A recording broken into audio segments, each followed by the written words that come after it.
He was once a wretched outcast, callously abandoned by his family, struggling to survive in a cold and cruel world. The years of neglect shadowed him like a specter, with hunger ever present, his frail body and tormented spirit marked by scars that bore testament to his deep-seated hatred for his family. He clawed his way through the dregs of society, witnessing the grotesqueness of human nature and experiencing the bitter variances of life. Years later, armed with indomitable will and exceptional intellect, he forged a formidable existence amidst the darkness, becoming a figure that instilled fear in the hearts of many. Yet, in a display of shameless audacity, his family sought him out, attempting to reclaim him to bask in the glory they had long forsaken. They presented themselves before him, either feigning tears to narrate their past helplessness or asserting their authority as if he had never been cast aside, believing he owed the his fealty. He observed them with a cold gaze, a seething fury igniting within him. The painful memories of abandonment surged like a tide, each frigid night of hunger and every instance of hell. Helplessness reminding him that he could not easily forgive these people. With a disdainful sneer, a glint of resolve flashed in his eyes. "You abandoned me and now wish to reclaim me. Do you not fear for your lives?" Thus, he would orchestrate his own form of retribution, ensuring that his family would pay a harrowing price for their past transgressions. The curtain on an exhilarating saga of vengeance was about to rise. Does this synopsis of the novel meet your expectations? Should you have particular thoughts regarding the protagonist's character or the setup of the revenge plot, feel free to share them at any time, and we shall refine it together. Chapter 1. Entering the story repository of thoughts. My father is a world-renowned magnate, and my mother is the daughter of a prominent political figure. Yet, my ultimate fate is to scavenge like a wretched dog, languishing in a dilapidated alley until my last breath.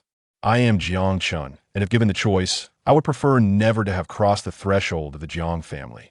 If I could, I would ensure that the members of the Jiang family endure relentless torment. Death would be far too lenient a fate for them. I am still too young. Who would have thought that a mere utterance about having such relatives would lead me to become Jiang Chun? I would make them suffer tenfold the anguish of the original owner. Reflecting on the original owner's tragic fate of domestic violence, bloodletting, kidney swapping, and ultimately being cast out to await death in a forsaken alley, Jiang Chun should. Deared involuntarily. In the Sun Welfare Institute, a modestly dressed youth lay on the grass, gazing skyward, his face etched with indignation. So, must I simply wait for the Jiang family to arrive? No, there are still a few days until the college entrance examination results are released. Perhaps I can make some arrangements during this time. Brother Jiang Chun. From a distance, a melodious voice rang out as a vibrant young girl approached, her lustrous black hair and eyes shimmering like water in the sunlight. Despite her faded attire, her radiant smile never failed to uplift those around her. Fong Qing. She is one of the few who steadfastly stood by my side in the original narrative. Even though she was deemed malicious by everyone around her, she steadfastly stood by herself, despite the unfortunate outcome. After being coerced into donating a kidney to the second son of the Jiang family, he sought out Fong Qing, bringing her to the hospital to witness her own emaciated form. He deceived her into believing that he was suffering from kidney disease and was unable to find a suitable donor. Without hesitation, Fong Qing signed the donation agreement, only to be tragically arranged to meet her demise on the operating table by the second son of the Jiang family. Fong Qing, what's wrong? Brother Jiang Chun, let me tell you, today at work, my boss gave me an extra 10 yuan. I've managed to save up 14,000. I know you must be in need of money for university, so please take this. You silly girl. Jiang Chun affectionately patted Fong Qing's head, tousling her hair playfully. I don't need money, and you won't need this in the future. Why won't I need it? Jiang Chun remained silent, his gaze drifting into the distance. Fong Qing shivered slightly. Jiang Chun understood that this conversation was somewhat abrupt in the orphanage. The term biological family was one they strived to avoid. Even as adults, discussions surrounding this topic often fell into a heavy silence, as many orphans bore physical scars from the abandonment by their parents. Do not be afraid, Qinger, that I have come across some information about your parents, and they did not abandon you willingly. Do you recall the rampant human trafficking in Haisher over a decade ago? You were taken from them, All these years, your parents have never ceased their search for you. You are their only child. Your parents love you dearly. Moreover, Fong Qing's family, the Shun clan, hold a notable position in the bustling metropolis of Hai City. It is essential to recognize that Hai City serves as the economic nucleus of the entire Xia, and while the Shun family may not rival the Jiang family, they're certainly not top.e trifled with. Over a decade ago, Fong Qing's parents were blessed with only one daughter. When they contemplated having a second child, Fong Qing was abruptly abducted, leading her parents to ABA, don their aspirations for another child, and instead devote over 10 years to searching for her. Had it not been for these years spent seeking her, it is conceivable that the Shun family might have been considered one of the 4 prominent families of Hai City. Everything will be all right, I am here, Jiang Chun reassured as he gently patted Fong Qing's back. I will help you navigate through all your troubles. Fong Qing nestled deeper into Jiang Chen's embrace, savoring the comforting scent that enveloped her. All right, I will go. Once I arrive, I will be able to assist Brother Jiang Chun, won't I? Contemplating Fong Qing's fate from the original story, Jiang Chun tightened his hold on her. Fong Qing, promise me that, no matter what, your well-being must come first. A blush crept across Fong Qing's cheeks, even the tips of her ears adorned with a delicate hue of pink. Could it be that Brother Jiang Chun is confessing his feelings to me? But didn't he say I was not allowed to date until after university? What a tease, flirting with me, yet denying our relationship.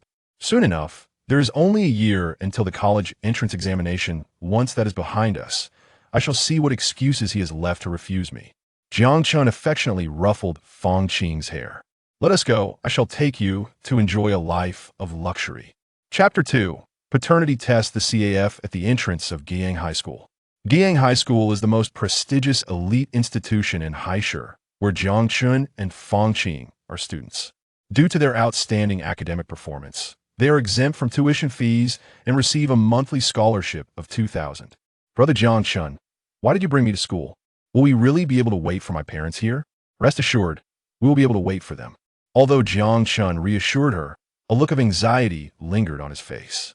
The mention of Fong Qing's parents appearing at Guiyang High School was brief in the original text. After Fong Qing's disappearance, her parents have dedicated themselves to charitable endeavors, particularly in the realm of educational scholarships, donating an immeasurable amount. One could surmise that if Fong Qing had not vanished, she would be a student at this age. Fong Qing's parents came to Guiyang High School a few days before Jiang Chen's college entrance examination results were released to donate a teaching building.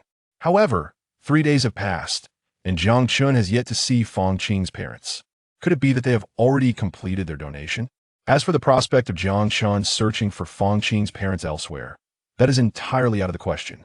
Fong Qing's parents do not spend much time in Haisher each year, as they are predominantly occupied with the search for their daughter. Regarding the Shun family villa, it is not merely the vastness of the Shun family's properties that poses a challenge. Even approaching the Shun estate is an impossibility for Jiang Chun. Before he could even draw near, he would be swiftly escorted away by the security personnel. Merely claiming that Fong Qing is the daughter of the estate's owner would be met with skepticism from the guards. Moreover, there's a profound emotional significance in actively seeking out someone, rather than being passively presented with an opportunity. Mr. and Mrs. Shun, motivated by the welfare of their child, decided to contribute to the school by donating a teaching building. Their encounter with Fong Qing would undoubtedly lead her parents to feel that their years of charitable efforts had finally borne fruit. As Jiang Chun awaited with impatience, a luxurious vehicle appeared at the distant street corner, instantly assuaging his anxiety. It was undoubtedly the Shun family's arrival. Come, Qinger, we must proceed now. Remember, today is significant as I am about to embark on my university journey, and this visit to our alma mater is a farewell of sorts. We must present this narrative to everyone. Understood? Though Fong Qing was puzzled by Jiang Chen's insistence, she trusted her brother implicitly. Yes, I understand. Jiang Chun took Fong Qing by the hand and approached the gate of Guiyang High School, knocking gently on the security guard's window, all the while stealing glances at the approach-eyed NG luxury car. What brings you here? The security guard began to inquire, but upon recognizing Jiang Chun, his demeanor softened. Ah, Xiao Jiang, with the holidays upon us, what brings you to school? Prior to entering the Jiang family, Jiang Chun was known for his humility and willingness to assist others. The children from the orphanage, often wise beyond their years, occasionally engage in conversations with the security staff while setting up stalls at the school entrance, thus renewing their familiarity. Once they learned of Jiang Chen's orphan status, they extended him a little extra care. Since the college entrance examination has concluded, I thought I would visit my alma mater one last time before university consumes my time, he explained. At that moment, the Shen family's luxurious vehicle came to a halt right at the entrance of Guiyang High School. The security guard was engaged in conversation with Jiang Chun, particularly as Jiang Chun subtly obstructed the guard's line of sight, preventing him from noticing the arrival ofo. What Jiang Chun desired was merely a fleeting moment. As the vehicle came to a halt, it is instinctive for anyone to glance outside, and naturally, Jiang Chun and Fong Qing, standing at the guardhouse, drew the most attention. Uncle Security, a car has arrived, please allow it to pass. Jiang Chun feigned surprise at the vehicle's approach, offering a considerate reminder to the guard. This utterance inevitably directed the gaze of both the guard and Fong Qing towards the luxurious car of the Shen family. Once Fong Qing turned her gaze towards the opulent vehicle, her entire visage was revealed. Success. Inside the car, Shun's father was engrossed in reviewing the company's financial report, while Shun's mother was preoccupied with her mobile device. In that instant, the vehicle stopped. Shun's father and mother instinctively lifted their heads, murmuring absent-mindedly, "Have we arrived at the school?" Upon noticing the two figures standing before the guardhouse, they were momentarily stunned. The resemblance was strikingly uncanny. Fong Qing's features vividly materialized in the minds of Shun's father and mother, bearing a striking likeness to Shun's mother in her youth. "Qing'er!" Shun's mother abruptly flung open the car door and hurried towards Fong Qing, scrutinizing her facial structure with keen interest. "Young lady, what is your name?" At this moment, Shun's father also exited the vehicle. Although his expression remained neutral, the slight tremor in his hands betrayed the turmoil within his heart. My name is Fong Qing." Recalling Jiang Chen's purpose for bringing her here, Fong Qing began to speculate that the person before her might indeed be her mother. "Where are your parents?" Mrs. Shun inquired almost impatiently. "I am an orphan, residing at the Sun Welfare Institute." Upon hearing these words, tears streamed down Mrs. Shun's face, and she grasped Fong Qing's hand, trembling with emotion. A profound sense of familiarity surged within her at that moment. She was utterly convinced that this individual before her was her daughter. That bond of blood cannot be mistaken. "Qing'er, I am your mother. I am your mother." Mrs. Shun embraced Fong Qing, weeping uncontrollably, unable to regain her composure for a long while. Mr. Shun gently patted his wife's back while explaining to Fong Qing, "My daughter went missing over a decade ago. Had she not, she would be your age now. You bear a striking resemblance to us in our youth. Could we perhaps conduct a paternity test?" Fong Qing felt somewhat at a loss. This scene had been a figment of her imagination for over a decade. Yet now she stood bewildered, uncertain of how to respond, her gaze turning towards Jiang Chun for guidance. Jiang Chun understood her unspoken plea and approached Mrs. Shun, soothingly suggesting, "Andy, please try to remain calm. Let's first conduct the paternity test before discussing anything further, shall we?" Even the swiftest paternity test requires 3 hours, during which Mrs. Shun held Fong Qing's hand tightly, inquiring about her life over the years. Meanwhile, Mr. Shun observed the heartfelt exchange between mother and daughter with a sense of contentment. Finally, an assistant handed the paternity test results to Mr. Shun. His hands trembled slightly, although the report consisted of only a few sheets of paper. He felt as though he held something of immense weight in his grasp. For a moment, he found himself unable to muster the courage to open it. "Show me." Mother Shun snatched the report, yet hesitated as she unfolded it. Both of them ardently wished for Fong Qing to be their daughter, but they were also fearful what if she were not. Finally, after taking a deep breath, Mother Shun opened the report. Upon seeing the figure of 99.99, tears immediately welled up uncontrollably. Chapter 3. Do you comprehend the significance of family as recognized in an orphanage? Jiang Chun. I extend my heartfelt gratitude for the years of care you have bestowed upon my daughter, Qin. I understand from Qing'er that you have an older brother named Fong Nan. Am I correct? Fong Nan is indeed the elder brother of Jiang Chun and Fong Qing. During their time in the orphanage, he consistently looked after them. And even after departing 4 years ago, he made it a point to visit them frequently. In the original narrative, Fong Nin had discerned the Jiang family's attitude towards Jiang Chun and endeavored to assist him. However, how could one man stand against an entire family? After Jiang Chun succumbed to the torment of depression, Fong Nin gathered evidence of the Jiang family's maltreatment and intended to expose their misdeeds online. Yet, Fong Nin underestimated the formidable influence of a prestigious family. The moment he posted the video online, it was swiftly removed, and the evidence on his phone was subsequently erased. During those days, the entertainment industry was rife with sensational scandals that captivated the public's attention, rendering the exposure of the Jiang family nearly impossible. Tragically, Fong Nin met his demise the following day in a traffic accident, orchestrated by none other than Jiang's father. The Jiang family's adopted children lacked such immense power. These 2 cards, each worth 5 million, serve as a token of gratitude for the years you have cared for Qing'er, said Father Shun, sliding 2 bank cards across the table to Jiang Chun. Jiang Chun was well aware of Father Shun's intentions. These cards effectively severed any ties from the past between himself and Fong Qing. Henceforth, no matter the circumstances, they were not to trouble Fong Qing again. It was understandable that Father Shun harbored such sentiments. He had witnessed too many people's misfortunes amidst the tumultuous tides of the business world. Having been absent from his daughter's life for over a decade, he yearns for Fong Qing to lead a life devoid of sorrow. What if Jiang Qin and Fong Nan seek to repay their kindness with malice? As a father, one must always strive to eliminate obstacles for his daughter. Both Shin's mother and Fong Qing observed Shin's father's movements, prompting them to cease their conversation. Jiang Qin toyed with a bank card in his hand and remarked, "Uncle Shin, I believe you may not fully comprehend the experiences of children who emerge from orphanages." "How so?" Shin's father straightened in his seat. The decisive aura cultivated through decades in the business realm emanating from him. Merely gazing at him instilled a sense of pressure. Individuals from orphanages may have adverse relationships within those walls. However, once they recognize someone as family, that bond is eternal. Jiang Chun raised his head, his eyes sparkling with brilliance. "Uncle Shin, would you accompany me to the study? I have a business matter to discuss with you." Shin's father was somewhat taken aback by Jiang Chin's demeanor. After honing his commanding presence for decades as a CEO, he found himself unable to intimidate this young man. This realization elevated Jiang Qin in Shin's father's esteem. Moreover, this youth from the orphanage displayed no avarice in the face of 5 million. His gaze is tranquil as still water. Such individuals tend to value emotions more deeply.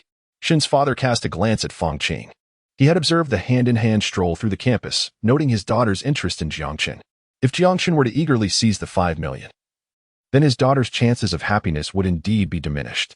Very well, let us proceed to the study for our discussion. Brother Jiang Chun. Upon entering the study, neither party uttered a word. Father Shin sought to temper Jiang Qin's arrogance, while Jiang Chun, with a composed demeanor, surveyed his surroundings. The bookshelf was lined with an array of books and folders, and the desk was cluttered with various reports. Ultimately, it was Father Shun who broke the silence. "Xiao Jiang, you mentioned you wished to discuss a business matter? Indeed, it pertains to the affairs of the Shun family's second branch, as well as those of the Jiang family." Meanwhile, Mother Shun was at the dining table, diligently serving dishes to Fong Qing.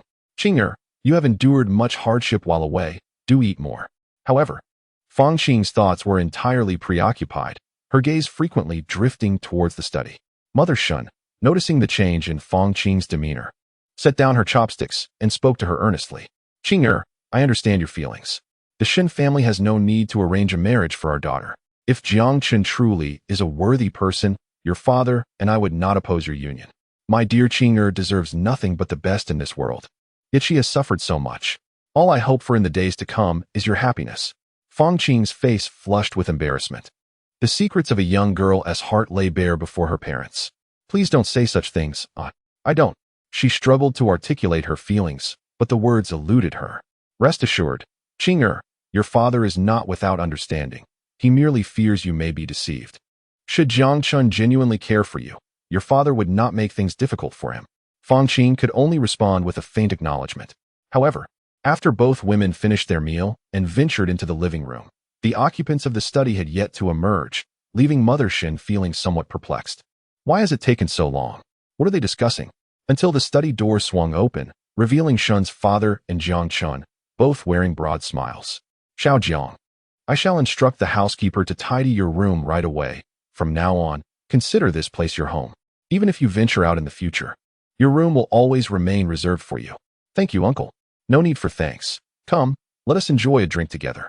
Observing Shen's father's demeanor towards Jiang Chun, Shen's mother and Fang Qing discerned that Shen's father had indeed accepted Jiang Chun. Shen's mother trusted her husband's judgment, and Fang Qing felt a wave of relief. Her father had acknowledged brother Jiang Chen, which meant he would not oppose her relationship with him. As these thoughts lingered, the blush that had yet to fade from Fang Qing's cheeks resurfaced. Chapter 4. Taking you home the following day? Jiang Chun awoke to the commotion emanating from the living room below.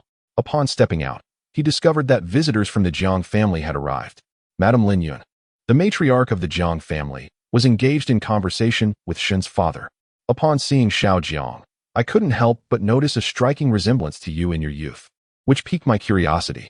Many years ago, during a time when human trafficking was rampant, I wondered if he might be the young master your family had lost. So I sent Xiao Jiang's hair for testing. It seems my vigilance was not in vain. Indeed, Mr. Shun, I am truly grateful. The young man behind Lin Yun also leaned forward, adorned in designer attire, his face illuminated by a warm smile. Jiang Feng, Jiang Chen recognized him well.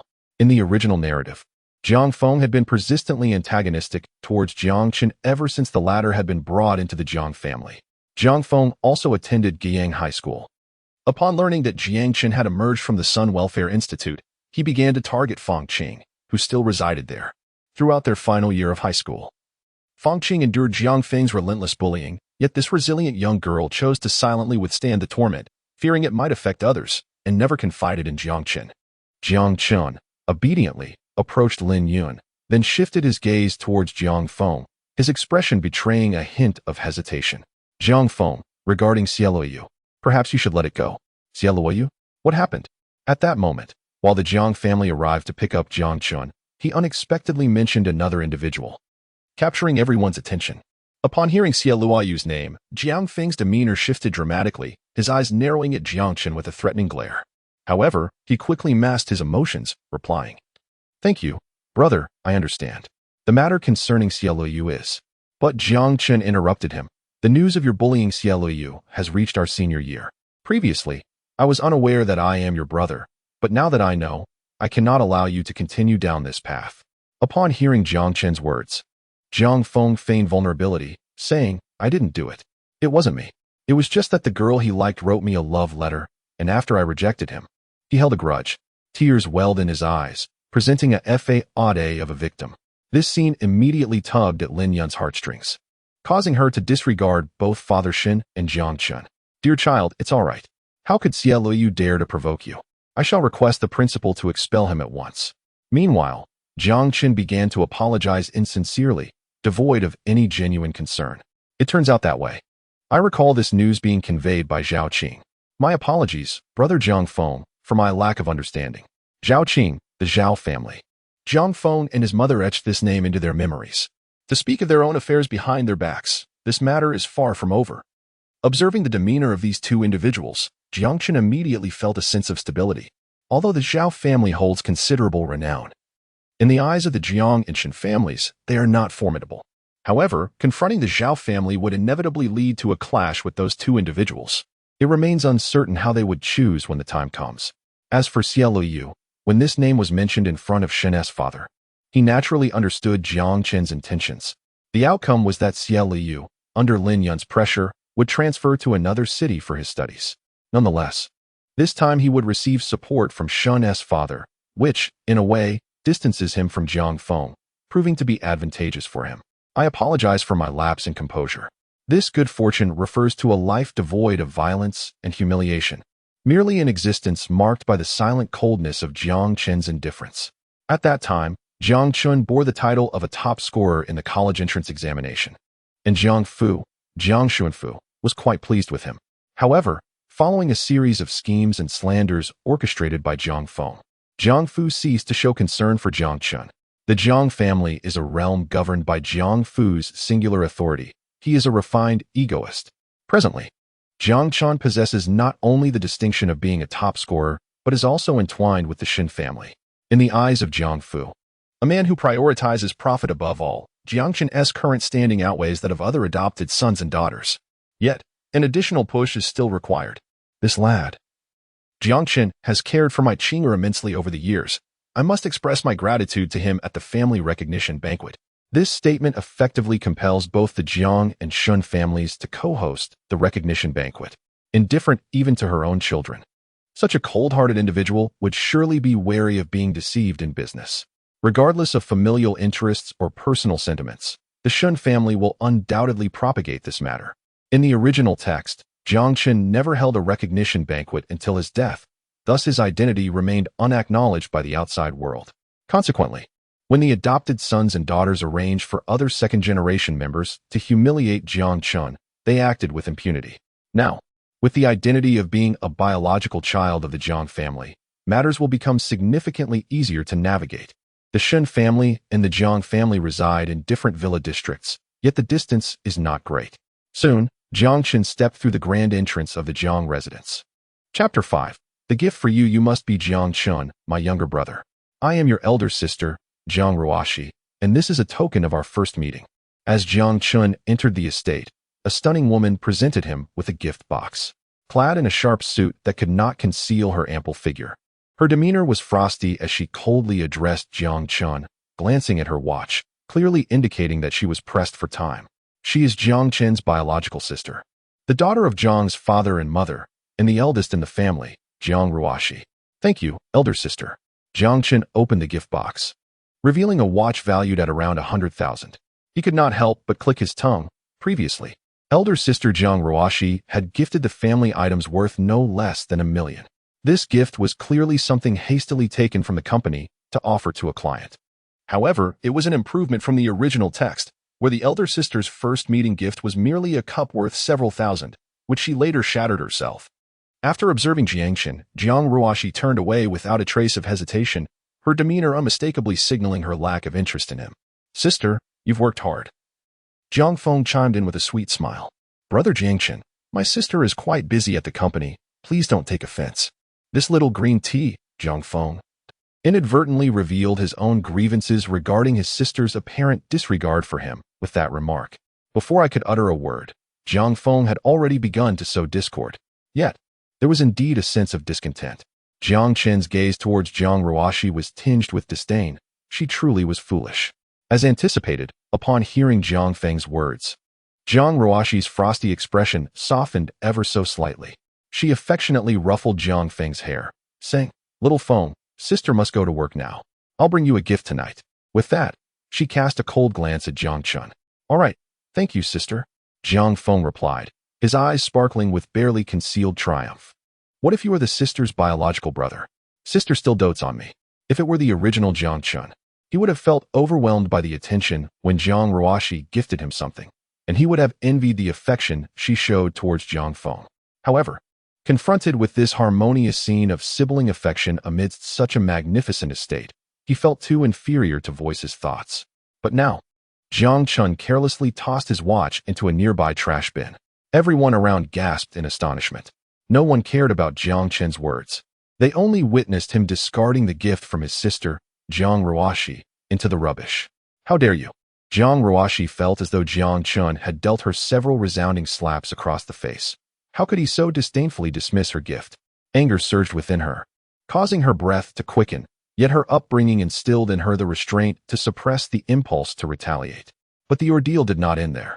Jiangchen casually plucked a small flower from a nearby flower bed and presented it to Jiang Ruoshi. Thank you, dear sister, for your gift.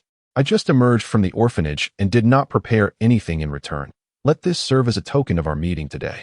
I hope you will not take offense. Jiang Ruoshi's countenance darkened, her chest heaving with indignation, clearly infuriated. How dare you? Who gave you the audacity? Even Jiang Feng and Lin Yun were taken aback. Unperturbed by their astonished expressions, Jiangchen let the flower slip from his fingers, allowing it to drift gently to the ground at Jiang Ruoshi's feet. Brother Jiang, how can you act this way? Sister presents you with a gift, and you show such ingratitude by discarding it, as if it were refuse. Have you considered how this affects her feelings? How distressed she must be. You wretch, is this how you treat your sister?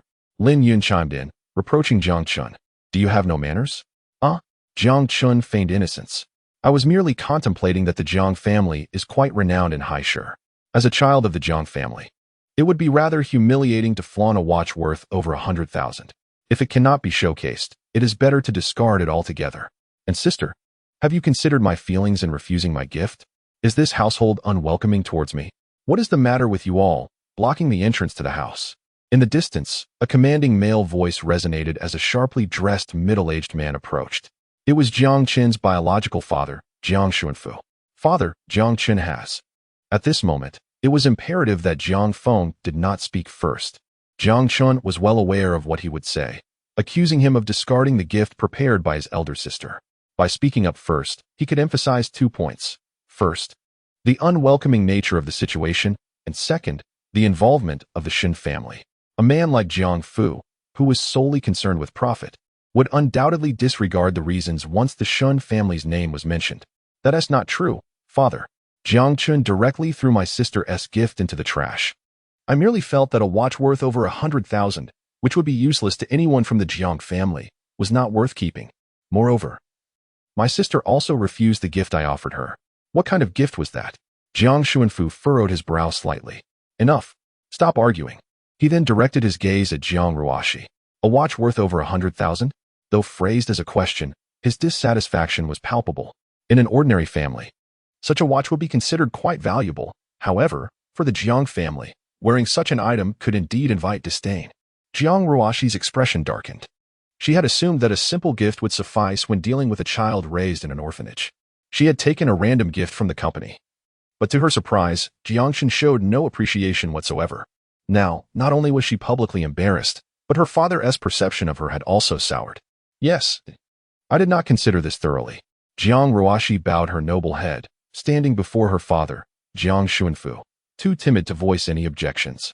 Jiang Chun, dissatisfied with the gift, had no need to dispose of it outright. Your sister has already apologized, so rest assured, she will make it up to you with something better in the future. As he spoke, Jiang Xuanfu produced a bank card from his pocket. The children of the Jiang family received a monthly allowance of 10 million. Keep this card safe, as funds will be deposited into it regularly. You can purchase anything you desire. Thank you, father, Jiang Qin replied, beaming as he accepted the card. In the original narrative, Jiang Qin also received this card, but the very next day, he was dragged out by Jiang Feng, who insisted on buying gifts for their siblings, quickly depleting over 10 million. The irony was that these gifts were ultimately presented in Jiang Feng's name. Before the second month had elapsed, Jiang Feng deliberately provoked Jiang Xuanfu's displeasure by neglecting to deposit any more allowance, and subsequently forgot to mention the continuation of the funds. Everyone assumed that over 10 million would suffice for Jiang Chun, yet he found himself entirely without money. As a result, during his university years, he was compelled to juggle work and study, owning scarcely a few decent garments, which only served to deepen Jiang Xuanfu's disdain. Having been given so much money, you can't even take care of yourself. Such a petty character, a mere bookworm, lacking social skills. This impression became Jiang Xuanfu's lasting perception of Jiang Chun. He had all but relinquished hope for him, contemplating that any future marriage would suffice. However, the later version of Jiang Chun grew increasingly insecure, sensitive, and suspicious. His frame became gaunt, and he scarcely uttered a word, enduring ridicule from the second generation, while no one regarded him with any esteem. Ultimately, he became devoid of purpose, effectively receiving a death sentence in the eyes of Jiang Xuanfu. Thus, in the end, after Jiang Chun incited the discontent of the entire Jiang family, he was expelled from the household. However, the circumstances have now changed. Jiang Feng wishes to involve himself in purchasing gifts for the family. Do they truly deserve it? Jiang Chun cast a deep gaze upon Jiang Xuanfu. While Jiang Xuanfu may not concern himself with domestic affairs in matters of significant consequence, the Jiang family is ultimately governed by his decree. Therefore, it suffices to demonstrate one's worth in Jiang Xuanfu's presence. The approval of others is of little consequence. Chapter 6. The beginning of the accusation. The guests entered the Jiang residence in succession, yet the atmosphere felt somewhat amiss. Jiang Xuanfu and Jiang Chun walked ahead with smiles, while Lin Yun and Jiang Feng trailed behind, their expressions rather grim. Jiang Chun, I hear you are taking the college entrance examination this year. Have you estimated your scores? I have, and I should be able to score over 700. The results will be available tomorrow. I will inform you then. Brother Jiang Chun, you wouldn't deliberately inflate your scores to please father, would you? I heard you often associate with a group of delinquents at school to collect protection fees for tuition. Jiang Feng's tone suddenly dropped, as if he had uttered something inappropriate, covering his mouth. He furtively glanced at Jiang Xuanfu's expression, as if a secret had been exposed. Indeed. Upon learning that Jiang Chen mingled with delinquents, Jiang Xuanfu's countenance darkened. Oh, this green tea, why must it provoke me? Would it not be better to quietly await one's demise? Jiang Chen feigned a look of grievance. Brother Jiang Feng, could you lend me your phone to make a call? Mine is broken, and I was considering purchasing a new one. This scene left Jiang Xuanfu and the others utterly perplexed. Isn't this about the little thug? Shouldn't you clarify your relationship with him? Why the call? Jiang Feng wore an expression of confusion, but he felt reluctant to refuse in front of his parents. It is well known that one cannot directly decline a request from a White Lotus. Even if one is unwilling, alternative excuses must be sought. However, at this moment, Jiang Feng was thrown into disarray by Jiang Chen. Unable to conjure a suitable reason to decline, he hesitantly passed the phone over. Jiang Xuanfu and Lin Yun, curious about Jiang Chen's intentions, refrained from interrupting, while Jiang Ruoxi's eyes gleamed with a hint of delight. Her younger brother, Xiao Feng, would never deceive her. Thus, Jiang Chen must indeed be connected to that little thug. Regardless of his actions, he would surely be judged by their father. Upon receiving the call, Jiang Chen, in the presence of Jiang Xuanfu, opened the contacts list and began to scroll through it. A series of names flashed by until he settled on one called Lin San. He clicked to connect. Hello? Young Master Feng, what can I do for you? A voice resonated through the speaker. The instant Jiang Feng heard that voice, his complexion drained of color. Lin San, this is Jiang Feng's elder brother. I've heard that Xiao Feng wishes to have someone dealt with. I need you to take care of a certain Jiang Chen for me. Understood, brother. Is Jiang Chen that orphan who is preparing for this year's college entrance examination? I found him displeasing for quite some time. Previously, when I followed young Master Feng's orders to bully Xie Luoyu, that brat even dared to call the police. If he hadn't fled quickly, he would have found himself in a predicament. What to do? Brother, should I incapacitate an arm or a leg? However, finding someone to take the blame may require some financial persuasion. Has he even reported it? Isn't he involved with the local delinquents collecting protection fees around the school? 1 million. I want him bedridden for 3 months. Is that achievable? Absolutely, it must be. The sounds from the phone have become inconsequential, and Jiang Xuanfu's expression has darkened considerably. Jiang Chen ended the call and casually tossed the phone to Jiang Feng. Jiang Feng trembled, his hands shaking. He couldn't catch the phone that was thrown at him, and it fell to the ground. Yet, Jiang Feng dared not pick it up, his mind preoccupied with how to explain this to his father. Jiang Chen regarded Jiang Feng's demeanor with disdain. After all, Jiang Feng was merely a freshman, his skills in manipulation still unrefined. Typically, he pretended to be obedient to win their father's favor. Now that his facade is torn, let's see how he manages. Dad, Jiang Feng might have been led astray by that Lin San. I heard from Zhao Qing that Xiao Feng has been hanging out with Lin San every day after school. I believe it's detrimental to have such delinquents around the school. Why not take action to keep Lin San away from the school, so that my brother has no further contact with him? I have no involvement. I do not even know this Lin San. Jiang Feng's eyes brimmed with tears, appearing pitiful. It must be Jiang Chen who colluded with Lin San to frame him. Enough. Jiang Xuanfu's face was as dark as coal. He had always looked down upon these petty criminals, believing that associating with them would lead to no good. Moreover, what irritated him further was that Jiang Feng, unable to even clean up after himself, thought he could scheme against others by relying on someone else. If Lin San were to enter the police station, would he not expose Jiang Feng? Such a blatant weakness, this Jiang Feng. Tears finally fell from Jiang Feng's eyes. In the face of Jiang Xuanfu's reprimand, Jiang Feng understood that he could only remain obedient for now. However, before ascending the stairs, his venomous gaze remained fixed upon Jiang Chen, the one who had humiliated him. And Zhao Qing, as well. Just wait. Lin Yun watched Jiang Feng with a heart full of sympathy. She believed that no matter what Jiang Feng did, he was blameless. Lin San and Zhao Qing. Indeed, she was already contemplating how to avenge Jiang Feng. Chapter 7. Jiang Chen's room in the distance. The roar of a sports car echoed into the living room, and soon after, 2 beautiful women entered. One exuded a cool elegance, while the other radiated warmth and grace. One was 5th Sister Jiang Huai, and the other was 6th Sister Jiang Huan.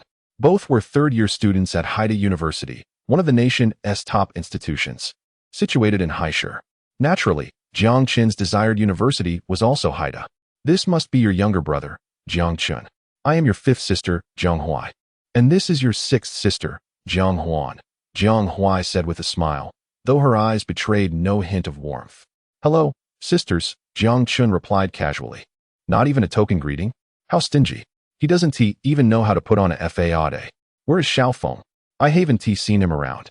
At the mention of Jiang Feng, Jiang Xuanfu's expression darkened. Don't mention that little brat. Just instruct the kitchen to prepare the meal. It was then that Jiang Huai and Jiang Huan realized the atmosphere in the house was amiss. Jiang Huai promptly sat beside Jiang Xuanfu and began to massage his shoulders. Jiang Ruoxi cast a glance at Jiang Huai but chose to remain silent. In this household, the eldest sister, Jiang Ruoxi, does not share a close bond with the others. Being the biological daughter, she perceives the numerous adopted siblings as mere contenders for inheritance. Among them, the second sibling, Jiang Hu, is particularly at odds with her. However, perhaps Jiang Hu bears the brunt of Jiang Ruoxi's resentment, which leads her to regard the younger siblings with indifference. To Jiang Ruoxi, only Jiang Feng stands as an exception. Over the span of 2 years, the Jiang family has taken in 6 children. Jiang Ruoxi feels a sense of gratitude towards Jiang Feng. It is due to him that her mother no longer weeps for the lost Jiang Chun, but rather devotes her heart entirely to Jiang Feng. Having watched him grow, Jiang Ruoxi naturally harbors a sisterly affection for him. If any other sibling were to be punished by their father with deprivation of meals, Jiang Ruoxi would surely exacerbate the situation. Little 5, little 6, go and fetch Xiaofeng for dinner. He cannot skip a meal, Lin Yun expressed. Feeling a pang of sympathy for Jiang Feng, Jiang Xuanfu cast a glance at the assembled family, remaining silent, which was tantamount to acquiescence. Jiang Huai and Jiang Huan convened and ascended the stairs to find Jiang Feng. At that moment, Jiang Feng was clandestinely eavesdropping behind the door upon hearing footsteps. He swiftly leaped onto his bed, hiding beneath the covers and feigning tears. When Jiang Huai and Jiang Huan entered, they were met with the sight of Jiang Feng's red-rimmed eyes, his face a picture of sorrow. Tears glistened as they streamed down his cheeks, stirring feelings of compassion in Jiang Huai and Jiang Huan. Having watched Jiang Feng grow, they reminisced about the days when he was just a chubby toddler trailing behind them, calling them sister. Now, it was unbearable to witness his display of distress. Xiaofeng, do not cry. Who has wronged you? Speak to your sisters, they implored. Indeed, sister. Please teach him a lesson. Jiang Feng raised his head, looking at Jiang Huai and Jiang Huan with tearful eyes, embodying a stubborn demeanor. This feigned resilience tugged at their hearts. Do not worry, Xiaofeng, your sister will certainly help you. Finally, amidst the coaxing of the 2 women, Jiang Feng managed to hold back his tears. The first thing he did upon descending the stairs was to kneel before Jiang Xuanfu and admit his mistakes. Father, I was wrong. In the past, when I was bullied at school, Lin San told me that if I gave him several thousand each month, I would not be bullied. I realize my error now and will never speak to Lin San again. You child, Lin Yun exclaimed in urgency upon seeing Jiang Feng kneel. It's enough to clarify the situation. There's no need to kneel. Without further ado, Lin Yun pulled Jiang Feng back up. This is not your fault. Mother knows you are inherently kind-hearted, which makes you susceptible to bullying. If anyone bullies you in the future, tell Mother, and she will assist you. With that, she cast a fierce glare at Jiang Chun, attributing the cause of her Xiaofeng's tears to this misfortune. Jiang Xuanfu, now left to muddle through the situation, declared, all right, let us proceed as such. Call for dinner, it's time to eat. However, even after the meal, Lin Yun did not mention the location of Jiang Chen's room. Everyone busied themselves with their own affairs, leaving Jiang Chun in the living room. Jiang Xuanfu retreated to his study to work. As he was often preoccupied and seldom at home, Lin Yun consoled Jiang Feng in his room. Jiang Ruoxi headed straight to the company, while Jiang Huai and Jiang Huan ventured to the game room to play. Very well. So, not even a word about my room, is it? Jiang Chun, feeling irate, promptly turned on his heel and summoned the butler. He then boarded the vehicle arranged by the butler and made his way to the Shun residence. In the original narrative, Jiang Chun would often find his requests rebuffed by the butler, who feared that aiding him might incite discontent among others. However, at this moment, Jiang Chun was openly at odds with the young lady, Jiang Ruoxi, having brazenly discarded her gift. Even Jiang Xuanfu refrained from reprimanding him. Moreover, during a clash of wits with Jiang Feng, it was Jiang Feng who bore the brunt of Jiang Xuanfu's ire and suffered a reduction in his allowance. These events unmistakably conveyed to the servants that Jiang Chun held considerable favor in Jiang Xuanfu's eyes, and they were not to underestimate their perceptions. The servants, being a group driven by power dynamics, naturally could not refuse Jiang Chen's requests. As the evening banquet commenced, the Jiang family soon realized that Jiang Chen had not taken his place at the table. "Where's Jiang Chen?" they wondered. The guests had already begun their meal, and Lin Yun felt a surge of irritation. She had yet to confront Jiang Chun regarding the incident that left Jiang Feng in tears. How could someone from such a humble background display such a lack of decorum, making everyone wait for him? At that moment, the butler stepped forward and announced, "Young Master Jiang has gone to the Shin family. He mentioned he would return to join us for the engagement banquet in 3 days. What? This country bumpkin. Does he not regard his own family? Abandoning his home to run off to the Shin residence, what does he intend to do?" The atmosphere grew tense as the butler hesitated before continuing, "Madam." Young Master Jiang stated that there had been no arrangements made for his room at home. The air fell silent, and nearly every gaze turned towards Lin Yun. The sound of chopsticks clattering on the table echoed, signaling Jiang Xuanfu's presence. Chapter 8. The Jiang family's enterprises. Is Jiang Chen's room tidied up? Although no one had instructed him, the housekeeper took the initiative to prepare a room after learning that Jiang Chun had gone to the Shin family due to the absence of a proper space. Some matters require a certain level of perceptiveness. Jiang Xuanfu's gaze shifted between Lin Yun and Jiang Feng, the icy chill emanating from his eyes causing an involuntary shiver to run through them. Lin Yun wished to maintain a semblance of bravado, yet the nature of the situation was inherently unfavorable to her, leaving her enveloped in silence. Once the door was closed, it mattered little what transpired, for the secrets of this estate remained well guarded. Those who worked within the manor understood the delicate balance of words.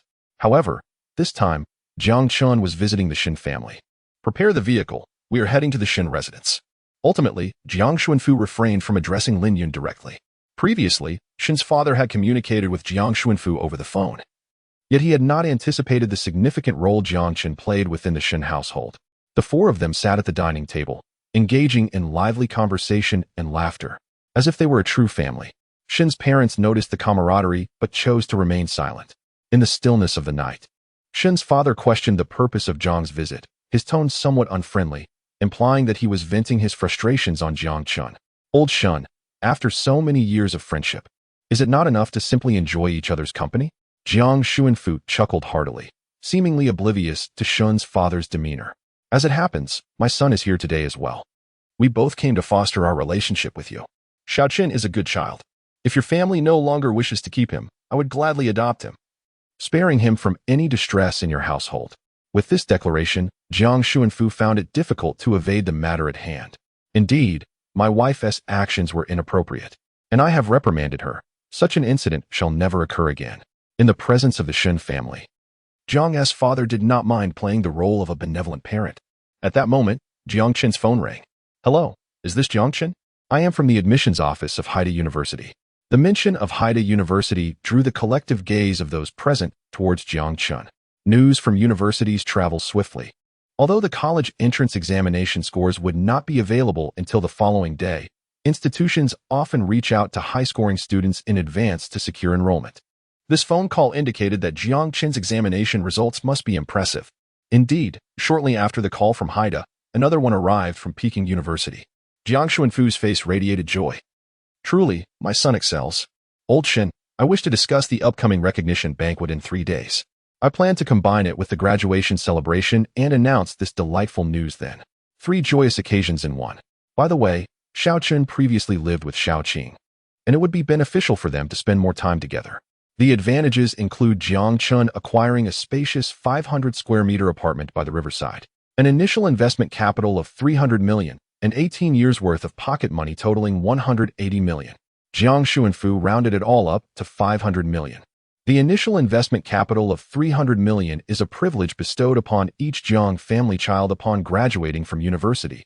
Jiang Chun, however, has received it 4 years in advance.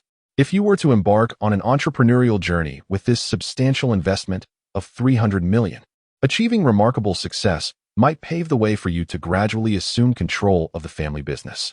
However, should the capital dwindle to nothing, one might as well find solace in a modest retirement and consider an advantageous alliance through marriage with a suitable family.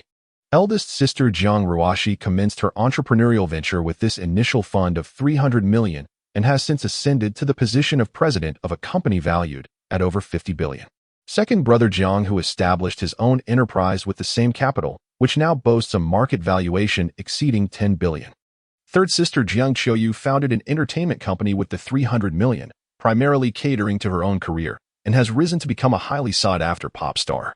Fourth sister Jiang Ling, with a passion for racing, established a racing club, though it currently faces financial challenges. Nevertheless, Jiang Ling remains undeterred, dedicating her days to the pursuit of acquiring vehicles, modifications, and competitions. While she enjoys a modest reputation among racers, she still has a considerable distance to cover before reaching the pinnacle of racing excellence. Fifth sister Jiang Huai and sixth sister Jiang Huan are presently third-year students at Haida University, awaiting their senior internship year to access the 300 million. As for the youngest brother Jiang Feng, he has just completed his first year of high school. From their choices, it is evident that eldest sister Jiang Ruoshi and second brother Jiang, who are vying for the family fortune, while third sister Jiang Qiuyu aspires solely to stardom. And fourth sister Jiang Ling is primarily focused on racing, showing little interest in the family legacy. In the original narrative, Jiang Ling's grievances against Jiang Chen stem from her protective instincts for her younger brother Jiang Feng, whom she has safeguarded since childhood, if not targeting Jiang Chen. Whom else would she confront? As for why a successful industry can gradually take over a company rather than merely expanding its own, the fundamental reason lies in the sheer magnitude of the Jiang family's enterprises. The family's wealth is so vast that even trillions cannot adequately describe it, and many of their businesses prefer to remain privately held, maintaining complete autonomy. Excluding the smaller entities, the largest among them is Jianghai Corporation, which has established over a dozen subsidiaries, including Jiang Venture Capital, Jiang Industry, Jiang Military Industry, Jiang Mining, and many others. These subsidiaries, in turn, encompass countless smaller companies. Jiangfu and Jiang Xuanfu collectively hold 70 of Jianghai Corporation's shares, with the remaining 30 under the stewardship of the patriarch, Jiang Ligua. Among the world's top 10 premier banks, the Jiang family possesses stakes in 6, and within the Fortune Global 500, they hold shares in 294 enterprises, with full ownership of 12. In sectors such as telecommunications, energy, the internet, and luxury goods, the number of publicly traded companies operated by the Jiang family is incalculable. Their international business ventures are widespread, and in certain countries where antitrust laws are lacking, they can exert complete control over the national economy. The Jiang family's influence abroad is even more pronounced as they engage in political affairs in the second-largest economy, the Bald Eagle Federation. Over 100 of the 600 legislators are individuals promoted by the Jiang family, with more than half maintaining favorable relations with them. Domestically, after Jiang Xuanfu married Lin Yun, the family began to strategically enter the military industry through connections established via Lin Yun's maternal lineage. Presently, the Jiang family stands as the second-largest supplier to the military. To utter an exaggerated statement, the dividends of the Jiang family each year equate to the market value of a Fortune 500 company. The Great Xia stands as the foremost economic power globally, with Haisher serving as its economic epicenter, and within this realm, the Jiang family reigns as the preeminent lineage. The so-called four great families, Jiang, Gu Xia, and Wang, are merely a construct to prevent any single family from monopolizing power, a necessity imposed by the Great Xia, which reluctantly allocates portions of domestic business to others. Had it not been for the Shun family's preoccupation with seeking their daughter over a decade ago, they might have supplanted the Wang family as one of the four great families. Chapter 9. The Life of the Affluent Brother. It is all my fault. Jiang Feng's eyes brimmed with tears. I am so distressed. Mother accompanied me this afternoon and could not take you to see your room. Please do not blame her. This remark, laced with a hint of pretentiousness, not only showcased Jiang Feng's significance in Lin Yun's heart, but also revealed Jiang Chen's pettiness, inciting irritation towards Lin Yun. Had it been the Jiang Chun from the original text, he would likely have been silently disheartened by Jiang Feng's words, thus defining his demeanor in the eyes of his family. This exchange left Lin Yun's expression even more troubled. All right, enough of the quarrel. Xiao Chun, let us go and see your room. On the third floor, a bedroom adjacent to the garden boasts a walk-in closet and a bathroom, its spaciousness rivaling that of an entire apartment belonging to others. Such is the bliss of the wealthy. This individual is your personal assistant, assistantly. Any requests you have, Delegate them to him for coordination. Greetings, young master. A middle-aged man, approximately 30 years of age, greeted Jiang Chun with respect. Every member of the Jiang family possesses a personal assistant. In the original narrative, the butler had already arranged a personal assistant for Jiang Chun. However, as the introduction of this assistant unfolded, Jiang Chun, a young man emerging from an orphanage, found it difficult to accept the notion of being served. Jiang Feng further complicated matters, inciting Jiang Xuanfu to revoke Jiang Chen's personal assistant, resulting in a complete lack of organization in Jiang Chen's daily activities. Whenever he wished to venture outside, he found himself without transportation, forced to walk several kilometers to catch a bus. In terms of clothing, he was left to procure low-quality items from street vendors. Clearly, had there been an assistant to coordinate affairs, an array of luxurious garments and jewelry would have been delivered directly to the estate, with the butler merely signing off on the transactions. Young master, allow me to take your measurements. Thereafter, we will send you some attire tailored to your physique, assistantly stated, retrieving a small booklet from a nearby table. This booklet contained the upcoming releases from various brands for the month, showcasing new clothing and jewelry. If there is anything you desire, simply mark it, and someone will deliver it the following day. Should you wish for custom-made clothing, just let me know, and I will arrange for it. Jiang Chun briefly perused the booklet, hastily skipping over the array of garments. Yet he found himself captivated by the assortment of exquisite jewelry. One particular piece, a necklace adorned with angel wings, was set to be auctioned at this month's Kanglan auction. The previous auction saw it sell for approximately 50 million. The central gemstone was shaped like a wing, appearing to flutter from various angles. This one, he decided. This necklace would be perfect for Xinqing.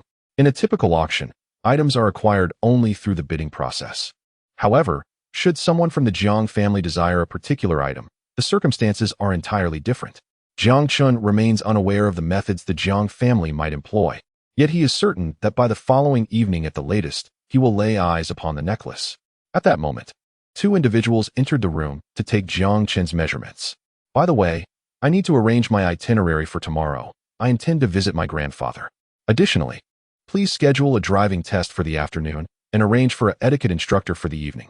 Certainly, young master. Grandfather Jiang Ligua is the only member of the Jiang family who has shown kindness towards Jiang Chun. However, his health has been frail, and he has been residing in a nursing home for rehabilitation. In the original narrative, upon his passing, he bequeathed all of his 30 shares to Jiang Chen. It seems that in Jiang Ligua's eyes, Jiang Chen is his only true grandson. As for the other adopted sons and daughters, he does not acknowledge them. They likely comprehend Jiang Ligua's sentiments and have not frequently visited him. Regarding Jiang Ruoshi, she barely communicates even with her biological father. And aside from her somewhat special bond with Jiang Feng, she remains indifferent towards others, having not visited her grandfather since he moved to the nursing home. Nonetheless, upon his death, he provided Jiang Ruoshi with a dowry of 1 billion. Reflecting on it, this old man had quite a tragic fate. However, the 30 shares have caused Jiang Xuanfu, Jiang Ruoshi, Jiang Hu, and Jiang Feng to regard Jiang Chun as a thorn in their side. After pressuring him to transfer his shares, they expelled him from the family. Jiang Xuanfu naturally desires to possess 100 of the Jiang Hai shares, while the other 3 are embroiled in a struggle for the family fortune. The following day, upon awakening, Jiang Chen opened the wardrobe to find it brimming with an array of garments, leaving him somewhat bewildered. He was at a loss as to what attire would be most suitable. Fortunately, assistant Li arrived to curate an ensemble for him, after which Jiang Chun followed Li's lead to complete his styling. The transformation of Jiang Chun before them was nothing short of astonishing. He stood tall and poised like a pine tree, his eyes deep and enigmatic as the ocean, and his features sculpted with striking definition, exuding a blend of resolute strength and gentle warmth. A smile graced his lips, radiant as the sun, warm and resplendent, compelling others to draw near. Jiang Feng, witnessing this remarkable version of Jiang Chen, felt a surge of envy flicker in his eyes. How could a mere sycophant stand above him? Lin Yun gazed at Jiang Chen, momentarily entranced. It must be acknowledged that Lin Yun was once a rare beauty in the capital, and in this moment, echoes of her youthful grace could still be perceived in Jiang Chen. However, it did not take long for Lin Yun to regain her composure, her expression quickly morphing into one of pronounced disdain. Observing Jiang Feng's current demeanor, Jiang Chen sensed that trouble was brewing. Yet today, he had no time to engage with this jester. The moment for his own performance would come after Jiang Feng confronted Zhao Qing. Chapter 10. the 100 billion subsidy grandfather. I have come to see you.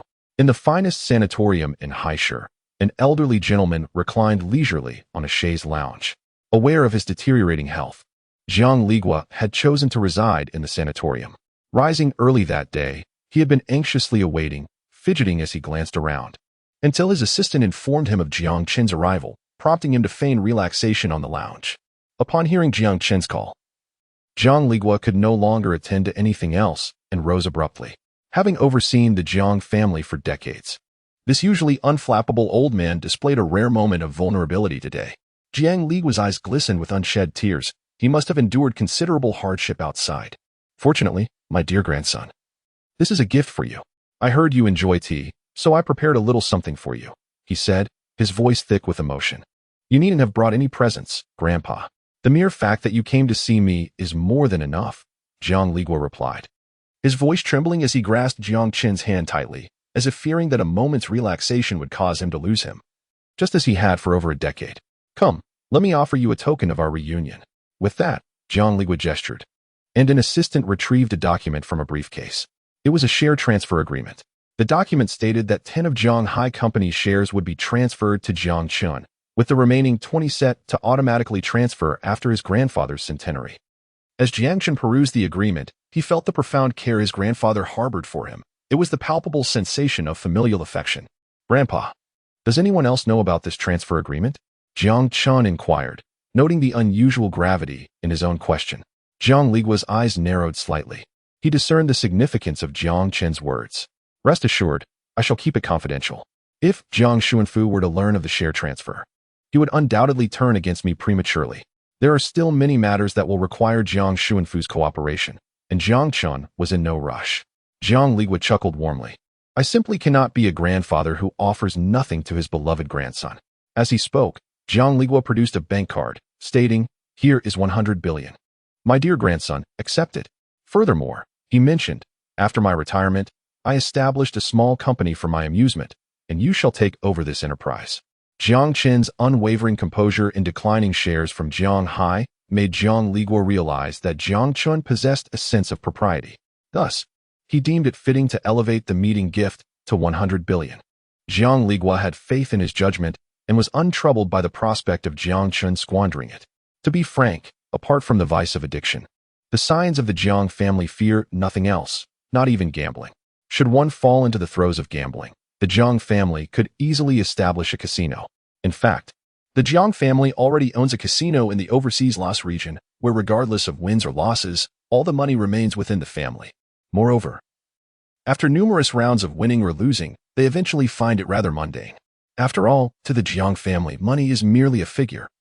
They revel in the sensation of triumph over others and possess myriad ways to achieve this. As for the company intended for Jiang Qin, it is the Wanfu restaurant, renowned as the most illustrious dining establishment in the city of Hai. It is perched atop the second tallest edifice in Hai City, the Xingchen Building, occupying the uppermost 3 floors. The third floor caters to walk-in guests, while the second floor features private rooms, favored for business banquets in Hai City. The topmost floor houses a grand banquet hall. Wanfu Restaurant is indeed the most celebrated eatery in Hai City, utilizing only the finest and freshest ingredients from around the globe, and employing chefs of national banquet caliber. Moreover, this restaurant is discerning in its clientele, permitting entry solely to those who meet its stringent qualifications. Indeed, this restaurant was originally established by Jiang Ligua for his own indulgence, rather than for the pursuit of profit. His focus remained on the meticulous crafting of recipes and flavors, which ultimately resulted in a limited number of patrons each day. However, it is precisely this rarity and uniqueness that has bestowed Wanfujia Restaurant with its esteemed reputation.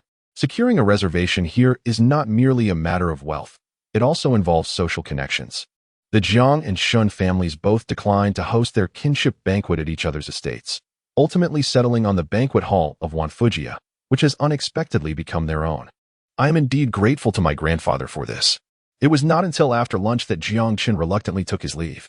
In this place, he could genuinely feel the warmth of family, a stark contrast to the coldness of the Jiang household, where intrigue and rivalry abound. It seems Jiang Ligua has seen through the facade, choosing to avoid the Jiang estate. Before departing, he offered a reassuring reminder. Rest assured, Xiao Chun, I am aware of matters concerning Xuanfu, but remember, you are my only true grandson. Jiangchen understood that his grandfather was hinting at something significant, reminding him that this would always serve as his fallback. Upon entering his car, Jiang Chun headed directly to the vehicle management office. He completed all 4 driving tests in a single afternoon. Having possessed a driver's license prior to his literary adventure, he navigated the examinations with ease. In just 2 hours, he obtained his driving permit. Following this, he made his way to Baiwen Community, the first property gifted to him by Jiang Xuanfu. The spacious 500-square-meter flat offered a breathtaking view of the riverscape through its expansive floor-to-ceiling windows. Ah, Jiang Chun, you have squandered a splendid hand of cards. Your excessive emphasis on emotions has led you to this dismal fate, and had you been less preoccupied with feelings, your circumstances would not be so woeful. Allow me to alter the course of events. Subsequently, Jiang Chun wandered about the room, instructing Assistant Li on how to renovate the space. As he stepped through the doorway, he was greeted by the sounds of a quarrel emanating from upstairs. Sister 5, do you not wish to avenge me? Zhao Qing has bullied me, and yet you offer no assistance. The plaintive voice belonged to Jiang Feng. Chapter 11. The identities of Jiang Huai and Jiang Huan. What is the Zhao family to me? They have dared to impose upon me. Jiang Feng declared vehemently. I refuse. Sister 5, Jiang Huai, firmly rejected Jiang Feng's plea, perhaps unaware of Jiang Feng's vengeful nature. Should she merely acquiesce to his request, Jiang Feng might disregard Zhao Qing altogether. However, her indifference towards Jiang Feng, spurred by Zhao Qing's aggression, would only intensify Jiang Feng's disdain for Zhao Qing. This is a perfect case of pouring oil on the flames. In the original narrative, Jiang Feng feared that Jiang Qin would usurp the family's affection, leading him to constantly contend with Jiang Qin, and now, Zhao Qing mirrors that antagonism. The fact that Sister 5 shows no regard for him due to Zhao Qing renders all other justifications inconsequential. This alone seals Zhao Qing's fate. 5th sister, you should speak less. Calm down, little Feng. Do not be upset. A mere Zhao family dares to provoke my little Feng. I shall arrange for someone to deal with his company. They truly think themselves invincible. I shall ensure their downfall. This bold proclamation came from a familiar yet brash voice, none other than Zhang's 4th, Jiang Ling. I have said, no. 5th sister Jiang Huai slammed the table. Her expression one of uncontainable fury. How dare you strike the table? Is this how you treat your own siblings, little 5th?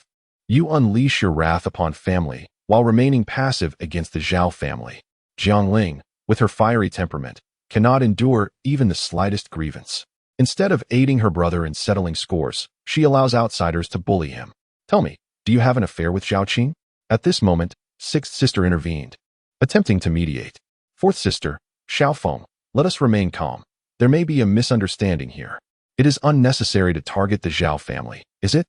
How about we invite Zhao Qing to come and apologize and let this matter rest? If Jiang Feng were to exhibit kindness and humility, perhaps this issue could be resolved smoothly. However, Jiang Feng is nothing but a scheming vixen, especially now, with both 5th and 6th sisters not siding with her. Intending to downplay the situation, how could Jiang Feng easily let Zhao Qing off the hook? It is evident that Jiang Huai and Jiang Huan have no true understanding of Jiang Feng. The moment they took Zhao Qing's side, it ceased to be a matter of whether Zhao Qing had offended Jiang Feng. Yet, they felt compelled to align with Zhao Qing for their own reasons. Jiang Feng, being merely a schemer, could not directly express her intentions against Zhao Qing, but could only entice others to voice their thoughts. 5th and 6th sisters, are you truly willing to bully me for Zhao Qing? As she spoke, her tear-filled eyes, resembling those of the wounded, silently gazed at 4th sister Jiang Ling. That gaze seemed to convey a feeling of abandonment by the entire world. In an instant, Jiang Ling's anger surged. What do you mean by let it go? I never agreed to that. It is none other than the Zhao family. Xiaofeng, just wait. 4th sister will surely avenge you. Jiang Chun listened from downstairs, thoroughly delighted. Jiang Feng's scheming did not affect him, and he found pleasure in witnessing the fierce infighting among them.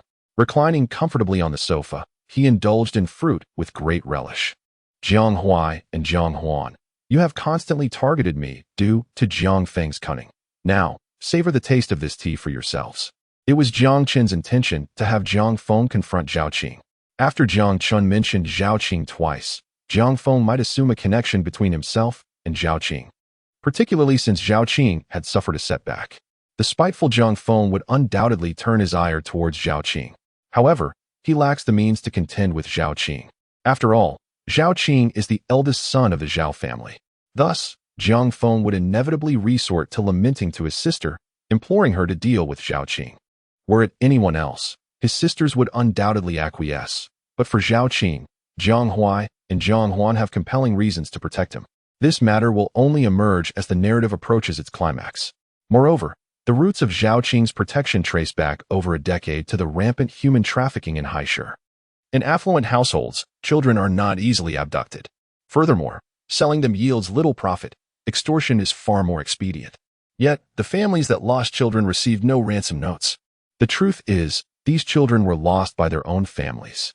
After Jiang Qin's disappearance, Lin Yun wept daily, tirelessly searching for her lost child. When she could not find him, she adopted others instead. The second child, Jiang Yi, the third, Jiang Qiuyu, and the fourth, Jiang Ling, were all adopted during that period. Subsequently, the Zhao family perceived an opportunity. Having adopted so many children, they planned to continue their endeavors in this regard. Thus, the Zhao family feigned the loss of their own child, secretly placing their biological offspring in an orphanage, and meticulously orchestrated a way to present them before the Jiang family for adoption. Jiang Huai is, in fact, Zhao's child.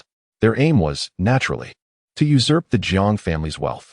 After all, the Jiang family's riches were exceedingly tempting, and since they could not compete openly, they resorted to underhanded tactics.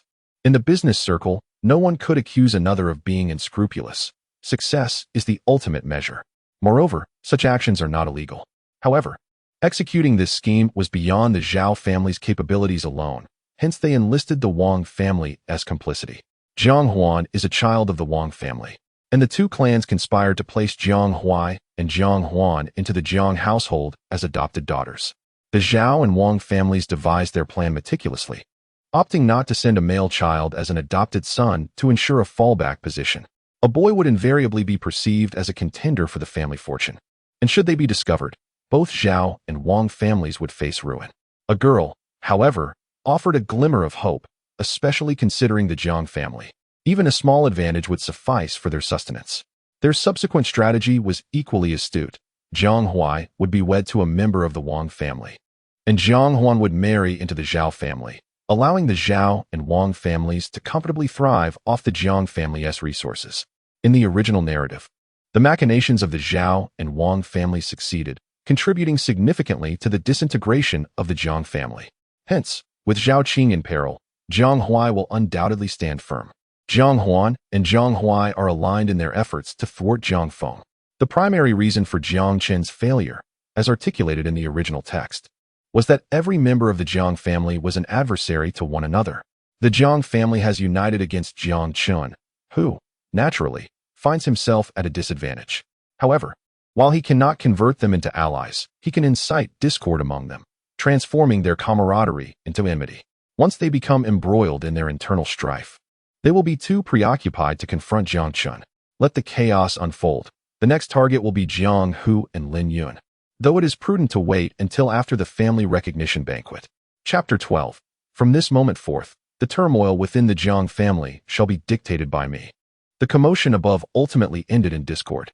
Yet, Jiang Qin understood that this matter was far from resolved. His fifth and sixth sisters could never rival Lin Yun.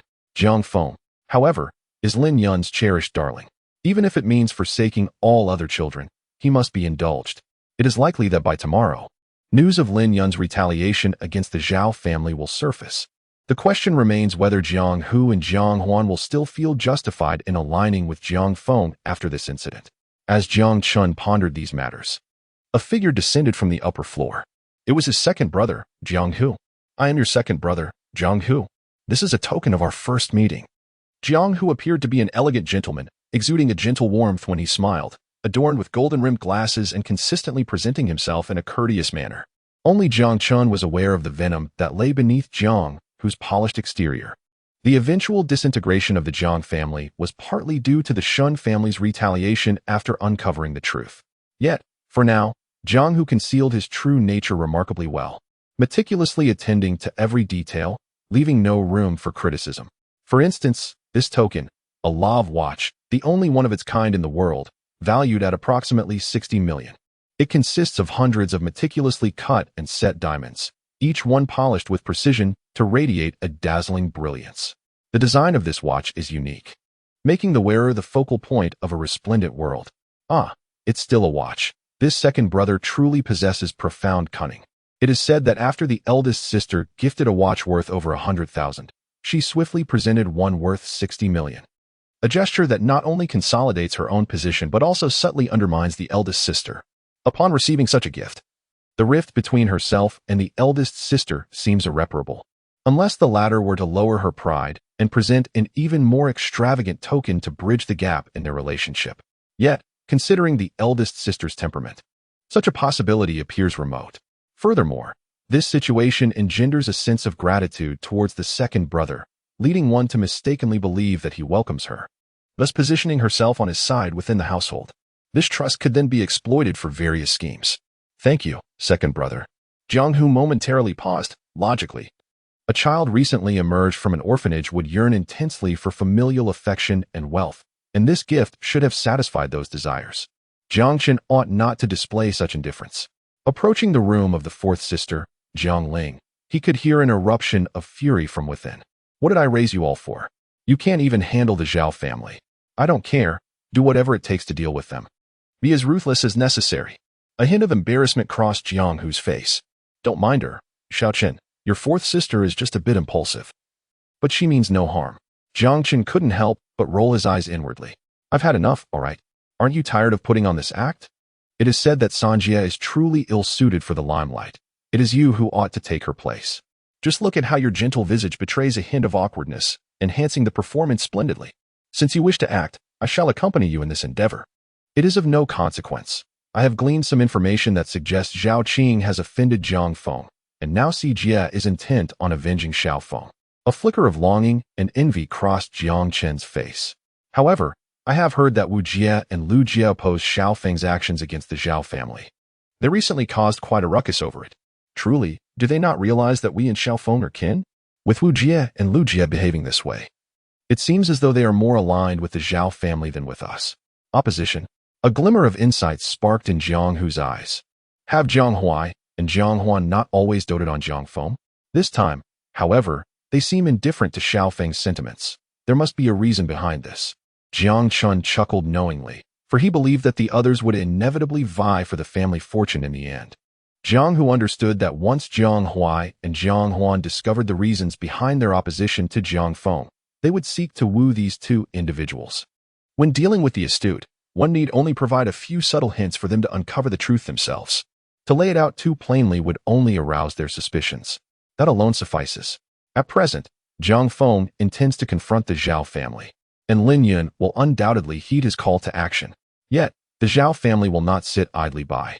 They will likely ally with the Wang family in a bid for mutual survival. Both families are not insignificant in Haisher, and should the Jiang family take action, they would not pose much of a threat. However, the entirety of the Jiang family's resources can only be mobilized by Jiang Xuanfu.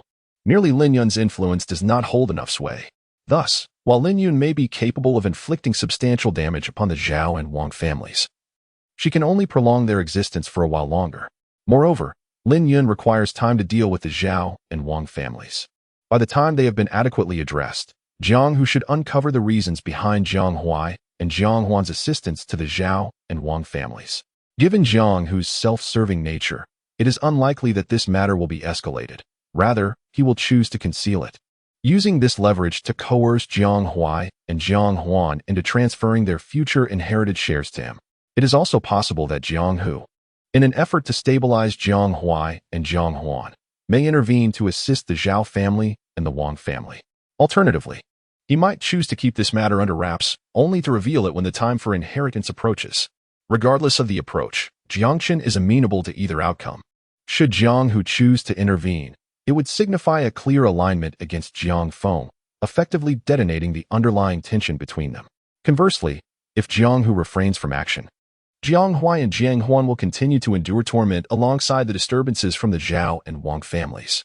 Furthermore, whether or not Jiang-hu intervenes, all that remains for Jiang Huai and Jiang Huan towards Jiang Feng is hatred. From this moment forward, the Jiang family is in disarray. Chapter 13. The unique Jiang Qiuyu fourth sister. I am entering. Jiang-hu knocked on the door and led Jiang Chen into the room. This is our brother Jiang Chun. You have yet to meet him. Fourth sister Jiang Ling cast a glance at Jiang Chun, her expression betraying neither discontent nor warmth. This was already an improvement. In the original text, Jiang Ling had openly mocked Jiang Chun for his tattered appearance. In the current state, influenced by his demeanor and presence, he was merely regarded as a stranger. Here, Father mentioned preparing a gift for you. This car is for you. Jiang Ling casually tossed a car key aside, disregarding Jiang Chun's intent, and continued to sift through her phone before dialing a number. Hello, Mier, I must tell you, the Zhao family is bullying my little brother. You need to speak up for me and let your company deal with the Zhao family. Jiang Chun ceased to listen to the ensuing conversation, handing the car key to Assistant Li with a directive to ensure the transfer, then proceeded towards the room of his third sister, Jiang Qiuyu. At that moment, Jiang Qiuyu was engrossed in her piano practice. As Jiang Chun approached, he found her seated beside the grand piano, joyfully playing a melody. While Jiang Chun was not well versed in piano music, he could discern the exceptional skill with which Jiang Qiuyu played.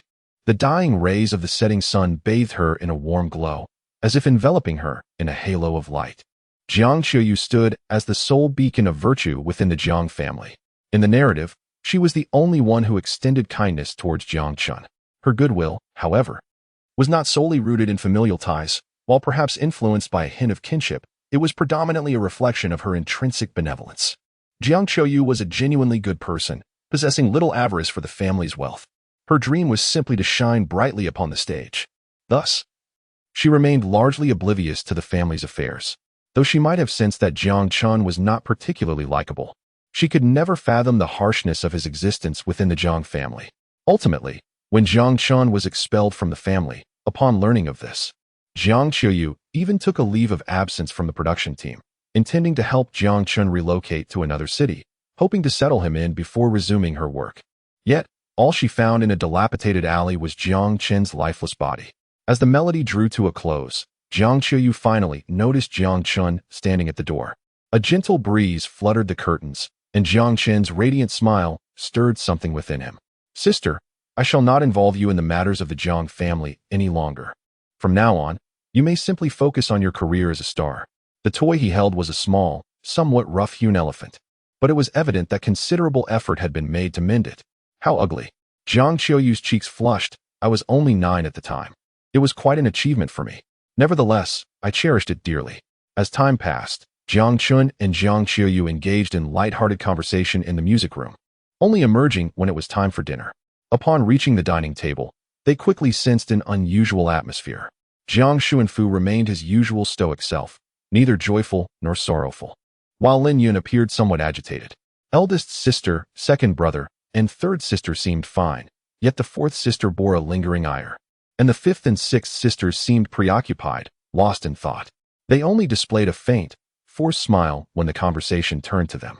This gathering marked the first family dinner for the Jiang household, and thanks to Jiang Chen's earlier instigation, Jiang Feng was now reluctant to cause any trouble. He understood well the principle of moderation. Today, due to the issues surrounding Zhao Qing, he had already troubled others enough. If he were to target Jiang Chen now, he might achieve success, but certainly they would all deem their younger brother overly meddlesome. Changing one's perspective takes time, and there is no need for haste. Thus, Jiang Chun found the meal to be relatively pleasant. You may worry as you wish. I am content as long as I have food to eat. During the meal, the fifth and sixth sisters also presented the gifts they had prepared for Jiang Chun. Luxurious items that can be acquired with money warrant no further discussion.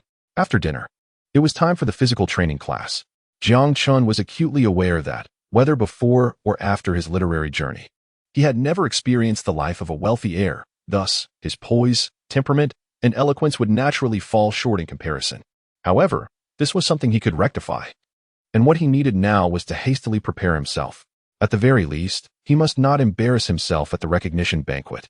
Jiang Feng would undoubtedly feel pressured and create disturbances during this event, so he needed to remain vigilant regarding Jiang Feng's actions in the coming days. But wait. While Jiang Feng may instigate trouble, so could he.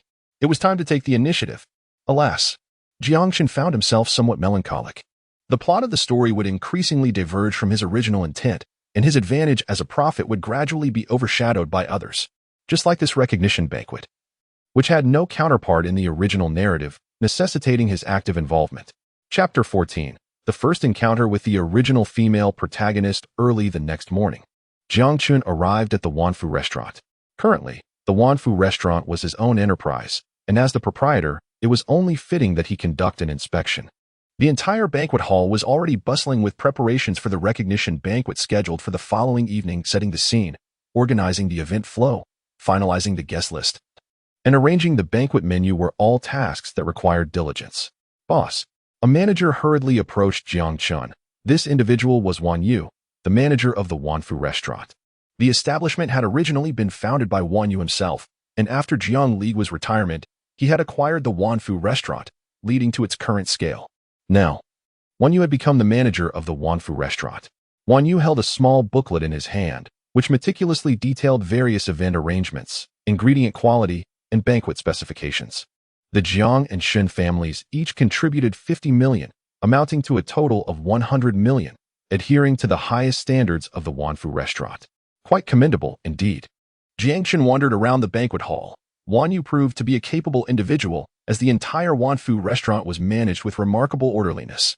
However, there seemed to be a deficiency in surveillance. A new set of pinhole cameras needed to be installed, ensuring comprehensive coverage without any blind spots. It should be completed today. Is that acceptable? Yes, boss. Excellent. Let us proceed to your office. I shall review the company's accounts. Just as Manager Wan was leading Jiang Chun toward the office, a young cleaning girl accidentally lost grip of her cloth, which then swung onto Jiang Chun's attire. The pristine white fabric was instantly tainted black. I'm so sorry. I didn't mean to. Manager Wan's eyes widened in alarm at the sight, admonishing her, how can you be so careless? You can't even manage basic cleaning. He then turned to Jiang Chun, his face filled with apologies, saying, please don't be angry, boss. This girl is a student from a less fortunate background. She just finished her college entrance exams and came here to earn some tuition money by working part-time. She had been assisting in the kitchen until today. When we needed extra hands in the banquet hall, the young girl wore an expression of distress, her delicate face slightly paling in fright, yet she maintained a stubborn demeanor. I'm truly sorry, boss. My name is Bai Bingning. I stained your clothes, and I'll take responsibility for cleaning them. I hope you won't dismiss me. I genuinely need this job. Bai Bingning. Jiang Chun's expression darkened slightly. Bai Bingning, the female protagonist of the original text, finds herself in a situation where Jiang Chun, who also needs to work part-time to cover his tuition fees, is employed at the same place as her. Captivated by Bai Bingning's independent, resilient, and radiant spirit, Jiang Chun admires her unwavering dedication in the face of adversity, leading him to fall deeply in love with her. However, as the narrative unfolds, Jiang Feng and Jiang Hu, antagonists in the latter part of the story, arrive at Jiang Chun's workplace, where they become acquainted with Bai Bingning. Consequently, she becomes Jiang Hu's kept woman and the unattainable ideal for Jiang Feng. Intriguingly, she maintains a facade of friendship with Jiang Chun while secretly betraying him to gain advantages from Jiang Hu and Jiang Feng. Ultimately, she aligns herself with the male lead, orchestrating the downfall of the Jiang family. It is quite unexpected to encounter Bai Bingning in this place. Nevertheless, it seems beneficial for her to interact with Jiang Hu and Jiang Feng. Jiang Chun turns to leave, but Bai Bingning steps in front of him, insisting, no. I made a mistake, and I must make amends. How much is your shirt? I'll compensate you. I told you, no need for compensation, just continue working. Jiang Chun replies. But Bai Bingning remains obstinately in his path, unwilling to yield. Fine, if you insist on compensation, it's 680,000. Will you transfer it directly or write an IOU? The smile on Bai Bingning's face falters. I don't have that much money. Then keep your mouth shut. Jiang Chun retorts, evading her and departing. Rest assured, boss, I shall expel Bai Bingning shortly, ensuring she no longer remains a source of annoyance for you. No need, Jiang Chun replied with a hint of amusement. For tomorrow night's recognition banquet, arrange for her to serve as a waitress. Manager Wan observed the slight curl of Jiang Chun's lips and mistakenly believed he understood. Could it be that the boss had taken a liking to Bai Bingning? Very well, boss. I shall ensure that Miss Bai is well taken care of from now on. However, Jiang Chun merely cast a cold glance at Manager Wan, admonishing him not to presume. Do as I instruct. That Bai Bingning shall be assigned to clean the restrooms today. Once Jiang Chun had departed, Manager Wan realized he was drenched in a cold sweat. The gaze he had received from Jiang Chun was devoid of emotion, akin to that directed at a lifeless corpse. Finally regaining his composure, He entered the banquet hall and glanced at Bai Bingning beside him. "Manager, could you provide me with the boss's contact information? I wish to apologize to him." Bai Bingning maintained her defiant demeanor, yet this stubbornness appeared hollow in the face of the staggering sum of 680,000. "What do you need to apologize for? Do you truly believe the young master would take notice of you? Stop your work and go clean the restrooms." What? Bai Bingning could hardly believe her ears. This was not how things were meant to unfold. With her appearance and the image of a resilient young flower she embodied, she was supposed to be noticed at first glance and destined to become a lady of a wealthy family.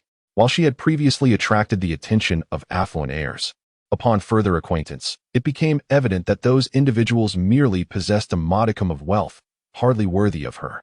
Thus, applying for a part-time position at Wanfujia restaurant was primarily motivated by the desire to engage with individuals from high society. Those who dine here undoubtedly belong to the upper echelons of society, and the proprietor must possess even greater wealth. Upon witnessing manager Wan pursuing that young gentleman, addressing him as boss, Bai Bingning contemplated the implications. To attain such a position at a young age suggests that this establishment was likely inherited rather than founded by Jiang Chen himself. The confidence to entrust such a significant business to someone so young indicates a family of considerable standing. This realization led to her earlier attempt at casual conversation. Yet, why was she assigned to clean the restrooms? What are you standing there for? If you're unwilling to work, be gone. You can forget about your wages for these days. Bai Bingning's expression was one of defiance. I will go right away. She was reluctant to relinquish the opportunity to mingle in such an environment ripe for encountering the affluent. Chapter 15. If one is to engage, let it be on a grander scale. Subsequently, Jiang Chun made another visit to the Shun family before settling comfortably at home to study under an etiquette instructor. During this time, he also instructed Assistant Li to establish an investment company on his behalf. With over 10 billion in hand, neglecting the potential for financial growth seemed rather wasteful. However, Jiang Chun had no intention of directly undermining the Jiang family in the business realm. The Jiang family scale was immense, and many domestic ventures could not merely be pursued with wealth alone. It was impossible to suppress them solely through commercial means. Before long, the day of the recognition banquet arrived. In the preceding days, Jiang Feng and Lin Yun had been preoccupied with targeting the Zhao family, leaving little time to attend to Jiang Chun. Meanwhile, Jiang Huai and Jiang Huan had not been seen for 2 days. "Young master, the vehicle is ready."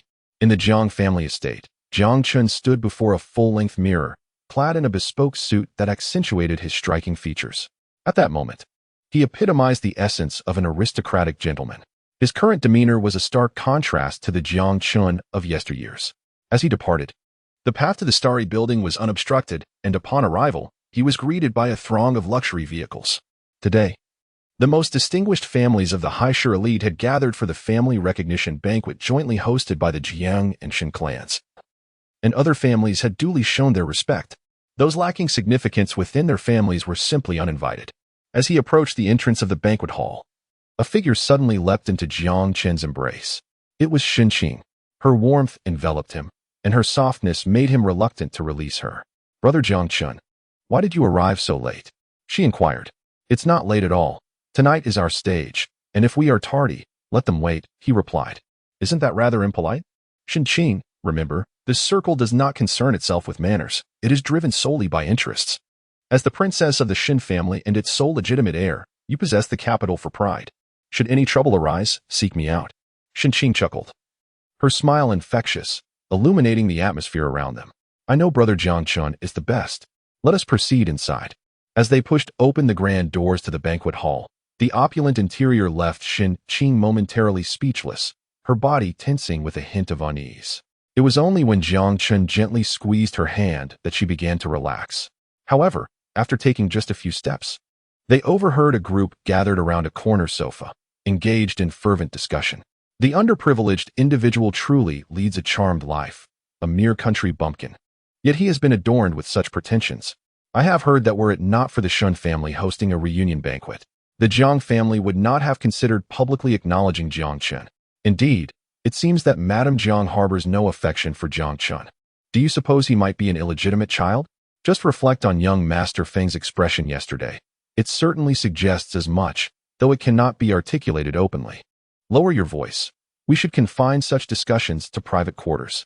If others were to overhear, Jiang Chun approached the sofa, contemplating the potential consequences of being overheard. If word reached the Jiang family, "Young Master Chun, I did not intend for this to happen." The individuals engaged in the earlier conversation hastily rose to their feet. Jiang Chun leisurely glanced at them. Unfamiliar faces. Yet from their discourse, they must surely be sycophants of Jiang Feng. Moreover, Jiang Feng had the audacity to malign Jiang Chen before them. With a casual gesture, he summoned a servant. Dispose of these individuals. One wonders who the original author is, to conjure such a dim-witted offspring of wealth. Such narratives seem to belong solely to the realm of fiction. The servant approached, addressing the gathered gentlemen. "Gentlemen, it is time for you to leave. You are not welcome here. You cannot expel me. I was invited by young Master Feng. Indeed, we were all summoned by young Master Feng." In the distance, Jiang Feng noticed the commotion. "Brother Chun, what transpires? They are my friends. It seems rather unkind of you to dismiss them so abruptly." Jiang Chen merely cast a fleeting glance at Jiang Feng and immediately discerned his machinations. If he did not expel them, his own reputation would suffer. Yet, should he choose to eject them, he would appear callous. If one were to engage, let it be with grandeur. Paying no heed to Jiang Feng's displeased countenance, Jiang Chun issued instructions to a nearby attendant. He instructed the bodyguards to remove them forcefully, along with all their guests attending the banquet. Indeed, let it be a rather ostentatious affair. The attendant, being an employee of the Wanfu restaurant, recognized the proprietor who had recently come to oversee operations. Moreover, the security for this soiree had been arranged by the same establishment. Once Jiang Chen had spoken, he disregarded Jiang Feng's dark expression and proceeded to escort Shen Qing to the dressing room. The attendant wasted no time and promptly summoned the security personnel. Meanwhile, the affluent parents present were engaged in fostering connections, oblivious to the unfolding drama. "Mr. Lin, shall we consider a joint development of the land in the Eastern District? Mr. Yang has approached me for business, and I am certainly amenable." Just as the two were about to continue their conversation, two bodyguards approached Mr. Yang from behind, seizing him and dragging him away. "Who are you? What do you want?" Mr. Yang exclaimed in terror, drawing the attention of those present. Yet, confronted with this spectacle, they were left bewildered. Mr. Yang struggled, but he was no match for the two burly men, who easily hoisted him and ejected him from the venue. Furthermore, several others experienced a similar fate as Mr. Yang. The crowd exchanged glances, and a singular phrase echoed in their minds: a show of force. However, regardless of the circumstances, the Jiang family holds Jiang Chun in exceptional esteem. It seems that from now on, one must maintain a sense of reverence towards Jiang Chun. The act of killing the proverbial chicken to scare the monkey has been executed, and those few chickens are utterly gone. All attendees of the banquet have etched the faces of those ejected from the venue into their memories, and henceforth, no family within this territory of Haisher will dare to conduct business with them. Chapter 16. The protagonist is stirring up trouble again. The atmosphere within the banquet hall gradually grew warm and convivial, as glasses were raised and deals were struck one after another. Soon enough, the formal dinner commenced. "Ladies and gentlemen, welcome to the engagement banquet for the Jiang and Shen families. Today, we primarily aim to introduce two individuals to you, ensuring that no one inadvertently crosses paths with the wrong person," Jiang Xuanfu announced, microphone in hand, standing upon the elevated platform of the banquet hall. The recent events in the hall had certainly not escaped Jiang Xuanfu's notice, and he harbored no objections regarding Jiang Chen's handling of the situation. This statement served as a show of support for Jiang Chen. After Jiang Xuanfu concluded his remarks, Jiang Chen and Shen Qing stepped forward to meet the guests. "This is my son, Jiang Chen, and this is Shen family's daughter, Shen Qing." Jiang Chen and Shen Qing greeted everyone graciously, and the audience reciprocated with equal courtesy. Words such as remarkably talented, golden boy and jade girl, perseverant, and handsomely charming flowed freely, as guests lavished praise without restraint, showcasing every commendable descriptor they could conjure. Likewise, this banquet also served as Jiang Chen's celebration for his academic advancement. Subsequently, Jiang Xuanfu spent a while on the platform before leading Jiang Chun around to toast the guests, while Shen Qing accompanied her father. This was an opportunity for Jiang Chun and Shen Qing to network. It was only after Jiang Chen's smile had nearly become fixed that the rounds concluded. Afterward, it was time for leisure activities. Jiang Chen raised his head and caught sight of Jiang Hu's malevolent gaze, which quickly transformed into a facade of gentle smiles. Suddenly, a cacophony of shattering glass resonated through the hall, The champagne tower had toppled. A slender figure emerged from the wreckage, clad in a server's uniform, drenched in the liquid, with shards of broken glass lacerating his hands and legs, drawing blood. Fortunately, the wounds were superficial, merely surface scratches. Bai Bingning. Before her stood a striking beauty in a crimson dress, her lips a fiery red. It was evident that she had been the one to push Bai Bingning, causing her to tumble into the champagne tower. I always knew that wherever the female protagonist was, trouble would surely follow. Such is the nature of Klitsch narratives. The heroine inevitably finds herself in a predicament that draws the scorn of those around her, only to have a devoted admirer rush to her aid. So, who will stand up for you now? Jiang Chen glanced toward Jiang Hu and Jiang Feng, who had both approached the champagne tower. Jiang Hu was the first to respond, removing his jacket to wrap around Bai Bingning's form, then addressing the fiery beauty with a smile, inquiring what had transpired to incite such fury. Nianwei, Gu Nianwei, the heiress of the Gu family. How curious, Bai Bingning chose to provoke someone from the Gu family. Jiang Chun had no doubt that this incident was a self-staged performance by Bai Bingning. Such is the way of heroines. They often conjure up chaos from thin air. Moreover, this was a gathering attended by the young lady of the Gu family. She was hardly a novice to societal decorum. The arrogance of the wealthy elite is often tempered by the context of the occasion. Moreover, Gu Nianwei, though not a significant character in the original text, is described briefly. She possesses a flamboyant personality, yet she is quite reasonable. What happened? You should inquire with her. For no apparent reason, she doused me in wine. When I asked her to escort me to the lounge so I could change into a fresh outfit, she persistently obstructed my departure. I did not. Bai Bingning appeared on the verge of tears, yet she stood her ground with a righteous demeanor. It was merely an accident. I did not notice when I turned that my wine glass was knocked over. Furthermore, my intention in stopping you was to offer my apologies. And I have already expressed my willingness to provide compensation. Compensation? Huh. Did I not make it clear that I do not require any? Take me to the lounge. Do you truly believe you can afford to compensate for this evening gown, valued at 360,000? I do not possess such wealth. If you lack funds, then what are you even saying? Here stands a person who has ruined her own gown, unable to afford compensation, yet unwilling to let me leave. Is this not a blatant manipulation of emotions? Jiang Chun understood, realizing that Bai Bingning was once again engaging in such antics. Miss Gu, let us resolve this matter in this manner. I shall cover the cost of this dress, and since this young lady has also been wronged due to your actions, let us consider this incident settled. Jiang Hu then adorned his face with a gentle smile, prompting those around to offer their praises. This resolution was indeed reasonable. In the presence of the crowd, it was inappropriate to act excessively. Even though Gu Nianwei felt a surge of anger within, she could only suppress it at that moment. However, Jiang Chun was not one to allow matters to conclude so easily. If his elder brother was so fond of spending money on others, why not extend a little more to this young lady as well? At this juncture, Jiang Chun found himself at the epicenter of the conflict. If memory serves me right, 2 days ago, Miss Bai directly threw a rag at me and demanded compensation of 680,000. Additionally, this champagne tower, consisting of 365 glasses, with each glass priced at 10,000, and considering the wine within, it sums up to at least 5 million. In total, 9,280,000. Let us round it down to 9 million. Upon hearing this, Jiang Hu's gaze towards Jiang Chun was ablaze with indignation. Had Jiang Hu followed through with his initial plan, he would have garnered a plethora of favorable reputations. However, with Jiang Chun now personally involved, the situation has drastically altered. The most evident implication is the discord within the Jiang family, at least from an outsider's perspective. It appears there is a rift between the adopted son and the biological son of the Jiang family. Given this premise, Jiang Hu's future business dealings may not proceed as smoothly. Others might hesitate to align too closely with Jiang Hu, fearing potential repercussions should Jiang Chen ever seize control of the Jiang family. After all, in the eyes of the common folk, regardless of the affection shown towards an adopted son, the family fortune is destined to be inherited by the biological son. Moreover, Miss Bai, you are terminated.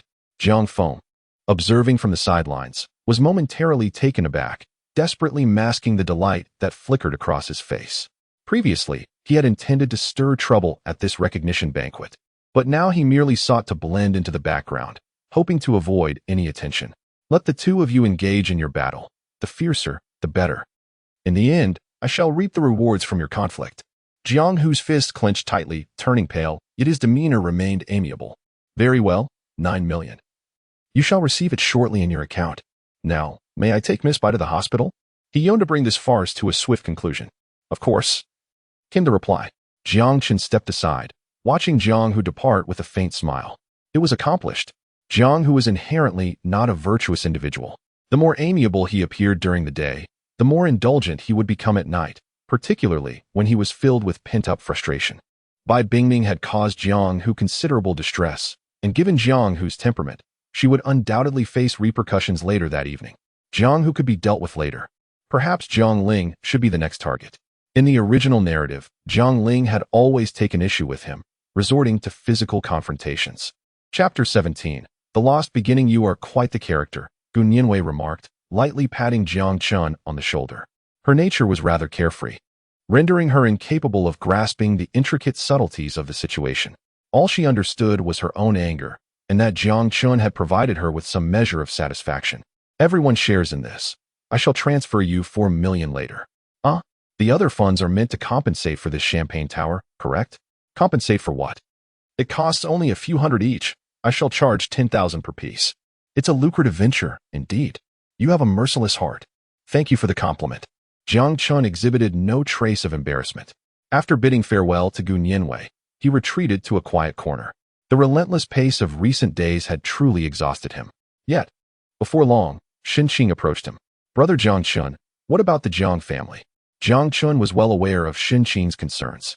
Unlike the Shin family, which had only one daughter, the Jiang family had numerous adopted sons and daughters, and he had recently experienced discord with his second brother. Rest assured, it's merely a trivial issue. Jiang Chun ruffled Shin Qing's hair, reminding her that her foremost duty now is to study diligently, for he would be waiting for her at high university. Shin Qing's cheeks flushed, a delicate pink tint gracing her ears.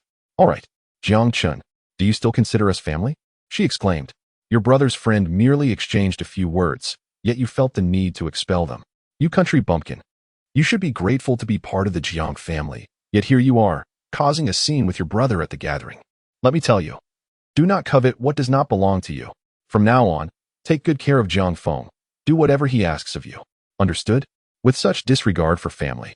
If it happens again, you shall be thrown out of this home. Here it comes again. Jiang Feng, that little rascal, is certainly the one to report. This time, it was about his little brother being kicked out. Without his little minion to command, he resorted to complaining to Lin Yun. Did he? Setting that aside, do you know Xiaolingqin? Lin Yun's anger evaporated in an instant, replaced by disbelief and a profound hatred in her eyes. Where did you hear that name? Speak quickly. How do you know about her? Lin Yun's body stiffened, her face contorted with incredulity. It cannot be. It's impossible. Jiang Hu, how could it be her? Only after Lin Yun departed did Jiang Chun allow himself to smile with relief. Xiaolingqin certainly wasn't a name he had overheard. Both Jiang Fu and Jiang Hu were not foolish enough to let their conversation be eavesdropped. Yet, it was true that Xiaolingqin was Jiang Hu's mother, and she was also the mistress of Jiang Xuanfu. Indeed, Ergo Jiang Hu is the illegitimate son of Jiang Xuanfu, an illegitimate child whom Lin Yun brought into her home and nurtured for over a decade. One cannot help but ponder the toll this has taken on her psyche. The reason Jiang Xuanfu appeared so indifferent during Jiang Chen's disappearance is rooted in his awareness of having a son out of wedlock. As long as there exists a child to inherit the Jiang family legacy, the identity of that child is of little consequence to him. At the moment Jiang Chen vanished, Jiang Xuanfu had already tacitly accepted the notion that the child was lost, which is why he welcomed Jiang Hu into his household, intending for him to assume the family mantle. As for the eldest sister, Jiang Ruoxi, she indeed possesses remarkable business acumen. However, there lies one insurmountable obstacle. She is a woman. This singular fact renders her unfit in Jiang Xuanfu's eyes. Jiang Ruoxi could ascend to the role of CEO and adeptly manage the family enterprise, amassing wealth without limit. Yet when it comes to shares, she must not lay a finger on them. This encapsulates Jiang Xuanfu's reasoning. Particularly, given that Jiang Chun has grown into such an exceptional individual, Jiang Xuanfu's focus has shifted. He will scrutinize which of the two children is more suited to inherit the family business. Jiang Xuanfu is unperturbed by the prospect of competition among his children. After all, managing such a vast empire as the Jiang family, he is hardly a benevolent figure. In his eyes, only victors matter. while other adopted sons and daughters stand no chance whatsoever. Thus, Jiang Chun has never regarded Jiang Feng as a rival, especially since he holds a significant advantage over him. However, this advantage is not yet ripe for revelation. I imagine that upon learning of Xiao Lingqin, Lin Yun will undoubtedly investigate the relationship between Jiang Hu and Jiang Xuanfu. A mere DNA test using their hair would easily unveil their connection. By that time, Lin Yun's hatred towards me would have completely shifted onto Jiang Du, and she would undoubtedly exert all her efforts to undermine him. However, Lin Yun would not dare to escalate this matter publicly, for the household is ultimately under Jiang Xuanfu's authority, a man who harbors no sentiments for the past.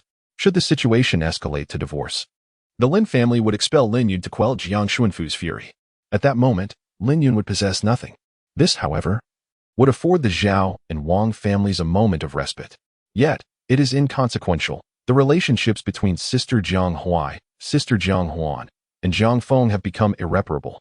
Reflecting upon the original text, Jiang Chen's plight is indeed tragic. For Jiang Chen was not abducted by human traffickers, he was forsaken by Lin Yun herself.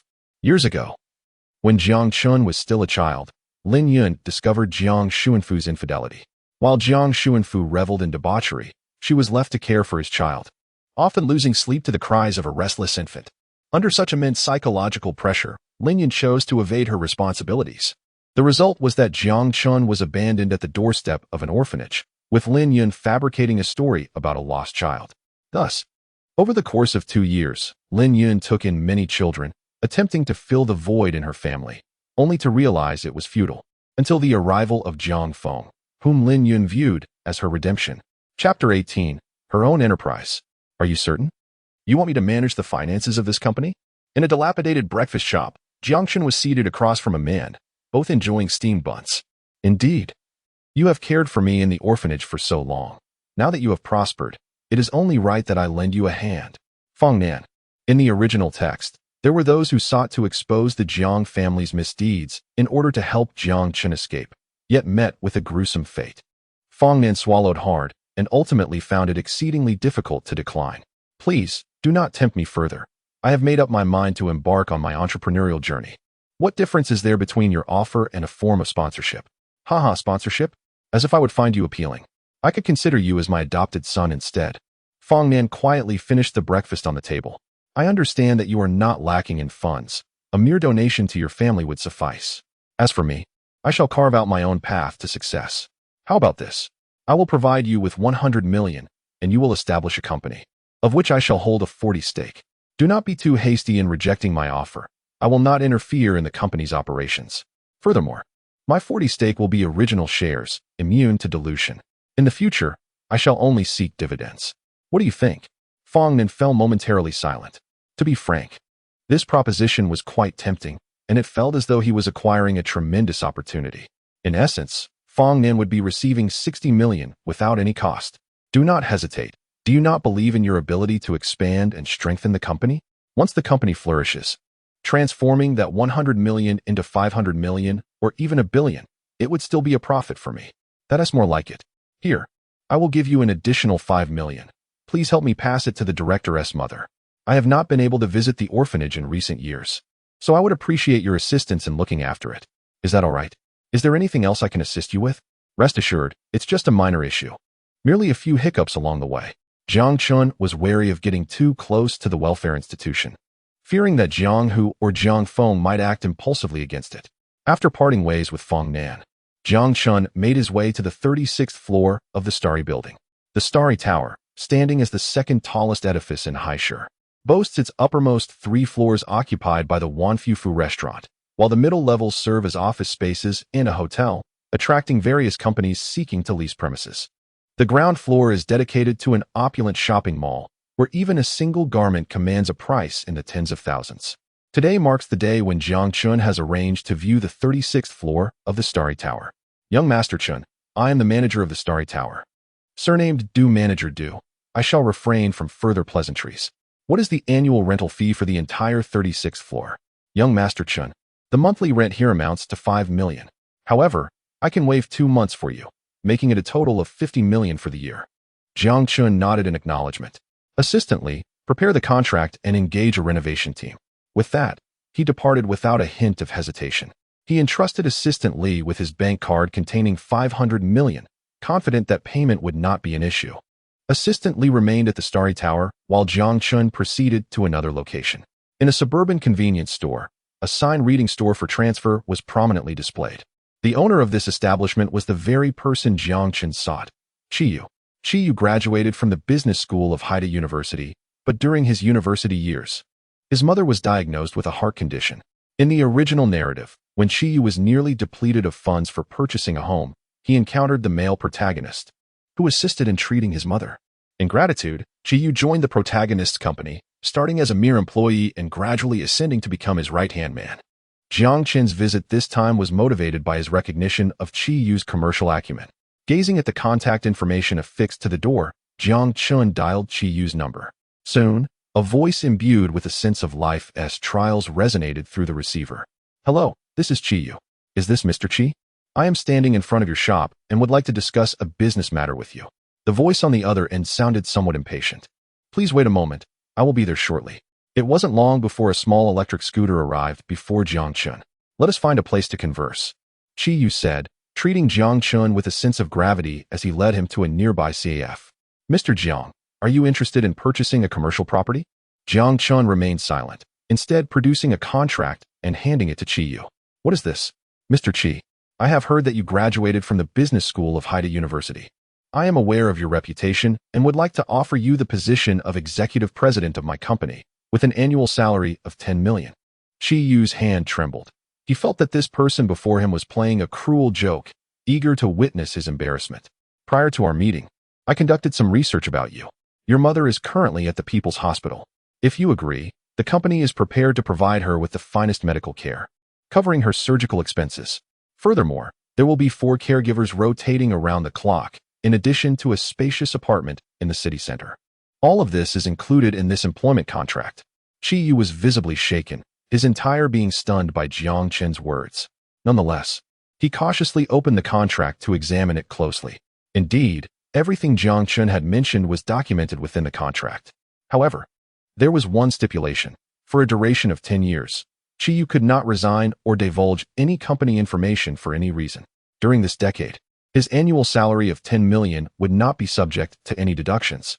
If, after a decade, Chiyu still wishes to continue his tenure at the company, he shall receive a 1 dividend from the enterprise. This bank card holds a sum of 10 billion, representing our company's initial capital. Jiang Chun has introduced this bank card, 10 billion. One can only speculate what the company's market value will be after 10 years. A 1 dividend would equate to an astronomical figure. Chiyu could not shake the feeling that fortune had unexpectedly smiled upon him. Why was he chosen? His throat felt parched as he spoke, his voice hoarse. "What?" Jiang Chun tapped the table gently, urging him to trust his vision. "I am willing. What shall we name our company?" Tianqian Venture Capital. The 36th floor of the Star Building is currently undergoing renovations. The staff has yet to be recruited. You shall be responsible for all these matters. This bank card will remain with you, and I will soon send you a list of companies. Regardless of the investment amount, you must acquire at least 10 of these companies' shares. Naturally, the more, the better. Additionally, I have secured a plot of land in the suburbs to establish a laboratory, so do recruit more technical personnel. I will provide you with details on the industries we will research shortly. Chapter 19. Lin Yun receives the paternity test. This is merely the beginning of the narrative. Jiang Chun is well aware of the opportunities that lie ahead. The future direction will focus on artificial intelligence, entertainment, information technology, and renewable energy, fields where the Jiang family is relatively weak. The family's traditional strengths lie in tangible products and the financial sector. After outlining the broader vision to Chiyu and providing him with a list of enterprises, Jiang Chun entrusted the company entirely to Chiyu. In the future, there may be arrangements for someone to supervise Chiyu, but for now, it is sufficient to grant him autonomy. Jiang Chun has begun to devise a plan regarding his 4th sister, Jiang Ling. A talented racer, her greatest aspiration is to become a racing deity. However, due to limited natural ability, this dream may forever remain unfulfilled, despite Jiang Ling enjoying a modest reputation within the racing community. Therefore, let us commence with her racing endeavors. In a few days, a competition is approaching, the Sunset Mountain Racing Challenge, a winding route of 265 kilometers, featuring 142 bends. with the fastest recorded time being 1 hour and 21 minutes. Though not the most renowned event, it possesses a degree of recognition domestically and attracts numerous racers each year. Thus, let us begin by imposing a ban on her, gradually dismantling her existence, leaving her with nothing, and then subjecting her to physical torment. Should I perhaps establish a mental institution? In due course, I could confine these individuals there, selecting one at random each day for torment. Alternatively, a sanatorium could suffice. As Jiang Chun pondered these thoughts, Jiang Huai and Jiang Huan, who had been absent for several days, made their appearance, accompanied by a man, Zhao Qing's brother, Zhao Qi. How dare the Zhao family come here? Jiang Huai nodded at Jiang Huan, who then led Zhao Qi to Lin Yun's room. Mother, I wish to be with Zhao Qi. Oh, a faint smile graced Jiang Chun's lips. He understood that they had chosen a course of action regarding the Zhao family. After establishing their relationship, Jiang Huan and Zhao Qi must consider the implications for the Jiang family, even if they intend to target the Zhao family. It is likely that soon Jiang Huai will express his affections for someone from the Wang family. However, have they pondered the thoughts of Jiang Xuanfu? The Zhao family is, in fact, 2 tiers inferior to the Xin family. Will Jiang Xuanfu acquiesce to such a connection? Since Jiang Qin's arrival at the Jiang family, he has been subjected to constant persecution and scheming by others, ultimately leading to Jiang Xuanfu relinquishing his support for him. Jiang Chun has committed numerous acts that have incited public outrage, making Jiang Huai and Jiang Huan's choice of the Zhao family's Wang family seem relatively insignificant. Nevertheless, Jiang Feng's attempts to frame Jiang Chun have been thwarted on multiple occasions. In Jiang Xuanfu's eyes, Jiang Chun remains a perfect flower that has blossomed from the ruins. As the first to challenge Jiang Xuanfu's authority, can Jiang Huan succeed? Jiang Xuanfu is a self-serving individual. His perspective is that while he has no objection to adopting children, those who have enjoyed the privileges of the Jiang family for so long must contribute to its matrimonial alliances. Clearly, the Zhao family cannot provide any assistance to the Jiang family.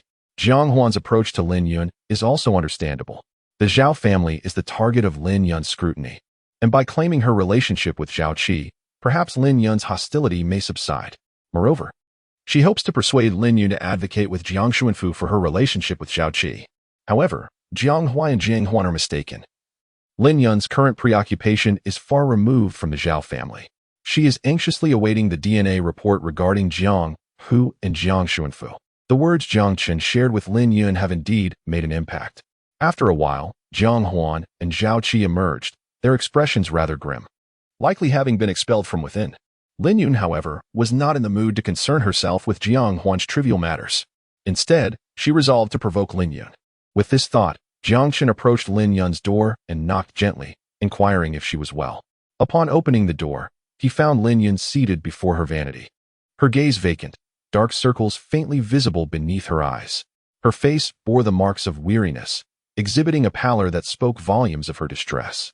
Jiang Chen's voice seemed to rattle Lin Yun, tightening her heart with a surge of guilt, swiftly transforming into a torrent of anger. "Get out," she snapped, her mind racing back to the moment she had cast Jiang Chen aside. Yet, the agony of her remorse gradually morphed into fury directed at him. As long as Jiang Chun remained a hopeless case, she felt justified in her actions. "It's not my fault. Blame that mistress. And you, Jiang Hu. You haven't even eaten breakfast, and now it's afternoon. You should eat something. I said get out, didn't you hear me?" Lin Yun's voice rose in a near-hysterical pitch. Jiang Chen's concern incessantly reminded her of the darkness she harbored within. At that moment, the butler entered Lin Yun's chamber. "Madam, someone has delivered a document." He held out an envelope containing the DNA test results. Despite having anticipated this moment, Lin Yun hesitated to unveil the findings. Taking a deep breath, she steeled herself to open it. As she read the results, the report slid from her fingers, and she collapsed to the ground. "Quick! Summon the family doctor." The butler rushed forward, laying Lin Yun flat and pressing her acupoint. Meanwhile, Jiang Chen discreetly concealed the test report, ensuring the butler remained oblivious. Mere minutes passed before Lin Yun regained consciousness. Upon opening her eyes, she was met with a throng of concerned faces. The butler and the family doctor were present, as well as Jiang Huai, Jiang Huan, Jiang Chen, and Jiang Feng. "My lady, your frail condition has led to a sudden fainting spell due to emotional turmoil. You must pay more attention to your emotions in the future." "Mom, thank goodness you're all right," Jiang Feng exclaimed, throwing himself into Lin Yun's embrace. She tenderly stroked his hair, her anxiety gradually subsiding. Brother Jiangchen, what did you do just now? Why did Mom faint the moment you arrived? Don't be ridiculous. I merely exchanged a few words. You can ask the butler. I didn't even enter the room. Lin Yun was well aware of what had transpired, yet she had no desire to squander time on the matter. I am fine. Please leave me to rest for a while. Okay, Mom. I heard you didn't eat breakfast this morning. You should sleep for a bit. I'll go prepare some noodles for you. Lin Yun gazed at the obedient Jiang Feng, feeling her spirits lift considerably. Indeed, Jiang Feng was her true child. Chapter 20. Jiang Feng's mischief returns. Once everyone had departed, Lin Yun immediately sprang from the bed, searching frantically.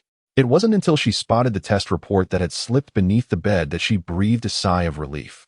It must have fallen directly from my hands to the floor. They did not notice. Clutching the report tightly, the light in her eyes flickered uncertainly. After Jiang Qin departed from Lin Yun's room, he instructed Fang Nan to closely monitor Jiang Hu's movements. He was curious about how Lin Yun would react to the child of the mistress. Lin Yun was not particularly astute. Otherwise, she would not have conceived the idea of abandoning her own child to take revenge on Jiang Xuanfu over a decade ago. Moreover, she would not have allowed Jiang Hu to reside in their home for so many years without realizing he was the offspring of the mistress. Thus, Jiang Qin surmised that upon discovering Jiang Hu's true identity, Lin Yun would soon be unable to resist taking action.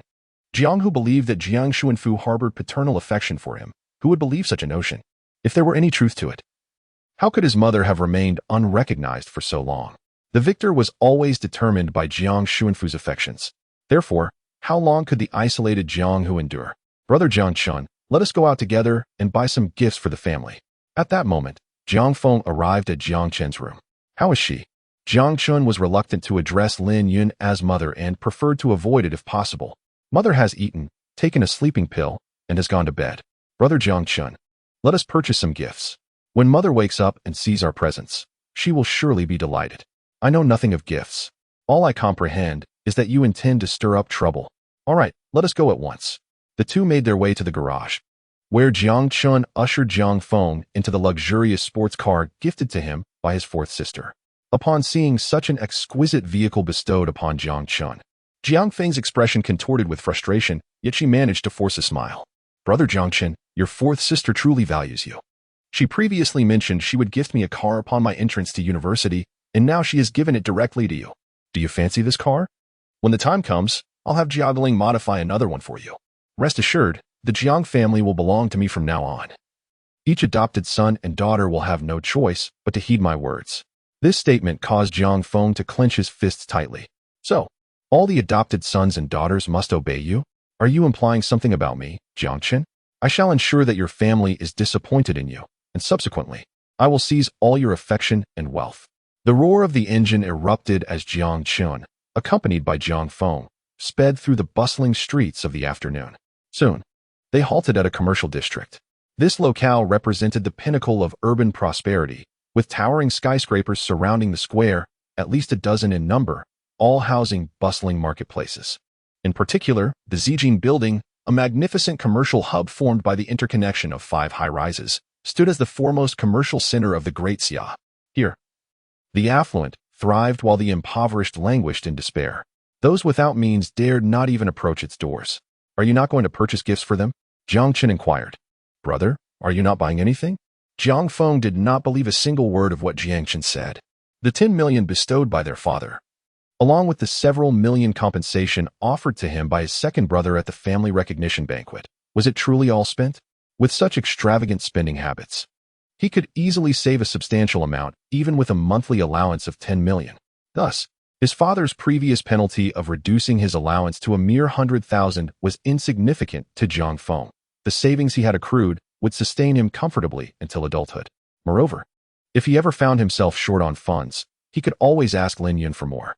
Jiang Feng began to realize that Jiang Qin simply did not wish to spend a single dime on them. He would return home and report this to their mother.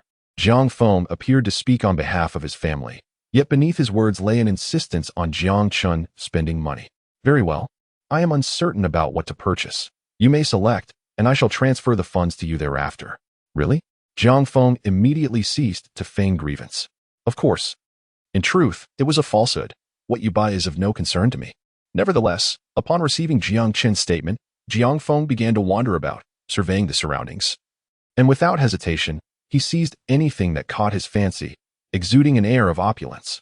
When Jiang Chun observed that Jiang Feng had nearly completed his shopping, he seized the opportunity during a moment when several sales associates were preoccupied with Jiang Feng and swiftly made his exit, leaving Jiang Feng alone amidst the bustling commercial district.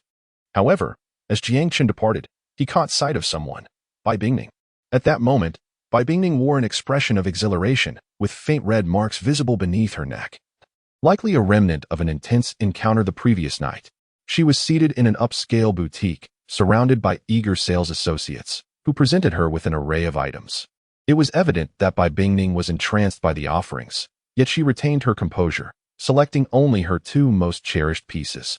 She had already become involved with Jiang Hu, and in the span of a single night, he had even provided her with a supplementary card. Just wait. In less than a month, the male protagonist will also be a freshman at High University, arriving ahead of time to familiarize himself with the city, at which point arrangements will be made for their meeting. Jiang Hu, with the machinations of the protagonists and Lin Yun's vendetta, how long do you believe you can endure? However, Jiang Hu has taken no action regarding the Zhao family's affairs. Has he uncovered nothing, or is he merely reaping the benefits? Chapter 21. Jiang Huai and Jiang Huan's plan to save the Zhao family. However, soon the steward arranged for a carriage to fetch Jiang Feng, except for the third sister, Jiang Xiuyu, who was occupied with a shoot in a different location, and the fourth sister, Jiang Ling, who was preoccupied with car racing away from the Jiang residence. The rest were currently at the estate. Brother Jiangchen, how could you do this? You just left me to go to the mall alone, Jiang Feng exclaimed, his expression one of deep grievance, his eyes reddened with unshed tears.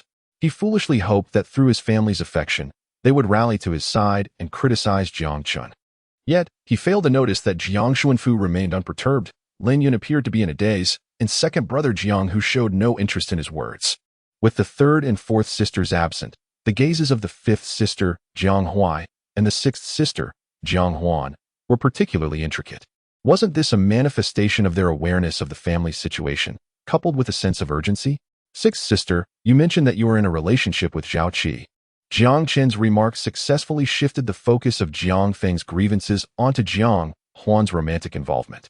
Jiang Feng's lamentations were trivial, while Jiang Huan's engagement was of genuine concern to Jiang Xuanfu. All eyes converged on Jiang Huan and Zhao Qi. Father, I truly care for Zhao Qi. I hope you will approve of our relationship, Jiang Huan declared earnestly. Jiang Xuanfu's gaze bore down on Zhao Qi with intensity. Jiang Huan has been our cherished princess for 20 years. Do you believe you are worthy of her? This statement weighed heavily upon Zhao Qi. Gritting his teeth, he responded, Uncle Jiang, I genuinely love Jiang Huan. Rest assured, I will bring her happiness. Jiang Chun, listening from the sidelines, couldn't he help but chuckle. Jiang Xuanfu, however, was indifferent to notions of happiness. His only concern lay in Zhao Qi's background, though he maintained a faade of caring for his daughter's well-being. Happiness? What right do you have to grant her happiness? With just a word from my wife, your family's assets could dwindle by half. Jiang Xuanfu's words were akin to pouring salt on a wound. Jiang Chen kept his gaze fixed on Jiang Hu, who seemingly remained unfazed, treating the situation as though it did not concern him. It appears I have overestimated Jiang Hu. His demeanor clearly indicates he has not uncovered that Jiang Huan belongs to the Wang family. Indeed, how could someone so easily manipulated by the protagonist possess such keen insight? Perhaps he is aware of the romance between Jiang Huan and Zhao Qi. Leading him to believe this is the reason Jiang Huai and Jiang Huan do not speak in favor of the younger brother, without delving deeper into the matter. Though I am devoid of wealth, my love for Jiang Huan is genuine. Yes, father, Zhao Qi and I share a sincere affection. As Zhao Qi lingered, reluctant to depart, Jiang Xuanfu instructed the butler to escort him out. This evening, both individuals have indeed provoked Jiang Xuanfu's ire. Jiang Chun could only remark that greed knows no bounds. In the eyes of the Zhao and Wang families, only the Jiang family exists. However, were Jiang Chun the power broker of the Zhao and Wang clans, he would allow Jiang Xuanfu to orchestrate a marriage alliance for Jiang Huai and Jiang Huan. At this stage, it matters not if bankruptcy looms. As long as assets are preserved before the fall, there is no fear of future financial destitution. Following the union of Jiang Huai and Jiang Huan, as long as their identities remain concealed, Establishing a new enterprise and nurturing it to success would be a straightforward endeavor. Could the marriage candidates selected by Jiang Xuanfu possibly stem from ordinary families? In time, they would thrive off the wealth of both families. No, wait. A delightful thought suddenly occurred to Jiang Chun. If Jiang Huai or Jiang Huan were to encounter a young man who would captivate their hearts beyond redemption, compelling them to forsake everything for him, what would ensue? Would they rebel against their families, abandoning all to be with him, or would they endure the burden of humiliation, helplessly witnessing him marry and start a family? Regardless of the path chosen, a lingering sense of regret would remain. They should return and investigate whether there are suitable young men at Haida University, enticing these two to engage with them. Dinner. Jiang Xuanfu declared with finality. Observing Jiang Xuanfu's stern expression, Jiang Feng refrained from further mischief. Elder sister Jiang Ruoxi also remained silent, her gaze towards Jiang Chun filled with animosity. Yet she held her tongue. Jiang Chun had already provoked Jiang Ruoxi twice, first by discarding a gift and presenting her with a mere weed, and second by bullying her younger brother. Meanwhile, Lin Yun's attention fluctuated between Jiang Xuanfu and Jiang Hu, while Jiang Huai bowed her head, remaining silent. Jiang Hu, on the other hand, ate while glancing at his watch, appearing to be pressed for time. It was rather late, suggesting he might be rushing to accompany the protagonist. By Bingning, this evening, Jiang Feng, interrupted by Jiang Chun during his incantation, bore a look of frustration, simmering with resentment. From time to time, he cast glances towards Jiang Huai and Jiang Huan upstairs. The idea of targeting the Zhao family was his own initiative. Yet now Jiang Huan was in a romantic liaison with them, leaving Jiang Feng pondering how to mend his relationships with his fifth and sixth sisters. At the table of 7, each held their own ulterior motives. Chapter 22. The scheme begins on the training grounds of the Qingling Racing Club. A car adorned in a vibrant red and yellow raced with fervor. The vehicle, embellished with patterns of flames, sped past the crowd, stirring up gusts of wind. The friction between the tires and the asphalt produced billowing clouds of white smoke. Until the conclusion of the third lap, the car finally came to a halt by the roadside. Sister Ling, you have once again outpaced by a second or two. This marks your fastest lap record. Is that so? Jiang Ling's face was also alight with joy. Let's prepare. Today we shall head to the Sunset Mountains. Sister Ling, with several days remaining until the race. Is it truly necessary for us to set off this early? I heard that Bai Guang will also be attending. I intend to seek him out and see if I can persuade him to join my club. Bai Guang, the racing driver who clinched third place in an international competition, is also Jiang Ling's favorite racer. It was during that event that Bai Guang first met Jiang Ling. This was her inaugural encounter with an idol, and Jiang Ling yearned to present herself in the most perfect light. Very well, I shall make the arrangements immediately. After sending the message, she glanced around nervously, only feeling at ease upon realizing that no one was nearby. Sister Ling, please do not hold it against me. I also have a family to support. This opportunity could suffice for 3 years of my salary. Meanwhile, within the Jiang family estate, Jiang Chen picked up his phone and noticed a message from Feng Nan, detailing Jiang Ling's movements and information about Bai Guang. Bai Guang's private life abroad is rather scandalous. Previously, there were rumors of him juggling 3 girlfriends simultaneously, leading to a confrontation with one of the aggrieved parties. It seems necessary to assign someone to make contact with Bai Guang, perhaps a woman in distress. Jiang Ling would likely be indifferent to Bai Guang's past, as she is acutely aware that a marriage between them is implausible. Jiang Xuanfu would never permit it. If the Zhao family looks down upon him, how could they ever accept a mere racing driver? Tonight they are heading to Sunset Mountain, right? Bai Guang, congratulations. You have gained an ardent admirer. Willing to spend money, Jiang Chen effortlessly found a girl in need of help, curvaceous and flamboyant. She was not averse to engaging in a deeper relationship. On that very day, she arrived at the airport dressed in vibrant attire. As Bai Guang disembarked from the plane, he immediately noticed her. Bai Guang, you are Bai Guang, the girl exclaimed, her face brimming with infatuation. Could you please give me an autograph? With pleasure, my dear. Bai Guang responded, flashing a self-assured smile he believed to be charming. I never imagined I would encounter you here. I adore watching your races, she gushed. How long will you be staying? May I treat you to dinner? Her excitement was palpable, reminiscent of a young girl meeting her idol. This adoration deeply gratified Bai Guang's ego. How could I allow you to treat me? Such matters are best handled by me. Thus, they exited the airport together. After their meal, Bai Guang took her to a bar. The following day, news emerged. They had become intimate. Not only did they discuss racing skills at the hotel, but during a passionate moment, her nails grazed Bai Guang's skin, and she tenderly licked the wound, claiming it was to disinfect it. Indeed, it was rather toxic. There are only a few modes of transmission, and now they had covered racing skills, saliva, and blood. However, initial infection takes at least 5 days before Bai Guang becomes contagious. Therefore, it was essential for Jiang Ling to compete normally, ideally achieving a commendable ranking, and then, at her happiest moment, to reveal the use of performance-enhancing drugs, allowing Bai Guang to comfort her thoroughly. The arrangements are crystal clear. Bai Guang has recently concluded his overseas competition and now finds himself with ample free time. Following Jiang Ling's suspension, he too will have a considerable amount of leisure. This is your final opportunity. Relish this fleeting tranquility. In the original text, after Jiang Feng's provocation, you became my fiercest adversary, to the extent that even my presence at the dining table would be met with disdain. If the Jiang family were to discover your ailment, would they still permit you to join them for a meal? The cold shoulders, neglect, and mistreatment I have endured, now, you shall experience it in full measure. As for Jiang Ling, let Jiang Chen set that matter aside for now. We only need to wait until noon on the day of the competition to discreetly introduce the performance-enhancing substances into Jiang Ling's meals and drinks. Those we've bribed around Jiang Ling will undoubtedly ensure this is executed flawlessly. Now, let us ponder how to deal with the eldest sister, Jiang Ruoxi.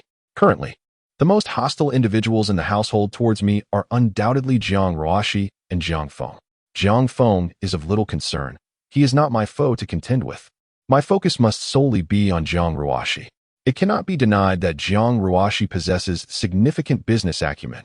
As the president of a cosmetics company, she has transformed an initial capital of 300 million into a valuation of 50 billion.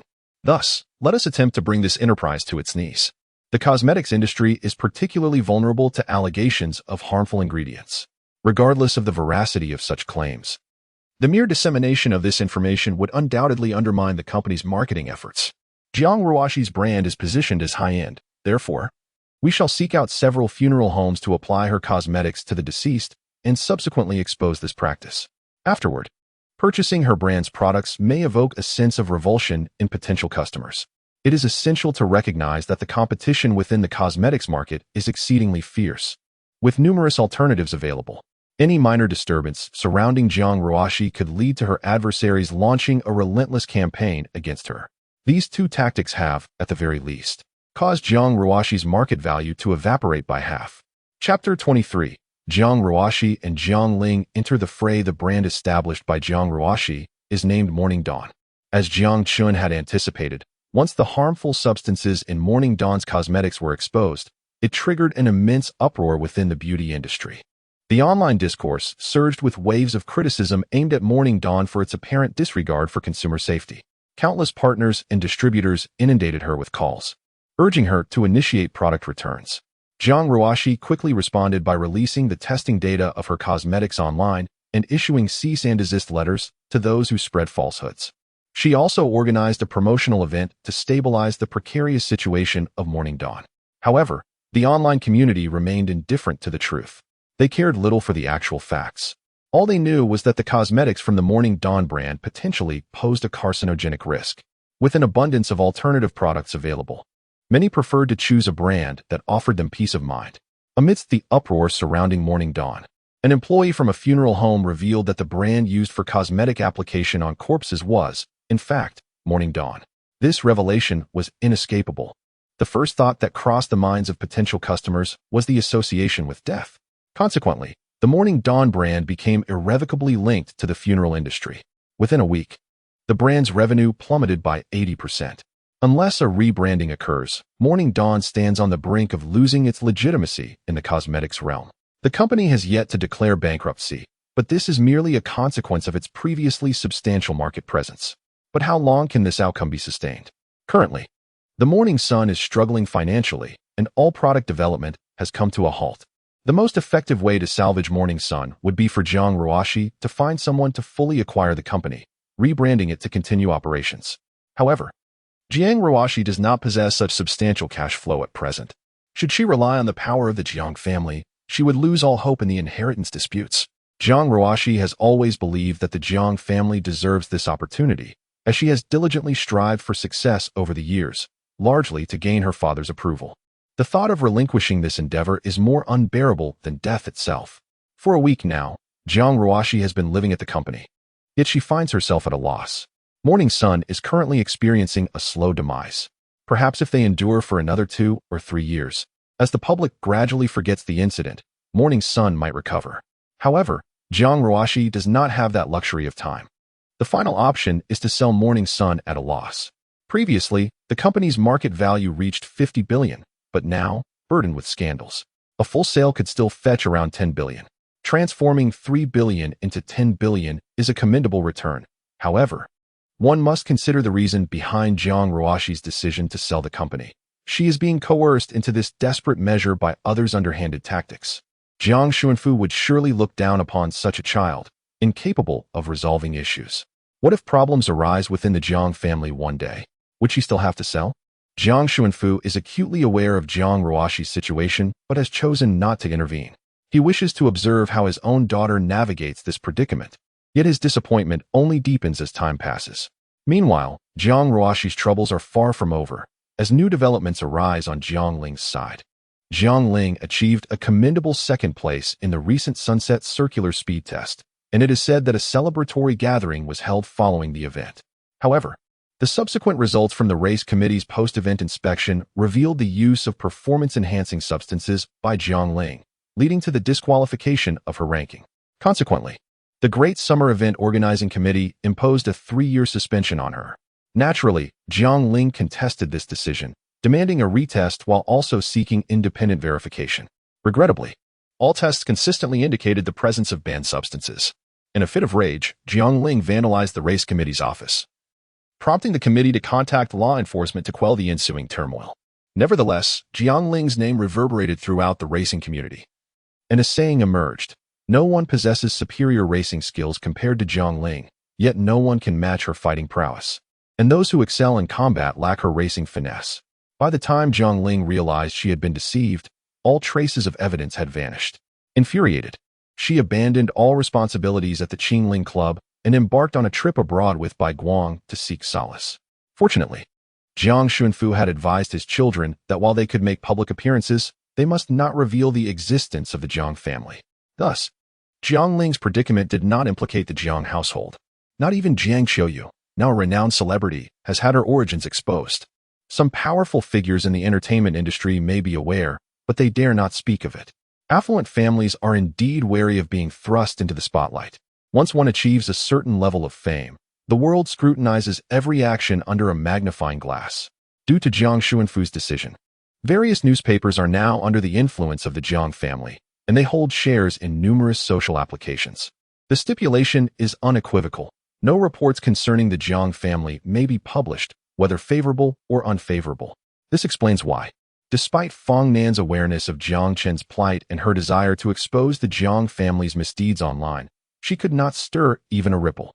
Consequently, as Jiang Ling faces public disgrace, the Jiang family will certainly refrain from intervening to manage the narrative. Jiang Ling is acutely aware of this, which is why she has opted to seek refuge abroad. However, if she is to leave for another country, why bring Bai Guang along? Given the timeline, Jiang Ling must have already fallen victim to the scheme, yet confirmation will take a few days. As a precaution, in a week's time, arrange for Bai Guang to experience a minor car accident, prompting a visit to the hospital. Then, the revelation of the sexually transmitted disease will ensue. What will you do then, Jiang Ling? Chapter 24. Jiang Ruoshi has targeted the wrong person at this moment. Jiang Ruoshi's complexion was ashen, her eyes shadowed, and her mental state resembled that of one who had endured a sleepless night followed by a marathon. The fact that she was still standing was a testament to her resilience. Is it Yuer? It is not surprising that Jiang Ruoshi harbored such suspicions. The architect behind this incident remained elusive, and her rival was not responsible for this turmoil. Thus, Jiang Ruoshi naturally directed her gaze towards the members of the Jiang family. In this context, Jiang Hu, who had always been at odds with Jiang Ruoshi, became the focal point of her scrutiny. Others, such as the third and fourth siblings, show little interest in the company. One aspires to be a star, while the other pursues a career in racing. The remainder are still students, and for now, do not harbor significant conflicts with me. Are you envious of my company's success and resorting to slander? Do not make baseless accusations. I am not involved in such matters. I have no desire to concern myself with the trivialities of your company. If you have been deceived, do not direct your anger towards me. Jiang Ruashi, you are even more pathetic than I imagined. I have heard you were gifted a house, which you visit occasionally. Enough of the noise. You too should calm down, especially you. Jiang Hu, what is the point of your quarrel with your elder sister? Lin Yun interjected. Having recovered somewhat over the past week, her spirits had improved significantly since she first received the news. Yet, there remains an impression that Lin Yun intends to stir up greater turmoil. After all, how could one be indifferent to the child of a mistress, when they could so readily dismiss their own? I demand silence. Lin Yun showed no leniency towards Jiang Hu. Regardless of your actions, you must heed your sister. Disregard for her is simply unacceptable. Jiang Ruashi, witnessing Lin Yun's defense of her, was taken aback. Such occurrences were rare, aside from Jiang Feng. Lin Yun typically sought to mediate rather than escalate conflicts. Why then, today, does she align herself with me? After pondering for a long while, the conclusion was that Lin Yun felt sympathy towards me due to the unfortunate circumstances surrounding the company. Very well, if you choose to support her, then continue to do so. Jiang Hu stormed out, leaving Lin Yun in a state of breathless agitation, gazing upon the departed Edo, though no words were spoken. The fierce glint in Lin Yun's eyes indicated that she had devised a plan. Mother, please do not be angry. Jiang Feng interjected at an opportune moment to ease Lin Yun's tension. Second brother did not intend to provoke you. Perhaps he was merely eager to leave after being called out by eldest sister. In Jiang Feng's eyes, both Jiang Du and Jiang Chun were adversaries, and nothing pleased him more than to undermine his foes. Following this, he delivered a series of flowery remarks, successfully coaxing a smile from Lin Yun. Seeing her spirits lift, Jiang Feng cautiously ventured, Mother, could you grant me a bit of pocket money? What is it, my obedient son? Have you exhausted all the money you had before? Jiang Feng seemed to recall something, and his eyes immediately grew moist. It's nothing, Mother, please do not inquire further. Just give me a little. Upon hearing this, Lin Yun sensed that something was amiss. Jiang Feng lowered his gaze, glancing at Jiang Chun as if trembling in fear, then continued to look down in silence. Only after a lengthy pause did he recount the events. Elder brother Jiang Chun said he would buy gifts for you all using my money, promising to return it afterward. Now, I only have tens of thousands left. He appeared meek, accustomed to being bullied. Lin Yun's anger flared upon hearing this. Jiang Chun, is it true that you bully your younger brother like this? You even steal his money, do you? What else have you done to him when we are unaware? At this moment, eldest sister Jiang Ruashi also became enraged. Originally intending to confront Edo, he found that Edo had fled, leaving him with a tempest of frustration with nowhere to direct it. At this moment, Jiang Chun fortuitously found himself at the center of the storm. Meanwhile, Jiang Huai and Jiang Huan remained silent, merely spectators to the unfolding drama. Yet, Jiang Chun faced Jiang Feng's remarks with unwavering composure, leisurely savoring his tea. If I recall correctly, it was you who purchased the gifts, and you were the one who mentioned to them that they were from you. What part do I play in this affair? If you're short on funds, perhaps you should reflect on whether you've been overly extravagant with the ladies. I believe you still have a cool 10 million stashed away at the Tianshang Renjian Club. Jiang Feng's expression shifted, revealing his discomfort at Jiang Chen's insight into his private affairs. However, such matters were not to be acknowledged. He turned to Lin Yun, feigning innocence as he called out. Mother, coming from a rural background, he clearly lacked refinement. If you doubt my words, I can arrange for the owner of Tianshang Renjian to visit our home and have a discussion with Jiang Xuanfu. Secondly, in terms of letting me go, I fear you may not possess the standing to dictate such terms.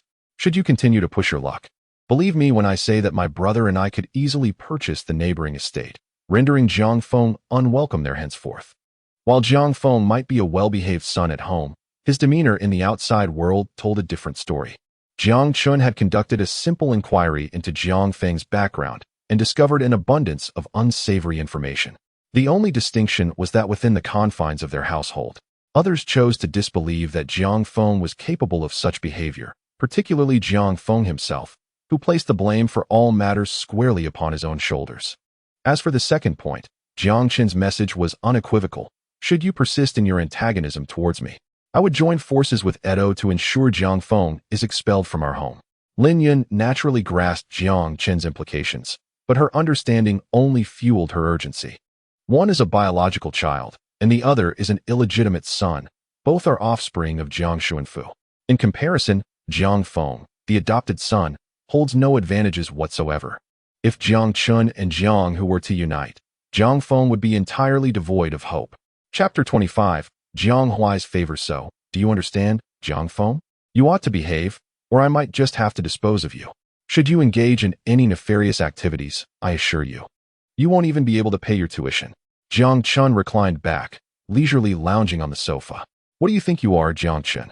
Jiang Ruoshi could no longer tolerate Jiang Feng's humiliation. She was incensed by Jiang Chen's words. Oh, sister, has your company managed to recover? To put it bluntly, you are already out of the game. Jiang Ruoshi suddenly lifted her head, fixing her gaze intently upon Jiang Chun. Did you do this? The underhanded tactics indeed struck a nerve with Jiang Ruoshi. Throughout her life, she had basked in the accolades afforded to the Jiang family, receiving numerous privileges. Who would dare employ such guile against the eldest daughter of the Jiang family? Lacking experience naturally rendered her vulnerable. Thus, she found herself at a loss against Jiang Chen's cunning. Witnessing Jiang Chun hold his ground against three opponents, Jiang Huai and Jiang Huan exchanged glances of astonishment. This Jiang Chun was not to be underestimated. Though Jiang Hu was driven away by the odds stacked against him, Jiang Chun managed to keep Lin Yun and her companions from uttering a word of dissent. At that moment, Jiang Xuanfu entered from outside, surveying the scene with apparent nonchalance. Nonetheless, Jiang Chun could discern the unmistakable satisfaction in Jiang Xuanfu's gaze directed at him. Jiang Ruoshi could hardly stand against her opponent, and Jiang Hu's approach to matters was equally ineffective. Could slamming the door truly resolve any issues? Meanwhile, Jiang Chun first suggested an alliance with Jiang Hu, effectively silencing Lin Yun and Jiang Feng, and then dealt a significant blow to Jiang Ruoshi's company, leaving her with no room for rebuttal. Even in barren soil, the most exquisite flowers can bloom. Why the somber atmosphere? Let us sit properly and prepare for dinner. Moreover, I shall be abroad for a month starting tomorrow. However, Jiang Xuanfu swiftly shifted the conversation, inquiring about the 300 million in startup funds Jiang Chun had secured and whether he had any projects at hand. Jiang Chun, not wishing to reveal that he possessed 100 billion from his grandfather for entrepreneurial endeavors, chose to speak vaguely. This meal was delectably indulgent for Jiang Chun. Yet apart from Jiang Xuanfu, the others appeared to be out of sorts. Unexpectedly, later that evening, Jiang Huai sought out Jiang Chun. The reason for his visit was that Jiang Huai was soon to commence his internship, and according to the family tradition, he would be entitled to 300 million in startup capital during this period. Jiang Huai wished to entrust this sum to Jiang Chun. As Jiang Huai articulated, he lacked the acumen for business and deemed it wiser to invest the funds with someone of proven capability. Upon receiving the funds, Jiang Chun would merely need to allocate 30% of the shares in the company to Jiang Huai, with the latter having no involvement in the operational aspects. It is likely that Jiang Huai relayed the details of today's dinner conversation to the Zhao family, who then deduced that Jiang Chun possessed both the capability and ambition. Such individuals must either be befriended by all means or face annihilation without mercy. In the past, Jiang Feng was the darling of the group, and everyone had no choice but to cater to his whims.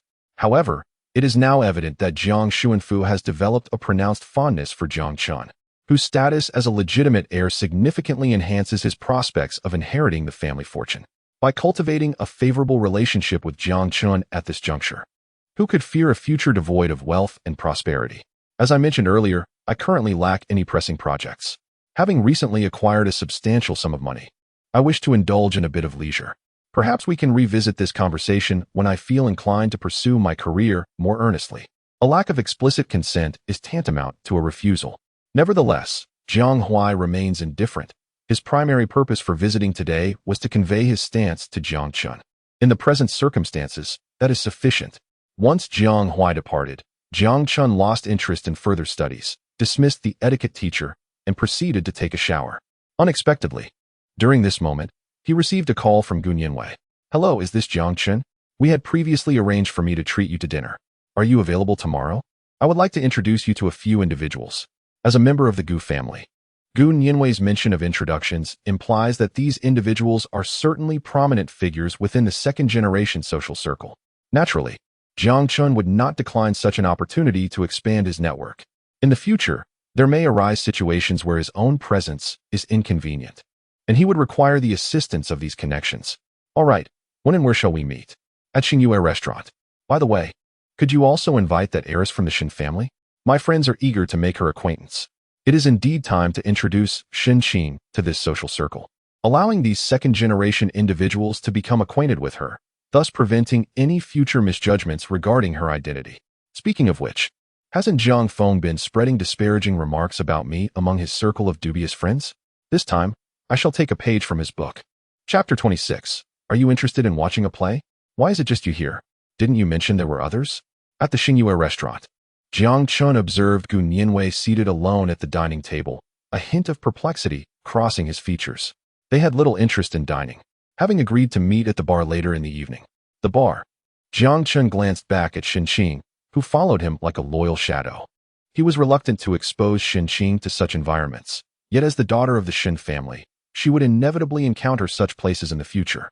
It would be better to allow her to gain some experience now, to prevent her from being deceived later on. Qing, this is Gu Nianwei, the daughter of the Gu family.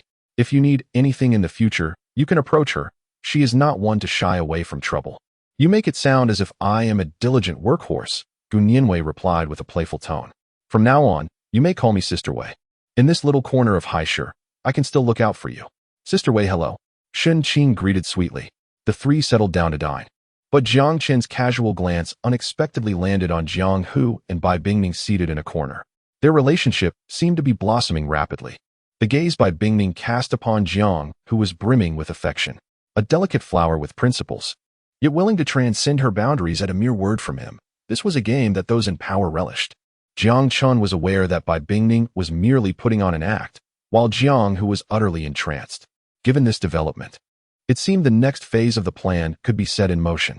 Jiang Chun, what are you staring at? Gu Nianwei noticed Jiang Chen's lingering gaze fixed on a particular spot.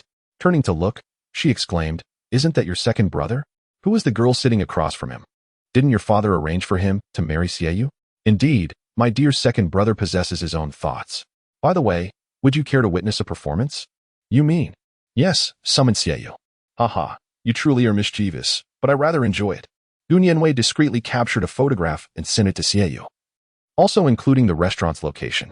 "You previously humiliated me before so many people. Today, it is your turn to relish the experience." As anticipated, it wasn't long before Xieyu arrived. Meanwhile, Bai Bingming was feeding Jiang Hu with a spoon. "If you're enjoying yourself so much, might I join in?" Xieyu approached Jiang Hu and sat down with effortless grace. Yet Jiang Hu appeared as if he had seen a ghost, his voice trembling and lacking conviction. "Xieyu, what brings you here?" "Brother, who is this?" Bai Bingming, still oblivious to the situation, perhaps emboldened by Jiang Hu's affection, remained undeterred. For Jiang Hu was her source of confidence. Xieyu elegantly introduced herself. "I am Xieyu, and I currently hold the title of this gentleman's fiancée." "What?" Bai Bingming exclaimed in disbelief, then abruptly turned to Jiang Hu. Jiang Hu's expression darkened. "Xieyu, it's not what you think. I can explain." "Explain what?" "My fiancé is here amusing another woman." "Jiang Hu, regarding our engagement, I may need to reconsider. Although my family, the Xie family, seeks to do business with the Jiang family, my parents are not in the practice of selling their daughter." As she spoke, Xieyu directly picked up her bag and left. Jiang Hu was about to chase after her when he was restrained by Bai Bingming. At that moment, tears streamed down Bai Bingming's face, her grip on Jiang Hu's hand unwavering, her expression a mixture of stubbornness and profound despair.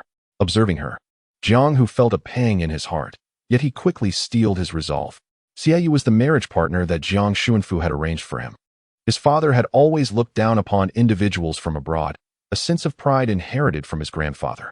When the domestic economy was still struggling, his grandfather had resolutely decided to venture overseas, swiftly gaining a formidable reputation abroad and subsequently leveraging his foreign enterprise to continuously support the nation. Through this dual flourishing, the Jiang family ascended to become a prestigious lineage. This was also the reason for their thriving presence in the domestic arena during the nation's hardships. The Jiang family had contributed significantly, and their business practices adhered strictly to the law, with no instances of tax evasion. As for the less savory dealings abroad, who could hold them accountable for events transpiring outside their knowledge? Influenced by his grandfather, Jiang Xuanfu, too, would only consider marriage partners from within the country, and the Xie family presented the most suitable offspring of the highest status. The thought of Xie Yu fleeing filled Jiang Hu with dread, as he could only imagine the disappointment that Jiang Xuanfu would harbor toward him. Additionally, without the support of the Xie family, his future prospects would diminish significantly. Therefore, he decided to endure some discomfort for Bai Bingning today, intending to pacify Xie Yu first, and then properly make amends with Bai Bingning afterward. With this determination, Jiang Hu dashed out, leaving Bai Bingning in tears. Bai Bingning bore a visage of shattered emotions, yet upon witnessing Jiang Hu's retreat into the distance, her sorrow evaporated instantaneously, replaced by a frenzied expression. How dare he? I have sacrificed so much, and yet he has a fiancée, she thought, resolutely deciding that Jiang Hu no longer warranted her devotion. It was imperative that she devise an escape plan. Every action taken by Bai Bingning could be distilled to a singular ambition, to marry into a wealthy family. She was certain that Jiang Hu harbored feelings for her. But what did that matter now, when he had just pursued Xie Yu? She was left with no choice but to seek a new suitor. However, affluent families valued chastity, and with her virtue already compromised, would she still be able to find a suitable match? A sense of confusion washed over her, overshadowed by a more profound despair. Could it be that she was destined to remain a clandestine mistress for all eternity? Chapter 27. Jiang Feng's companions let us depart. I have seen enough of this spectacle. Jiang Chun called for the waiter and settled the bill. Come, we are bound for Tianshang Renjian. We have arrived. As the trio exited the restaurant, their vehicles awaited them. What is this, Jiang Chun? Do you truly need so many bodyguards? Gu Nianwei observed with clarity as four burly men disembarked to escort Jiang Chun to his car. Having been a victim of theft once, he had become cautious. Look, there are still a dozen more lurking in the shadows, he added nonchalantly. Jiang Chun felt no embarrassment. Since his newfound wealth, he had recruited numerous bodyguards, all seasoned veterans familiar with the harsh realities of combat. To facilitate this, he had even tasked Fong Nan with establishing a bodyguard company, which was currently in the process of applying for firearm permits. Whenever he ventured out, these bodyguards would accompany him, and even within the Jiang family estate, they would patrol alongside the estate's security personnel. Furthermore, he has equipped his watch with a locator and a communicator, with a mere press of a button. All the bodyguards will receive an alert and rush to his location. Should anyone attempt to obstruct him, they will force their way through, and the consequences will be borne by Jiang Chun. After all, this is about protecting himself. Only by adhering completely to Jiang Chun's directives can he feel secure. This precaution is not aimed at outsiders, but rather at members of the Jiang family. Who knows what desperate measures they might resort to in the future, especially considering past events? Let us proceed. Today, I shall accompany you in your vehicle. The car Jiang Chun is currently in is rather unremarkable, as his specially customized vehicle is still under construction. Accidents, alas, are a frequent occurrence in such mindless narratives, be it due to vengeance, love, or mere coincidence, often resulting in disabilities, blindness, or even death. Thus, until his bespoke car arrives, Jiang Chun seldom ventures out, and whenever he does, he travels in a convoy of at least 3 vehicles, with him seated in the middle. Very well, let us depart. Upon arriving at the establishment known as Heaven on Earth, the manager awaits at the entrance and approaches Jiang Chun with eagerness. During his last visit, Jiang Chun had the opportunity to meet the owner directly. Although the details of their discussion remain unknown, it is evident that the owner treats the young master with utmost seriousness, indicative of his esteemed status. Upon entering the VIP room 666, they are greeted by a group of young revelers. Hearing the door open, they turn in unison, exclaiming, "Greetings, young Master Chun." "Hello, Sister Wei." The attendees have only encountered Jiang Chun once at a family reunion and have had no opportunity for further interaction. As for Sister Wei, she is regarded as the matriarch of their group. Jiang Chun, with no reservations, pulled Shenqing to the central position to sit down. Upon arrival, Shenqing felt a surge of nervousness, her eyes helplessly surveying the surroundings. Only by Jiang Chun's side did she find a semblance of comfort. She had never encountered such an environment before, resembling Lu Laolao stepping into the Grandview Garden. "Fear not, relax. Your wealth could purchase the entirety of Tianshang Renjian. What is there to fear? Just let go. Everything will be taken care of by me." Jiang Chun reassured her, gently tousling her hair. "Ah, young Master Chun, I have long wished to make your acquaintance, but never had the opportunity. Allow me to raise a toast to you." A gentleman approached Jiang Chun, holding a glass brimming with liquor. The attentive waitstaff promptly poured wine for Jiang Chun, who merely took a sip. This must be Miss Shenqing, truly a match of talent and beauty with young Master Chen. Miss Shen, I would like to toast to you as well. Shenqing, flustered, attempted to rise to drink, only to be firmly pressed back down by Jiang Chun, who seized the glass from her hands. You're not yet of age. Why drink alcohol? Stick to beverages. Shenqing sheepishly stuck out her tongue, conceding. I'll do as you say. The gentleman quickly apologized. I'm sorry, Miss Shen. Please, just enjoy your drink. I shall punish myself with 3 glasses. This man certainly knew how to conduct himself. What is your name? Jiang Chen inquired. I am Shuejia. My family is in the building materials business. And I earn my keep at young Master Chen's establishment, Shuejia replied, his face beaming with honor, having made a favorable impression before Jiang Chen. Relying on the Jiang family for sustenance, it was no surprise that his demeanor was so humble. Soon, a group of individuals arrived to propose toasts, and nearly everyone in the private room had joined the festivities. Jiang Chen felt indifferent. At times, he merely grazed his lips against the drink without consuming it. In stark contrast, Shenqing was genuinely earnest, indulging in every toast and consuming a fair amount of her beverage. At that moment, Shenqing felt her stomach swell, an urge to visit the restroom rising within her, yet she struggled to find the words to express it. The common affliction of social anxiety is the dread of drawing attention to oneself. Fortunately, Jiang Chun remained attentive to Shenqing's predicament and promptly instructed a nearby server to escort her outside. Moreover, he directed a glance towards the bodyguard in the far corner, who, understanding the unspoken message, assigned 2 individuals to accompany Shenqing as she departed. Jiang Chun, this is your first visit, isn't it? Would you like to venture into the main hall? It's quite lively there. The main hall of the bar buzzed with energy, yet the revelry was somewhat restrained. After all, the private room allowed for certain clandestine activities, such as striptease performances. Do not underestimate the innate power of a natural-born leader. Aside from refraining from inappropriate conduct, one could partake in nearly anything else.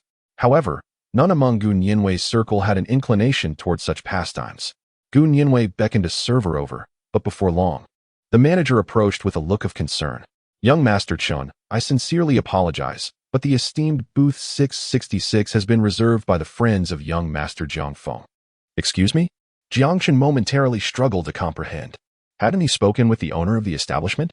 Did Jiang Feng dare to encroach upon this? Suppressing his mounting frustration, he inquired about Jiang Feng's whereabouts. The manager wiped the perspiration from his brow, explaining, young Master Jiang Feng has not yet arrived.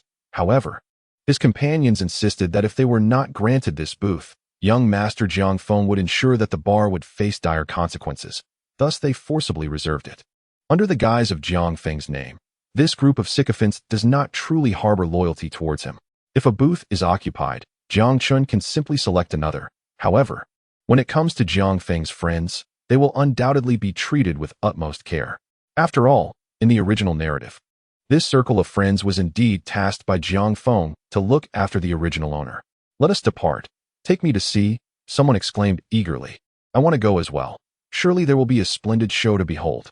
Gu Nianwei, ever the instigator, seemed intent on stirring the pot, and her friends promptly rose to join her. Chapter 28. The male protagonist emerges. Ho Xiao. Your absence has lingered too long. Your once great reputation has faded within this circle. Indeed, especially now that a new figure, Jiang Chen, has emerged from the Jiang family. Everyone seems eager to curry favor with him. At the prestigious booth 666, a throng of individuals was fervently ingratiating themselves with a young man. This entourage was comprised of those who had previously surrounded Jiang Feng, utilizing Jiang Feng's name. They were now leveraging their connections.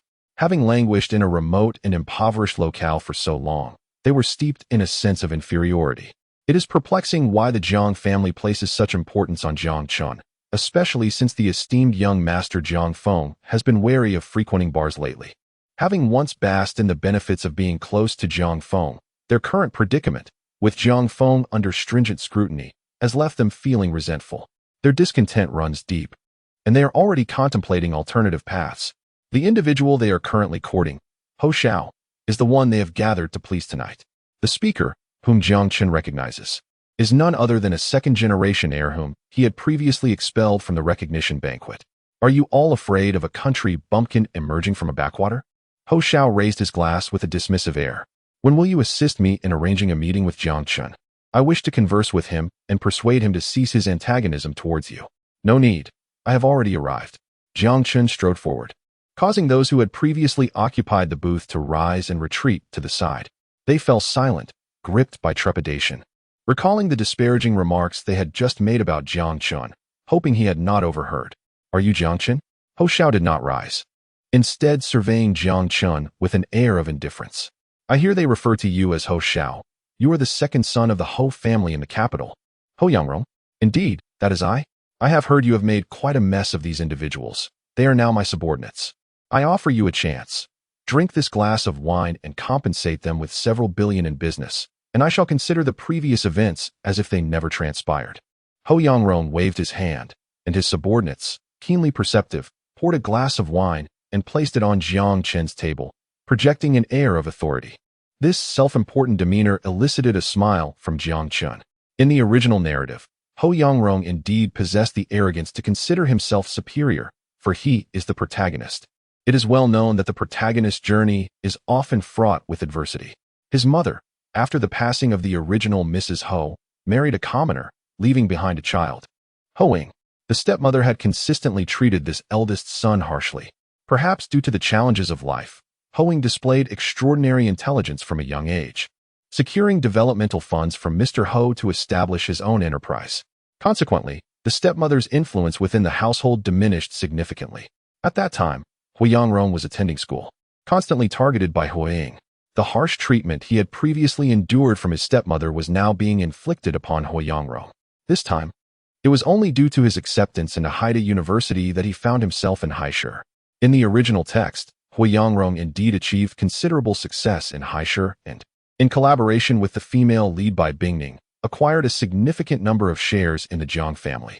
With such a foundation, Hu Yangrong managed to surpass Huiying. Yet now, he was merely a forsaken child of the Hua family, compelled to leave his hometown. The Hua family wielded immense power, dominating the capital. And although the Jiang family was not afraid, they would not easily provoke them, provided one understood their place. This arrogance led Hu Yangrong to believe that he feared no one except his elder brother Huiying. However, it was evident that he was mistaken. Since Mr. Hua had such a fondness for alcohol, he was about to indulge to his heart's content. Bodyguards concealed among the crowd began to reveal themselves, dozens of burly men, instilling fear in those around them, who fell silent, scarcely daring to breathe. Two of the men seized Hu Yangrong, lifting him off the ground, while another held a bottle of liquor, pouring its contents directly into Hu Yangrong's mouth. The sycophants attempting to curry favor with him were watched over by these imposing figures. Rendered speechless, "What are you doing? Do you know who I am? The Hua family will not let this go unpunished." Hu Yangrong continued to threaten, but soon, the bottle was thrust into his mouth, silencing him. Reluctant to swallow, yet with his nose pinched shut, he had no choice but to gasp for air as the liquor slid down his throat. In no time, an entire bottle was consumed. Cough, cough, coughing. After consuming a bottle of wine, Hu Yangrong was reduced to a state of disarray, tears streaming down his face, completely devoid of his earlier noble demeanor. "Do you still wish to drink?" Jiang Chun sat there, seemingly indifferent. "Jiang Chun, you are doomed. My Hua family shall not forgive you." Hu Yangrong glared at Jiang Chun with a face full of hatred. This was the first time he had found himself in such a wretched state. Previously, apart from his elder brother Huiying, whenever he encountered difficulties, his mother would invariably intervene, punishing others before his very eyes, and no one dared to utter a word of dissent. Then, it was he himself, arrogant and proud, never considering the consequences of his actions. After all, with the Hua family's name behind him, who would not tremble in fear? Hu Yangrong was certain that this time would be no different. "What a pity. It seems you have yet to grasp the reality," Jiang Chun remarked, beckoning for Hu Yangrong's phone and connecting to the call with Hua Zong. Soon, a commanding voice resonated from the other end. "Hello, what is the matter?" Hua Zong, the head of the Hua family and Hu Yangrong's father, spoke with authority.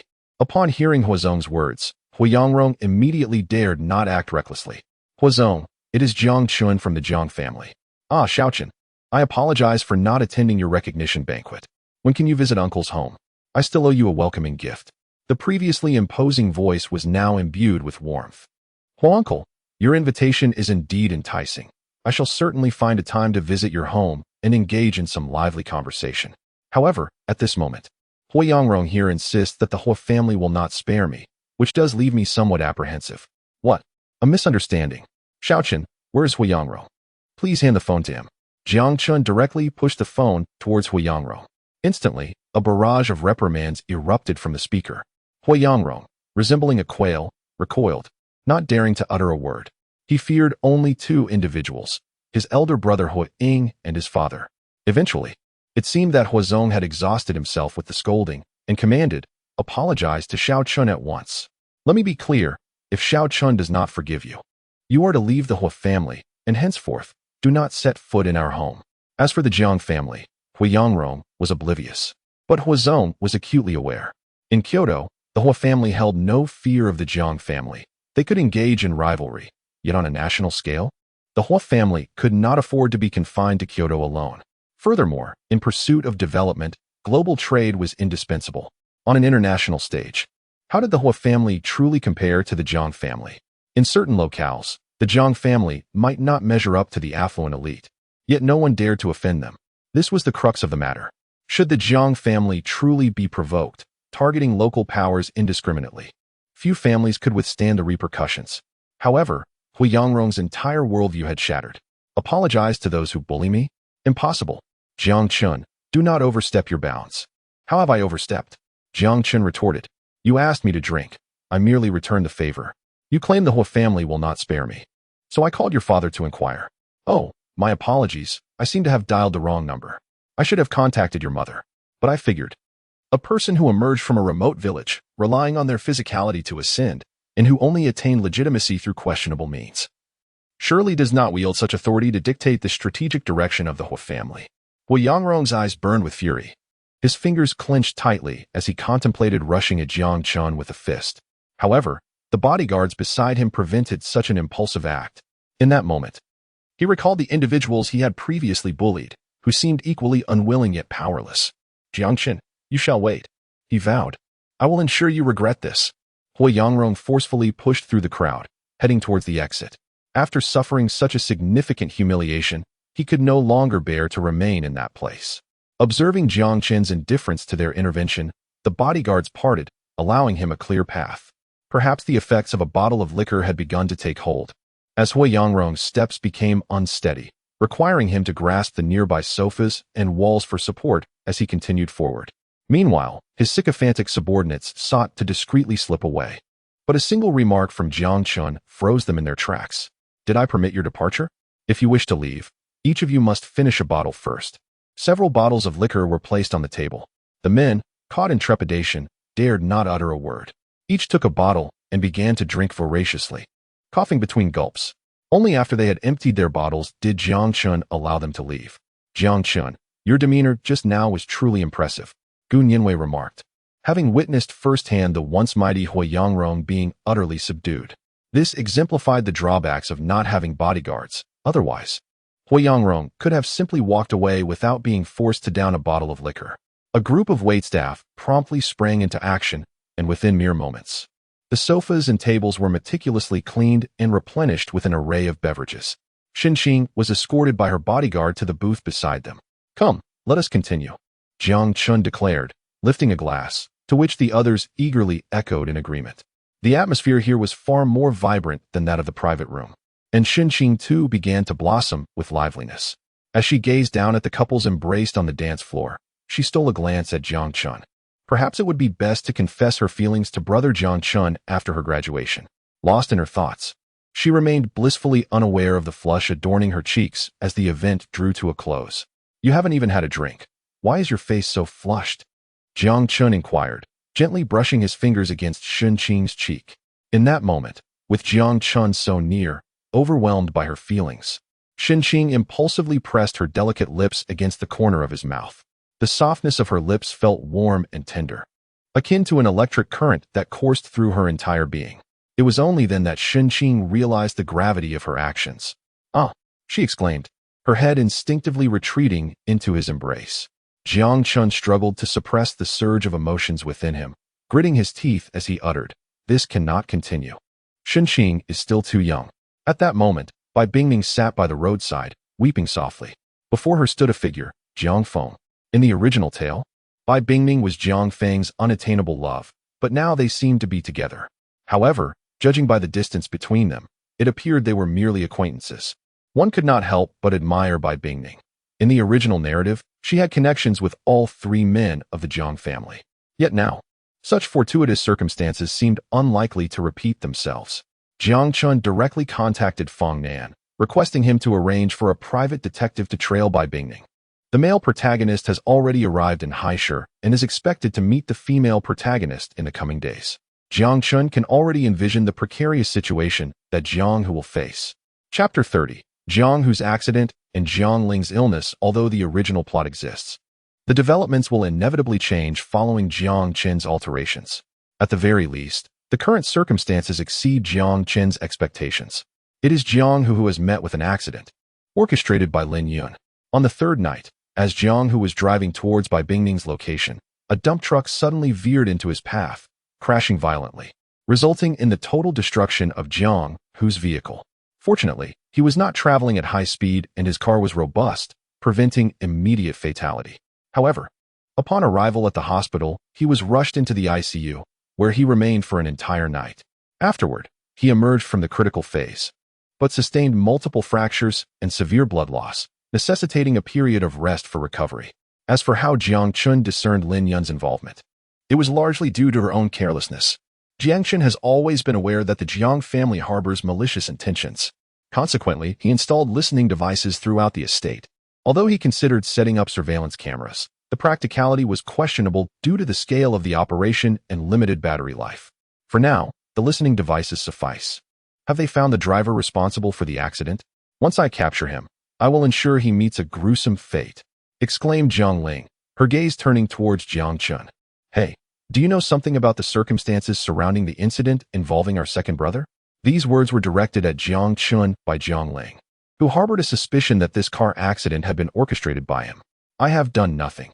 If you are truly concerned about your second brother, it would be wiser to accompany him at the hospital. With a huff, she declared, it is best that if I discover you have engaged in any improper actions, I shall not hesitate to bring you to your demise. Grabbing a bag, Jiang Ling made her way to the hospital. Once Jiang Ling left, Jiang Chun nodded in satisfaction and subsequently took out a phone. Now that she has departed, you may proceed. Meanwhile, upon arriving at the hospital, Jiang Ling was met with a chaotic scene. Inquiring further, she learned that Jiang Hu was experiencing severe hemorrhaging and required a blood transfusion to survive. However, the hospital's blood bank was insufficient, as the delivery vehicle from the blood center had gone missing en route. There was no indication of when it might arrive.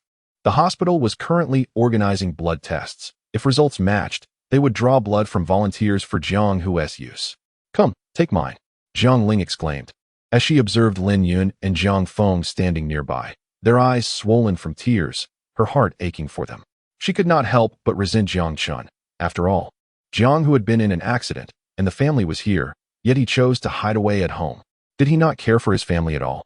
The doctor, without hesitation, opened a needle to draw Jiang Ling's blood. However, before long, a delivery vehicle from the blood center arrived with the plasma. The Jiang family collectively breathed a sigh of relief. Having plasma was a relief.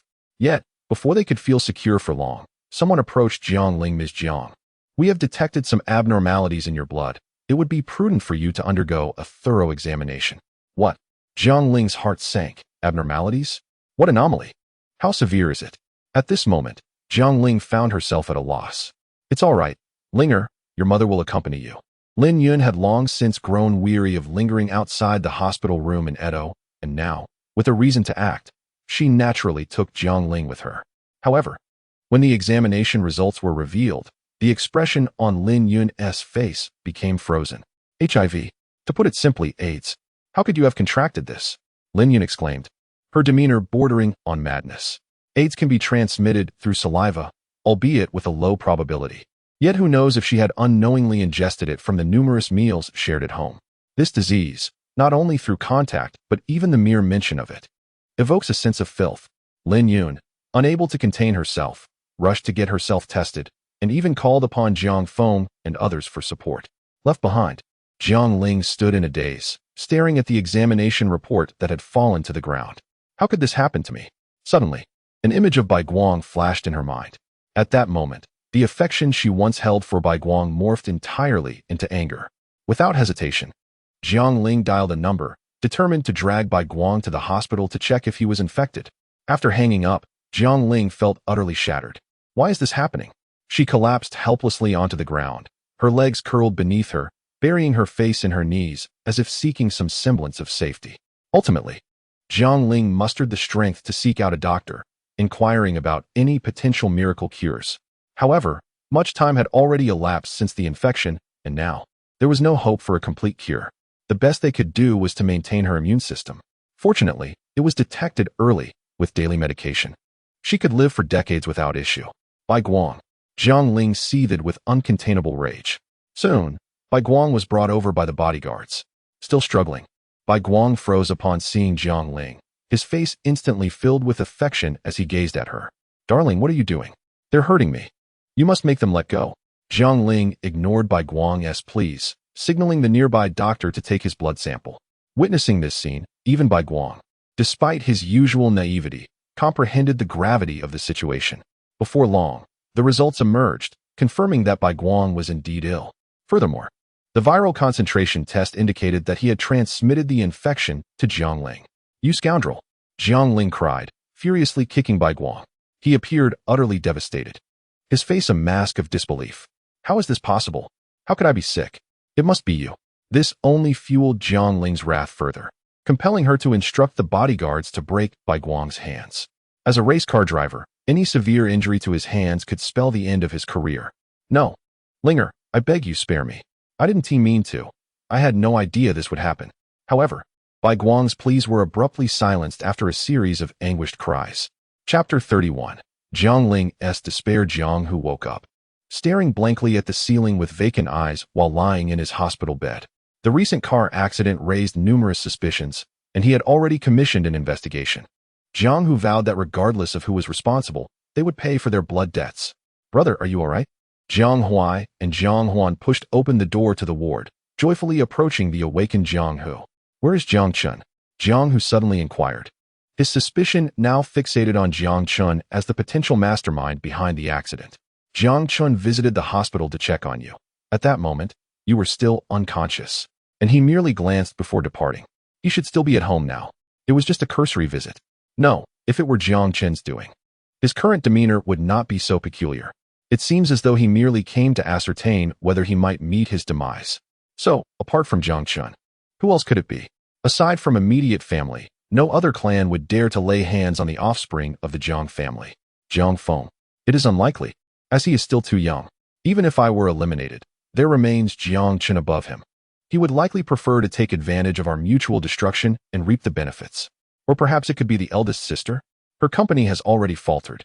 In order to thwart my company's growth, she might. What of the others? Jiang Hu, struggling to voice his thoughts, was eager to learn about his family's reactions following the accident. Jiang Huai and Jiang Huan exchanged troubled glances, but after a moment, they shared the news. The fourth sister has just been diagnosed with AIDS, contracted from her new boyfriend, Bai Guang, and the family is currently comforting her. I will inform everyone that you have awakened so they can come soon, with the exception of Jiang Chun, who remains at the Jiang family estate. Everyone gathered in Jiang Hu's hospital room. Jiang Hu keenly observed that the others were deliberately maintaining their distance from Jiang Ling. Despite their evident disdain, they chose to console Jiang Ling, perhaps unwilling to remain by my side. Lin Yun, Jiang Ruoshi, and Jiang Feng. It is good that you have awakened. It is reassuring. Second brother, do you feel any better? Upon entering, several of them exhibited an extraordinary concern for Jiang Hu. Only Jiang Ling remains out of sorts, occasionally drifting into a reverie. Edo was not directly struck down, leaving Lin Yun at a loss for how to proceed. She could not act rashly. After all, if Edo faced peril for the second time, even a fool would recognize the issue at hand. She rushed towards Jiang Chen's room, questioning how one could neglect a hospitalized elder brother, pondering whether there was even a shred of familial concern left in her heart. Yet, time and again, Jiang Chen deftly diffused the situation. Subsequently, matters concerning the company further delayed her. Today's news of Edo's hospitalization conveniently provided Jiang Ruoshi with an excuse. What are you barking about? What use is regret? My identity as a Jiang family member remains unchanged. Do you think you hold sway over the Jiang family now? Instead of lamenting, Perhaps you should ponder why you are so inept that you cannot even safeguard the company. You, Jiang Ruoshi, at the end of the day, is but a sheltered flower, incapable of even hurling insults. Now, reduced to fury by Jiang Chen's mere words, she found herself utterly powerless. Unable to retort, she could not resort to physical confrontation either. I lack your lack of decorum. Arguing with someone so uncultured is beneath me. Just wait. I shall inform my father and let him address this with you. You. What do you mean by you? With your princess syndrome. Do not come seeking validation before me. Do you truly believe that everyone will acquiesce to you? Have you ever considered your own character? Spend some time at the hospital to check your mental faculties. I find your presence distasteful. Jiang Ruoshi's chest heaved with indignation, but she could only depart in bitterness. The door slammed with a thunderous crash, drawing the attention of others. Eldest sister, what happened? Oh, it's Xiao Feng. Facing Jiang Feng. Jiang Ruoshi struggled to suppress the fury simmering within her. That unsophisticated bumpkin possessed no manners whatsoever. Little Feng, you must never emulate him. Watching Jiang Feng head towards the kitchen, she couldn't help but lament the situation. If only Jiang Chun could exhibit the same thoughtfulness as Jiang Feng. As he is now, he is unworthy of being my brother. At this moment, she felt utterly lost, her only recourse being tears. Previously, she had envisioned nurturing a romantic relationship prior to an arranged marriage, relishing life to the fullest. Yet now, everything lay in ruins. Her passion for racing had been extinguished by a ban, her romance tarnished by scandal, and her illness had sealed her fate, rendering her incapable of marrying into a prestigious family. Her interests, career, and future all had been obliterated. Among her family, Jiang Ling emerged as the most naive and least self-assured. The eldest sister, Jiang Ruoshi, was the legitimate daughter. The second, Jiang Hu, was the illegitimate son of Jiang Xuanfu, and the third, Jiang Qiuyu, though also a foster child, possessed a clear understanding of her position. After all, should one marry a celebrity, the family might find itself thrust into the public eye, a scenario most affluent families would prefer to avoid. Furthermore, who could predict how much support the Jiang family would extend to their adopted daughter post-marriage? Jiang Qiuyu was kind-hearted, yet unwilling to resign her future to fate. As for the fifth and sixth siblings, they were daughters of the Zhao and Wang families, capable of thriving even if they severed ties with the Jiang family. In this entire clan, only Jiang Ling remained the pure and unblemished adopted daughter, blissfully enjoying the privileges of the Jiang family, while lacking any contingency plan for her future. The moment her illness struck, her entire life was irrevocably shattered. She has already become someone abandoned by the Jiang family. Chapter 32. The first to be expelled from the Jiang family at this moment. Aside from Jiang Hu, who lies in the hospital, the rest of the Jiang family members are gathered in the estate. Where is Jiang Ling? The instant Jiang Xuanfu entered the room, he emanated an icy demeanor. Jiang Ling is still within her chamber. Jiang Xuanfu remained silent as he approached Jiang Ling's room, instructing the butler to open the door. The curtains were drawn, casting the room into shadows, where Jiang Ling sat huddled in the corner, her head buried in her knees. Having not eaten since noon yesterday, Jiang Ling appeared in a dismal state. "Father, what brings you here?" Jiang Ling exclaimed, scrambling to her feet, yet her body felt weak, swaying precariously before finally finding her balance. "Look at the consequences of your own actions, and you still dare to weep. You played recklessly, thinking you could frolic without consequence. But do you even grasp the gravity of what you've done?" Jiang Xuanfu was genuinely enraged. None of his children brought him any solace. His eldest daughter, Jiang Ruoshi, was solely focused on the family business, showing no inclination towards arranged marriage. The youngest daughter, Jiang Qiuyu, made it clear after the college entrance examination that she would never accept a marriage alliance. That day, Jiang Qiuyu borrowed 300 million from the family as startup capital and ventured out to pursue a career in stardom. To this day, she has returned all her allowances, amounting to 180 million and the 300 million she borrowed, and she contributes a fixed sum of 10 million to the family each year. At the time, he thought that with so many adopted daughters, they would not miss Jiang Qiuyu, hence he acquiesced. Yet now, after enjoying the privileges of the Jiang family for so long, none of them seem willing to contribute to the family's legacy, do they? The more he pondered, the angrier he became. Jiang Xuanfu struck Jiang Ling across the face. Jiang Ling, already unsteady on her feet, fell to the ground, unable to rise for a long while. It was only then that Jiang Xuanfu remembered something and immediately took a disinfectant wipe to cleanse his hands. This scene pierced Jiang Ling's heart deeply. How much disdain could one harbor? Had she not merely fallen ill? Normal contact would not result in infection, yet his actions suggested that even striking her was deemed unclean. I have purchased a property for you. You have 1 day to vacate this place. In the future, do not wander here unnecessarily, Jiang Xuanfu declared, then instructed the butler to replace all items used by Jiang Ling and to disinfect the entire house. He spoke without the slightest regard for Jiang Ling's feelings. All Jiang Ling felt was that the very heavens had collapsed upon her. Simply because she had fallen ill, her family had cast her out. Why? Jiang Xuanfu cast a glance at Jiang Huan, and that solitary look sent a chill down her spine. Due to the incident involving Xiao Qing, she was being punished by being confined to the estate, and Jiang Xuanfu's glance was a clear reminder that if she continued to uphold her views, she would meet the same fate as Jiang Ling, exiled from the Jiang family. Ultimately, Jiang Xuanfu's gaze settled upon Jiang Chun. Had Jiang Hu encountered an accident? Jiang Chun immediately understood Jiang Xuanfu's implication and began to suspect that he himself might have harmed Jiang Hu. Such blatant actions did not seem characteristic of Jiang Chun. But who could it be? Who would dare to strike against the Jiang family? Suddenly, a flash of insight illuminated Jiang Xuanfu's mind. The recent troubles at Jiang Ruoshi's company, Jiang Hu's accident, and Jiang Ling's illness all had transpired in quick succession. Was it merely a coincidence? No. Such coincidences could not exist in this world. Certainly, there are outsiders who wish to target the Jiang family. But who could it be?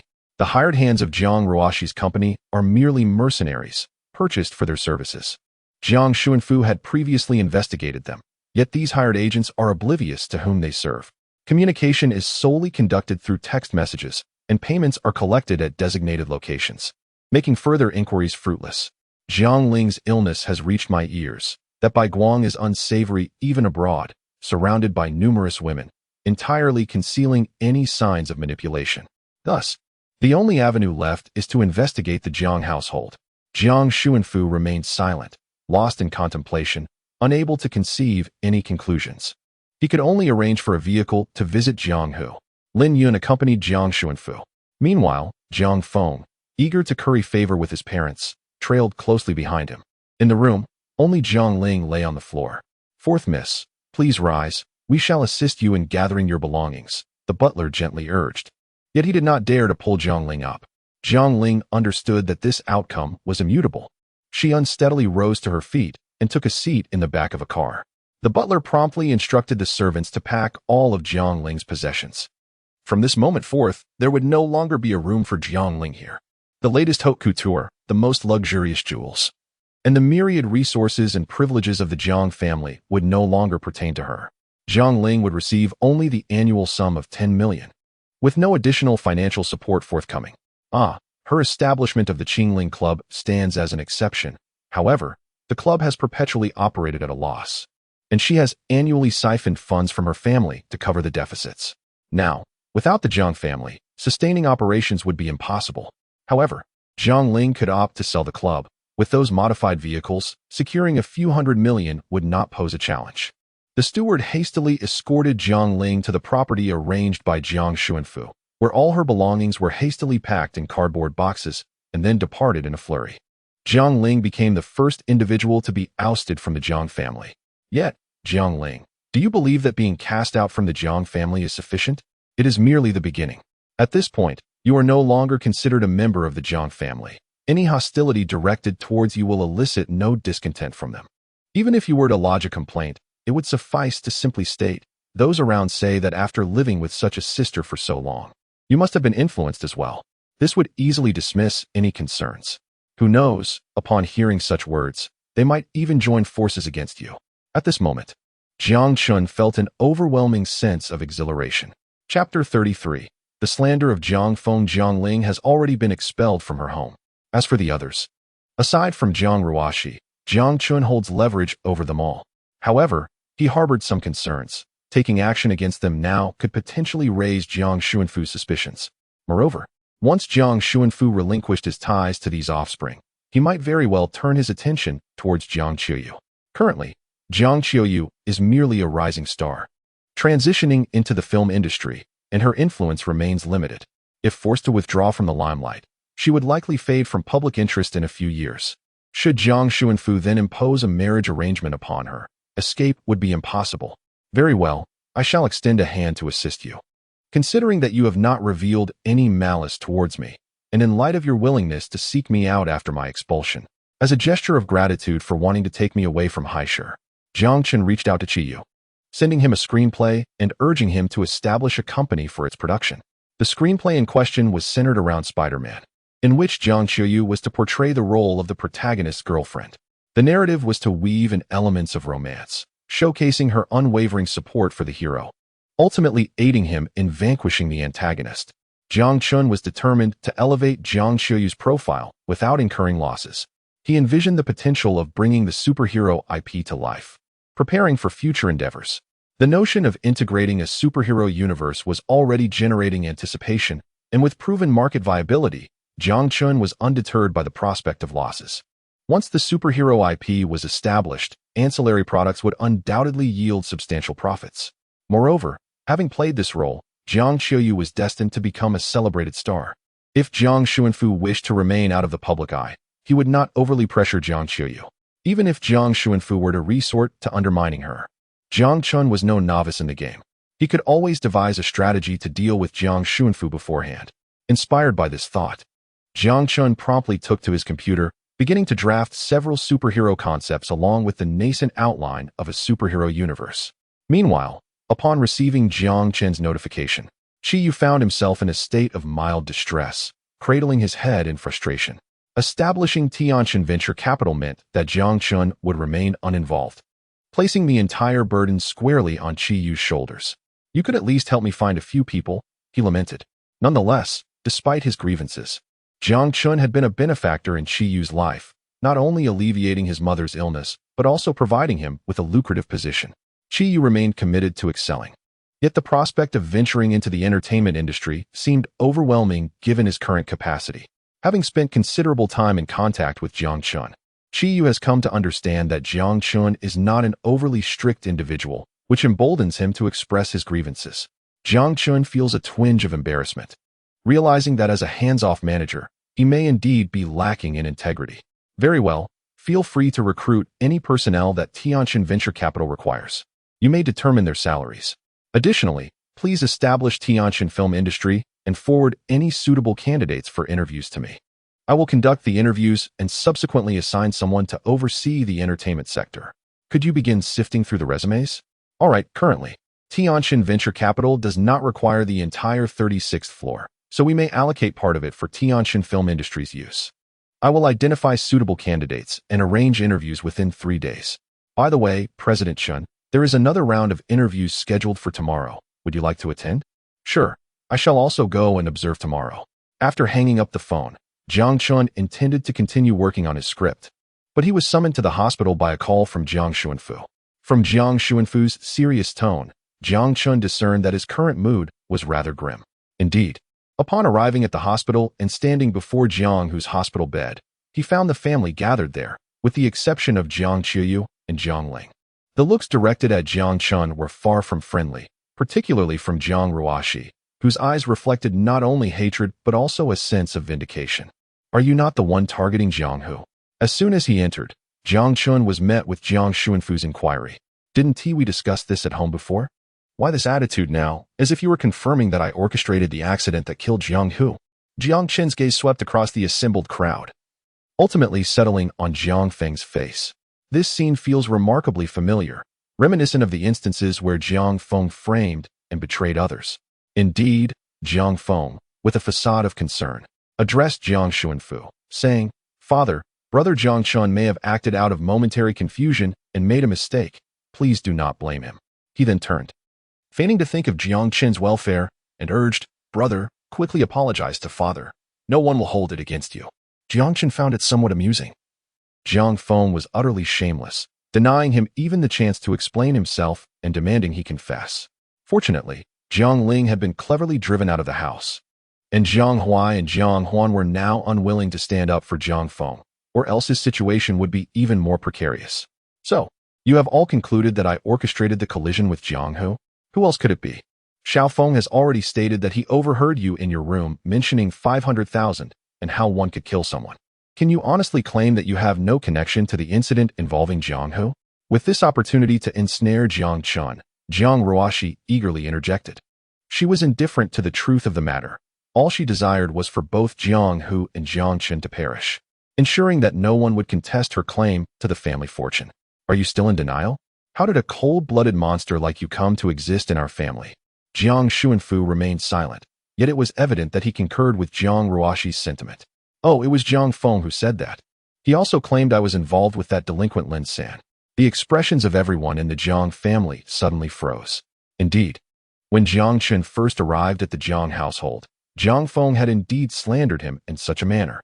After the incident, Jiang Xuanfu promptly arranged for individuals to detain those unruly troublemakers, and he also uncovered the truth of the matter.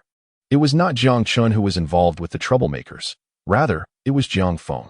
At that moment, they realized that Jiang Feng was not as innocent as he appeared on the surface. Chapter 34. Shoving evidence in his face. My dear brother, pray tell, when did you hear me discussing hiring a hitman in my room?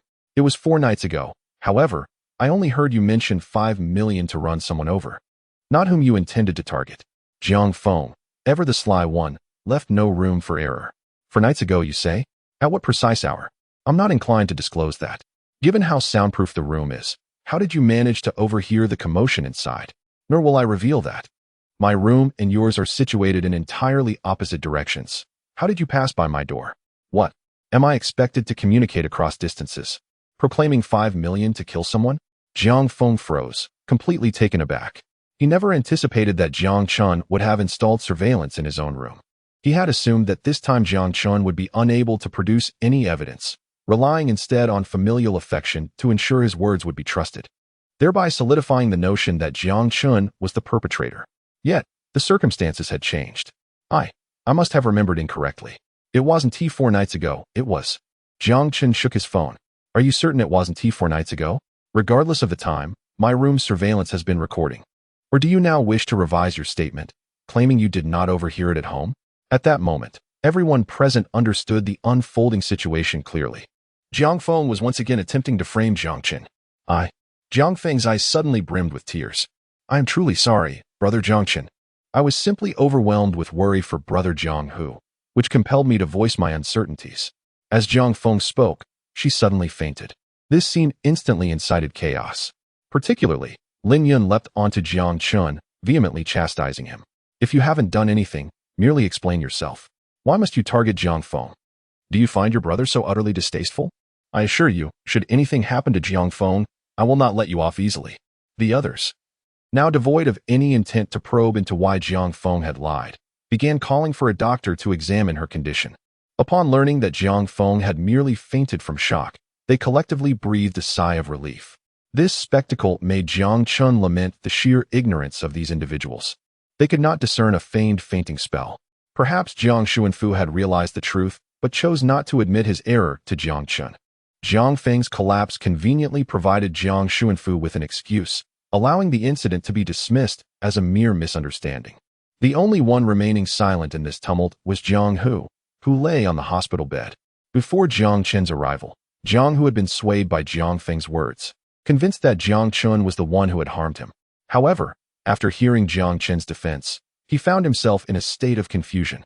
Jiang Chun was not the perpetrator, yet Jiang Feng insisted on placing the blame squarely on him. Was Jiang Feng merely framing Jiang Chun? Or was Jiang Feng the true culprit, using Jiang Chun as a scapegoat? He could not discern the truth. It was all too chaotic, too convoluted. With Jiang Feng now also on a hospital bed, the crowd could finally find some respite. Observing his family through barely opened eyes while feigning unconsciousness, Jiang Chun restrained the impulse to reveal the identity of the assailant. Such a demeanor was utterly despicable. However, the perpetrator's identity must remain concealed. Jiang Xuanfu must not discover who it is. Otherwise, he would undoubtedly trace back to the events of over a decade ago, a matter that must not surface at this juncture. Jiang Chun intended to reserve Lin Yun and Jiang Feng for a more opportune moment of enjoyment. Given Lin Yun's scheming tactics, had it not been for Jiang Chen's intervention, Jiang Hu might have independently unearthed Lin Yun's involvement, bypassing the Jiang family's resources. Moreover, Lin Yun herself was rather foolish. Now, it remains to be seen whether Jiang Xuanfu can locate the driver of that dump truck. Lin Yun displayed a modicum of intelligence by settling payments in cash. Yet, she foolishly used her own phone to contact the driver. Fortunately, the phone containing the stored number had been destroyed by Jiang Chun, and the driver was incapable of recalling the phone number. Additionally, Lin Yun exhibited further folly by arranging for this driver to seek refuge abroad, a territory belonging to the Jiang family. Luckily, Jiang Chun managed to intercept the driver, confining him in a garage. He even orchestrated a scene in front of the driver, wherein two masked individuals deliberated whether to silence him. During this exchange, it was inadvertently revealed that failing to eliminate the driver could lead Jiang family investigators to uncover the Wang family's involvement, putting them at risk. One of the individuals asserted that the driver had no knowledge of who had employed him, having been paid in cash, thus leaving no trace back to the Wang family. This was strategically communicated for the driver to overhear, after which arrangements were made to conceal him in the mountainous regions of the west. If Jiang Xuanfu were to locate the driver of the dump truck, under coercion and temptation, he would only direct the clues towards the Wang family. The Zhao and Wang families, having been deceived once, should indeed be ensnared again. Furthermore, the Wang family is reputedly among the illustrious 4 great families of Haisher, which might compel Jiang Xuanfu to engage his intellect. It would be prudent to occupy Jiang Xuanfu with some tasks to prevent him from idling at home, thereby hindering his own movements. Jiang Chun has not forgotten that 70 of the Jiang family's shares reside with Jiang Xuanfu. Should he alert Jiang Xuanfu, without having resolved matters with others, the value of those shares remains uncertain. What Jiang Chun desires is nothing less than total ownership. Chapter 35. I demand an explanation. Jiang Feng slowly opened his eyes, greeted by the sight of his family gathered around him, and feigned a semblance of shame. Brother Jiang Chun, I apologize. I shall refrain from speaking uncertainly in the future. Can you ever forgive me? You have caused Xiao Feng to faint. And what more do you desire? Are you intent on tearing this family apart? Zhang Ruoxi chimed in, adding, could you not be a bit magnanimous? After all, Xiao Feng is your brother. If he errs, does that absolve you of fault? Such double standards are truly remarkable. Are you implying that being young grants one the liberty to slander their elders? May I then assert that you are guilty of hiring a hitman? Moreover, Jiang Feng, if you find me displeasing, you may leave. Remember, this is my home. How dare you? Lin Yun initially felt a twinge of guilt upon hearing Jiang Chun mention hiring someone for murder. However, her anxiety escalated when she heard him demand Jiang Feng to leave the house. Jiang Chun, unfazed by the situation, turned his attention towards Jiang Xuanfu. At this moment, he was no longer the timid visitor to the Jiang family. Jiang Feng's slander against him would not go unchallenged.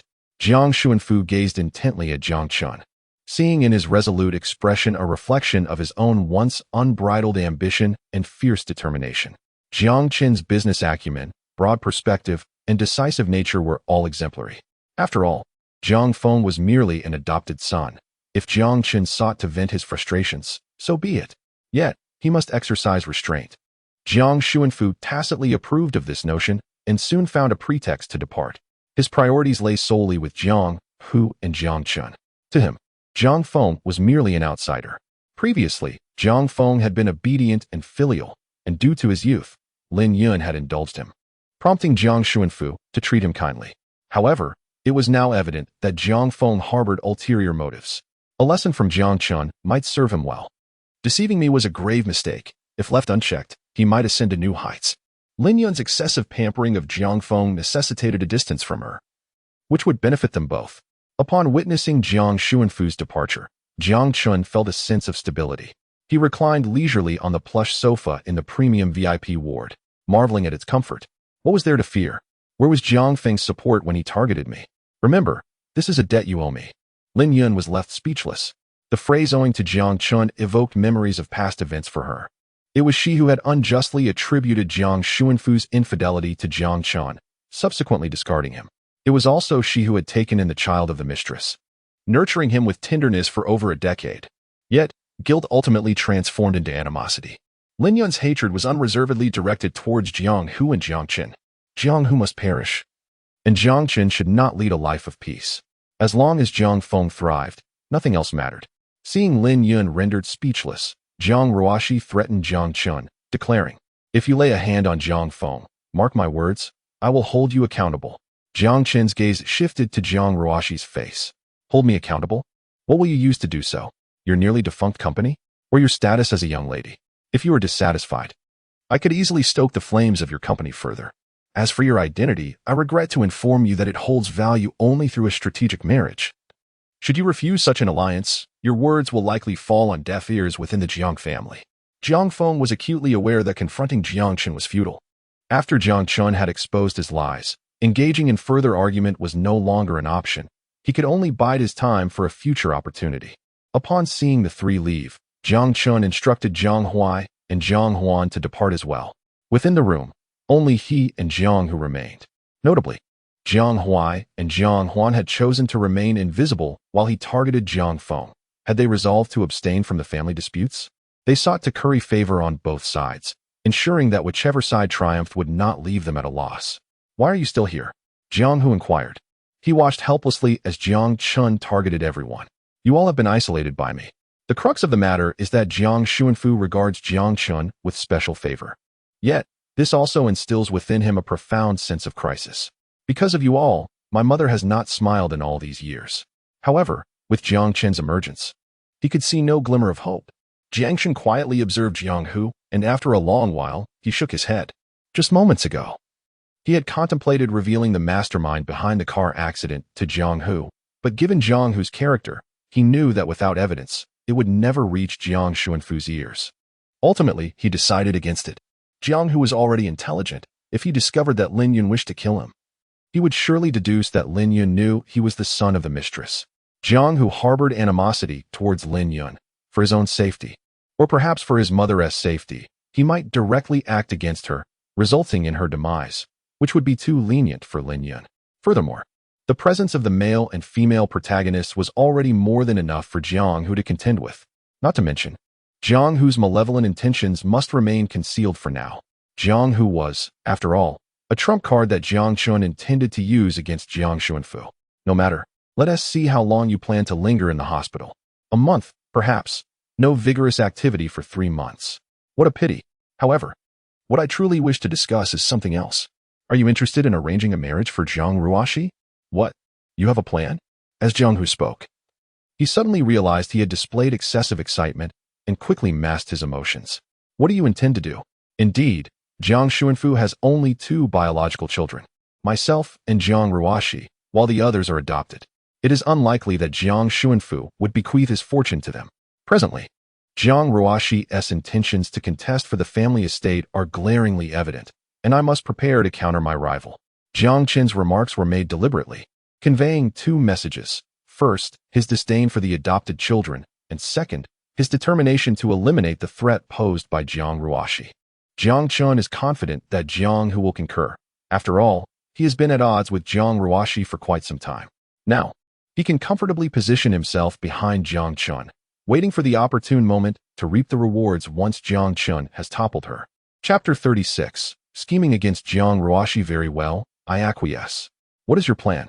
After a prolonged silence, Jiang Hu ultimately agreed to Jiang Chen's proposal. Our course of action is simple. We allow events to unfold as they normally would. For instance, we can initiate the bankruptcy of Jiang Ruoxi's company. Leave that to me. I have already filed for several patents concerning her cosmetics formulas. Their sales are currently dismal, and should they face litigation, the company will be unable to afford compensation. At that juncture, she will be forced to choose between bankruptcy and liquidation. I knew it. You, with your nefarious schemes. How could you not have a contingency against Jiang Ruoxi? I suspect you are merely biding your time for a decisive strike, while feigning innocence in the meantime. Very well. I shall handle the remainder. However, we must deliberate on the matter of a marriage alliance. Is it not true that once we secure a union, you will no longer be threatened? Jiang Chen gazed at Jiang Hu, a faint smile gracing his lips. Upon witnessing this smile, Jiang Hu involuntarily shuddered. This Jiang Chen was indeed a smiling tiger. Instantly, Jiang Hu elevated his perception of Jiang Chen's danger to its utmost level. From the very first moment we met, Jiang Ruoxi had displayed a complete lack of respect for others. I merely sought to ensure she learns this vital lesson in due course. Wouldn't you agree, my dear brother? The chilling aura emanating from Jiang Chen made Jiang Hu yearn to distance himself from this individual. His mind incessantly screamed, danger, danger. Swallowing hard, Jiang Hu suppressed the fear that welled within him. What are your intentions? He inquired. I believe the Wang family holds promise. What do you think? The Wang family. When Jiang Xuanfu discovers that the Wang family has hired someone to commit murder and that Jiang Ruoxi is entangled with them, how will he react? Jiang Ruoxi, having faced bankruptcy and unable to contend with Jiang Hu over the family fortune, seeks an alliance with the Wang family to eliminate Jiang Hu. If Jiang Hu were merely an adopted son, Jiang Xuanfu might choose to feign ignorance. However, Jiang Hu is a bastard child. Given Jiang Xuanfu's character, he would likely not confront the Wang family directly, but instead orchestrate Jiang Ruoxi's marriage into the Wang family, thereby aiming to dismantle them from within. As for what Jiang Ruoxi may do after the Wang family's downfall, Jiang Xuanfu remains indifferent. Once the decision is made to act, one must be prepared to face the consequences. In Jiang Xuanfu's eyes, a daughter pales in comparison to a biological son. Thus, the pressing issue at hand is how to facilitate an interaction between the Wang family and Jiang Ruoxi. It appears this task will fall upon Jiang Huai and Jiang Huan. At that juncture, I shall deliberately sow discord among the Wang family's second generation, prompting them to come to the estate to offer apologies.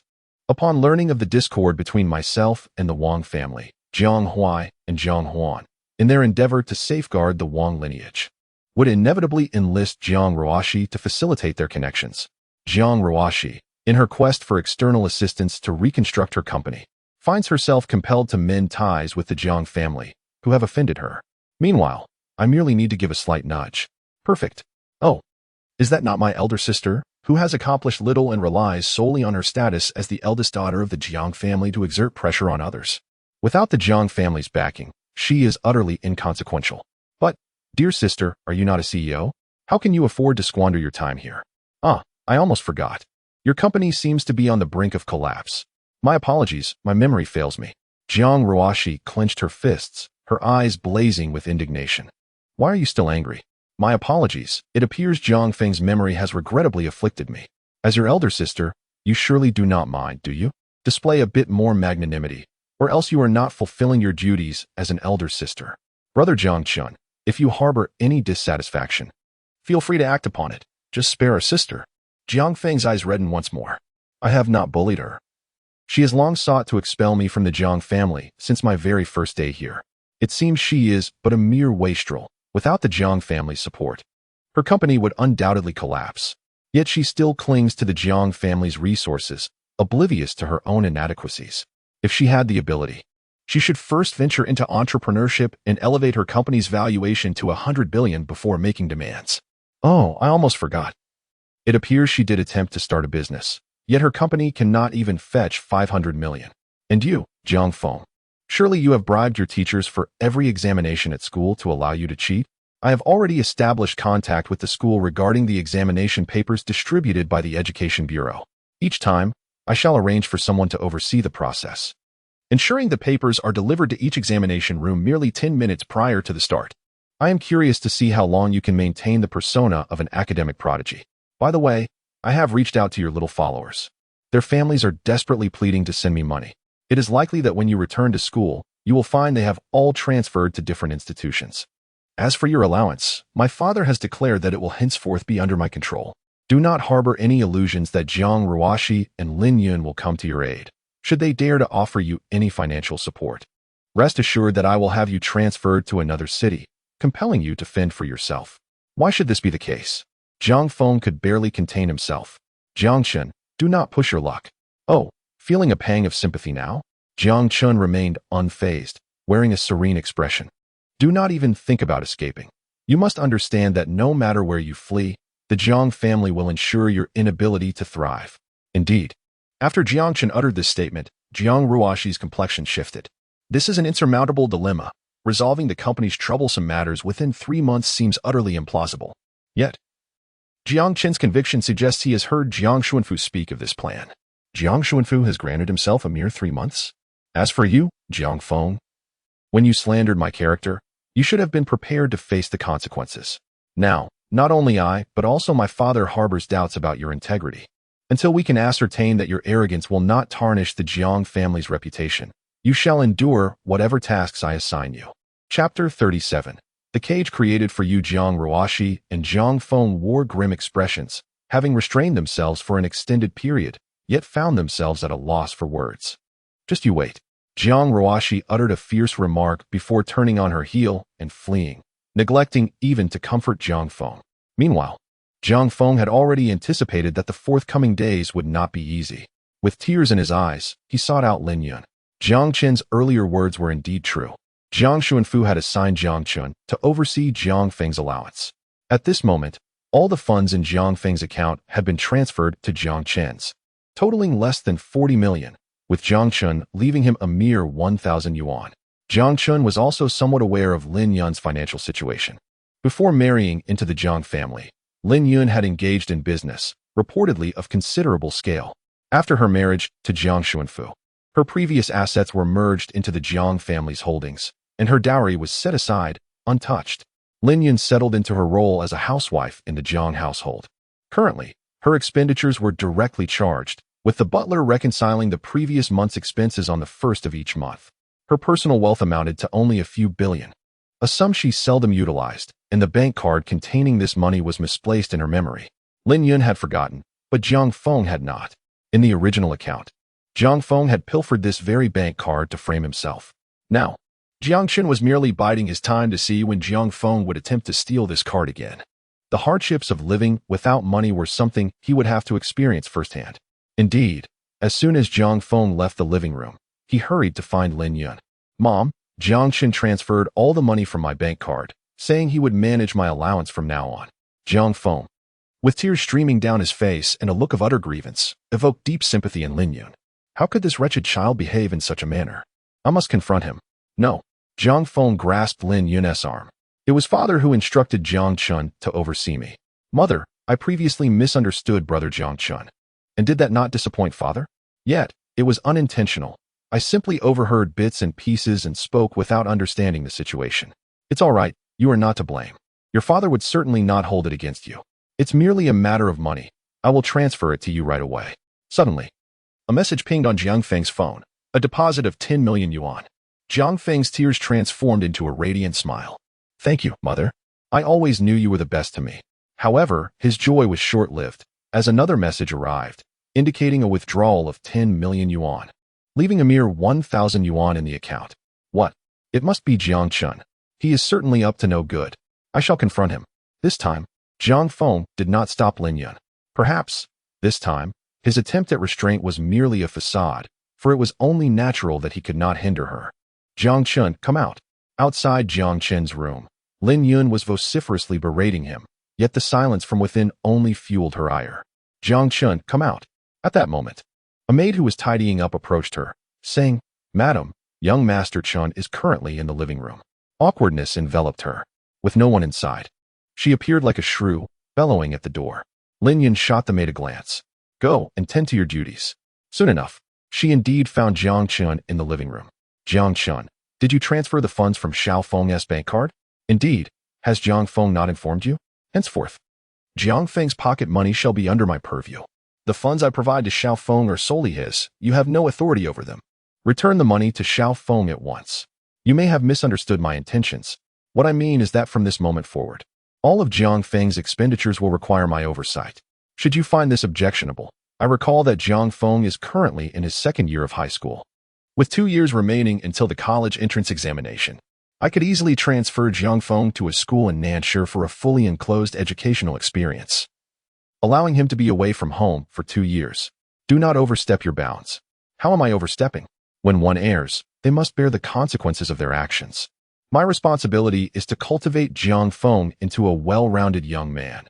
Otherwise, I would not hesitate to sever ties with the Jiang family entirely. Lin Yun became anxious. No, to expel him from the Jiang family implies a clear consequence. Jiang Feng would no longer receive any preferential treatment or resources from the family, and any future inheritance would be entirely disconnected from him, even if he were to receive support elsewhere. It could never compare to the benefits of remaining within the Jiang household. You must trust that father will not invest significant attention in an adopted son.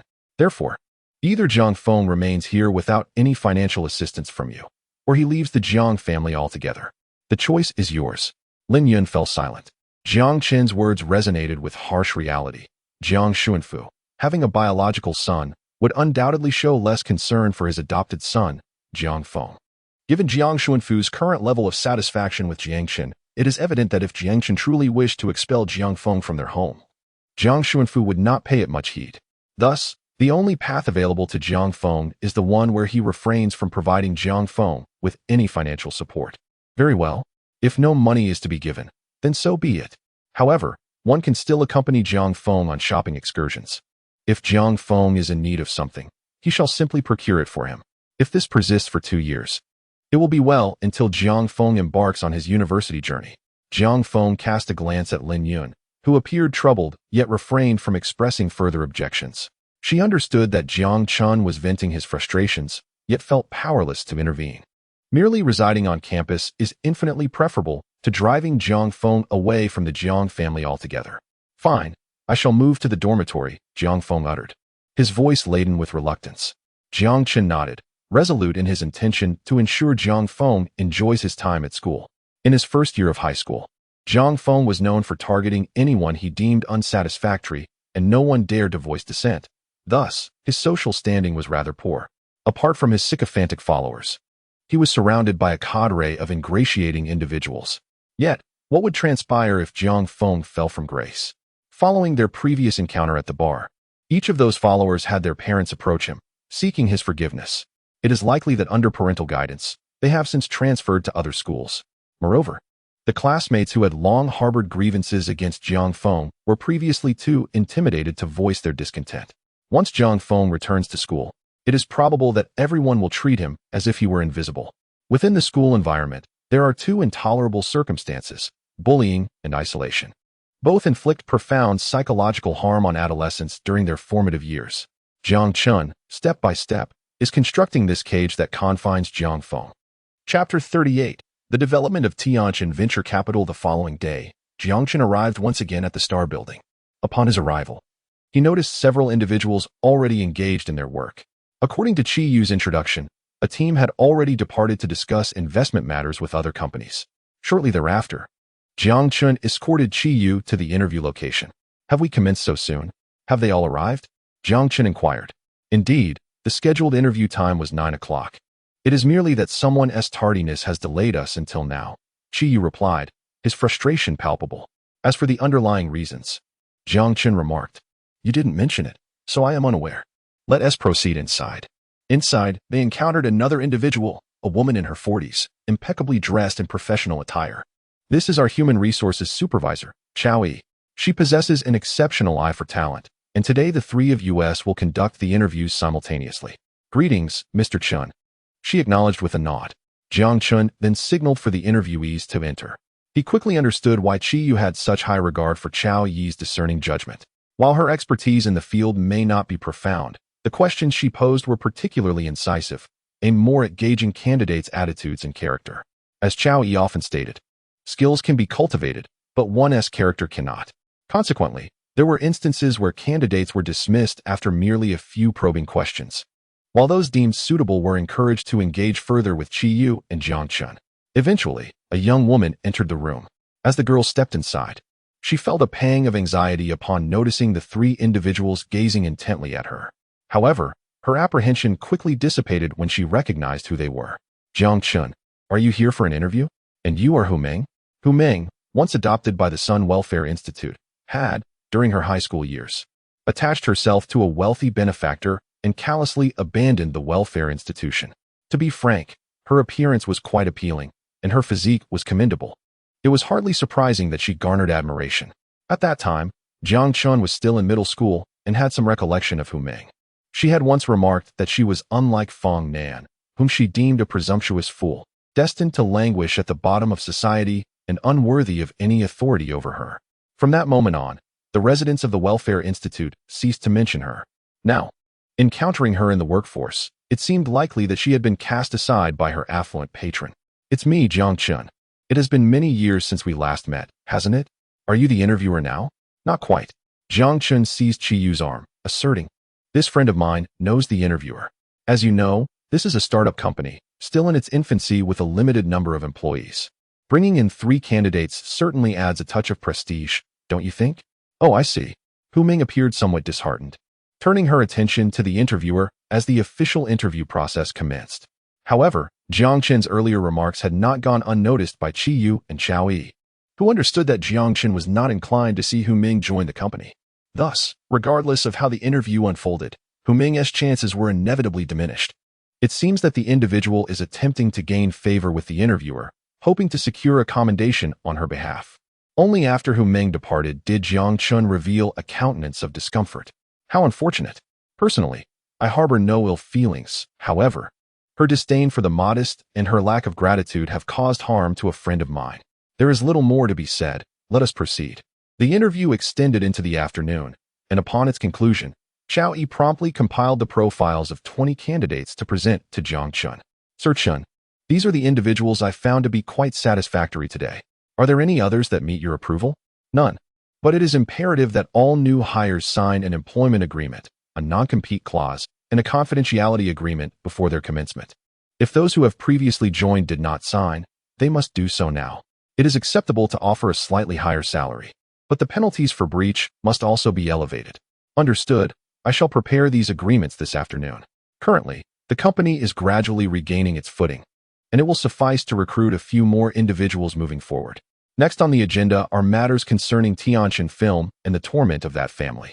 As for the Wang family, Jiang Chen directly contacted Gu Nianwei, requesting her to inform him of the whereabouts of the Wang family's second generation during the upcoming days. True to her reputation as a prominent figure raised amidst the elite of Haisher, Gu Nianwei swiftly relayed the information. Wang Shanfei of the Wang family is set to attend a yacht party tomorrow, and she can procure the invitations for Jiang Chen. Secure 2 invitations.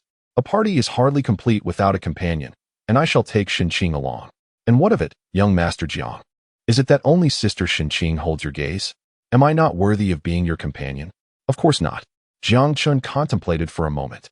Tomorrow he would be confronting the Wang family, and bringing Shenqing along might indeed startle her. Miss Gu, will you accompany me as my partner tomorrow? He inquired. Now, what mischief do you intend to stir up? I must clarify, should you seek to confront the Wang family, I can offer no assistance, merely spectate. Rest assured, I am more than capable on my own. Chapter 39. The Yacht Gathering. The Yacht Gathering was a lavish affair orchestrated by a group of second-generation heirs to cultivate relations with Wang Shanfei. Most of these individuals hailed from families that thrived under the auspices of the Wang clan. As one of the 4 great families of the Sea City, the Wang family possessed the means to host such an event, with Wang Shanfei being their sole heir and, consequently, the focal point of their adulation. The guest list comprised individuals who enjoyed a close camaraderie with Wang Shanfei. Gu Nianwei procured 2 invitations, which naturally reached Wang Shanfei's ears. What does Gu Nianwei intend to do? Hasn't she always looked down upon mingling with us? Before the gathering commenced, Wang Shanfei, accompanied by a throng, stood on the deck, observing the influx of attendees. His curiosity piqued. He wondered what Gu Nianwei was scheming. Young Master Wang, they have arrived. With a pointed gesture, he indeed spotted Gu Nianwei descending from a vehicle, accompanied by none other than Jiang Chen. Wang Shanfei, having attended Jiang Chen's recognition banquet, was well acquainted with his visage. Where did Miss Gu procure such a pretty boy? They say Gu Nianwei is as pure as jade, capable of rendering her harassers lifeless. It seems, however, that perhaps he simply lacks the requisite charm. Behind him stood a subordinate, harboring the utmost malice towards Gu Nianwei, for she had always looked down upon them in the past. Wang Shanfei furrowed his brows momentarily, but they soon relaxed. Although the words of this subordinate were ungracious, they were indeed fitting to instill a sense of humility in both Gu Nianwei and Jiang Chen. The elders would not harbor enmity with the Wang family over a mere jest from his subordinate. When the esteemed Miss Gu arrives, it is only proper to extend a welcoming gesture. You, go down and greet her, lest they lose their way. Wang Shanfei pointed at the subordinate who had just spoken. The subordinate's face lit up with joy, realizing Wang Shanfei was pleased with his earlier remarks, hence the assignment of welcoming duties. It was clear that young Master Wang also wished to put Gu Nianwei in an awkward position. The subordinate instantly grasped the implication. Meanwhile, Jiang Chen faced his own predicament upon his entrance. Ladies and gentlemen, entry is not permitted for bodyguards. You have quite the number of them, the security personnel remarked, visibly troubled as they regarded the 12 burly men accompanying Jiang Chen. Indeed, it was a bit excessive. Jiang Chen stroked his chin thoughtfully. How about this? You contact your superior and have 12 invitation cards sent over to me. That would resolve the issue. It was absurd to expect him to be without protection. He had no intention of courting danger. Who could predict whether the original owner's tragic fate might befall him? Being kidnapped and subjected to torment, a favorite trope in such mindless narratives. The security personnel appeared increasingly distressed, but made no further moves. Observing this, Jiang Qin's expression darkened. What was this? A silent demand for him to concede? I do not wish to cause you any trouble, simply report the matter. However, your demeanor is quite displeasing to me. Thus, I have changed my mind. Jiang Qin tore the invitation in his hand into shreds and cast it aside. He realized that he had no need for it. It served no purpose. The bodyguards behind him understood the cue and swiftly subdued the security guard, clearing the path ahead. Observing this, the other security personnel on duty rushed over for support. Yet they were all halted by Jiang Qin's bodyguards.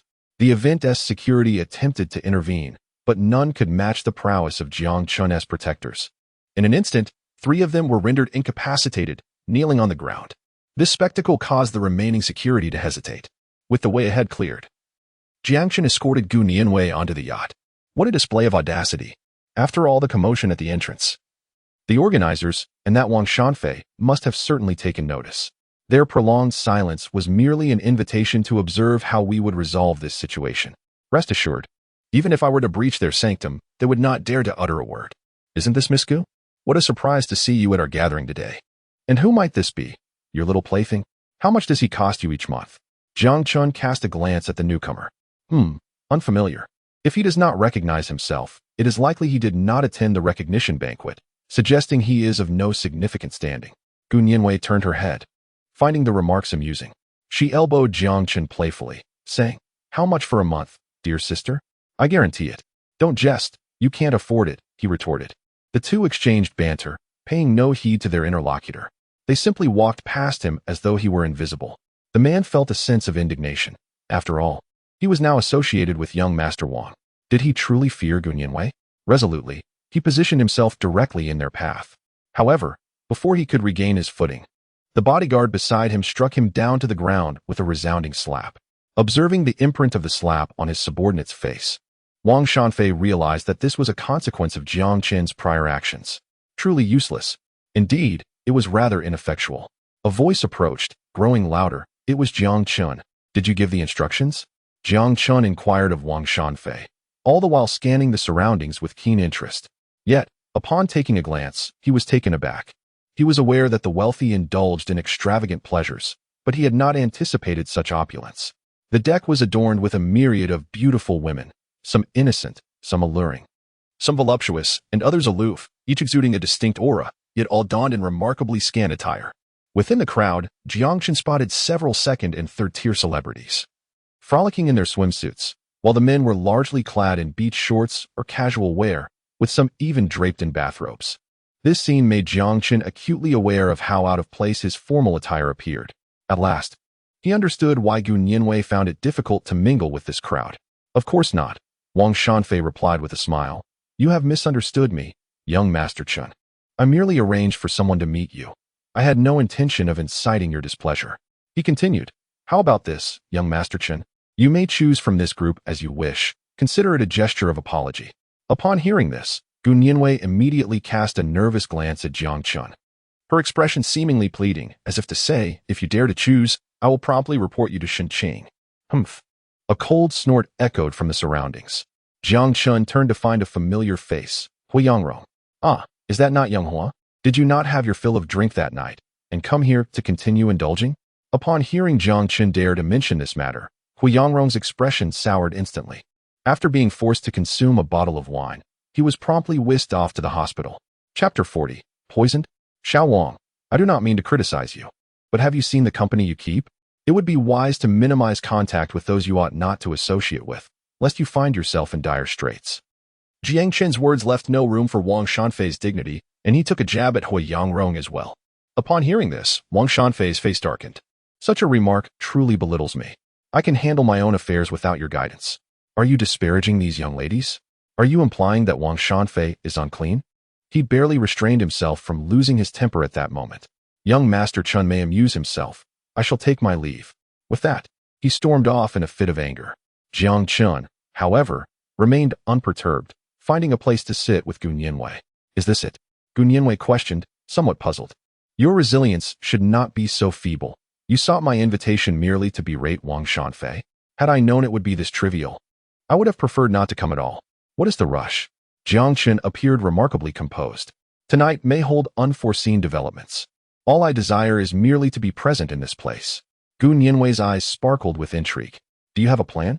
In response to Gu Nianwei, Jiang Chen offered only a mysterious smile. It infuriates me. Does this Jiang Chen truly believe he is above all? Young Master Wang, do not let his insolence trouble you. There are indeed ways to counter his disrespect. What approach should be taken? Both the Jiang and Shen families are contemplating a marriage alliance. If, at this moment, Jiang Chen and Gu Nianwei were to develop an intimate relationship, Wang Shanfei grasped the implication, yet hesitated. In doing so, he would simultaneously offend both the Jiang and Gu families. Could he withstand such repercussions? Young Master Wang, the Jiang and Gu families might even express their gratitude towards you, suggested an individual. The Jiang family has connections with the 4 prominent families. Aren't they superior to the Shen family? The Gu family could also benefit from an alliance with the Jiang family. They may very well thank you. However, it didn't take long for him to react, delivering a resounding slap to the face of the man who proposed the idea. Are you attempting to lead me to my demise? To have Jiang Chen and Gu Nianwei unite against me? Do you wish for my downfall to come swifter? No, young Master Wang. I absolutely harbor no such intentions. Get lost. Wang Shanfei had no desire to hear any further nonsense. Suddenly, a thought struck him. Huiyangrong. Observing Jiang Chen's previous demeanor towards Huiyangrong, it is evident that he has a conflict with this second son of the Hu family from the capital. Perhaps I could incite Huiyangrong to confront Jiang Chen. Before Wang Shanfei could formulate a strategy, a server rushed in, panic etched across their face. Young Master Wang, there's trouble. Jiang Chen. He has been poisoned. What? A chill surged through him, permeating his very being. If something were to happen to a member of the Jiang family here, it would not be a trivial matter. How did he come to be poisoned? Explain yourself. At that moment, all thoughts of confronting Jiang Chen vanished from Wang Shanfei's mind. His sole wish was for Jiang Chen to emerge unscathed. Otherwise, the Jiang family would certainly not spare him. Upon witnessing the hesitant demeanor of the waiter, Wang Shanfei swiftly pushed past him and ascended to the deck. The scene on the deck was chaotic. Jiang Chen, who had moments ago been reclining with a drink, suddenly coughed up a mouthful of dark blood, his vitality waning, and his lips turning a shade of black. Bodyguards rushed forward, lifting Jiang Chen and making their way out. One of the bodyguards thoughtfully retrieved the glass Jiang Chen had used. As Wang Shanfei arrived, he caught sight of the bodyguards carrying Jiang Chen off the vessel. He promptly contacted the hospital to ensure they were prepared and then joined the bodyguards in the vehicle. Seeing Jiang Chen, barely conscious in the seat, Gu Nianwei could not contain her tears. I'm so sorry, it's all my fault.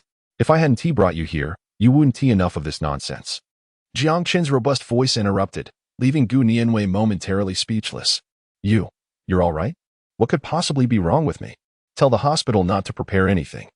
I've already arranged for my own care. What kind of trick is this?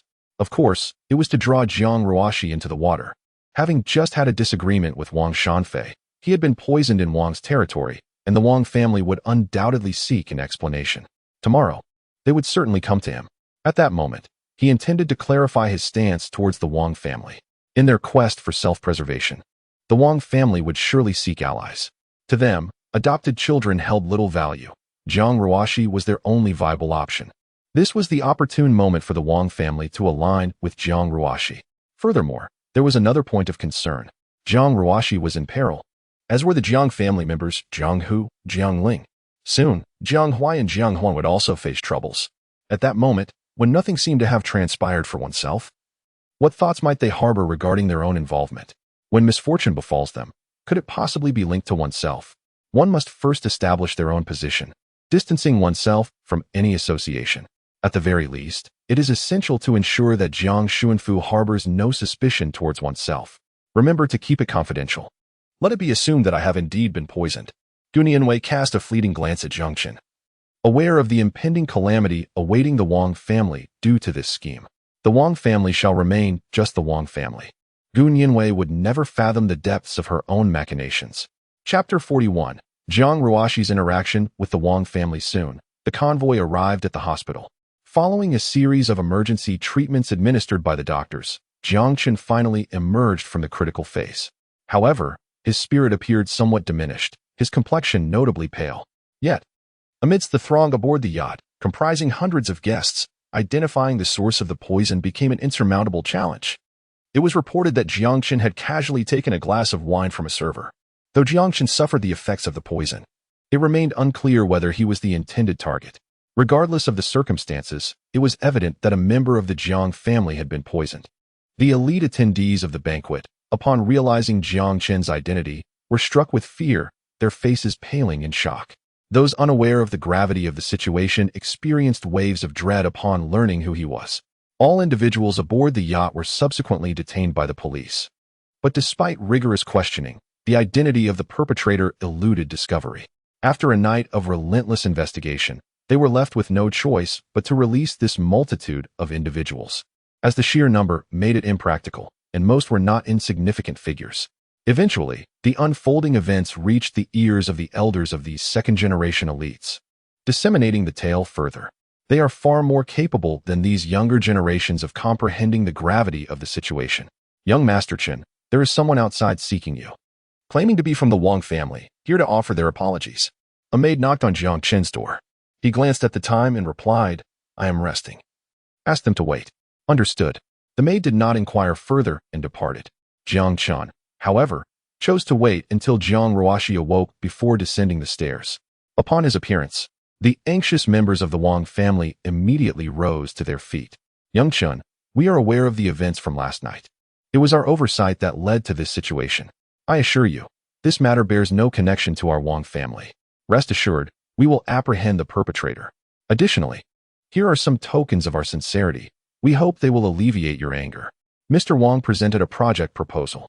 At this moment, Jiang Chun's complexion appeared pale, indicating he was still somewhat weakened. He slowly walked to the sofa and sat down. Just then, footsteps echoed from the stairs. The distinct sound of high heels signaled that Jiang Ruoshi was descending. Alleviate my anger? When I confronted this individual, Jiang Chen pointed at Wang Shanfei. They sent someone to insult me as a pretty boy and subsequently conspired with Hui Yangrong against me. I had just quarreled with him when I suddenly fell victim to poisoning. Tell me, how can I believe that this does not involve your Wang family? Young Master Chen, I assure you, I had no part in this. Wang Shanfei, having spent a sleepless night consumed by worry, had been dragged here in a disheveled state. I apologize for my previous actions. I acknowledge my wrongdoing. However, regarding the poisoning, I genuinely had no knowledge. What transpired here? At this moment, Jiang Ruoshi arrived. From her vantage point upstairs, she overheard discussions of poisoning, apologies, and compensation, and thus grasped the general situation. Jiang Chun had a conflict with Wang Shanfei, only to find himself poisoned shortly thereafter, leading the Wang family to come forth and apologize to him. She glanced at Jiang Chun, who indeed appeared pale and listless. What business is it of yours? Jiang Chun exhibited a decidedly unfriendly demeanor towards Jiang Ruoshi in the presence of the Wang family.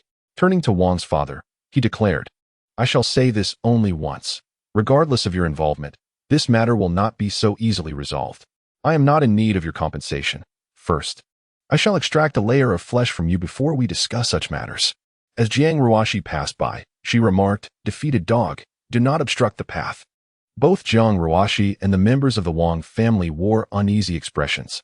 Jiang Ruoshi was insulted by Jiang Chun, while the Wang family was apprehensive of his potential retaliation. If Jiang Chun were to take action against them, the Jiang family would surely retaliate, and she could not withstand that. What to do? In the living room, only Jiang Ruoshi and the Wang family remained, a space intentionally left for their discourse by Jiang Chen. The two parties regarded each other, their eyes gleaming with mutual understanding. Hearing that her company was on the brink of collapse, they realized that assisting her now would ensure she would prevent Jiang Chen from taking action against the Wang family. Each harbored ulterior motives and shared a compelling reason to engage.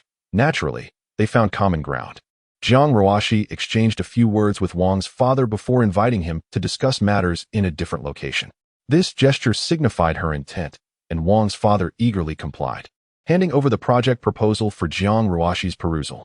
Once they all departed from the living room, Jiang Chen finally set his phone down in his own chamber. The sounds that had just played on his device were the voices of Jiang Ruoshi and Wang's father conversing in the living room. Success. Let Jiang Ruoshi revel in her joy for a few days. Thereafter, it would be time for Jiang Xuanfu to locate the truck driver.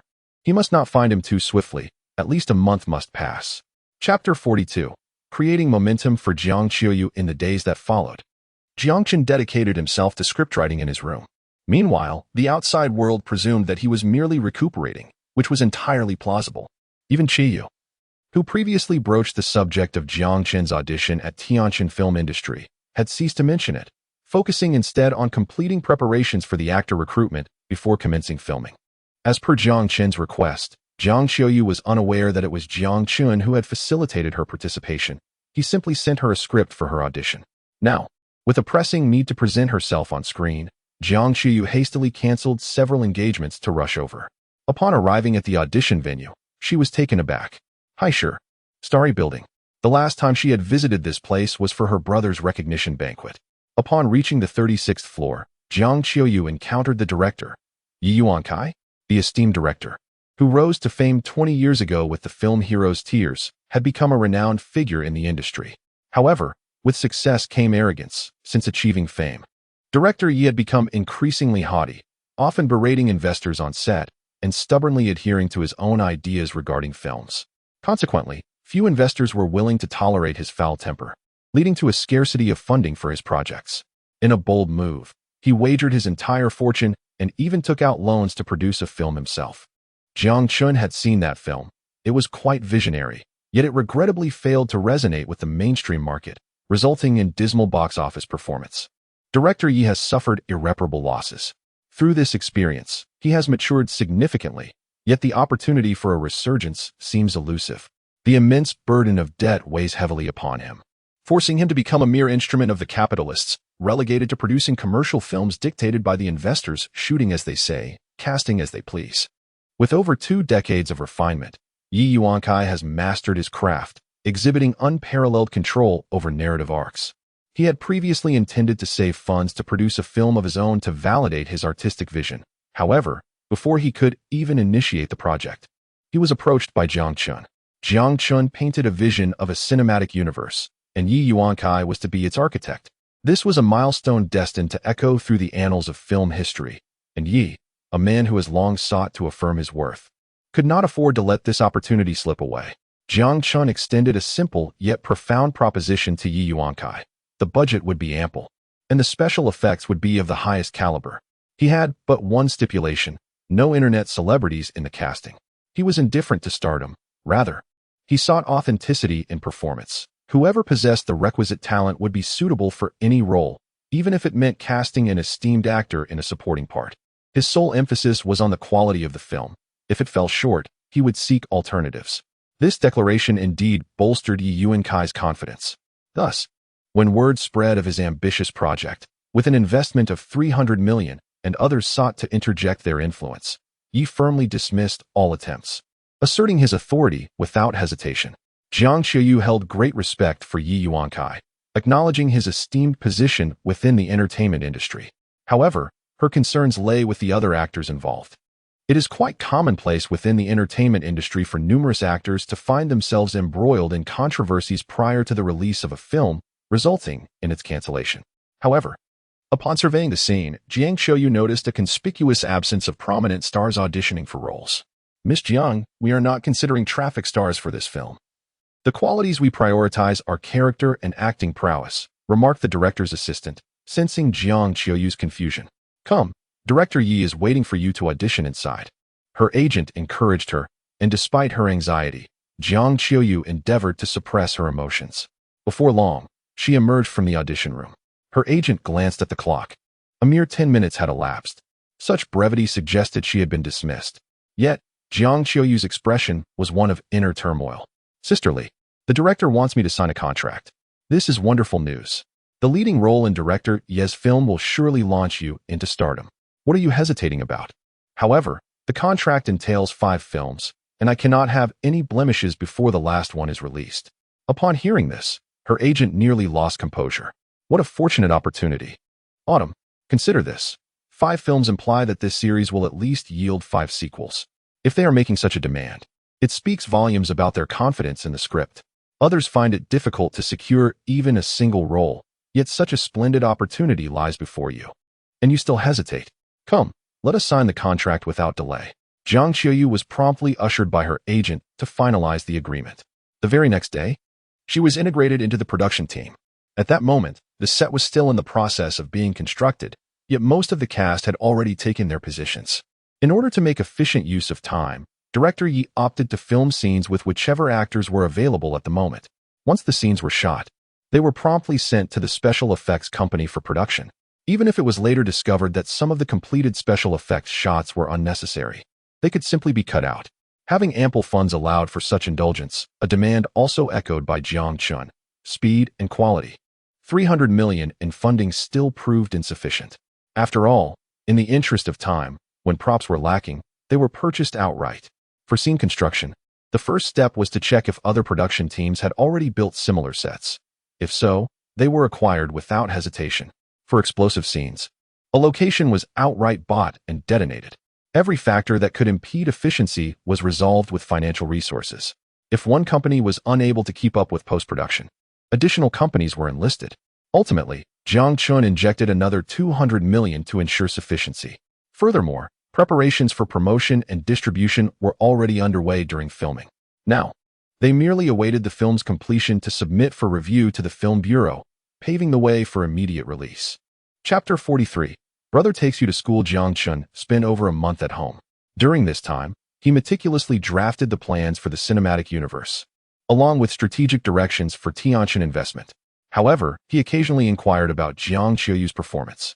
Shortly after his initial illness, Jiang Xuanfu called to check on Jiang Chen's condition, but soon thereafter he was occupied with business abroad. Throughout this month, Jiang Chen frequently visited the nursing home to see his grandfather or ventured out with Shenqing to experience the lifestyle of the affluent. In Jiang Xuanfu's eyes, Lin Yun held little significance. Marrying her was primarily for the sake of his father-in-law's connections. Presently, supporting Lin Yun served merely to cultivate a favorable public image of a harmonious family, complete with children. Lin Yun was acutely aware that her words held little weight with Jiang Xuanfu, who had always been wary of the Lin family. Thus, she chose not to confront Jiang Chen directly, treating him as if he were non-existent. However, today marked the commencement of Jiang Feng's school term. "Where are you headed?" Jiang Chun inquired as he observed Lin Yun preparing to take Jiang Feng out. Over the past month, he had constructed a protective barrier around Jiang Feng, eager for him to remain within its confines. "What are you planning to do?" Lin Yun questioned, her expression tinged with suspicion. "Didn't I mention that Jiang Feng should stay at school? Today, I intend to accompany him to the institution." She glanced at Jiang Feng's empty hands, exclaiming, "Aren't you bringing any belongings? How could that be acceptable? The dormitory is cramped and chaotic. What if little Feng is bullied? Furthermore, you expect him to clean his own room and do his own laundry? Is your son so privileged that he cannot partake in tasks others manage? If you refuse to agree, I assure you, starting tomorrow, you shall not see your son." Jiang Chun. Lin Yun's voice erupted in fury, startling Jiang Feng, who had been hiding behind her. "Jiang Feng is your brother. How can you be so heartless? How could I have given birth to such a scoundrel?" Indeed, this was an attempt to leverage familial ties. In the original text, Jiang Chen's deep investment in family was what allowed him to be manipulated by such individuals. Alas, I am not the Jiang Chun of that narrative. My brother? Do not utter such nonsense. Jiang Feng, an unknown child, does not deserve to be called my brother. You are the one who is illegitimate. At that moment, I should never have brought you into this world, allowing you to bully the both of us. Jiang Chun shook his head vigorously, observing Lin Yun's unruly behavior, which resembled that of a spoiled child throwing a tantrum. All this trouble for Jiang Feng was indeed a significant effort. Think as you wish, but there is one thing that stands clear. Today, you will take Jiang Feng to school, and tomorrow, I shall send him away from the city. Once he is gone, believe me, you will never find him again. Seeing Jiang Chen's resolute stance, Jiang Feng understood that his brother would not heed Lin Yun's words any longer. Without any luggage, Jiang Chun instructed the servants to pack a few essentials for him. "Let us go to school." Jiang Chen's car was off limits to Jiang Feng. As soon as he opened the door, Jiang Chun ordered him to get out, directing him to the bodyguard's vehicle instead. However, from the sensation of weight upon opening the door, Jiang Feng perceived that his brother's car possessed a high level of protection. Was it due to the incident concerning Jiang Hu, fearing an accident? Upon arriving at the school, Jiang Chen drove directly to the dormitory building. "This will be your dormitory from now on. I have prepared the bedding for you. See how considerate I am, my dear brother." The dormitory was a 4-person room, with the other 3 occupants being individuals Jiang Chun had strategically placed. This room had been specifically arranged for Jiang Feng, yet he felt overwhelmed by its cramped confines.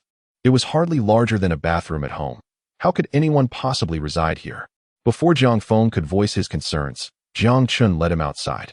The bodyguard casually tossed Jiang Feng's belongings onto the bed and then followed suit in departing. Your class is second year, class 3. The previous homeroom teacher has resigned, and you will now be under the guidance of a new instructor. In the future, refrain from causing trouble at school. Furthermore, students are not permitted to carry mobile phones. Should you produce one, I shall take it into my custody. Jiang Feng was somewhat reluctant, yet the bodyguard seized the moment, searching him and confiscating Jiang Feng's phone. Additionally, the watch adorning his wrist was also taken away. That was a birthday gift from my mother. You cannot take it, he exclaimed. A birthday gift, indeed, Jiang Chun chuckled, observing that the watch appeared quite valuable. Why do students exhibit such a disdain for poverty? With that, he flicked the watch, which gracefully arced through the air, landing squarely in the center of a distant pond. My apologies, just a slip of the hand. No worries, I will replace it for you later. At this juncture, Jiang Feng ceased to feign indifference. Jiang Chun, do you believe I will inform mother? Go ahead and tell her, it matters not to me. What do you think Lin Yun thinks of me? Jiang Chun patted Jiang Feng's face. In Jiang Xuanfu's eyes, he only recognizes those of value to him. As for Lin Yun, she is unworthy. Previously, Jiang Xuanfu sought merely a title of marriage, leveraging the connections of the Lin family to elevate his status. Presently, the entire Lin family holds little significance for Jiang Xuanfu. Lin Yun dares not act too boldly before him. I am confident that should she overstep, Jiang Xuanfu would readily consider divorce to marry someone of greater worth to himself. Moreover, in Jiang Xuanfu's perspective, I hold far greater importance than Lin Yun. Jiang Chun had only previously indicated certain areas of news that Jiang Xuanfu should consider. Remarkably, due to this, the profits for this quarter have surged by 10% compared to before.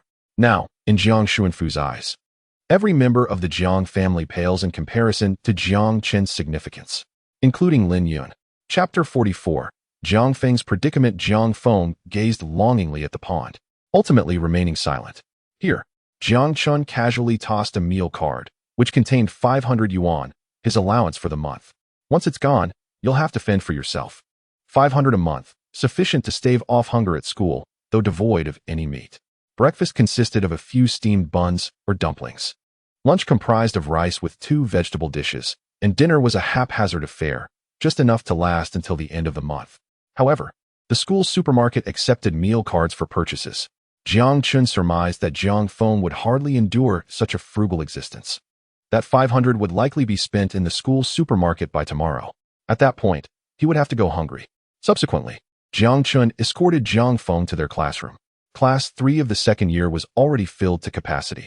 The classmates, previously familiar from their first year, now regarded Jiang Feng with peculiar glances, devoid of the fear they once held. Furthermore, Jiang Feng's former lackeys had all dropped out. Now, within the entire school, there was not a single sycophant in sight. Jiang Chun stood at the doorway, raising his phone for all to see, before striding away. The classmates understood his implication. During the summer break, all students and staff had received Jiang Chen's message. He had allocated a sum of money to everyone and clarified Jiang Feng's status as an adopted son, alongside the family's disappointment in him, urging him to mend his ways. Henceforth, should Jiang Feng engage in any misconduct at school, they were to contact Jiang Chen, who would handle the situation. Additionally, there were individuals within the school monitoring Jiang Feng's actions, prepared to report back to Jiang Chun at any given moment. At present, no teacher dares to extend kindness to Jiang Feng. Moreover, the security personnel have been instructed to accommodate over 20 individuals. They need to fulfill 2 specific tasks. Secondly, Lin Yun must come to the school and be intercepted directly. I believe that within the first 2 weeks, Jiang Feng will experience an unforgettable time. Jiang Chun has underestimated Jiang Feng's resilience. As soon as Jiang Chun departed, Jiang Feng's true nature was revealed. Previously seated in the middle of the classroom, he has now relocated to the back, surrounded by tall and robust boys.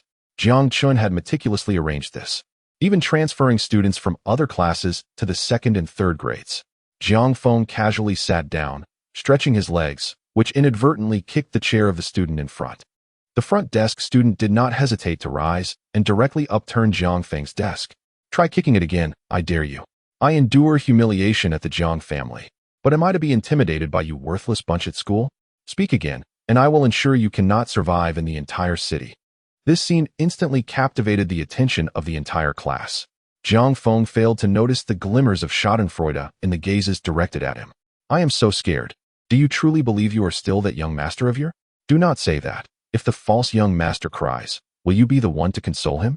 A friend of the front desk student patted his shoulder, ostensibly defending Jiang Feng, yet laced with mockery. At that moment, the teacher entered through the door. The front desk student seized the opportunity to complain. Teacher, Jiang Feng kicked me, and when I dodged, he overturned the desk. No, Jiang Feng was bewildered. Your slander is utterly unfounded, and you deliver it with such ease, even more adeptly than I. However, Jiang Feng remained unfazed. He recalled that when he first entered the school, Lin Yun had approached the principal. With the principal's presence and his position in the school, how could he possibly be bullied? This teacher, who was appointed as the homeroom instructor, was likely instructed by the principal to take good care of him. All the teachers and the principal stood by his side. His adversary was doomed. Jiang Feng glared menacingly at the student in front of him, but in the next moment, he was taken aback. Jiang Feng, as a student, how can you so casually bully your classmate? Hurry up and apologize to him. Additionally, I expect a 1,000-word reflection submitted to me by tomorrow. Shouldn't he be looking out for me? Moreover, I am not at fault. It was the student in front of me who overturned the desk. Why should I apologize? Are you certain you want me to apologize? At that moment, Jiang Feng harbored resentment towards this teacher as well. Of course, you believe you can simply brush this matter aside after having made a mistake? Very well. I hope you do not come to regret this. Jiang Feng stormed out of the classroom, slamming the door with a resounding bang. The direction he headed was towards the principal's office. Unfortunately, your efforts will be in vain. Upon entering the principal's office, Jiang Feng boldly addressed the principal. You need to dismiss my homeroom teacher immediately and appoint a new one. The principal, unhurried, set down the documents he was holding. Jiang Feng, our teachers are appointed through a standard recruitment process. They will not be dismissed without just cause. Moreover, as a student, shouldn't you be in the classroom at this time? What? Jiang Feng felt a wave of frustration. You accepted 1 million from my mother. How dare you oppose me now? Jiang Feng. The principal emphasized his tone. The 1 million was sponsored by Jiangchen to the school, not taken by me. If you do not believe it, I have the detailed account of the expenditure. I do not know how you acquired this information, but to slander others carries legal consequences. Jiangchen. Everything is the result of Jiangchen's schemes. Jiang Feng comprehended the situation, yet a profound sense of helplessness surged within him. The principal, the teachers, and even his classmates had all been bribed by Jiangchen. What was he to do? His phone had also been confiscated by Jiangchen, rendering him unable to contact his family. Dejected, Jiang Feng exited the principal's office, momentarily at a loss for where to go. As he wandered, he found himself at the school's entrance. Teacher, this student is attempting to force his way out of the school gate. Please discipline him. Before the entire class, Jiang Feng felt utterly humiliated. Chapter 45. The current situation of Jiangling. Being obedient was of no avail. After Jiang Feng tidied the fallen desk and scattered books, his deskmate inadvertently stretched and knocked Jiang Feng's neatly arranged books onto the floor. I'm sorry, I didn't see them while stretching. The deskmate's flippant remark didn't even warrant a glance at Jiang Feng. Finally, Jiang Feng could no longer contain his frustration. He stood up and threw a punch at his deskmate. However, to his surprise, his deskmate did not retaliate but instead ran to find a teacher. Jiang Feng, you've already bullied your classmate. Now you're hitting someone. Hitting was permissible, but it was best done away from prying eyes, as Jiangchen had instructed. If one were to strike, it should be in a concealed location, known only to them. It was Timmy. It was him. He threw my books. Jiang Feng's eyes were red, a stark contrast to his usual feigned grievances. Now, his distress was genuine. Someone had inadvertently brushed against his book, and he felt as if the world had conspired against him. The homeroom teacher interjected, asking his deskmate if they had apologized for knocking his book down. They did apologize. All my classmates can vouch for me. Jiang Feng retorted. Is that truly an apology? With such a nonchalant demeanor, barely glancing in my direction, it felt more like mockery than contrition. Jiang Feng, despite the apologies, you resorted to violence. I will report this to the school. Tomorrow, during the flag-raising ceremony, you will stand before the entire student body and faculty to reflect on your actions under the national flag. Why should I? Jiang Feng's tears finally fell. I haven't done anything wrong. Yet, the teacher remained indifferent. Crying, what was the point? Did shedding tears after striking someone resolve the matter? The decision was made. Immutable and absolute. That evening, after a day filled with torment, Jiang Feng finally grasped the essence of suffering. He felt like a mere specter, overlooked by everyone. Although he attempted to eat, the cafeteria's fare was repulsive compared to the exquisite dishes prepared by the chefs of the Jiang household. In the past, he had someone deliver meals to him at noon. Even when dining out, he indulged in the finest restaurants. The cafeteria food, while generally palatable to most, was a far cry from what he was accustomed to, especially for someone like Jiang Feng, who had been coddled since childhood. Unable to stomach the cafeteria meal, Jiang Feng made his way to the school store and purchased an array of snacks. Money? That was a concern far removed from his thoughts. Ever since Jiang Ling had been expelled from the Jiang family, she had reached out to the family a few times, including the previously close brother Jiang Feng. He had directly removed her from his life. In Jiang Feng's eyes, Jiang Ling, who had been cast out, held no value whatsoever. Outside, Jiang Chen knocked on the door for an extended period, yet no one answered. In frustration, he forcefully broke the lock. Upon entering, he was immediately greeted by a pungent odor of alcohol. The living room table was cluttered with numerous uneaten takeout containers, some scarcely touched. However, the empty bottles of liquor far outnumbered the food. As he ventured into the bedroom, darkness enveloped the space. Only after switching on the light did he perceive the scene before him. The curtains were tightly drawn, allowing no sliver of light to penetrate, while the floor was littered with empty bottles. Jiang Ling sat on the ground, lifting her face only upon hearing movement. A month of absence had left her drastically emaciated, her pronounced cheekbones starkly evident. Her arms bore several scars, likely remnants of self-harm, as she gazed at the intruder with vacant eyes devoid of vitality. It took her a moment to recognize him as her brother, Jiang Chen. What do you want? She asked, recalling that she had not treated him kindly due to Jiang Feng. Jiang Ling suspected that Jiang Chen's visit bore ill tidings. This is not about whether you're alive or dead. You have seen enough. You may leave now. Her expression remained utterly devoid of emotion, as if nothing mattered anymore. Having fallen ill and been expelled from the Jiang family, Jiang Ling felt stripped of her former pride. The once fiery and tempestuous young lady had now devolved into a drifting soul plagued by depression. She could not reconcile with the stark realities of her life. In just a few days, she had lost her career, deteriorated in health, and shattered her family ties. Moreover, the wounds inflicted upon oneself often come from those closest to them. By the way, I forgot to mention something to you. The stimulant. I was the one who administered it. What? Jiang Ling's eyes widened in disbelief. How could that be? It was precisely because of the stimulant that I faced suspension, which led to my foul mood and subsequent trip abroad with Bai Guang, culminating in the events that followed. It was all because of Jiang Chen. Jiang Ling abruptly rose to her feet, yearning to confront Jiang Chen. Having barely eaten for a month, she was now suffering from severe hypoglycemia. Furthermore, after a month devoid of exercise and indulging in alcohol, her body was in a deplorable state. You wish to strike me, do you? What a pity. You can hardly stand. Jiang Chen, I will ensure you live to regret this. Oh, really? Do you think I would divulge this information if I were not certain? What do you mean by that? Jiang Chen crouched beside Jiang Ling. What I mean is, had you retained any semblance of a normal person, I would have turned and walked away upon entering. However, looking at you now, it is evident that you are suffering from severe mental distress. Coincidentally, I have just completed the construction of a psychiatric facility in the suburbs, and I invite you to be my first patient. Jiang Ling shivered at Jiang Chen's calm yet horrifying words. No, I am not ill. I will not go. One can easily deduce that Jiang Chen's intention to take her to a psychiatric hospital would leave her with no chance of escape. It is a pity. But according to my assessment, you exhibit pronounced bipolar disorder, along with significant tendencies for self-harm and violence. For your own safety and that of others, you must go. Just look at yourself. You claim you are not ill, yet even you cannot convince yourself of that. A mirror materializes before Jiang Ling, revealing a visage that is gaunt and disheveled, adorned with pronounced dark circles beneath her eyes. Her face appears skeletal, a mere shadow of her former self. No, this cannot be me. This is utterly impossible. To cherish beauty is an innate trait of every woman, and Jiang Ling is no exception. Although she had previously paid little heed to her appearance, the reflection of her ghastly form now shatters her composure. Chapter 46. The psychiatric hospital Jiang Ling's resistance stirred no ripples. She was forcibly escorted by bodyguards into the vehicle.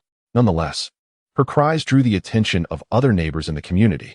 Jiang Chun produced both their identification cards and the family household registration book, which clearly delineated their sibling relationship. He proclaimed that this sister was afflicted with mental health issues and manic episodes, and that he was taking her for treatment at a psychiatric hospital. The onlookers, witnessing Jiang Ling's emaciated state and her frantic outbursts, were swayed by Jiang Chen's assertions. They expressed sympathetic murmurs. "I recognize that young girl. I saw her when she moved in a month ago. She hasn't been seen outside since. Indeed, at such a tender age, how tragic. Thankfully, her family cares for her. I heard she ran away, and her family searched for over a month before locating her. Look at the fresh wounds on her wrist.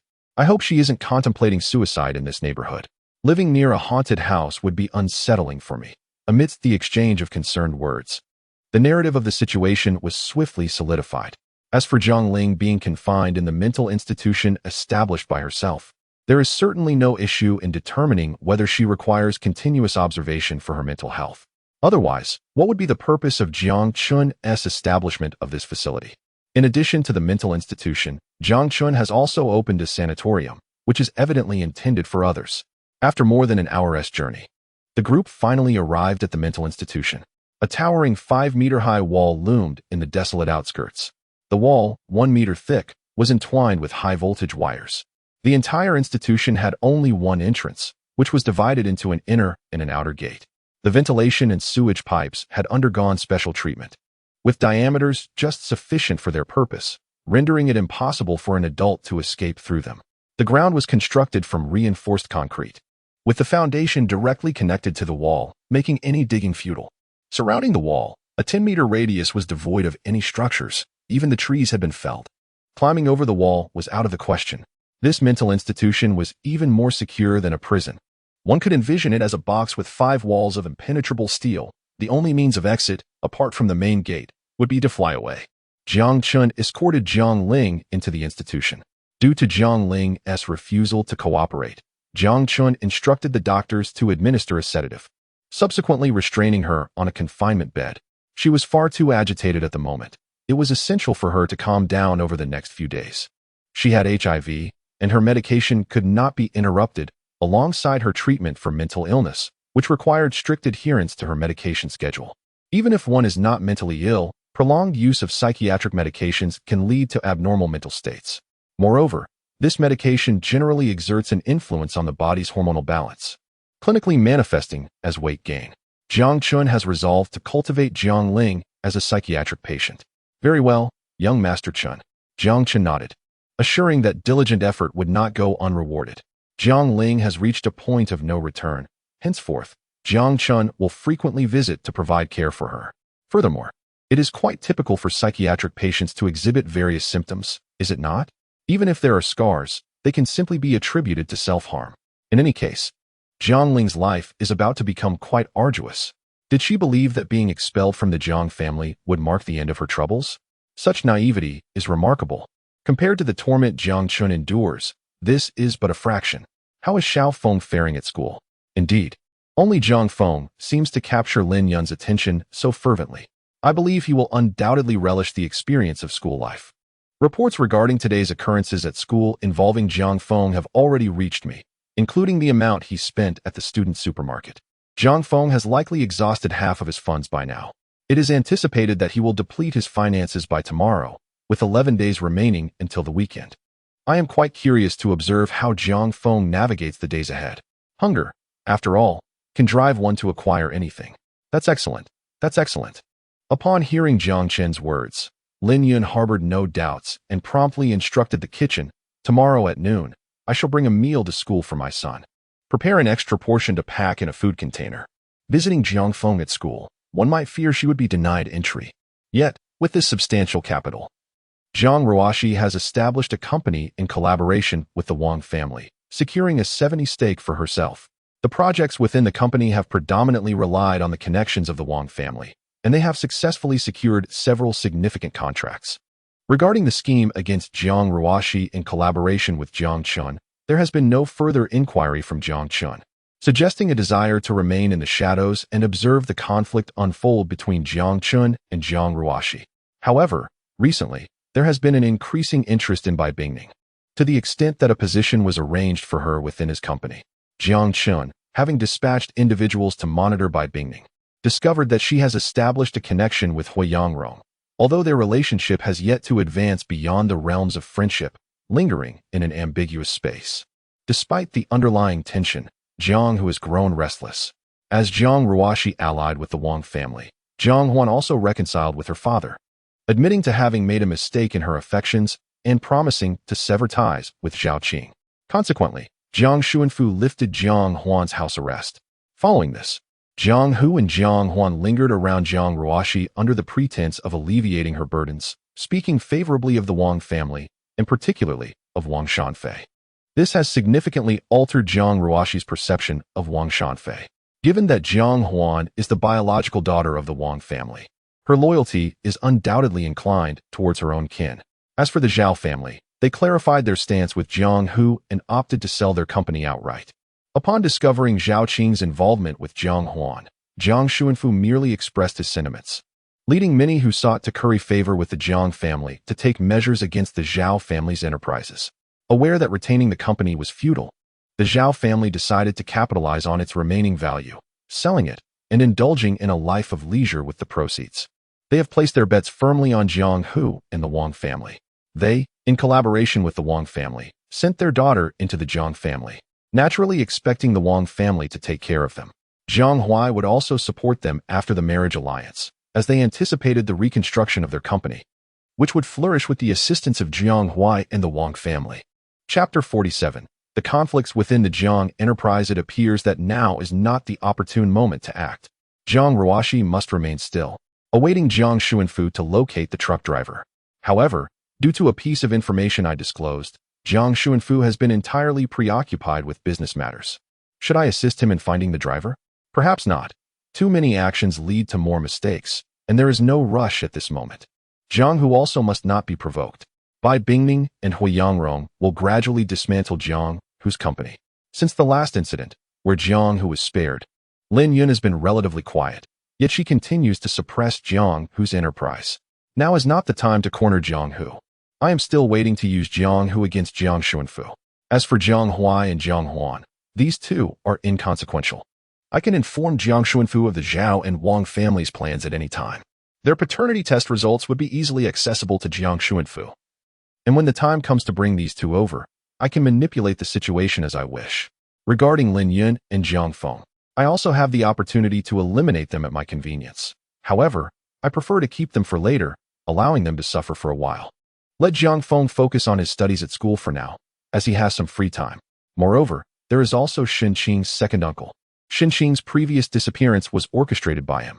Over the years, Shen Qing's uncle has been infiltrating the Shen company, seeking an opportunity to oust Shen's father. I previously informed Shen's father of this news. I wonder how his investigation has fared after all this time. Tomorrow, I might inquire about it. I am also on the verge of commencing my studies and must prepare for the upcoming school term. The following day, Jiang Chun arrived at the Shun residence. Soon Mr. Shun descended from the upper floor. Shen Qing had also started school and was currently attending classes. Thus they were unperturbed by the prospect of her overhearing their discussions. Uncle Shun, have there been any developments regarding the information we previously investigated? Mr. Shun inquired, his demeanor betraying no hint of anxiety. It appeared he was entirely composed and assured. I am reluctant to take action against my relatives. However, when the calculations involve me, I feel compelled to impart some lessons. Is there anything I can assist with? Very well, I shall arrange for a few individuals to discreetly follow. Mr. Shen was unwilling to mention the actions of the second son to Shen Qing. As a father, he undoubtedly wished for his daughter to remain perpetually optimistic and spirited, believing that all matters should be resolved by himself. You previously mentioned your family affairs. How are preparations progressing? It is somewhat challenging, Jiang Chen replied, reclining with a hint of distress. The enterprise is vast, and there are too few areas that can be effectively managed. Zhang's Fund, Zhang's Group, Jianghai Company. Each organization harbors its own parasites, and there are far too many bloodsuckers within the company. Currently, I possess evidence against 18 senior executives. The Jiang enterprise is exceedingly large. with a foundational structure that is overwhelmingly extensive. If we consider only the domestic front, it has evolved from energy to encompass military industry, minerals, real estate, heavy industry, and so forth. Such a colossal enterprise signifies countless job vacancies, but it also implies that intrigue and rivalry among employees are exceptionally severe. Everyone aspires to ascend the ranks.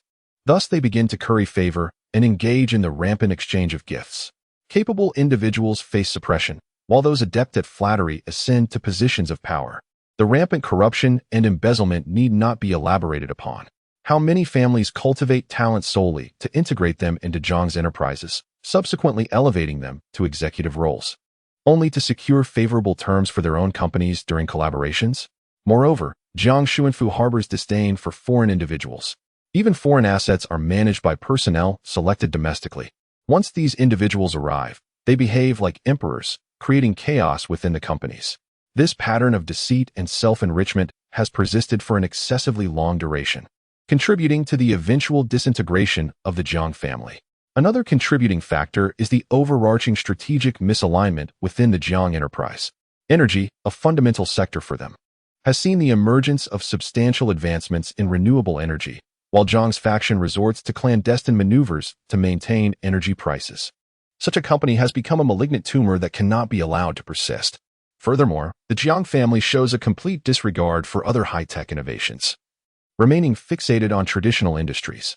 Most capable individuals languish at the bottom rungs, lacking opportunities for advancement, with their voices rendered insignificant. How can a company truly value the input of junior staff? Consequently, many of these individuals choose to resign and pursue their own paths. Although Jiang Xuanfu lacks capability, Jiang Chun is unwilling to allow the Jiang family to fall into ruin. Yet, Jiang Xuanfu has become so self-assured to the point of narcissism, believing that a mere few words from him could alter the strategic direction of the entire group. I have also gathered information on several individuals and will provide it to you in due course. Thank you, Uncle Shun. What is there to thank for? We will always be family, Jiang Chun replied, managing only an awkward smile. Regarding Shinqing, Jiang Chun undoubtedly holds a fondness for her, yet she is still quite young. I have only just graduated from high school, and Xiaoqing is merely in her second year. However, Shin's father has unequivocally acknowledged Jiang Chun, recognizing his capabilities and deep emotional ties. More importantly, Xiaoqing harbors feelings for him. Missing this opportunity means it would be challenging to find such an exceptional son-in-law again. Chapter 48. Jiang Feng's agony. The internal pests within the Jiang Corporation can be set aside for now. This matter cannot simply be resolved with a straightforward cleanup. Even though Jiang Qin currently oversees all of Jiang's enterprises, transforming such a vast organization cannot be achieved overnight. Moreover, his Tianjin venture capital is steadily progressing. With an investment of 100 billion, only a mere 10 billion remains.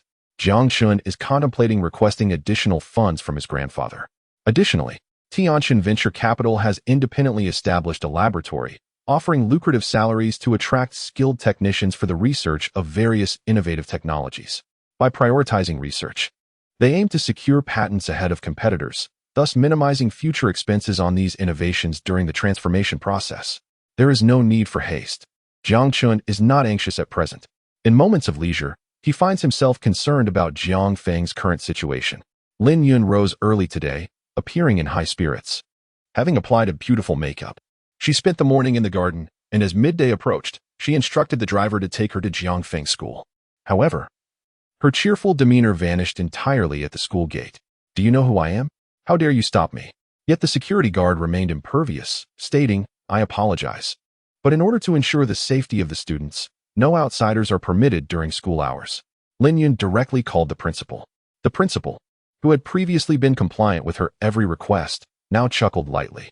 "Madam Jiang, it is not that I am refusing you entry, but rather that the Education Bureau has issued an internal notice to ensure the safety of the students and to maintain an undisturbed learning environment. All unrelated personnel are prohibited from entering. As for whether the Education Bureau indeed issued such a notice, it is an internal matter, and it is quite normal for you to be unaware." The principal's meaning was unmistakable. Entry was out of the question. Little did she know, at that very moment, Zhang Feng was suffering within the school walls. During the early study period, Zhang Feng had simply not risen from his bed. He had mentioned the previous night that he could not adapt to the dormitory bed. When he found himself still awake in the middle of the night, he contemplated escaping the school under the cover of darkness. However, upon reaching the ground floor, he discovered that the dormitory door was locked, and all the windows were secured with anti-theft bars, rendering him incapable of even exiting his dormitory. Consequently, he slept until after 10 o'clock. Once he prepared to leave, he found that the cafeteria had already closed, leaving him no choice but to purchase a few snacks at the school store to quell his hunger. Naturally, the snacks he selected were of a high quality. Ultimately, after this purchase, his meal card was entirely depleted. Upon entering the classroom, he found himself amidst the bustling chaos of the break time. The surrounding students continued their noisy chatter, completely disregarding Jiang Feng's presence. This sensation rendered him profoundly uncomfortable. He even harbored a faint hope that someone might utter a word to him. Any word would suffice. Yet, no such interaction occurred. In his previous days at school, he had been the formidable figure commanding respect. Now, even if he were to perform a striptease on the table, no one would deign to acknowledge him. After enduring the morning, when noon finally arrived, another problem arose as Jiang Feng made his way to the cafeteria. Confidently, he placed his meal card on the card reader. But the anticipated sound of a successful transaction remained elusive. "Classmate, it seems your card is out of funds. There's a self-service machine for recharging right at the entrance. Please recharge before ordering." Out of money, Jiang Feng was utterly unprepared for such a predicament. Previously, he had swiped his card for items worth millions without a second thought. Now, he found himself unable to afford a simple meal. Suddenly, he recalled Jiang Chen's words when he handed over the meal card, stating that there was a monthly limit of 500. Had he exhausted that already? However, he was devoid of cash and his phone had been taken by Jiang Chen, leaving him unable to recharge the card. Fortunately, he had eaten breakfast late and was not yet hungry. He decided to forego this lunch. But how long could he sustain himself with a mere assortment of snacks? He also skipped dinner, feeling the gnawing sensation of hunger, his stomach pressing against his back, leaving him to sip water to stave off his discomfort. That night, as he lay in bed, the pangs of hunger kept him wide awake, a suffering he had never known before. The next day, upon waking, Jiang Feng felt somewhat better, the gnawing hunger less intense. However, after the morning study session concluded and everyone headed for lunch, he followed suit. At that moment, Jiang Feng truly grasped the essence of torment. With no money to order a meal, the relentless sensation of hunger continued to torment his body. Watching his classmates indulge in their food, he instinctively swallowed hard. Suddenly, Jiang Chen spotted a few familiar faces, his own deskmates. Jiang Feng approached hesitantly and murmured, "Classmate, could you spare me a bun?" His eyes sparkled at the sight of the buns on the tray, yet he feared drawing attention, so he spoke in a whisper. His deskmate shot him a sidelong glance, exclaiming loudly, "What has come over our young master Jiang Feng, resorting to begging?" This declaration drew the attention of those nearby. "What are you eating? Even if I were to feed a dog, I wouldn't give you any." In that moment, Jiang Feng felt as though his dignity was being trampled underfoot. Yet, his resolve remained unbroken by hunger. "If you want to give it to me, so be it. I'm not desperate." The cafeteria offered free soup, a luxury Jiang Feng had never indulged in before, but today he savored it with gusto, deliberately scooping from the bottom where the vegetables lay. Still, it barely filled his stomach. Chapter 49. Jiang Feng's torment. The free soup could hardly suffice for a day's nourishment. Even if he consumed 8 bowls in one sitting, they would be digested within 2 hours. Jiang Feng felt as though he was perpetually ensnared in a state of hunger. Now, whatever he laid his eyes upon conjured thoughts of food. When he finally beheld a meal, his eyes gleamed with an insatiable hunger. He hid on the playground until the dead of night, waiting for the school to fall silent. Naturally, he would not proceed recklessly. After the security guard had passed, he attempted to stealthily scale the wall to escape the school. On his third attempt, he boldly sought to force his way through the main entrance. But the guard's intervention left him with no opportunity to succeed. Jiang Feng soon realized that this group of security personnel must have been arranged by Jiang Chen. They were merely toying with him. With no other option, Jiang Feng roused the dormitory supervisor, who unleashed a torrent of scolding upon him. Yet Jiang Feng found himself devoid of the energy to engage in further disputes. His hunger had rendered him so weary that he barely had the strength to speak. His mind was consumed with thoughts of what he could eat. On the third day of starvation, Jiang Feng could no longer endure the pangs of hunger. After a meager breakfast that merely filled his stomach with water, which proved utterly ineffectual, he disregarded all semblance of dignity at noon and randomly seized a person. demanding their food. The suddenness of the act startled the individual. "What are you doing?" they exclaimed. Jiang Feng remained silent, grabbing a handful of rice and shoving it into his mouth. As the first morsel of food slid down his throat, tears streamed down his face. The indescribable joy of a man who had not eaten for 3 days upon consuming his first bite was unparalleled. Yet, after merely one bite, he was swiftly subdued. His classmates, those seated beside and in front of him, were taken aback. How could young Master Jiang resort to stealing from others? Has begging transformed into thievery? Many students, witnessing Jiang Feng's tear-streaked face, displayed a flicker of sympathy. However, recollecting Jiang Feng's previous behavior in school and Jiang Chen's warnings, they felt that he deserved to suffer. After all, Jiang Feng was the eldest son of a wealthy family.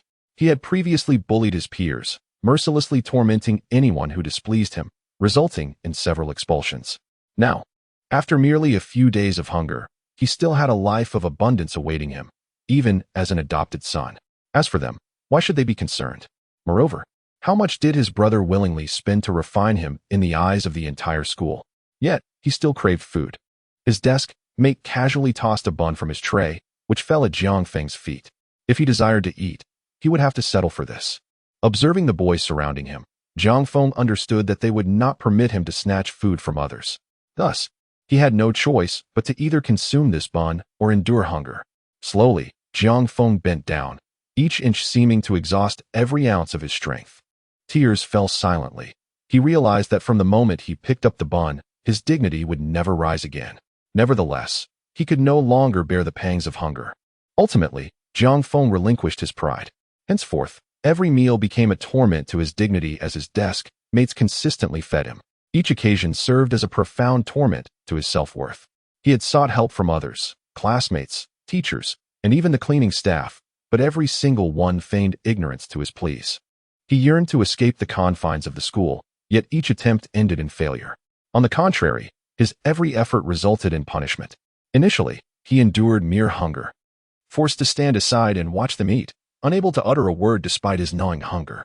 Eventually, they escalated their cruelty, commanding him to stand in the back of the classroom or in the restroom stalls for an entire afternoon. Failure to comply meant no food for him. Over time, Jiang Feng even lost the courage to speak to others. Furthermore, his desk mates were remarkably adept at regulating the portions they provided him. Each meal left Jiang Feng only half satiated, ensuring he would not starve, yet perpetually leaving him with a sense of hunger. Later, Jiang Feng's classmates deemed him unworthy to dine alongside them, compelling him to eat while standing. After several meals in this manner, they complained that standing was too elevated, ultimately forcing him to squat while eating. In the final days, they brazenly suggested that if he knelt, he might be allowed to consume more. Without hesitation, Jiang Feng acquiesced. Among the throngs of students, he felt as though he existed in a solitary realm. Though surrounded by others, none were truly human in his eyes. Each person who glanced in his direction wore a mask of disdain, yet when he longed to engage in conversation, they treated him as if he were invisible. In the following days, Jiang Feng instinctively averted his gaze from others, fearful of further punishment from his classmates. How long does it take to transform someone? Not long. 2 weeks sufficed. When Jiang Chen came to collect Jiang Feng 2 weeks later, he perceived a complete metamorphosis in his brother. Previously, Jiang Feng had exuded an air of cunning, his eyes brimming with scheming intent. Now, however, he resembled a mere automaton, devoid of any vitality. Upon encountering Jiang Chen, his body involuntarily trembled with fear, and he immediately knelt before him. "Brother, I was wrong. I shall heed your words from now on. Whatever you command, I shall obey. I will no longer oppose you." Chapter 50. Jiang Feng's Torment 3. Witnessing Jiang Feng's submission, Jiang Chen felt no pity. Rather, a sense of satisfaction washed over him. "What are you doing? I haven't wronged you. Rise, we shall talk on the way." Jiang Chen guided Jiang Feng to the car, where the heavy bulletproof glass shielded them from the prying eyes of the onlookers. "What troubles you? Have you suffered any injustices at school?" Jiang Feng opened his mouth, yet found himself at a loss for words. How could he express his plight? Should he lament the insufficiency of funds or the pangs of hunger? Or should he reveal the torment inflicted upon him by his desk mates? Those individuals were all arranged by Jiang Chen. Lamenting to Jiang Chen would be akin to questioning the authority of the court. No, there was no grievance to speak of. This is how it should be, thereafter. You will discern what ought to be said and what should remain unspoken. Jiang Feng understood Jiang Qin's intention to refrain from uttering any indiscretions in front of Lin Yun. Clenching his fists, he found himself in a moment of arduous decision-making. Should he voice his troubles, perhaps Lin Yun could extricate him from his suffering. Yet, if Jiang Chun could subject him to such torment under Lin Yun's very nose, what would prevent further afflictions in the future? What new methods of torment might await him next time? Observing Jiang Feng's inner turmoil brought amusement to Jiang Qin. Whether Jiang Feng chose to report his grievances was inconsequential to Jiang Chun. Even if Lin Yun were to learn of it, what difference would it make? Aside from informing Jiang Xuanfu, it would not concern him. As for Jiang Xuanfu, a month prior, having heeded Jiang Qin's counsel, he had become a competent successor in Jiang Qin's eyes. Rational, composed, possessing strong analytical skills and high logical reasoning. Most importantly, he had a keen foresight regarding future developments.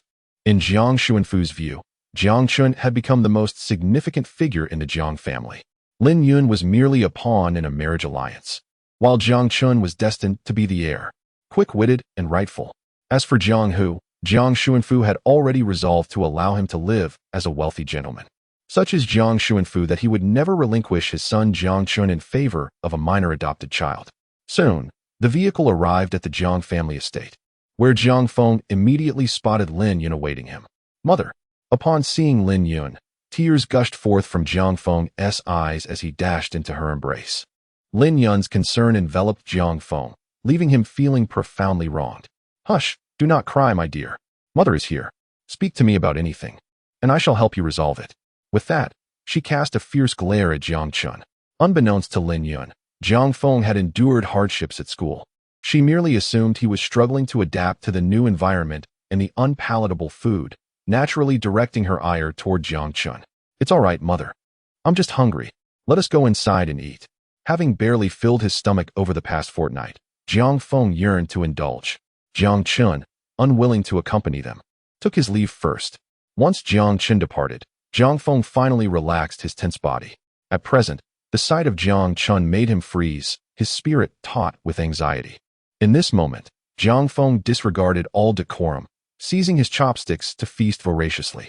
Previously, he believed happiness was elusive, yet now he understood that being satiated was the truest form of bliss. Eat slowly, my child. There's no one here to compete with you. Lin Yun tenderly showered all her affection upon Jiang Feng. The food at school must be abysmal. Look how famished you are. Mentioning school caused Jiang Feng's hand to tremble involuntarily. The past fortnight has been the most arduous period in Jiang Feng's life. Each day marked by the agonizing act of counting the passing days on his fingers. To be frank, he yearns to never again endure such circumstances. Mom, he began, his voice laden with sorrow. I don't want to go to school anymore. Jiang Feng merely shook his head, tears streaming down his face, rendered speechless. It's all right. If you don't want to go, you needn't. We can learn at home. I will arrange for a tutor, his mother reassured him. Yet, Jiang Feng continued to weep, utterly exhausted from the emotional turmoil he had endured over these 2 weeks. Eventually, overwhelmed by fatigue, he drifted off to sleep on the sofa. Lin Yun's expression darkened. She knew Jiang Feng all too well. The moment she had seen him get out of the car, she sensed something was amiss. He must have gone through something distressing at school. After a prolonged silence, Lin Yun dialed a number. Brother, I need your help to investigate what Jiang Feng has experienced at school. On the other end, Jiang Qin listened to her voice, deep in thought.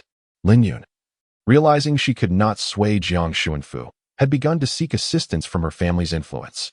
The Lin family held considerable sway in the political arena, and their involvement would surely ensure that whatever transpired with Jiang Feng at school would reach Lin Yun's ears. The question lingered, however, as to whether the Lin family would oppose Jiang Qin for Lin Yun's sake. If they chose to bully him, would he dare to speak out? Now, he needed to devise a strategy to confront the Lin family. In the original text, the Lin family scarcely makes an appearance. Lin Yun, all alone, bears the immense weight of her predicament. She is acutely aware that the Lin family wields considerable influence in political circles, yet she remains oblivious to their exact standing, their connections, and the identities of their adversaries. It seems the Shun family might possess this knowledge. Perhaps it is prudent to consult her father, Shun. Chapter 51. The soundproof room. After Lin Yun made her phone call, her frustration only intensified. The child she had nurtured with such care had been reduced to this state by Jiang Chun. She found herself at a loss for words, her only outlet for anguish being tears.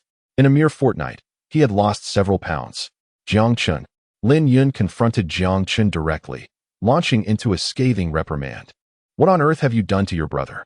Just look at him, reduced to tears. What an immense injustice he has suffered. Isn't this what he deserves? I told you. He must face the consequences of his actions. What precisely have you done to him? Do not misinterpret my actions. I have done nothing but allow him to experience the life of an ordinary person. He squandered his allowance in a single day. Should I be blamed for that? Speaking of which, Jiang Feng's situation has become truly dire. He has even gone without food. Jiangchen, he is your brother. Do you even care for your family? How could I have given birth to such a heartless wretch? When I brought you into this world, I should have ended your life then and there. Do not unjustly label me. Jiang Feng is not my brother. A bastard like him should be grateful to the Jiang family for raising him for over a decade. Now, he dares to bite the hand that feeds him. Shouldn't he be punished for that? He is not a bastard. Lin Yun glared fiercely at Jiang Chun, as if she were about to pounce on him at any moment. Since Jiang Feng is no longer attending school, I shall hire him a tutor. Jiang Chun, I warn you, do not harbor any ill intentions towards Jiang Feng, or I will ensure you live to regret it. Very well. I await your methods of making me regret. You. Lin Yun lunged forward, her claws bared, completely devoid of any semblance of a refined lady. However, Jiang Chen, being robust and strong, easily evaded her grasp. With a swift turn, he dashed outside. Lin Yun attempted to pursue him, but was obstructed by the bodyguards. All she could do was unleash a torrent of curses at Jiang Chun from in front of the guards. Yet, he paid her no heed as he exited with his protectors. He made his way directly to the psychiatric hospital where Jiang Ling resided. Isn't that my fourth sister? It seems the recent meals have been quite satisfactory. She has put on some weight. Indeed, Jiang Ling's condition had improved significantly compared to a few weeks prior. However, it was not due to her own desire to eat, but rather the medical staff compelling her to take nourishment. Only by restoring her health could she endure longer, thereby prolonging her suffering. This was precisely what Jiang Chen desired. A swift death would be far too merciful for them. To truly torment a person, one must not simply kill them. In death, there is no consciousness, and pain is confined to that fleeting moment of demise. This was insufficient. Only by forcing someone to live ceaselessly in anguish could one truly inflict torment. Jiang Chun, what exactly do you intend to do? Now, Jiang Ling's emotional state had stabilized considerably. She no longer screamed and shouted as she had before. You misunderstand. I am not targeting you, but rather every individual within this household. Oh, except for the third sister. After all, this is a promise I made to someone. To whom did I make this promise? Furthermore, why is Jiang Qiuyu an exception? While one's own failures are indeed regrettable, the successes of others are even more difficult to bear. The saying, "It is not the scarcity that troubles us, but the inequity," rings true. If all members of the Jiang family endured the same hardships, Jiang Ling might find some solace. However, the existence of any exceptions renders this unbearable. Jiangchen, too, champions Jiang Qiuyu for this very reason. Witnessing someone of a similar standing thrive while enduring torment oneself creates an insufferable disparity. You need not concern yourself with such matters. All you must comprehend is the torment that lies ahead. What do you intend to do? Jiang Ling felt a twinge of fear. The 2 weeks spent here felt like an eternity. Confined within this small room, every sharp object had been confiscated to prevent self-harm. Only during mealtimes would someone deliver food to her, and if she refused to eat, they would forcibly shove it into her mouth. After eating, they would insist on administering her medication. Many of the drugs were unfamiliar to Jiang Ling. She only knew that after taking them, her spirits would plummet, leaving her in a daze, her head perpetually spinning. Moreover, this place lacked any form of entertainment. Her only daily activity consisted of pacing within the small confines of her room. The room was under constant surveillance by cameras, and whenever her emotions spiraled out of control, nurses would rush in to administer sedatives. Jiang Ling had grown weary of such a life. Is it still necessary to torment oneself? Jiang Chun turned to inquire of the nurse beside him. Is the soundproof room completed? It is finished. Very well. Place her inside for an hour initially, and then we shall gradually increase the duration. In the original narrative, Jiang Chun was confined in the basement by Lin Yun, while Jiang Ling stoked the flames of his suffering, insisting that mere confinement was insufficient. He should be left to starve until he learned obedience through pain. Now, Jiang Chun intended for Jiang Ling to experience similar torment. The soundproof room was far more terrifying than the basement. Constructed with walls of 50 centimeters thick concrete on all 6 sides, the interior was suspended on 108 shock-absorbing springs mounted on independent vibration-damping panels. The internal space formed a cube, each side measuring approximately 6 meters. All surfaces were adorned with sound-absorbing foam wedges to mitigate any noises generated within. This room was capable of absorbing and isolating nearly all sounds, creating an exceedingly tranquil environment. In such silence, a person's ears become acutely sensitive, allowing them to hear the sounds of their own bodily functions, such as the movements of their intestines. Most individuals find it unbearable to remain in such an environment for extended periods. To date, no one has managed to stay in this room for more than 1 hour. The longest record stands at 58 minutes. Beyond the threshold of 45 minutes, the majority of participants succumb to despair, as human beings cannot endure existence in absolute silence. Now, Jiang Chun directly challenged Jiang Ling to attempt to break the world record. Additionally, he planned to install a television in the room so that when Jiang Qiuyu's films were released, Jiang Ling could enjoy them as well. Chapter 52. The experience of Bai Bingning upon returning to the estate. Lin Yun and Zhang Feng seemed to have gone out, leaving the house empty. Jiang Chun paid it no mind. Should Lin Yun truly overestimate her cleverness, he would not hesitate to seize Zhang Feng and transfer him to another school, ensuring that Lin Yun could not locate him. This would not be unlawful. Changing Zhang Feng's academic registration and enrolling him elsewhere posed no legal issues. The same applied to Jiang Ling. Bai Guang willingly engaged with others, and Jiang Ling's illness bore no responsibility on his part. Even if she were to be admitted to a psychiatric facility, it would merely require a certificate from a mental health professional. This was for the sake of treatment. As for the methods of healing, each practitioner has their own approach. In the past, some mental institutions resorted to lobotomies in the name of treatment, rendering patients incapable of rational thought. Jiang Chun aspired to be a model citizen and would not engage in any illicit activities. Speaking of which, the Jiang household has been rather tranquil of late. One wonders how Jiang Hu and Bai Bingning's relationship has progressed. However, in the original narrative, Bai Bingning was indeed Jiang Feng's idol. Now that Jiang Feng has been reduced to this state, could there still be a romantic connection between them? Perhaps a love interest could be orchestrated for Jiang Feng, a narrative of redemption for the tragic youth, a tale of salvific literature. Jiang Feng, enduring such hardship at school, could be graced with a sudden heroine as his savior, only to be ultimately betrayed by her. What a splendid plot twist! Yet, it is essential to find an actress who possesses both skill and the ability to be easily directed. Since Jiang Feng's fate has been arranged, it would be fitting to similarly plan for Jiang Ruoxi. I shall instruct Jiang Xuanfu to arrange a marriage alliance for Jiang Ruoxi. She would undoubtedly resist, at that moment, granting her the courage to oppose Jiang Xuanfu. What outcome might ensue? Moreover, it is imperative to ascertain the current status of Bai Bingning and Hu Yangrong. One should inquire with the private investigator, who had previously been tasked with monitoring Bai Bingning. As Jiang Chen anticipated, Bai Bingning has consistently portrayed herself as an independent and formidable woman in Hu Yangrong's presence. Despite her unfortunate family circumstances, she refuses to wallow in self-pity. Instead, she strives diligently and gains admission to Haida University. Following her high school graduation, she joined Jianghu Company as a part-time employee to fund her university education. Due to her exceptional work capabilities, she was promoted to the position of secretary, although the reality is that she is merely a prized possession of Jianghu. However, after attending a business event with Jianghu a few days ago, he became intoxicated and assaulted her. Unable to withstand such a traumatic experience, she resigned from her position. In truth, Bai Bingning had informed Jianghu that with the school semester approaching, she would no longer continue as his secretary. Jianghu subsequently threatened her, asserting that should she dare to report the incident, he would ensure her family's ruin. Bai Bingning's actions, albeit misguided, were merely attempts to justify her circumstances. Her own experiences seemed to align with this rationale, albeit absurd. Nevertheless, Hu Yangrong believed her. During the days immediately following her resignation, he remained by her side, offering silent support as she grappled with her emotional turmoil. Here is a person, so vibrant, optimistic, and kind-hearted, yet feeling utterly powerless. It was not until Bai Bingning uttered the words, "I feel so tainted, I despise myself. Huigu, can I still marry normally? Do I deserve happiness?" that Hu Yangrong could no longer contain himself.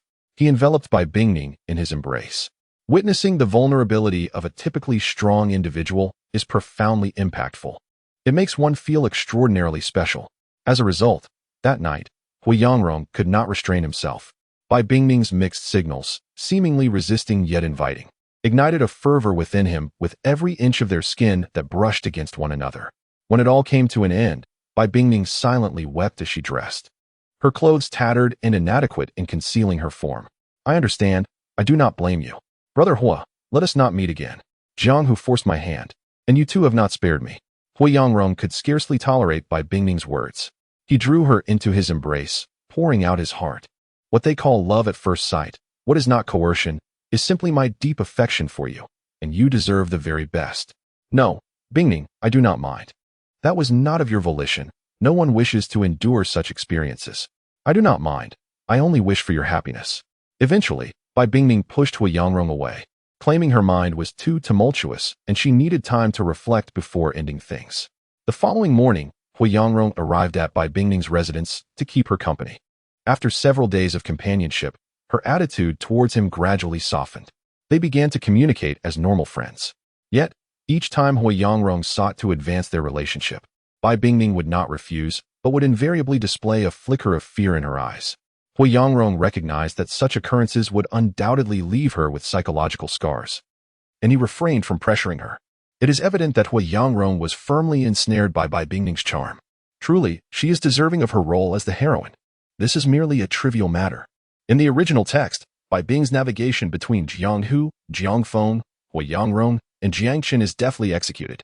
With only two individuals involved, it is only natural that he manages his affairs with great poise. Presently, Bai Bing and Hui Yangrong have already devised a plan for retribution against Jiang Hu. According to Bai Bing, he is resolute in his refusal to forgive Jiang Hu's transgressions. He intends to ensure that Jiang Hu experiences profound regret, and Hui Yangrong is more than willing to assist him. The first step involves Hui Yangrong establishing a rival company and subsequently infiltrating Jiang Hu's enterprise. Upon grasping the situation, Jiang Chun resolved to remain a passive observer, allowing these three individuals to engage in their schemes for a time. Recently, Jiang Hu's company has been struggling under the covert suppression of Lin Yun, and with the protagonist's intervention, Jiang Hu may well face total ruin. Chapter 53. Another reason for the Jiang family's bankruptcy. Jiang Chun took out his phone and discovered that the location was at the Lin family estate. Jiang Feng's phone had been in Jiang Qin's possession for half a month. It was inconceivable that nothing had been done in that time. Location tracking and eavesdropping are merely rudimentary measures. It seems Lin Yun intends to remain within the confines of the Lin residence. By leaving Jiang Feng in the Lin family's care, she acknowledges her inability to contend with Jiang Chun and has chosen to evade him. However, I did not grant you the liberty to escape. Why have you ceased your endeavors? The Lin family once thrived under the support of the venerable Lin patriarch. But after his retirement, his eldest son, Lin Hui, was elevated to prominence. Yet, Lin Hui lacks the requisite capabilities for further advancement. Following the demise of the Lin patriarch, the family has been barely sustaining itself. The intricate web of relationships within the Lin family is firmly grasped by Jiang Xuanfu. Now, whenever Lin Hui encounters insurmountable challenges, he often resorts to invoking the name of the Jiang family for assistance. Lin Hui's son, Lin Xiaodian, shares a commendable relationship with Jiang Feng. In the past, they had even collaborated in bullying Jiang Chun. Confronting the Lin family? That would be futile. The Lin family is distinct from Lin Yun. The marriage between Jiang Xuanfu and Lin Yun was predicated on the political connections of the Lin family. To outsiders, a union with the Lin family meant that all their resources would be inherited by Jiang Xuanfu. Should the Lin family encounter misfortune and choose not to extend their assistance, Jiang Xuanfu's reputation would certainly suffer. If Lin Yun were truly resolute in nurturing Jiang Feng within the Lin family, Jiang Chun would find himself at a considerable disadvantage, unless, of course, Jiang Xuanfu intervened. Previously, it was Jiang Feng who distorted the truth. Now the tables have turned. Humans often become the very individuals they detest the most. Yet, oddly enough, there is a certain satisfaction in it. As for now, there is little to occupy my time. Zhang Qiuyu is currently filming, seemingly nearing completion. There are 3 other film crews working simultaneously, albeit at a much slower pace. Zhang Ling is confined to a psychiatric hospital, while Zhang Huai and Zhang Huan are mingling with Zhang Ruoxi. Perhaps I should visit Grandpa and request some funds, as the investment in Tianjin is running low.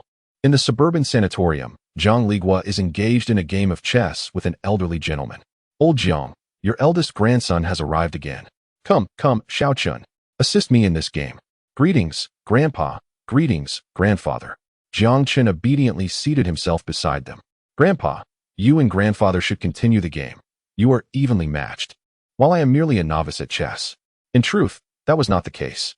Observing the game in silence, Jiang Chen had no intention of intervening. Ultimately, with a sigh of regret from Zhang Ligua, he conceded defeat. Having aligned 5 pieces, alas, a moment of carelessness led to my downfall. It appears I am indeed not your match. Perhaps next time we shall engage in a game of chess. Chess is my forte, and I assure you, I shall defeat you soundly. Reclining leisurely in my chair, I swayed gently, each visit here bestowing upon me a profound sense of relaxation. Outside, I am perpetually consumed with thoughts of how to best serve my own interests, pondering what traps to lay for the Jiang family. Yet upon arriving here, the burdens of such considerations seem to dissipate, and my spirits are remarkably lifted. Is it true that he is aware of my venture into entrepreneurship? Undoubtedly. In this small domain of Haisher, some matters he would prefer to remain ignorant of inevitably find their way to his ears. Zhang Ligua steadied himself, contemplating that while you may be young, possessing ambition and insight, the intricacies of business are far more convoluted than you can fathom. He remarked that perhaps I should not have entrusted you with such a sum at this early stage. It would be prudent to let you hone your skills for 2 years, providing support only after your university graduation. How timid. Upon hearing Jiang Chen's assessment, Zhang Ligua erupted into laughter, exclaiming, Indeed, this is my grandson. That Jiang Xuanfu is overly cautious, ever weighing his options, striving for absolute control, only to discover that such an approach leads to failure. What is there to fear? I recall a time when I had a falling out with my family. Boldly attending a meeting unaccompanied, confronting the White Eagle head-on, without a hint of trepidation, I emerged victorious, witnessing the growth of our nation, bolstered by its strength. Those who once sought to undermine our company now kneel before me, seeking forgiveness. Yet, had I chosen to refrain from taking risks and remained abroad, would they still harbor such fear? There are myriad foreign tycoons who have persistently targeted us. Did they intend to target our Jiang family? Were they aiming to undermine us to manipulate the entire nation? What we are currently engaged in is merely a contest against them. Yet your father fails to comprehend this, perpetually fearing enmity and always seeking to ease relations with them. This was the first time Jiang Chun analyzed the Jiang family from such a perspective, and suddenly, everything became clear. How could a company less than a century-old wield such immense influence globally? Because there are powerful figures backing it. As for the original text, why did the Jiang family fall apart? It was due to Jiang Xuanfu's actions, who forgot the mission bestowed upon the Jiang family.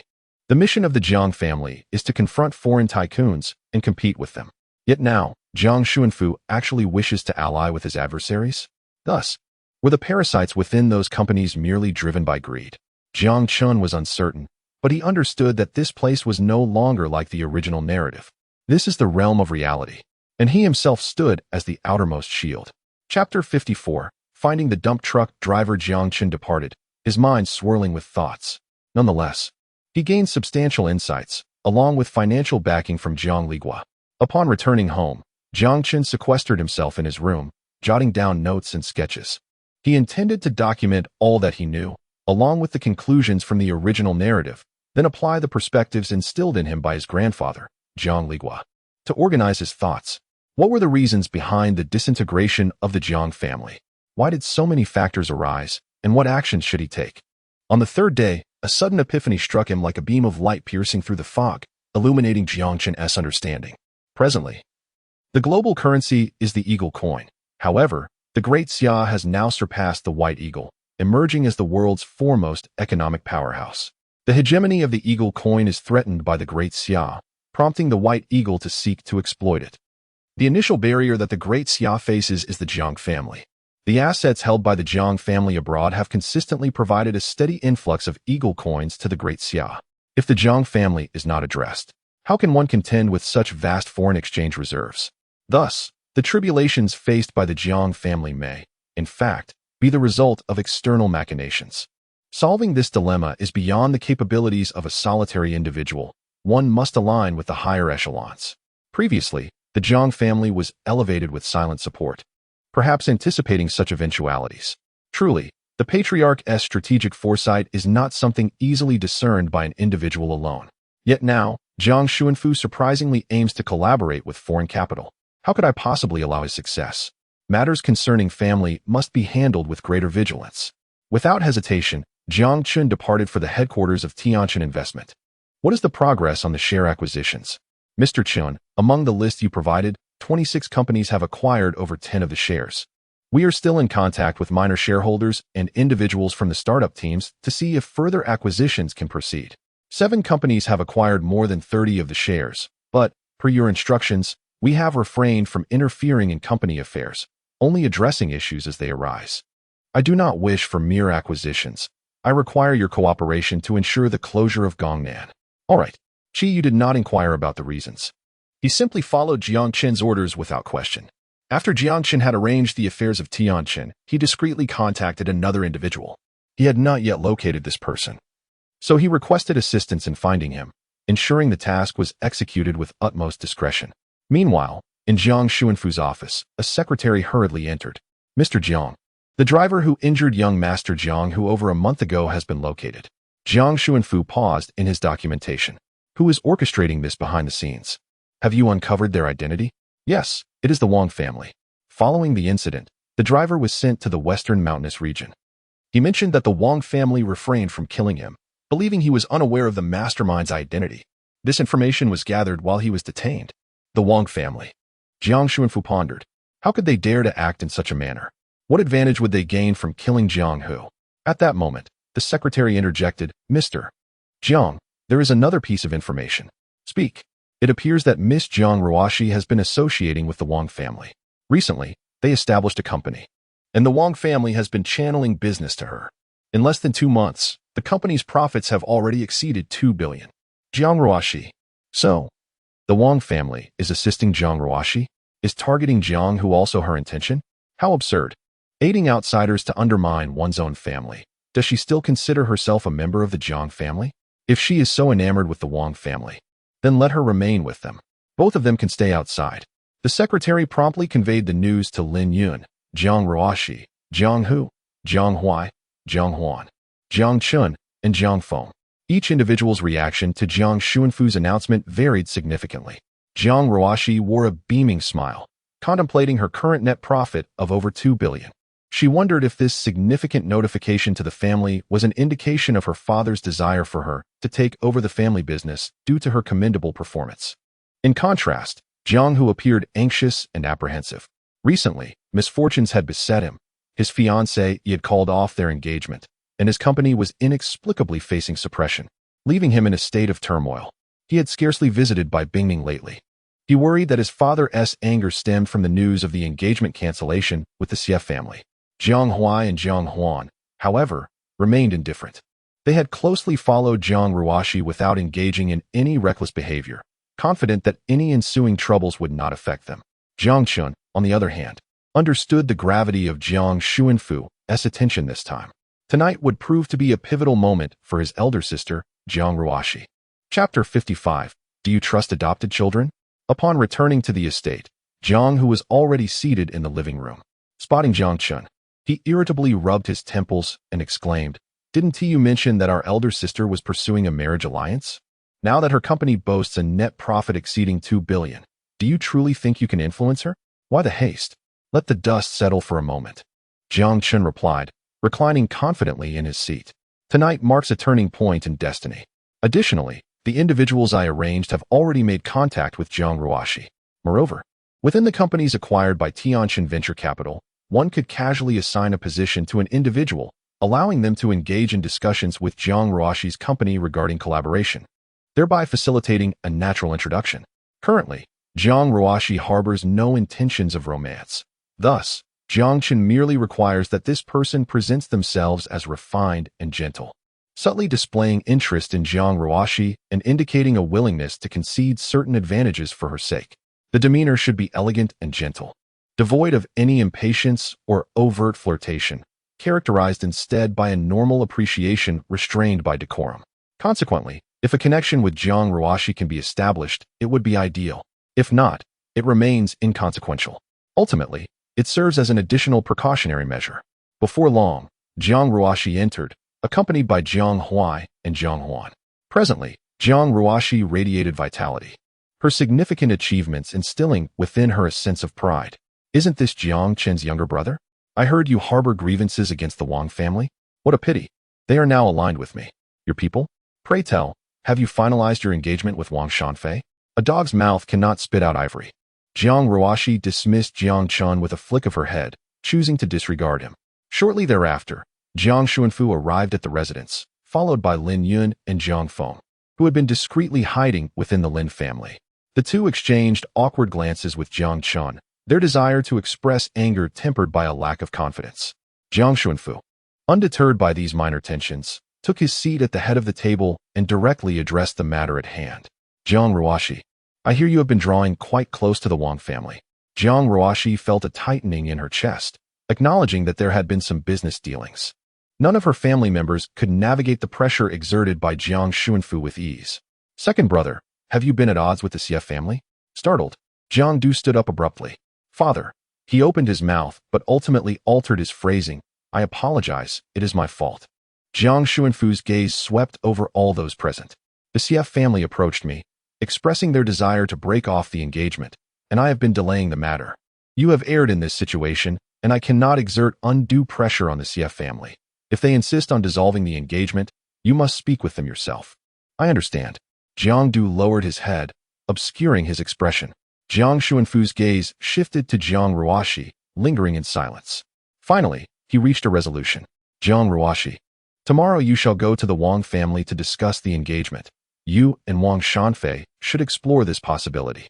What? Jiang Ruoxi's head shot up, her face a mask of disbelief. Why? I refuse to marry. Jiang Xuanfu's intent was unmistakable. To send her to the Wang family for an alliance meant that any future inheritance would no longer concern her. On what grounds? She protested. I have worked so hard. Although the previous company was indeed mismanaged, I am currently the most accomplished child in our family. Why must I be offered up in this manner? One must bear the consequences of their actions, and thus this matter was settled. Jiang Xuanfu exhibited a hint of patriarchal bias. While it may not be palpable in everyday life, each child was raised in affluence. Nevertheless, Jiang Xuanfu had always been reluctant to see Jiang Ruoxi involved in matters of inheritance. Now, not only did she wish to partake, but she also aimed to do so at the expense of Jiang Du if that is the case. Then let her be bound to the Wang family and share in their eventual downfall. Once the Wang family faces bankruptcy, the Jiang family will support her in her later years, but that would be the extent of it. I vehemently disagree. Jiang Ruoxi wished to assert her stance. Must I bear the consequences for my actions? How can you so hastily dictate the course of my life? Do you even consider my feelings? Your sole focus is on your company, willing to sacrifice your own daughter for its sake. With a resounding slap, Jiang Xuanfu struck Jiang Ruoxi across the face, leaving a crimson mark in its wake. This matter was beyond her choice. The sudden turn of events rendered those present uneasy, stifling their words. However, in the eyes of Jiang Huai and Jiang Huan, a glimmer of amusement was unmistakably evident. Should Jiang Ruoxi marry Wang Shanfei, they could siphon off endless resources from the Jiang family, heralding a prosperous future for both the Wang and Zhao families.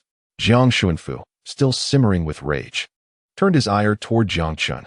I have not overstepped. It is merely that some individuals, while feasting on the bones provided by their master, still dare to bare their teeth at him. A favor repaid with enmity. Observe, I have simply withheld the bones, and yet it has escalated to this point with you. As he spoke, he cast a glance at Jiang Feng, the target of his insinuation becoming painfully clear. Furthermore, Father, shall we retire to the study? There is a matter I wish to discuss with you. What is so pressing that it cannot be spoken of here? Yet upon seeing the earnest expression on Jiang Chen's face, Jiang Xuanfu nodded in acquiescence. Very well, let us proceed. Upon entering the study, Jiang Xuanfu had already taken his seat, awaiting Jiang Chen's words. What do you wish to convey? Jiang Chun promptly presented the documents. Here are the paternity tests for Jiang Huai and Jiang Huan, alongside those of the Wang and Zhao families. Jiang Huai is the child of the Zhao family, while Jiang Huan is the child of the Wang family. Jiang Xuanfu accepted the paternity tests and, upon reviewing the results, was met with the undeniable truth laid before him. Previously, I was poisoned on Wang Shanfeng's cruise. The following day, Wang's parents came to apologize, and at that moment, I felt an uncanny resemblance. Upon further investigation, I discovered that they had lost a child many years ago. However, unlike the Shin family, who continuously searched for their lost child, the Wangs appeared indifferent, which sparked my suspicion. I delved into the Wang family history and compiled a list of children who had gone missing over a decade ago, finding connections to the Jiang Huai and Zhao families. Jiang Xuanfu held the report in silence for a long time. If it were merely a case of loss followed by adoption into the Jiang family, it might be a mere coincidence. However, the simultaneous disappearance of children from both families, followed by their adoption into the Jiang family, suggests a deeper conspiracy that only a fool would dismiss. Jiang Xuanfu did not doubt the authenticity of the report provided by Jiang Chun. Such matters were easily verifiable. Ultimately, the adopted children remain outsiders. Jiang Huai and Jiang Huan do not hold the Jiang family in their hearts, nor does Jiang Feng. They are ungrateful wretches. And it is no surprise that they continue to slander me. Chapter 56. The scheme of Jiang Xuanfu and Jiang Chun. Jiang Xuanfu captured the report with his phone and then set it ablaze, reducing it to ashes. Regarding the Wang family, your elder sister's involvement with them and the accident concerning Jiang Hu was orchestrated by them. What? Jiang Chun exclaimed in astonishment, pondering whether there might be a misunderstanding, as his sister was not the kind of person to engage in such deeds. How could she not? She has always been ambitious. The accident with Jiang Hu and your poisoning could very well have been her doing. Realizing her lack of prospects, she likely considered eliminating you all, leaving me with no choice. I am still unable to take action, for my movements would attract the attention of the Wang family. Tomorrow, I shall accompany Jiang Ruoshi to the Wang residence to discuss the matter of engagement, using the pretext of an alliance to negotiate their cooperation, thereby creating opportunities for our own advantage. Until then, it is not prudent for me to target Jiang Huai and Jiang Huan. Yet, I cannot bear to see them revel in joy. You are the perfect person for this task. Jiang Feng has also been pleading with me on his way here, lamenting about the mistreatment he has endured at your hands, so please extend a bit of care towards him. Having received the Jiang family's generosity for so long, he must endure whatever is asked of him. Due to the malicious intentions of Jiang Huai and Jiang Huan, Jiang Xuanfu's perception of all adopted children has soured. As for Jiang Qiuyu and Jiang Ling, one hastily distanced herself from the Jiang family post-high school, believing herself to be self-sufficient by earning money to repay past expenditures, while the other was cast out due to illness. Despite their prolonged support, the Jiang family has not slighted them in the least. How could they dare to scheme against us? The more Jiang Xuanfu appreciates Jiang Chun, the greater his disdain grows for Jiang Feng. He has finally grasped the truth behind Jiang Chen's words. A small favor breeds resentment. One must not overindulge a dog. Since these adopted children refuse to behave, let us ensure they remain in line. However, should Jiang Chun intervene on behalf of his biological son, no one would dare to voice their objections. Very well, I shall handle this matter. Yet, what if Lin Yun intervenes? You may proceed without hesitation. With Jiang Xuanfu's assurance, I feel a sense of calm. Jiang Huai, Jiang Huan, Jiang Feng, your days of bliss are at an end. I now possess Jiang Xuanfu's directive to target you. You shall simply have to endure. Jiang Chun and Jiang Xuanfu engaged in a lengthy conversation, leaving those outside in a state of restless anxiety. Particularly, Lin Yun and Jiang Feng were preoccupied with the fear that Jiang Chun would not let Jiang Feng off the hook. This agonizing wait, fraught with trepidation, was excruciating for them. When they finally heard a commotion from the study, they hurried over. However, Jiang Xuanfu's impassive expression revealed nothing of his thoughts. What is everyone doing gathered here? Order the kitchen to serve the meal, he commanded. The group dared not dissent, obediently making their way to the dining room. Jiang Feng, still yearning to defend himself, was reluctant to return to school. Over the past few days, he had been jolted awake by nightmares, only finding solace upon realizing he was not in his school bed. Yet, faced with the stern countenance of Jiang Xuanfu, he feared to utter a word. Meanwhile, Lin Yun felt a pang of compassion for her son. Old Jiang, I shall take care of Jiang Feng from now on. School is not suitable for him. I intend to hire a tutor for his studies at home. You know, Jiang Feng has a good heart, and although he has made mistakes in the past, I will ensure he does not repeat them. As for the incident where Jiang Feng had wronged Jiang Chun, there was no hope for redemption, and he had chosen to admit his faults outright. Jiang Xuanfu cast a glance at Jiang Chun, questioning, how will you manage this? Are you truly willing to let him suffer a little? He asserted, I have decided that Jiang Feng will be entrusted to Jiang Chun. If he refuses, let him leave the Jiang family. In this moment, Jiang Xuanfu was determined to establish authority over Jiang Chun. After all, if he himself showed no regard for Jiang Chun, how could Jiang Chun maintain control over Jiang Huai and Jiang Huan, or thwart their schemes so openly? The profound concern exhibited towards Jiang Chun inevitably compels Jiang Huai and Jiang Huan to suppress any grievances they harbor. Jiang Feng's countenance instantly turned pale upon hearing Jiang Xuanfu's words, which made it apparent that he could not evade the school's expectations. Tomorrow, Jiang Chun is to report to the university, and since both Jiang Huai and Jiang Huan are also enrolled at High University, they must accompany him. Henceforth, they ought to assist Jiang Chun in his academic endeavors. Very well, father, I understand, Jiang Huai and Jiang Huan responded obediently, unaware that Jiang Xuanfu's statement was subtly designed to incite Jiang Chun against them.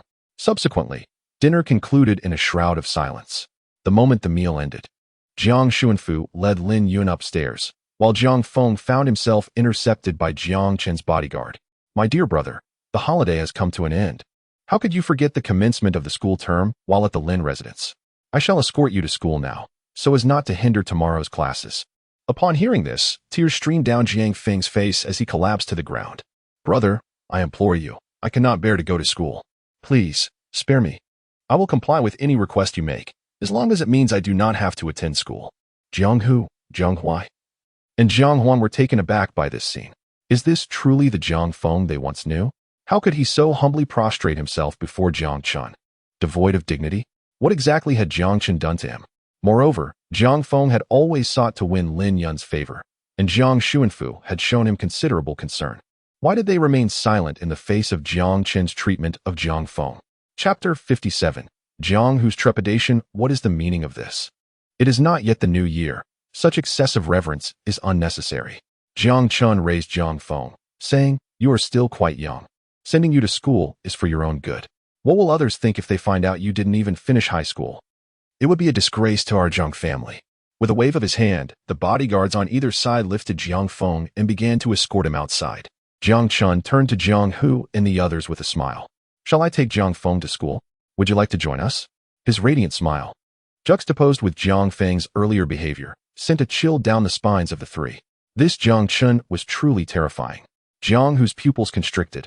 He realized that Jiang Chun was thinking along the same lines as he was, perhaps even more dangerously than he had imagined.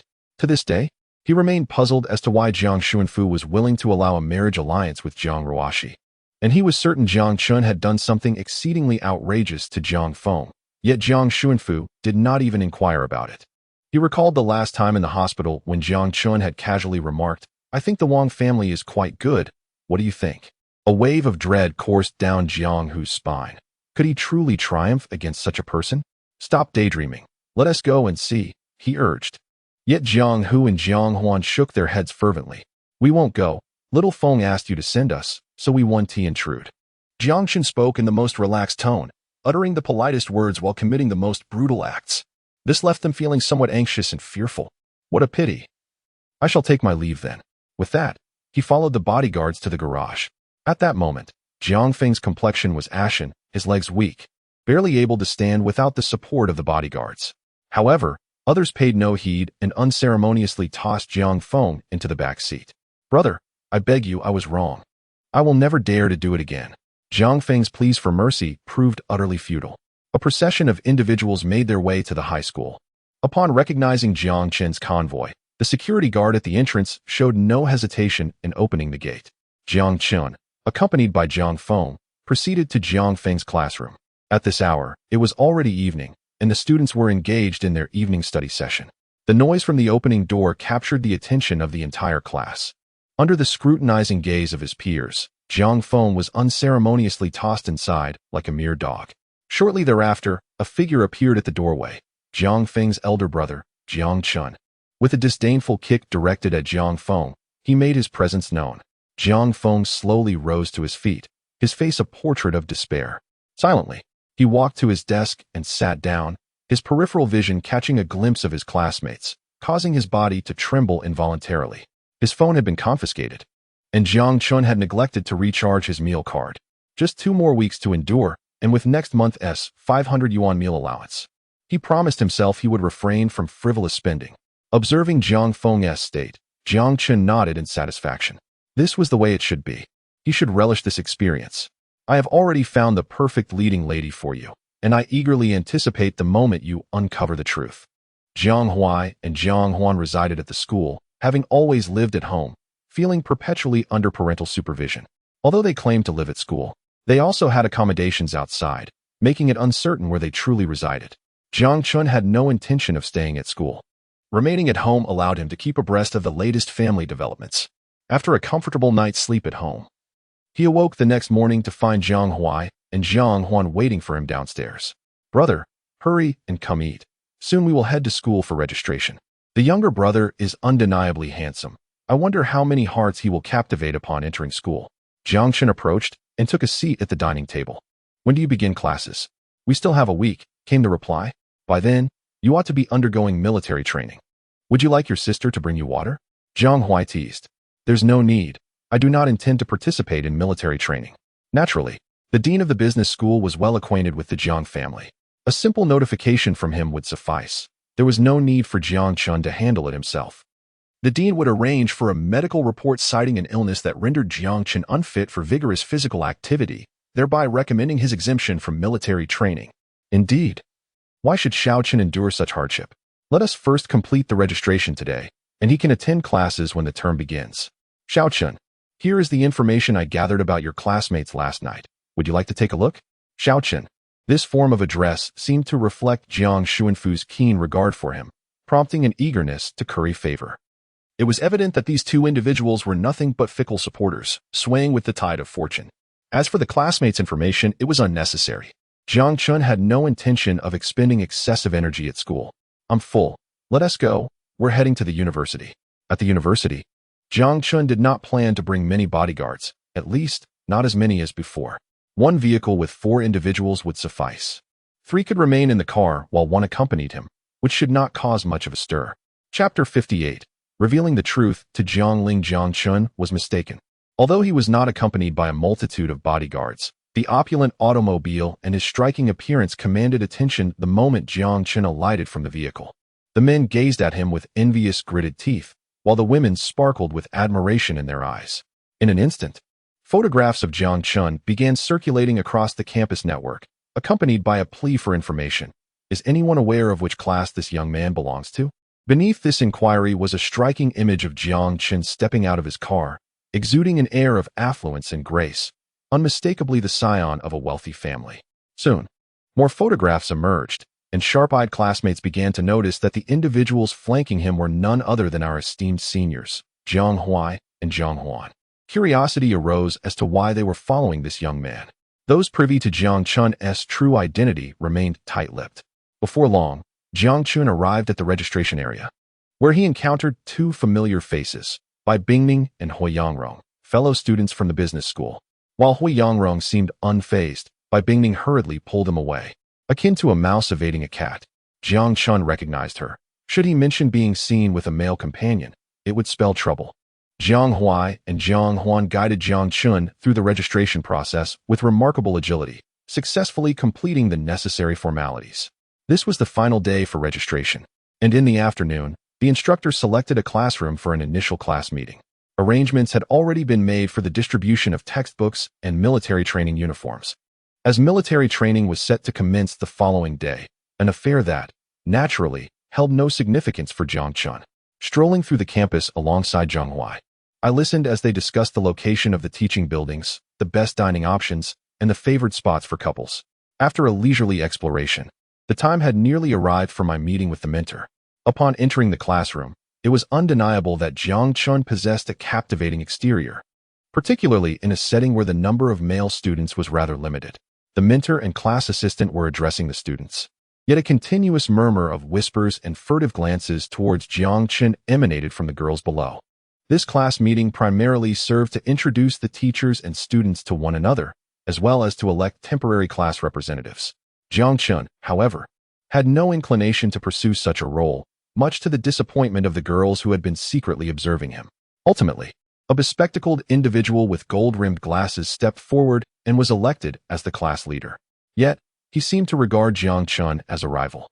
Perhaps feeling overshadowed by Jiang Chen's brilliance or disconcerted by the attention Jiang Chen attracted, for his gaze towards Jiang Chen was far from amicable. I then proceeded to visit Jiang Ling. Having not witnessed her unfortunate state previously, I was curious to see her now. The timing was fortuitous. As upon my arrival at the mental health facility, Jiang Ling was confined within a quiet room. I watched with amusement on the monitor as she continuously shouted and screamed in distress. Presently, Miss Jiang Ling suffers from a severe case of claustrophobia. Remaining in that room for merely a few minutes leads her to experience respiratory difficulties and hypoxic shock. Meanwhile, the attending physician elaborated on Jiang Ling's current condition, noting that she exists in a state of perpetual tension and impending breakdown, plagued by insomnia and anxiety, and that administering food and medication often results in physiological nausea.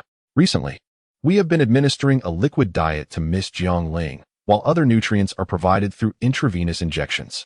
This situation is becoming increasingly untenable, and the duration of her endurance is alarmingly brief. Soon, the surveillance reveals Jiang Ling grasping her neck with both hands, gasping for breath, each inhalation evidencing her profound struggle. Yet, these efforts yield no tangible results. It is only after 5 arduous minutes that someone finally opens the door to the soundproof room and drags her out. When Jiang Ling slowly regains consciousness, she finds Jiang Chen seated at her bedside, perusing her medical records. Awakened at last, Jiang Chen's words are laced with amusement. "Who are you, Jiang Chen, that you subject me to such torment? I implore you, will you not release me?" Jiang Ling's gaze towards Jiang Chen is filled with desperation. "Release you? How could I?" Jiang Chen raises the medical records in his hand. "Are you unaware of the severity of your condition? You must remain here and receive proper treatment." The light in Jiang Ling's eyes gradually fades, replaced by an expression of utter desolation. "What must I endure for you to consider releasing me? Am I not suffering enough already?" "Not nearly," Jiang Chen replies. "By the way, there is something I must inform you." He strides to the door and opens it. Jiang Ling gazes longingly outside, where bright sunlight and the exhilarating air of freedom beckon her. Ever since her confinement here, her only reprieve from this room has been her visits to the soundproof chamber. "You are aware of Bai Guang, are you not? He has been dealt with by Jiang Xuanfu. However, the illness he suffers from was orchestrated by my own arrangements." Jiang Ling now posed no threat to himself. Thus Jiang Chun felt at ease, revealing to her that he was the mastermind behind the scenes. The act of killing not only physically but also psychologically would compel Jiang Ling to deeply regret her actions. Indeed, her face was etched with astonishment as she gazed at Jiang Chun, wishing she could devour him whole.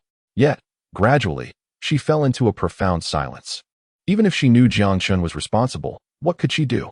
Now confined within this psychiatric institution, stripped of her freedom, how could she even contemplate revenge against Jiang Chun? "Jiang Chun, may you meet a wretched end." The door slowly closed, leaving only the sound of Jiang Ling's furious tirade echoing within. Just as she was on the brink of collapse, it was decided that they would allow her a moment to compose herself before continuing. Should she exhibit any harmful intentions, she would be restrained indefinitely. "Very well, young Master Jiang Chun." Chapter 59. Han Yizhu. Previously, Jiang Feng had always adhered to such practices, and it had become second nature to him. With 2 weeks remaining until the next allowance, he would still need to rely on this group of people during that time. At breakfast the following day, Jiang Feng was not particularly hungry. He had overindulged at home the previous day. Now, whenever it was mealtime, he consumed as much as he could. Yet, despite his lack of appetite, he still followed closely behind his tablemate to the cafeteria. There was still a long duration ahead. How could he endure without this group? "Jiang Feng, I heard you were reluctant to come to school yesterday?" Jiang Feng silently stood among them, not uttering a word. "I see. Well, regardless of the reason, you were in the wrong." His tablemate casually tossed a bun to the ground. "Kneel and eat. You may not use your hands." Jiang Feng clenched his teeth, yet he obediently complied with their demands. Fortunately, he always chose to sit in the most secluded corner during meals, and his tablemates, towering figures, rarely caught sight of his actions. For the first 2 weeks, his peers refrained from physical aggression, but this week, their harassment had noticeably intensified. Last week's punishment merely trampled Jiang Feng's dignity, but this week, it escalated to physical torment. They were aware of their limits. They refrained from striking his face or hands. For while the blows to his body were painful, they left no lasting scars. Jiang Feng silently endured for 4 days, until one fateful noon. His table-mate placed a tray on the ground and demanded that Jiang Feng refrain from using his hands. As he struggled to eat, a foot was suddenly pressed against his face. "What are you doing?" A melodious voice rang out from the front. Jiang Feng looked up to see a girl with thick bangs nearly obscuring her eyes, dressed in a faded school uniform. He recognized her, Han Yizhu, a senior with a challenging family background, yet remarkable academic prowess. The school had waived her tuition, and she was awarded scholarships for her good grades. Consequently, throughout high school, Han Yizhu had studied alone at her desk, devoid of friends. She had earned a notorious nickname among her classmates, the bookworm. How can you bully a fellow student? This is utterly wrong. The girl's voice trembled slightly with fear, yet she resolutely pulled Jiang Feng to his feet. Then I shall continue to bully him. What will you do about it? His deskmate stood up, a formidable presence that exuded immense pressure. Han Yizhu's hands trembled, yet he managed to retrieve his phone and activate the recording. If you continue to bully your classmates, I will inform the teacher. If the teacher remains indifferent, I shall expose you online, allowing everyone to witness your acts of bullying on campus. A dissatisfied grunt escaped the deskmate, but he ultimately pulled his friend away. Thank you. Jiang Feng's voice was faint, his current state remarkably disheveled. Rice clung to his face, and his clothes were in disarray. Han Yizhu produced a tissue, gently wiping the grains from Jiang Feng's face. A fragrant breeze brushed past Jiang Feng's nose, and coupled with Han Yizhu's gentle tone, his heart skipped a beat. Jiang Feng understood the rationale behind Han Yizhu's words. However, he was also aware that it was not solely his deskmates who were tormenting him, but rather Jiang Chen's disdain for him. I have no money, my allowance has run out, and my family is unwilling to support me any longer. How can your family be like this? Han Yizhu exclaimed, visibly displeased. Come on, I can still manage to lend you 200 yuan. You can repay me after you earn some money during the winter or summer break. After a moment's contemplation, he nervously added, you can pay me back later. Jiang Feng simply gazed at Han Yizhu in silence. In moments of despair, one clings tightly to the glimmer of light that illuminates their path, no matter how faint it may be. Jiang Feng spoke resolutely. Let's go, I'll top up your meal card. 200 yuan was added to Jiang Feng's meal card.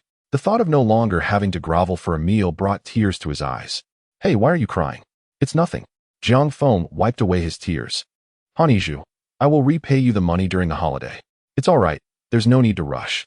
Jiang Chen, now that I can afford a meal, let's see how you plan to target me. Rest assured, I will make you regret this in the future. Absolutely. Chapter 60. Jiang Feng's love. Jiang Feng had perhaps been too optimistic. With the 200 yuan for meals, he no longer had to choose to live like a dog for a morsel of food. However, similarly, no one in the entire school, aside from Han Yizhu, would pay attention to him anymore. Since that day, Jiang Feng had not exchanged a single word with anyone other than Han Yizhu. His classmates remained silent, yet they found various ways to bully him. They would lock the door before bedtime, preventing Jiang Feng from entering. When he went to the restroom, they would splash him with a bucket of water. He endured all of this. His focus was solely on Han Yizhu. Even if he confronted his classmates, the teachers would only punish him. The entire school stood by Jiang Chen's side. Han Yizhu's academic performance ranked among the best in their senior year, and Jiang Feng yearned to draw closer to her. His previous poor grades had drastically improved under Han Yizhu's tutoring. The hour they spent studying together each evening became the happiest time for Jiang Feng, even though they worked quietly on their assignments. The mere sight of Han Yizhu's face brought him immense joy. During the day, even when ignored by everyone, as long as Han Yizhu cast a glance in his direction, Jiang Feng felt he could endure anything. Yizhu, which university do you wish to attend? Jiang Feng leaned over his desk, his gaze fixated intently on Han Yizhu's face. Han Yizhu felt a twinge of embarrassment under Jiang Feng's scrutinizing stare, hastily lifting her textbook to shield her features. Haida is my aspiration. I aim to enroll at Shanghai University, as it would enable me to charge a higher fee for tutoring during university and secure a better-paying job post-graduation. As thoughts of the future flitted through her mind, Han Yizhu finally set her textbook aside, a radiant smile illuminating her face, her eyes sparkling with a fervent desire for what lay ahead. Are you in need of money? Not exactly.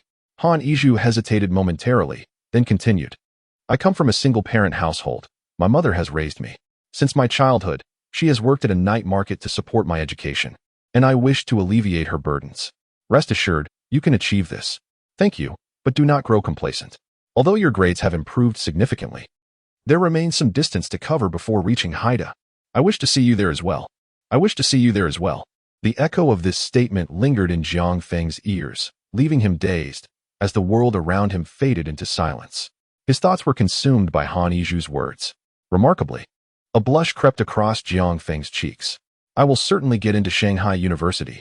The sky was enveloped in darkness, punctuated by a scattering of stars. A gentle evening breeze wafted through, bringing with it a refreshing coolness. Jiang Feng felt that everything was simply exquisite, regardless of the challenges encountered. As long as I can be with Han Yizhu, everything is splendid. In this moment, Jiang Feng suddenly feels a sense of gratitude for the setbacks he has faced. It is precisely because they targeted me that Han Yizhu came to my rescue, allowing me to meet her. She is deserving, worthy of the vast oceans and the twinkling stars in the sky. She merits all the beautiful things this world has to offer. Han Yizhu opens her arms to embrace the refreshing breeze, tilting her head to gaze at the stars above. At this moment, her eyes sparkle more brilliantly than the celestial bodies themselves. Yizhu, I adore you. What? Jiang Feng's voice is barely audible, and Han Yizhu does not catch his words clearly. It's nothing. I mean, let us hurry along. We must get a good night's rest, or else we might feel drowsy in class tomorrow. Han Yizhu sticks out her tongue playfully, declaring, I will not. With that, she joyfully runs ahead. Slow down. Wait for me. He cherishes every moment spent with Han Yizhu. I long to be with Han Yizhu forever. However, he reflects, Han Yizhu values money. Yet she is not the type who is easily swayed by it. If he were to offer too much, it might frighten her. Since the incident where he was bullied for lacking meal money, which Han Yizhu witnessed, she has harbored doubts about her own family's circumstances. He does not wish for the disparity in their family backgrounds to affect his relationship with Han Yizhu. 10,000. No, perhaps 2,000. After enduring nearly a month of hardship, Jiang Feng has come to understand how challenging it is for an ordinary person to earn money. 2,000 is just right, tenfold, and it won't intimidate her. In the future, when I attend university, Jiang Chun should have no reason to limit my allowance, right? I wish to bestow all that is beautiful upon Han Yizhu, and the recipient is none other than Jiang Chun. Chapter 61. The Torment of Jiang Huai in Recent Days. Jiang Huai has been enduring considerable discomfort. Ever since the Zhao family sold their company, they have been reveling in the wealth of billions, indulging in a life of extravagance and high-share, neglecting all matters of importance. It was not until Jiang Huai's biological father, Zhao Wan, fell into the snares of a dubious acquaintance that things took a turn. Whether this was a deliberate trap or an inadvertent mistake remains unclear to Jiang Huai. But under this person's influence, Zhao Wan unwittingly entered the realm of gambling. Initially, Zhao Wan experienced a stroke of luck, winning several tens of millions at the gambling table. However, that individual soon suggested that the local casino was too modest, and they should venture to Lianshan City, to the Jiang family's own Zhanghai casino. With ample funds at his disposal, Zhao Wan exuded an air of arrogance, opting for the highest stakes table. His fortune held for a time, amassing millions. Yet by the following day, all had been lost. From that moment, Zhao Wan succumbed to madness. Presently, he finds himself in debt to the casino to the tune of 10 billion. It is a sum he cannot hope to repay, compelling him to seek assistance from the Wang family. However, gamblers are notoriously untrustworthy, and debts of this nature often lead to an abyss of despair. While the Wang family possesses ample wealth, they are not inclined to act as unwitting benefactors. Yet, Zhao Wan holds evidence implicating the Jiang family in orchestrating a scheme to adopt Jiang Huai and Jiang Huan as their own. Should they push Zhao Wan to desperation, he could easily bring ruin upon them.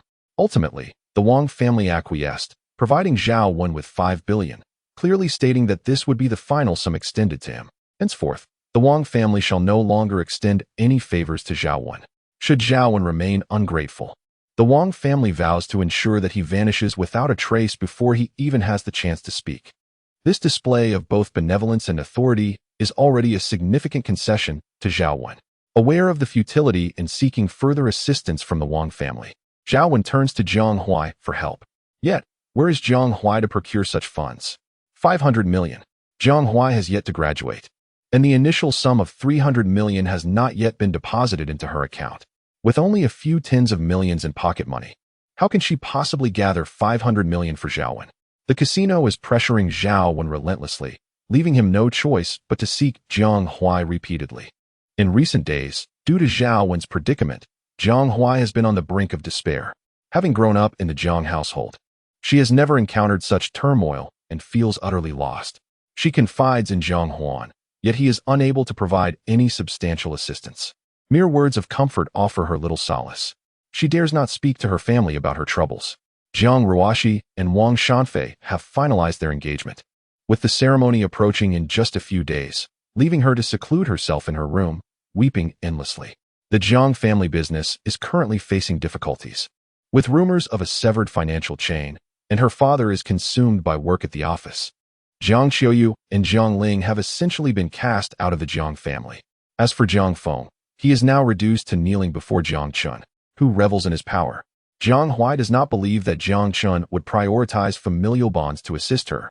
After much contemplation, a long-forgotten figure emerges in her mind, her grandfather, Jiang Ligua. Only he possesses the means to provide 500 million. No, I must seek him out immediately. Jiang Huai hastily departs, boarding the car prepared by the steward. However, how could Jiang Huai's actions escape Jiang Chen's scrutiny? After all, the gambling affair orchestrated by Zhao Wen was arranged by Jiang Chen himself. When Jiang Huai instructed the butler to arrange a vehicle to the nursing home for their grandfather, Jiang Chun promptly made a call to inform him of the situation. Naturally, he conveyed to Jiang Likuan the details of his current dealings with Jiang Xuanfu. Jiang Huai is the daughter of the Zhao family, while Jiang Huan belongs to the Wang family. Now, with Zhao Wen ensnared in a substantial gambling debt of his own making, he sought assistance from Jiang Huai, who was en route to the nursing home. Jiang Likuan, a man of remarkable acumen who once single-handedly forged his path in the business world, was not to be underestimated. Certainly, with his grandfather's finesse, Jiang Huai would not discern anything amiss. Indeed, upon receiving Jiang Chen's news, Jiang Likuan was filled with indignation, exclaiming in disbelief that someone had dared to bring trouble to his doorstep. Yet, as he learned of Jiang Xuanfu and Jiang Chen's intentions, he gradually composed himself. Since his son and grandson had already caught wind of the situation and begun their own strategies, there was no need for him to intervene. He could simply await developments in the comfort of the nursing home. Before long, the sound of Jiang Huai's footsteps echoed through the hall. "Grandfather, I have come to see you." "Ah, is that you, little Huai? What brings you here today?" Jiang Likuan paused from pruning the bonsai and beckoned her over. "Come here. Let grandfather have a look at you. You seem to have lost weight." Jiang Likuan now radiated the image of a benevolent grandfather. Though their thoughts diverged, both wore expressions of concern for one another, and Jiang Huai even shared lunch with Jiang Likuan. It was not until the afternoon that Jiang Likuan, with a puzzled expression, posed a question to Jiang Huai. "Xiao Huai, why are you not busy today? You have stayed with this old man for such a long time." Jiang Ligua did not wish to inquire further, primarily due to his advancing age and dwindling energy. It was exhausting to put on an act before Jiang Huai. Indeed, upon hearing Jiang Ligua's words, Jiang Huai's eyes abruptly welled with tears. "Grandfather, I implore you to save me. Do not cry, do not cry. What troubles you, my child? Speak to grandfather, and I shall certainly assist you." Tears streamed down Jiang Huai's cheeks. When she arrived at the Jiang family, she was merely a child, utterly oblivious to her circumstances. It was only during high school that the Zhao family unexpectedly approached her, revealing the entirety of her plight. From that day forth, she had been relegated to a mere savings vessel for the Zhao family. Whenever she disobeyed, Zhao Wen would threaten her with this very predicament. How many troubles had she secretly alleviated for the Zhao family?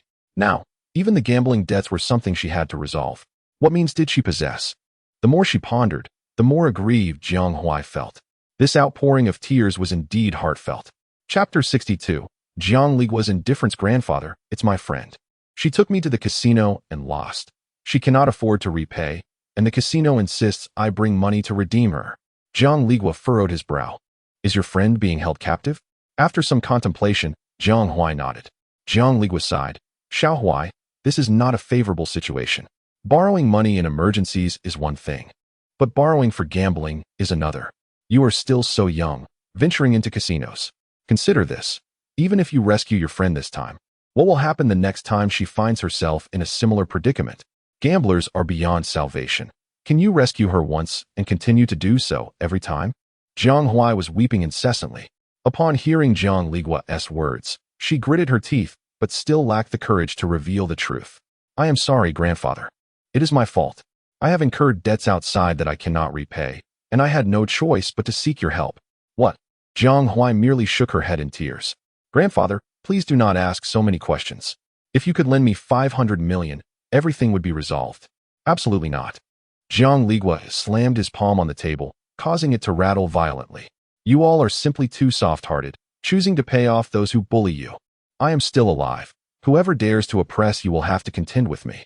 As he spoke, Jiang Ligua appeared to become overly agitated, clutching his chest and breathing heavily. This scene instantly alarmed Jiang Huai, who hurried over to soothe him. The caregiver in the distance also rushed to their side. I am so sorry. I am so sorry. Jiang Huai sobbed while apologizing. After a while, Jiang Ligua's complexion improved slightly. My dear Huai, I fear I may not have much time left. Before I depart from this world, my greatest wish is to see you all grown up. Do not be so weak. We, the Jiang family, are not to be trifled with. Tell me, who is it that is targeting you? In light of such circumstances, Jiang Huai realized that without disclosing the truth, she would certainly be unable to procure funds from Jiang Ligua. It would be unwise to fabricate an adversary, as such a deception would be easily uncovered. Yet, how could she dare to reveal the reality? Do not worry, grandfather, I am fine. I will take care of this matter. Only then did Jiang Ligua smile with relief. That is more like it, my granddaughter. If there is something troubling you, do not hesitate to call on this old man. Subsequently, Jiang Ligua closed his eyes, and the attentive caregiver began to usher people away. The old gentleman needed rest. Miss Jiang Huai, it is time for you to leave. Jiang Huai departed from the nursing home in a daze, remaining silent throughout her journey. She could not obtain any financial assistance from Jiang Ligua. What should she do next? Jiang Huai was at a loss, her mind consumed with disdain for Zhao Wen. Feeling guilty, she glanced around to ensure no one was watching before she answered the phone. Xiao Wei, have you prepared the 500 million? No, I cannot obtain it. What? You cannot obtain it? Is it not your choice? You ungrateful daughter. I have provided for the Jiang family since your childhood, and now, when I ask you for a small favor, you cannot even fulfill that. Do you think you deserve our care? How could I? I have yet to graduate, and my allowance is limited.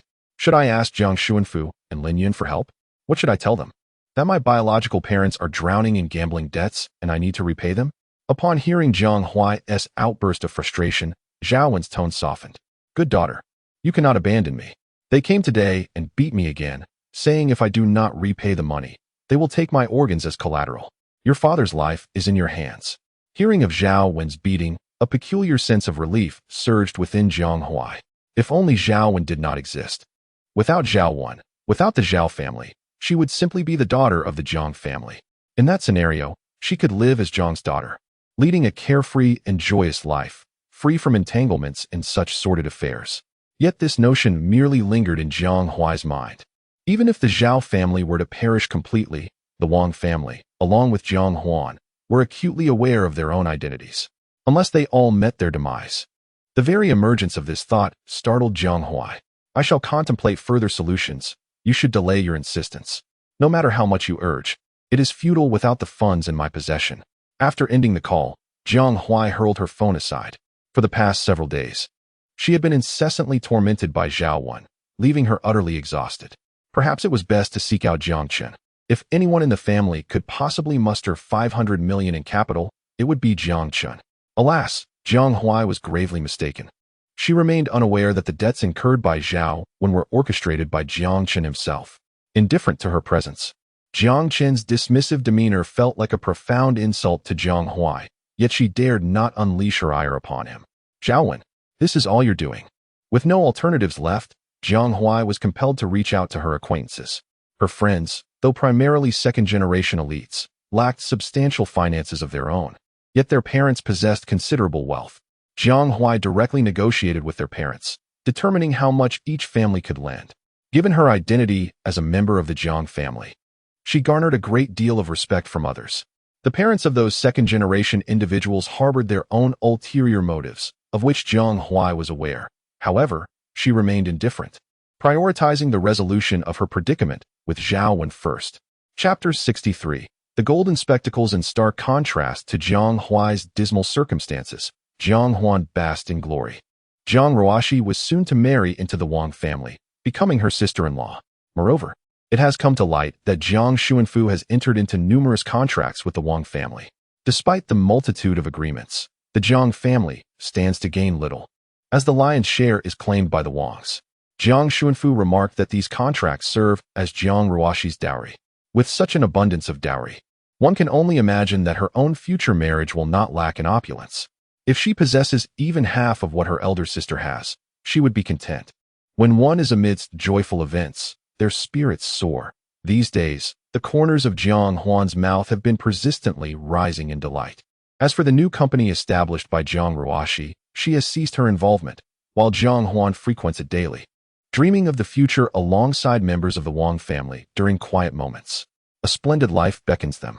In just a few days, the engagement banquet between Jiang Ruoxi and Wang Shanfei will take place, and presently, the Wang family is preoccupied with preparations. Coincidentally, the venue discussed between the Wang family and Jiang Xuanfu is none other than Jiang Qin's Wanfu restaurant. Jiang Xuanfu exhibits little concern regarding the location of the engagement ceremony. In his eyes, the Wang family is akin to a fish that has already taken the bait. Conversely, the Wang family appears to place immense importance on the ceremony, having sent a plethora of wedding dresses to the Jiang family estate. However, these dresses were all incinerated by Jiang Ruoxi. As time drifts by, with only a few days until the engagement ceremony, Jiang Chun has already returned to school. After a fortnight's absence, the students have transformed from their previously radiant selves to a group resembling coal. Two exceptions remain, Bai Bingming and Hui Yangrong. Neither of them participated in the military training. Holding their newly distributed textbooks, they occupy the last row of the classroom, and to avoid drawing attention, Bai Bingming and Hui Yangrong refrain from sitting together openly in front of Jiang Chun. You are Jiang Chun. Why did you not partake in the military training? Are you aware that military training is also a collective activity of the class? Hui Yangrong also noticed Jiang Chun, yet he now only dared to gaze at him, not uttering a single harsh word. However, before Hui Yangrong could make a move, a young man adorned with gold-rimmed glasses approached Jiang Chun. Who are you? Jiang Chun furrowed his brow, as he did not recognize the individual. I am the class monitor. The bespectacled young man adjusted his glasses with his index finger. While speaking, he stole glances at the reactions of his classmates, and upon seeing all eyes turned toward him, a smile crept upon his lips. So, Jiang Chun, what makes you so popular? In the span of half a month, the authority he had established within the class was overshadowed the moment Jiang Chun appeared, as all gazes involuntarily gravitated toward him. Wherever he appeared, Jiang Chun was the most radiant presence in the crowd. The gold-rimmed glasses wearer was quite dissatisfied with this. He was the class monitor. Why were his peers not paying attention to him, but rather to someone else? Individuals like him could never admit that others surpassed them in excellence. Now, in front of everyone, he intended to make Jiang Chun socially awkward and see if they would still regard him afterward. Oh, class monitor, is there something you need? Jiang Chun remained silent, instead sending a photo to the young man with glasses. He then swiftly typed a few words on his phone. Damn it, foolish text. Jiang Chun cursed inwardly, then lifted his gaze to meet the monitor's, his eyes devoid of any emotion. A gathering, I see. If the class has any activities that require funds, let me know. Participation is unnecessary. Moreover, what vexes me greatly is when others wield insignificant matters as if they were authoritative decrees. What do you mean? Is wealth truly so impressive? My concern does not lie with monetary matters, but rather with attitude and character. Do you comprehend the meaning of courtesy?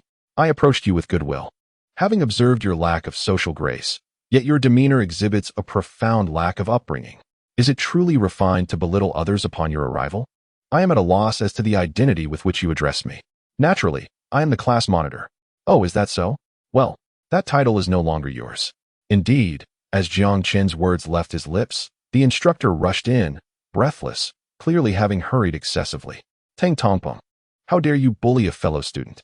Furthermore, even if I were to harass Jiang Chun, you have yet to hear my defense. Why have you hastily condemned me? Instructor, I did not. The instructor showed no inclination to hear the explanation of the one with the golden spectacles. Still defending yourself? You should relinquish your role as class monitor. Henceforth, you shall forfeit your scholarship and any accolades or opportunities for party membership. Do not cry injustice, for grades are secondary. Before considering academic performance, one must first evaluate character. You have already begun to bully your classmates before the semester has commenced. Individuals of your ilk are unworthy of scholarships. The instructor's words directed the gaze of the one with the golden spectacles towards Jiang Chun. Surely, this is the handiwork of Jiang Chun. The instructor's current disposition is evidently biased in his favor. I refuse to accept this. I have done nothing wrong. You cannot target me so.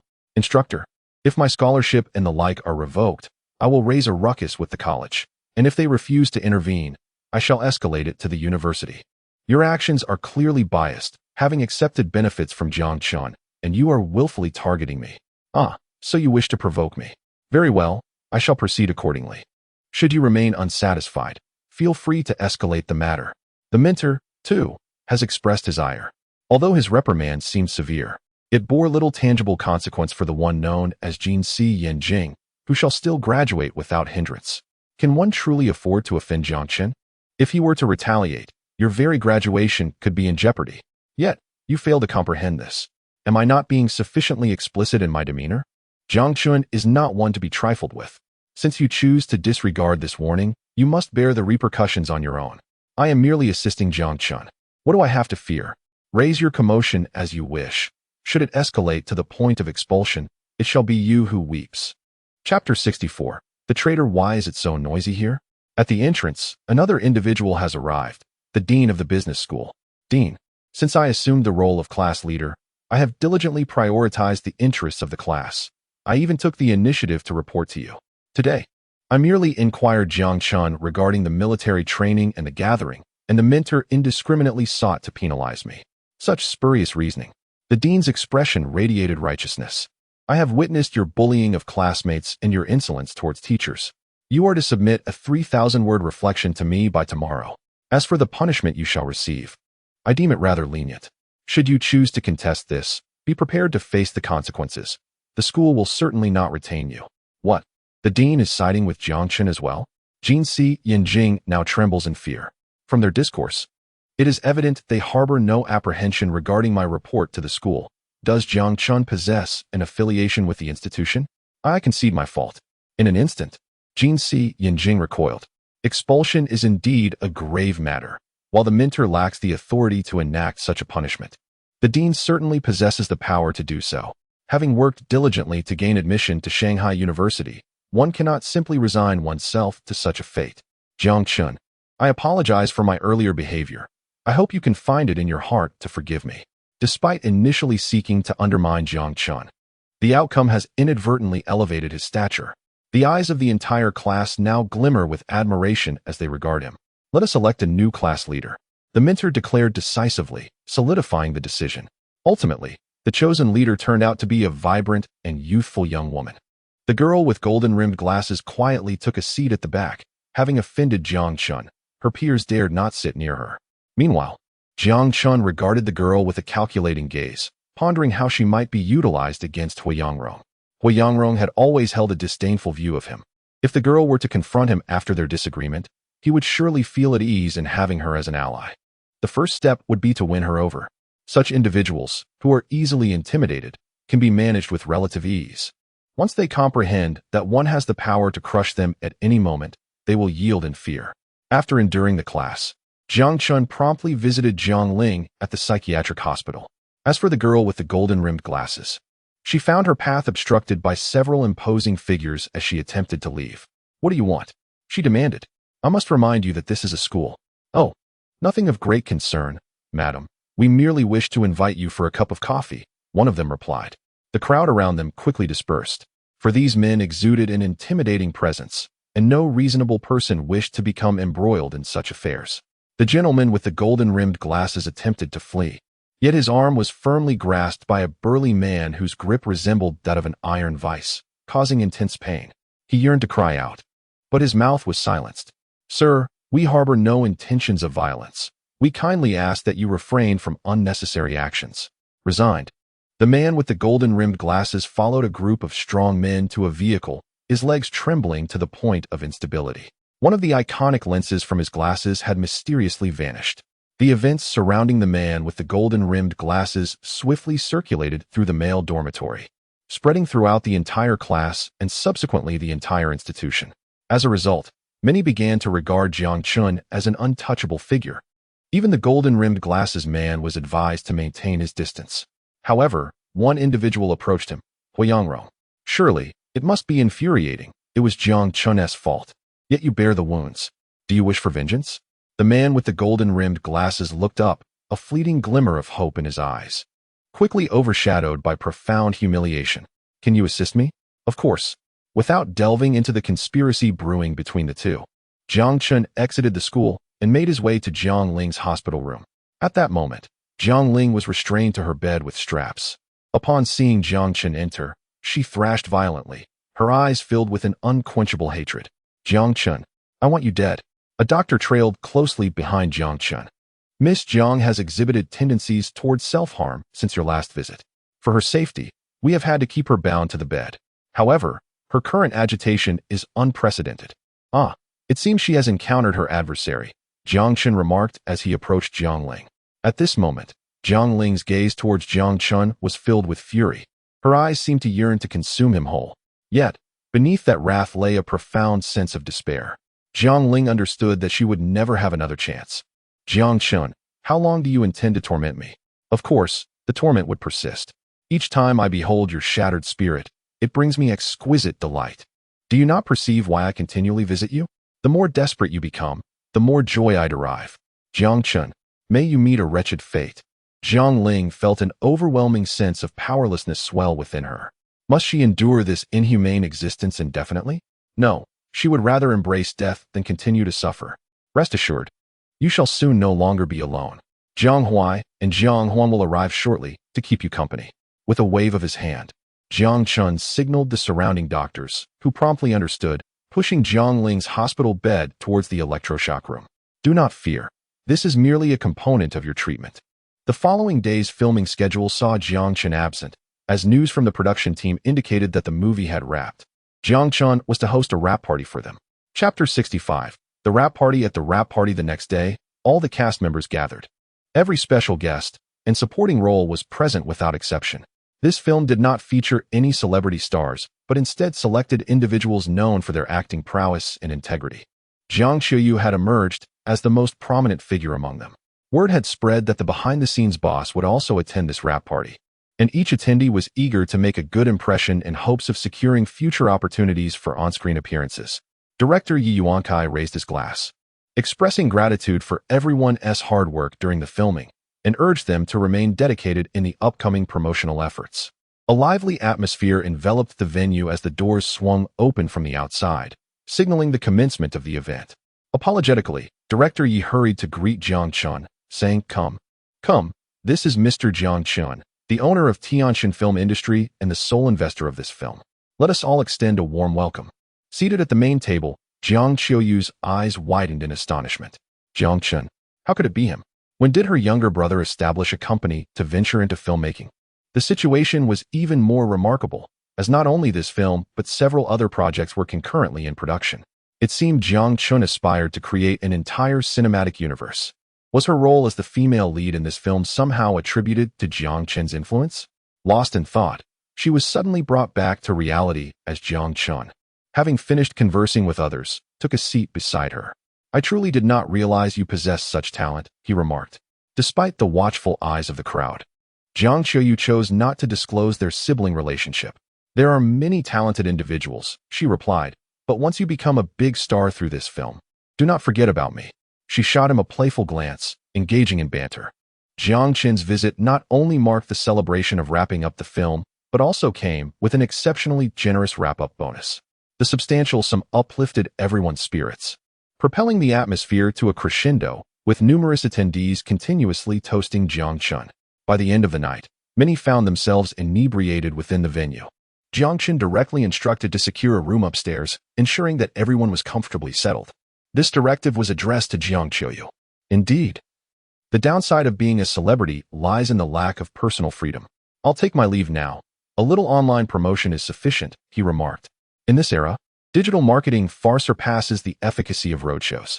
We're slightly lagging behind in this regard, but I shall expedite the film's release. Why the urgency? Jiang Qiuyu sensed a hint of unease in his tone.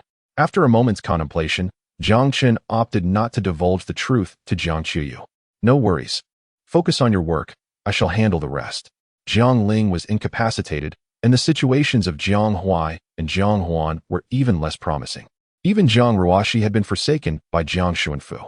utilizing Jiang Ruoshi to undermine the Wang family. What would follow thereafter? Depart now, and do rest early. After Jiang Chen's departure, the manager emerged from the side. Your brother truly cares for you. No wonder I was puzzled as to why the lead role fell into your hands. Now it all makes sense. The manager was among the few who understood Jiang Qiuyu's familial dynamics. I had been worried about your acting skills, taking on such a significant role as the female lead right from the start. Would you risk being replaced by Director Yi? Had I known this was your brother's company, my concerns would have been unfounded. I have been working diligently, you know, even as Jiang Chen's elder sister. The director did not indulge me. I faced numerous NGs during filming and nearly broke down. Director Yi did not participate in the subsequent roadshow, delegating the task to an assistant director while he took the filming crew to other sets to continue his work. The script provided by Jiang Chun encompasses over 10 characters, including all the heroes who make their appearance in a single film. During his leisure moments, Director Yi often collaborates with the screenwriter to explore various combinations of the scripts. It is evident that a script cannot simply be transplanted as is. It requires modifications to align with the realities of the situation. For instance, the setting for this superhero narrative is located in a lawless zone at the border between the Great Xia and other nations. The security in the Great Xia is not so dire as to necessitate the intervention of superheroes to combat crime. In addition to the script, there are myriad post-production tasks to attend to, including background sound effects, theme songs, trailers, and more. A specialized promotion company has been engaged for the marketing efforts, which have already commenced on a grand scale. They are now awaiting the completion of the film's production before submitting it for review and scheduling. As for potential issues arising during the review process, such concerns are unfounded. Beyond these endeavors, Director Yi is also supervising the production of several other films. At present, he wishes he could manage the workload of 10 individuals single-handedly. Chapter 66. The bankruptcy of Edo. Edo has gone bankrupt. Upon returning home, Jiang Chun was confronted with this news. Under the relentless oppression from Lin Yun and the betrayal from Bai Bingning, Edo's company has officially declared bankruptcy.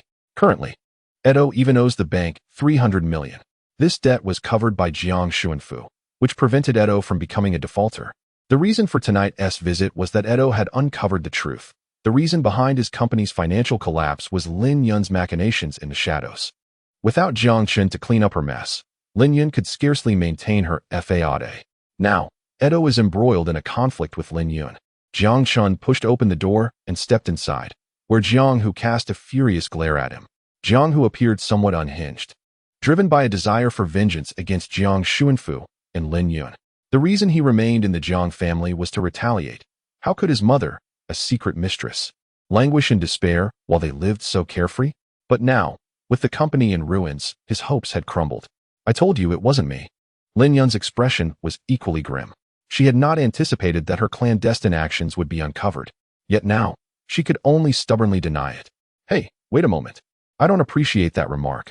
Jiang Chen quickly interrupted Jiang Hu's tirade. Which of your eyes saw Lin Yun caring for me? She has clashed with me numerous times over Jiang Feng. You know that well. If I were to start a business, she would undoubtedly undermine me from the shadows. You suggest it's because of me, but it's more likely that Lin Yun perceives your expanding company as a threat to Jiang Feng's future, prompting her to eliminate you first.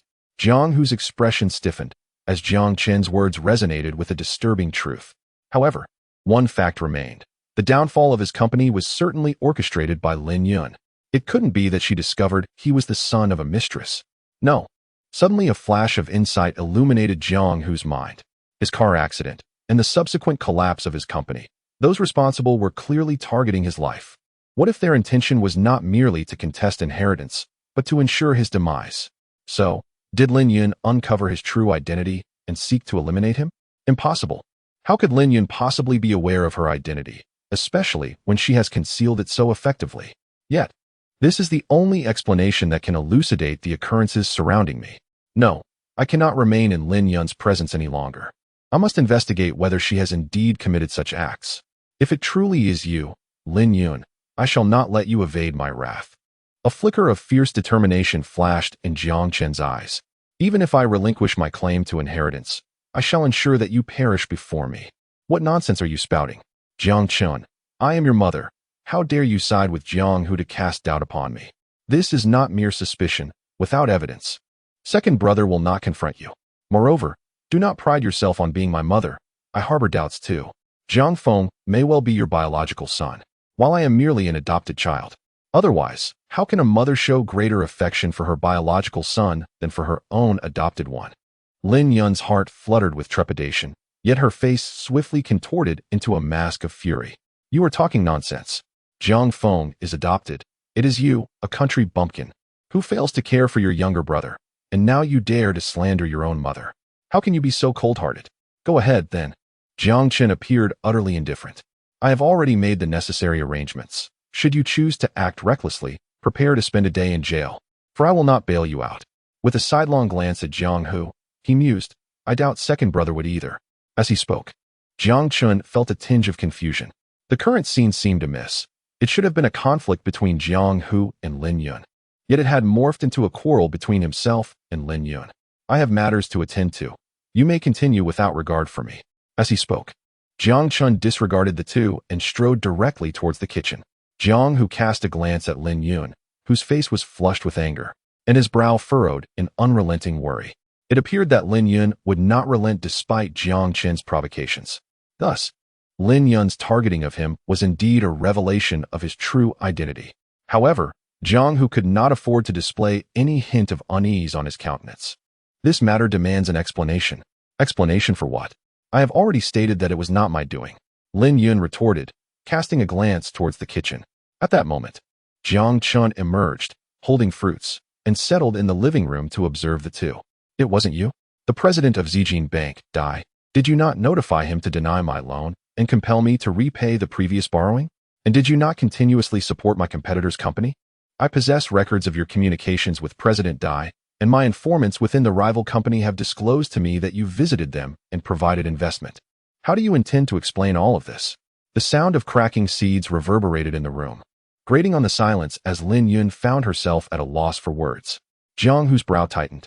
Another crack echoed through the air. Jiang Hu clenched his fists. Enough. I did not invite you to spectate. In the end, Jiang Hu and Lin Yun did not engage in a significant quarrel, with Jiang Chen there to observe. Jiang Hu lost his motivation. The matter concerning Lin Yun's sabotage of Jiang Hu's company was left unresolved, as Lin Yun steadfastly refused to admit her involvement. However, Edo was not one to be trifled with. Previously, he harbored a disdain for Lin Yun, and now that he suspects her involvement in his accident, he certainly would not allow her to remain unscathed. Upon stepping outside, he sought individuals to investigate Lin Yun's whereabouts. Jiang Xuanfu, upon probing into the incident involving Edo, inadvertently traced it back to the Wang family, as he was unaware of the true culprit and had been swayed by the one-sided account of a dump truck driver. Moreover, upon discovering the connection to the Wang family, he refrained from informing Edo, leading Edo to believe that the Jiang family had yet to unearth the real perpetrator. Nevertheless, Edo has now set his sights on a target, and if he were to focus solely on Lin Yun, the clues would undoubtedly surface. Of course, even if he were convinced that Lin Yun intended to take his life, Edo would not divulge this to anyone. Outsiders are unreliable, and Jiang Xuanfu would not resort to divorce over this matter. Perhaps he would deliver some form of punishment. But how effective would that be if it did not lead to death? It would merely serve to alarm the snake in the grass. At such a time, Edo would surely opt to create an opportunity for Lin Yun to meet with an unfortunate accident. After all, with so many individuals in the Jiang family facing misfortune, losing one more would not be of consequence. Seeing that there was no spectacle to behold, Jiang Chen left with a look of regret but was halted by Lin Yun. Jiang Chen, Jiang Feng is your brother. He has erred in the past, and I apologize on his behalf. But what must he do to earn your forgiveness? Is it not enough that he is suffering so terribly at your hands? As she spoke, thoughts of Jiang Feng's current plight overwhelmed Lin Yun, and tears streamed down her face. My child is living a life unworthy of a human being, and you won't even allow me a moment to see him. Oh, he may not be living a life fit for a human, but I am? Do you have any idea what my life was like after being sent to the welfare home? Why do you not feel any compassion for me? Do you think I truly do not know how I lost it? With these words, Jiang Chen approached Lin Yun, his piercing gaze sending shivers down her spine. I. Lin Yun stammered, too intimidated to utter another word. It was Jiang Chen who cast her aside, and each recollection of that fateful day filled Lin Yun with overwhelming guilt, which eventually morphed into animosity. You shall forever struggle at the bottom. Even though you grew up in the Jiang family, you will never be someone of significance. I was right to discard you, for you are an unworthy burden. However, Jiang Chun had now garnered great favor from Jiang Xuanfu, and it seemed that much of the family fortune would eventually fall into his hands. Now, Jiang Chun dared to bring up the matter of his abandonment in her presence. Lin Yun found herself bewildered by her emotions. Was it guilt? Regret? Hatred? Perhaps. It was a blend of all three. Yet one thing was certain. She could not bear to confront Jiang Chun. How did he know of his rejection? Or was he merely deceiving her, attempting to extract information? Such thoughts evaded her mind, as all she yearned for was to escape this place. For a fleeting moment, Lin Yun's heart stopped, as if gripped tightly by an unseen force. Her breath caught in her throat. She was not an exemplary mother. Yet all that Jiang Chun had endured was not due to his own failings. In the past, it was Jiang Xuanfu. Now, it was Jiang Feng. Lin Yun had merely chosen to forsake Jiang Chun amidst a series of difficult decisions. Yet, humans often exhibit double standards. She had never fathomed that Jiang Chun would deny her existence. Upon hearing him utter those words, an indescribable ache enveloped her heart. It is perhaps related to her very nature, which is characterized by a tendency to bully the weak while fearing the strong. If, at this moment, Jiang Chun were still the same as he was in the original narrative, reliant on her whims, Lin Yun would have been consumed by rage upon hearing these words, subsequently punishing Jiang Chun severely. However, Lin Yun now finds herself with but one choice: to swallow the bitter fruit of her own making and walk a solitary path into darkness. How can you say such things? Regardless of your claims, I am still your mother. You chose to abandon me. How can you be so heartless? No one taught you. How can you be so ungrateful? You are not deserving of our kindness. And you have not shown me kindness either. You scoundrel. When you gave birth to me, why didn't you simply strangle me then? You could not, for doing so would have meant relinquishing your role as the matriarch of the Jiang family. With each exchange, Lin Yun felt increasingly outmatched by Jiang Chun's retorts. In a moment of emotional turmoil, she inadvertently revealed the truth of Jiang Chun's abandonment. It was you who discarded me. As soon as the words escaped her lips, Lin Yun realized her mistake and hastily covered her mouth. Yet, Jiang Chun's response was not the vehement reaction she had anticipated. Instead, he remained remarkably composed. So, it was you who cast me aside.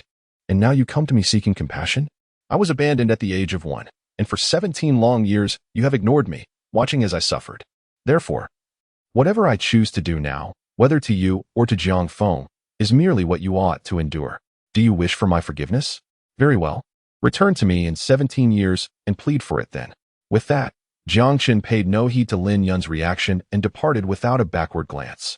17 years have elapsed since those events, rendering Jiang Chun unable to uncover any semblance of evidence. He can only rely on Lin Yun's self-disclosure. Once Jiang Xuanfu has completely consumed the Wang family, it will be the demise of Lin Yun and Jiang Feng.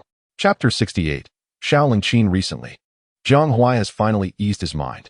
After enlisting the help of numerous acquaintances, he has managed to gather the 500 million owed. Meanwhile, Zhao Wen has also settled his gambling debts with the money he obtained. Upon receiving this 1 billion, Jiang Chun promptly invested it into the laboratory. Each project within the laboratory requires financial backing, and the previous 100 billion allocated to Qi Yu was intended to foster the swift growth of the current company. Hence, the laboratory had seen a reduction in funding. It was only after Jiang Chun procured another 100 billion from Jiang Ligua that the situation began to improve. With the infusion of capital from the Zhao family, there is now an ample supply of funds, at least until the entirety of the Jiang family is secured. However, both Zhao Wen and Jiang Chun are not so easily dismissed. While the principal has been repaid, the interest remains. Neither the Wang family nor Zhang Huai is inclined to assist Zhao Wen any further, compelling him to liquidate some of his previous real estate holdings. After much effort, he has finally managed to gather the interest, yet he now finds himself without a place to reside. Presently, Zhao Wen, along with his wife and son, is subsisting on the funds from Zhao Mu's sale of jewelry and luxury items, all living together in a rented accommodation. Zhao Qing is still in high school, while Zhao Wen's mind is consumed with thoughts of sudden wealth, rendering him unable to focus on earning money, and he now finds himself entangled in the gambling scene. Zhao Mu, once merely a homemaker, has struggled to manage the family's daily needs without a maid, let alone generate income. It remains uncertain how much longer the remaining funds will sustain them. Currently, Jiang Chun only occasionally directs his attention towards them, as his focus has shifted to other matters. Chief among these is Jiang Xuanfu's mistress, Xiao Lingqin, the mother of Jiang Hu. Xiao Lingqin genuinely harbors affection for Jiang Xuanfu, a successful gentleman of remarkable grace. In pursuit of a brighter future for Jiang Hu, she reluctantly acquiesced to the situation, yet this left her utterly alone in the household. For over a decade, she has been confined to an empty home, longing for the companionship of two individuals who, for various reasons, cannot be with her. Gradually, Xiao Lingqin has withered away. Under such circumstances, the fleeting nature of beauty became evident, leading Jiang Xuanfu to unhesitatingly abandon her. Although he provided a substantial separation fee, it was not what Xiao Lingqin desired. Since then, she has transformed, becoming reclusive and spending the majority of her days in solitude, seldom venturing outside. The only thing that now captures her attention is news of Jiang Hu. This is also why Jiang Hu harbors such animosity towards Jiang Xuanfu and Lin Yun. He yearns to seize control of the Jiang family to exact revenge on them for his mother's suffering. It cannot be said that Xiao Lingqin is at fault, for she sacrificed her entire life in the name of love. Nor can Jiang Hu be deemed heartless. The hardships endured by his biological mother are etched deeply in his heart. Jiang Chen, valuing familial bonds and being the legitimate son of the Jiang family, undoubtedly poses a threat to Jiang Hu's ambitions of dominion over the entire clan. He harbored no particular resentment towards Jiang Chen, although the Jiang family's wealth was considerable. He found himself financially secure. What he truly desired was merely for Jiang Xuanfu and Lin Yun to face their just consequences. Thus, Jiang Hu had resolved to eliminate Jiang Chen. While Jiang Chen understood Jiang Hu's rationale, it did not equate to forgiveness. Regardless of the circumstances, the wounds inflicted by Jiang Hu were undeniable.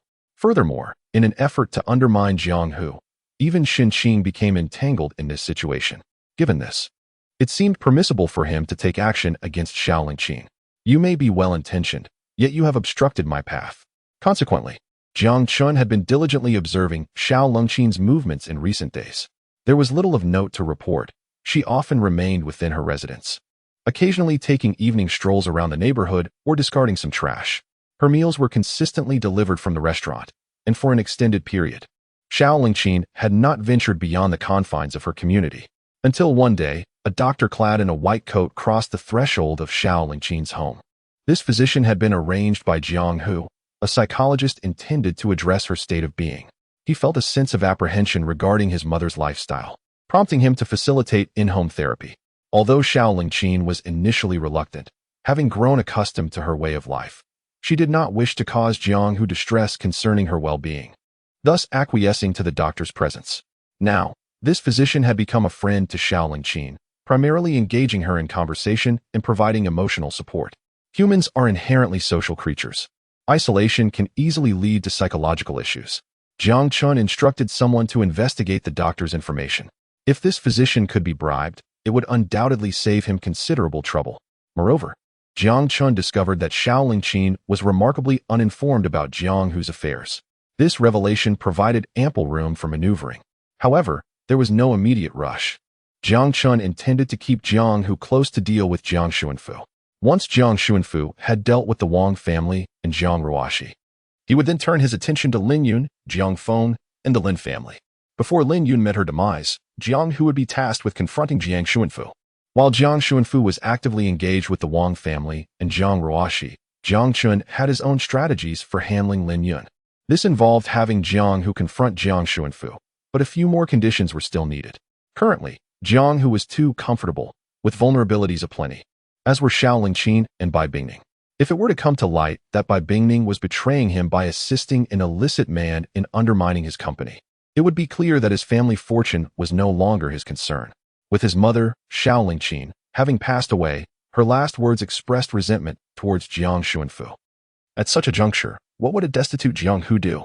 Only then could the plan come to fruition. By now, Lin Yun should have been sufficiently dealt with, leaving Jiang Xuanfu as Jiang Hu's only target. This way, Jiang Xuanfu, Lin Yun, Jiang Hu, and Jiang Feng would all be within his grasp. As for Jiang Ruoxi and Jiang Huai, they would meet their end alongside the fall of the Wang family. Thus, the quest for vengeance would be complete, leaving only the pleasurable task of tormenting them ahead.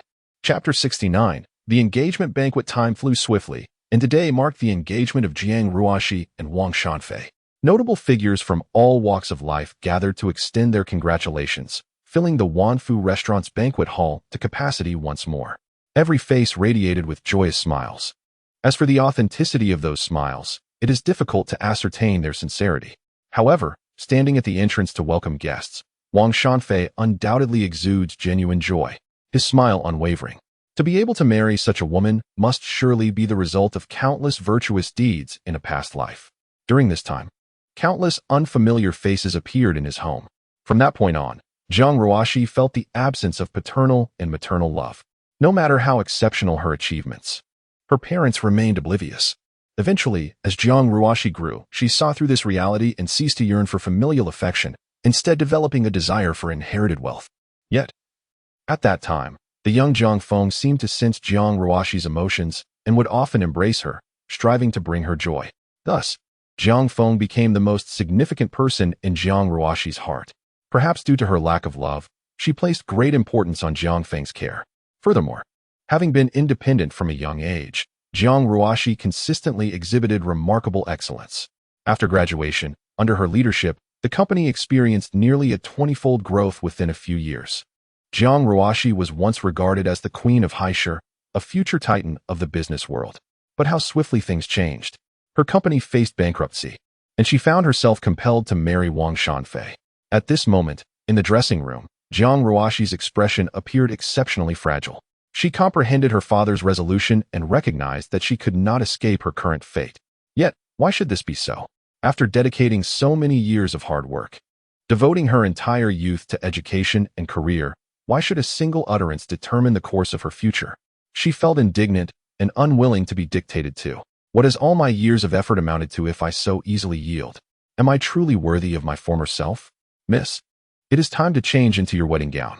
A makeup artist approached Jiang Ruoxi, holding a pristine white gown adorned with shimmering diamonds. However, to Jiang Ruoxi, the brilliance of the gown was blinding. Take it away. I refuse to wear it. But, miss, today is your engagement day. Is your athletic attire truly appropriate? I have already stated my refusal. Are you deaf? Leave me at once. Jiang Ruoxi's temper flared, and without a second thought, she expelled all the makeup artists and stylists from the room. It was only when she found herself alone in the makeup room, leaning against the door and sliding down to the floor, that she felt utterly defeated. It is impossible. I cannot become engaged to Wang Shanfei. Had it not been for Jiang Xuanfu's insistence, Jiang Ruoxi would have continued her interactions with Wang Shanfei at the joint company with the Wang family, perhaps even willingly pursuing a relationship with him, spurred on by Jiang Huai and Jiang Huan. Yet, the human heart is peculiar. At the moment Jiang Xuanfu declared that she must marry Wang Shanfei, all her fondness for him evaporated. This reaction may not stem from rational thought, but rather from her innate resistance to Jiang Xuanfu's demands as her worst fears materialized. In contrast, another man surfaced in her thoughts. Jiang Ruoxi picked up her phone, glancing at his messages, a smile unconsciously gracing her lips. Over these past few days, this man has encouraged her to embrace her true self, promising to be her unwavering support. She could sense that his feelings for her were genuine. If he were to be her partner in a marriage alliance, she might very well acquiesce. Jiang Ruoxi perused the chat records from the past few days, particularly the last message. If one day I fall out with my family, you must support me. Even if the Jiang family turns against me, can you still hold firm? Rest assured, my dear fool, I am here, and I shall always be. In her heart, Jiang Ruoxi silently made a resolution. Jiang Chun was the last to arrive at the banquet hall, having made a brief visit to the kitchen beforehand, with prominent figures from various circles attending. The culinary offerings and service of Wanfeng restaurant could not afford any missteps. Although the engagement banquet might not proceed smoothly, the establishment's reputation must remain untarnished. At this moment, Wang Shanfei was still at the entrance welcoming guests. Uncle Tang, Uncle Li, you're here as well. Manager Zhao, please come in quickly. The uncles and elders have been inquiring about you. Only upon seeing Jiang Chun did the smile vanish from Wang Shanfei's face. Wasn't he, this Jiang Chun, present at my engagement banquet? I had almost forgotten your earlier threats to not let us off easily, but shouldn't you now address me as brother-in-law? Wang Shanfei bore a grudge against Jiang Chun due to their previous conflict. Now that he found himself in a favorable position, he was determined not to allow Jiang Chun any joy, especially since he was about to marry Jiang Chun's elder sister. He would soon be Jiang Chen's brother-in-law. You overestimate yourself. I do not even acknowledge Jiang Ruoshi as my sister, and after she marries you, her right to inherit the Jiang family fortune will have vanished. What amusing notions you entertain. Soon, I shall inherit the company. What of the Wang family? It is but a matter of my mere words. In Chapter 70, Shun Shanshan. I neglected to inform you that the company previously associated with Jiang Ruoshi was brought to ruin by none other than myself and Jiang Hu. Otherwise, she would not have partnered with you, granting you access to her. Hence, your engagement with Jiang Ruoshi today owes much to the efforts of Jiang Hu and me. Should you not express your gratitude? Jiang Qin's words caused Wang Shanfei's countenance to darken significantly. The reality Jiang Qin articulated was stark. Once Jiang Ruoshi wed him, she would be perceived as an outsider by the Jiang family, and any inheritance would be minimal at best. Furthermore, with Jiang Qin and Jiang Hu conspiring against Jiang Ruoshi, it was inevitable that they would also thwart her claims to the family fortune. What would transpire when Jiang Shunfu retires? Would Jiang Qin, out of respect for Jiang Ruoshi, refrain from targeting him? Unless, of course, Jiang Ruoshi sought to leverage her position to amass greater wealth and eventually become a formidable rival to the Jiang clan. If all else failed, the only recourse would be to eliminate Jiang Qin. I shall take my leave and enter ahead. You may attend to the guests at your leisure. Jiang Qin offered a slight smile and patted Wang Shanfei on the shoulder. Inside, attendees had already raised their glasses, engaging in discussions regarding investments, while individuals of genuine influence secluded themselves in private rooms. Thus, Jiang Qin felt little desire to converse with those idly chatting in the hall. Brother Jiang Qin, over here. At the entrance of a distant private room, Shen Qing awaited his arrival. Dressed in a resplendent princess gown, with the exquisite necklace gifted by Jiang Qin adorning her chest, a necklace that once fetched a staggering 10 million at auction for the wings of an angel, she stood there, contemplating whether to enter. With a sweet smile, Shen Qing naturally linked her arm with Jiang Qin's. Dad, Uncle Shun. In the room, members of the 4 prominent families of Haishu, including Jiang Xuanfu and Shun's father, were gathered, and to the right of Shun's father sat a young woman. Jiang Qin recognized her from the records, Shun Shanshan, the daughter of the second branch of the Shen family. This individual had been persistently drawing close to Shen Qing, who, oblivious to Shun Shanshan's malice, regarded her as a close friend. Xiao Chun is here, please take a seat, Jiang Xuanfu said, indicating a spot reserved for Jiang Qin on his left. This gesture clearly revealed Jiang Xuanfu's regard for Jiang Qin to those keenly observing. Dad, is Sister Qiuyu not coming today? After all, it is the engagement banquet of the eldest sister. Jiang Xuanfu's expression darkened momentarily before he quickly regained his composure. Jiang Qiuyu had evidently resolved to sever ties with the Jiang family, and such a decision was not easily made. I heard that your third sister is premiering her first film tonight. Therefore, I didn't allow her to come. It's just an engagement. She will certainly attend the wedding. Jiang Huan's inquiry, however, was not born out of concern for Jiang Qiuyu, but rather implied a subtle critique. Jiang Qiuyu's absence from even the eldest sister's engagement suggested a profound disregard for the family. Nonetheless, although Jiang Xuanfu harbored resentment towards Jiang Qiuyu, he could not voice any criticism of the family in such a setting. His disdain for Jiang Huai and Jiang Huan was palpable. In this day and age, one must consider the appropriateness of their schemes. Jiang Xuanfu yearned to conclude matters swiftly and expel Jiang Huai and Jiang Huan from their home. I understand, father. I shall assist my brother-in-law with the guests. Jiang Huai replied, a sweet smile gracing his lips, oblivious to Jiang Xuanfu's emotions. This must be Shanshan, Jiang Qin remarked, raising his glass toward the girl beside Shen Qing. Uncle Shen has spoken highly of you. I hear you have also been accepted into Haida. Should you require any assistance, do not hesitate to let me know. Shun Shanshan beamed with pride, surprised that she, who had merely accompanied Shen Qing, intended to remain inconspicuous, had caught Jiang Qin's attention. Indeed, her beauty was irresistible. Should she wed Jiang Qin, who would care about the trifles of the Shen family? The entire Jiang family would then be hers. All right, Qin, good. Let me add you as a friend. Shun Shanshan approached Jiang Qin, dressed in her evening gown, and, without her phone, directly requested his contact information. Jiang Qin merely smiled and offered his phone. As Shen Shanshan took the device, her fingers deliberately brushed against Jiang Qin's hand. This moment did not escape Shen Qing's notice, and her gaze toward Shen Shanshan shifted instantly. I consider you a sister, yet you wish to pursue my man? This was, of course, intentional. The most effective method of sowing discord between close friends is through the presence of a man both admire. In such circumstances, their bond transforms into that of rivals. Even if they ultimately resolve their differences, the nature of their relationship is irrevocably altered, especially considering Xinqing and Xin Shanshan had not known each other for long. Uncle Shun wished to shield Xinqing from the family's darker side, resorting to this method to instill animosity towards Xin Shanshan. As long as Xinqing ceased to trust Xin Shanshan, Jiang Chun could ensure her safety. However, Jiang Chun was taken aback by Xin Shanshan's unexpected assertiveness. He had anticipated that he would need to engage with Xin Shanshan later to provoke a sense of jealousy in Xinqing. In such a public setting, you dare to flirt with me so openly, truly believing Xinqing is oblivious? Xinqing might overlook her own grievances, enduring her share of hardships. Yet she remained acutely aware of my situation. While I occasionally failed to recognize those who harbored secret affections for me, Xinqing seemed to know them all. Now, you might as well have "I wish to court Jiangchen" emblazoned across your forehead. Chapter 71.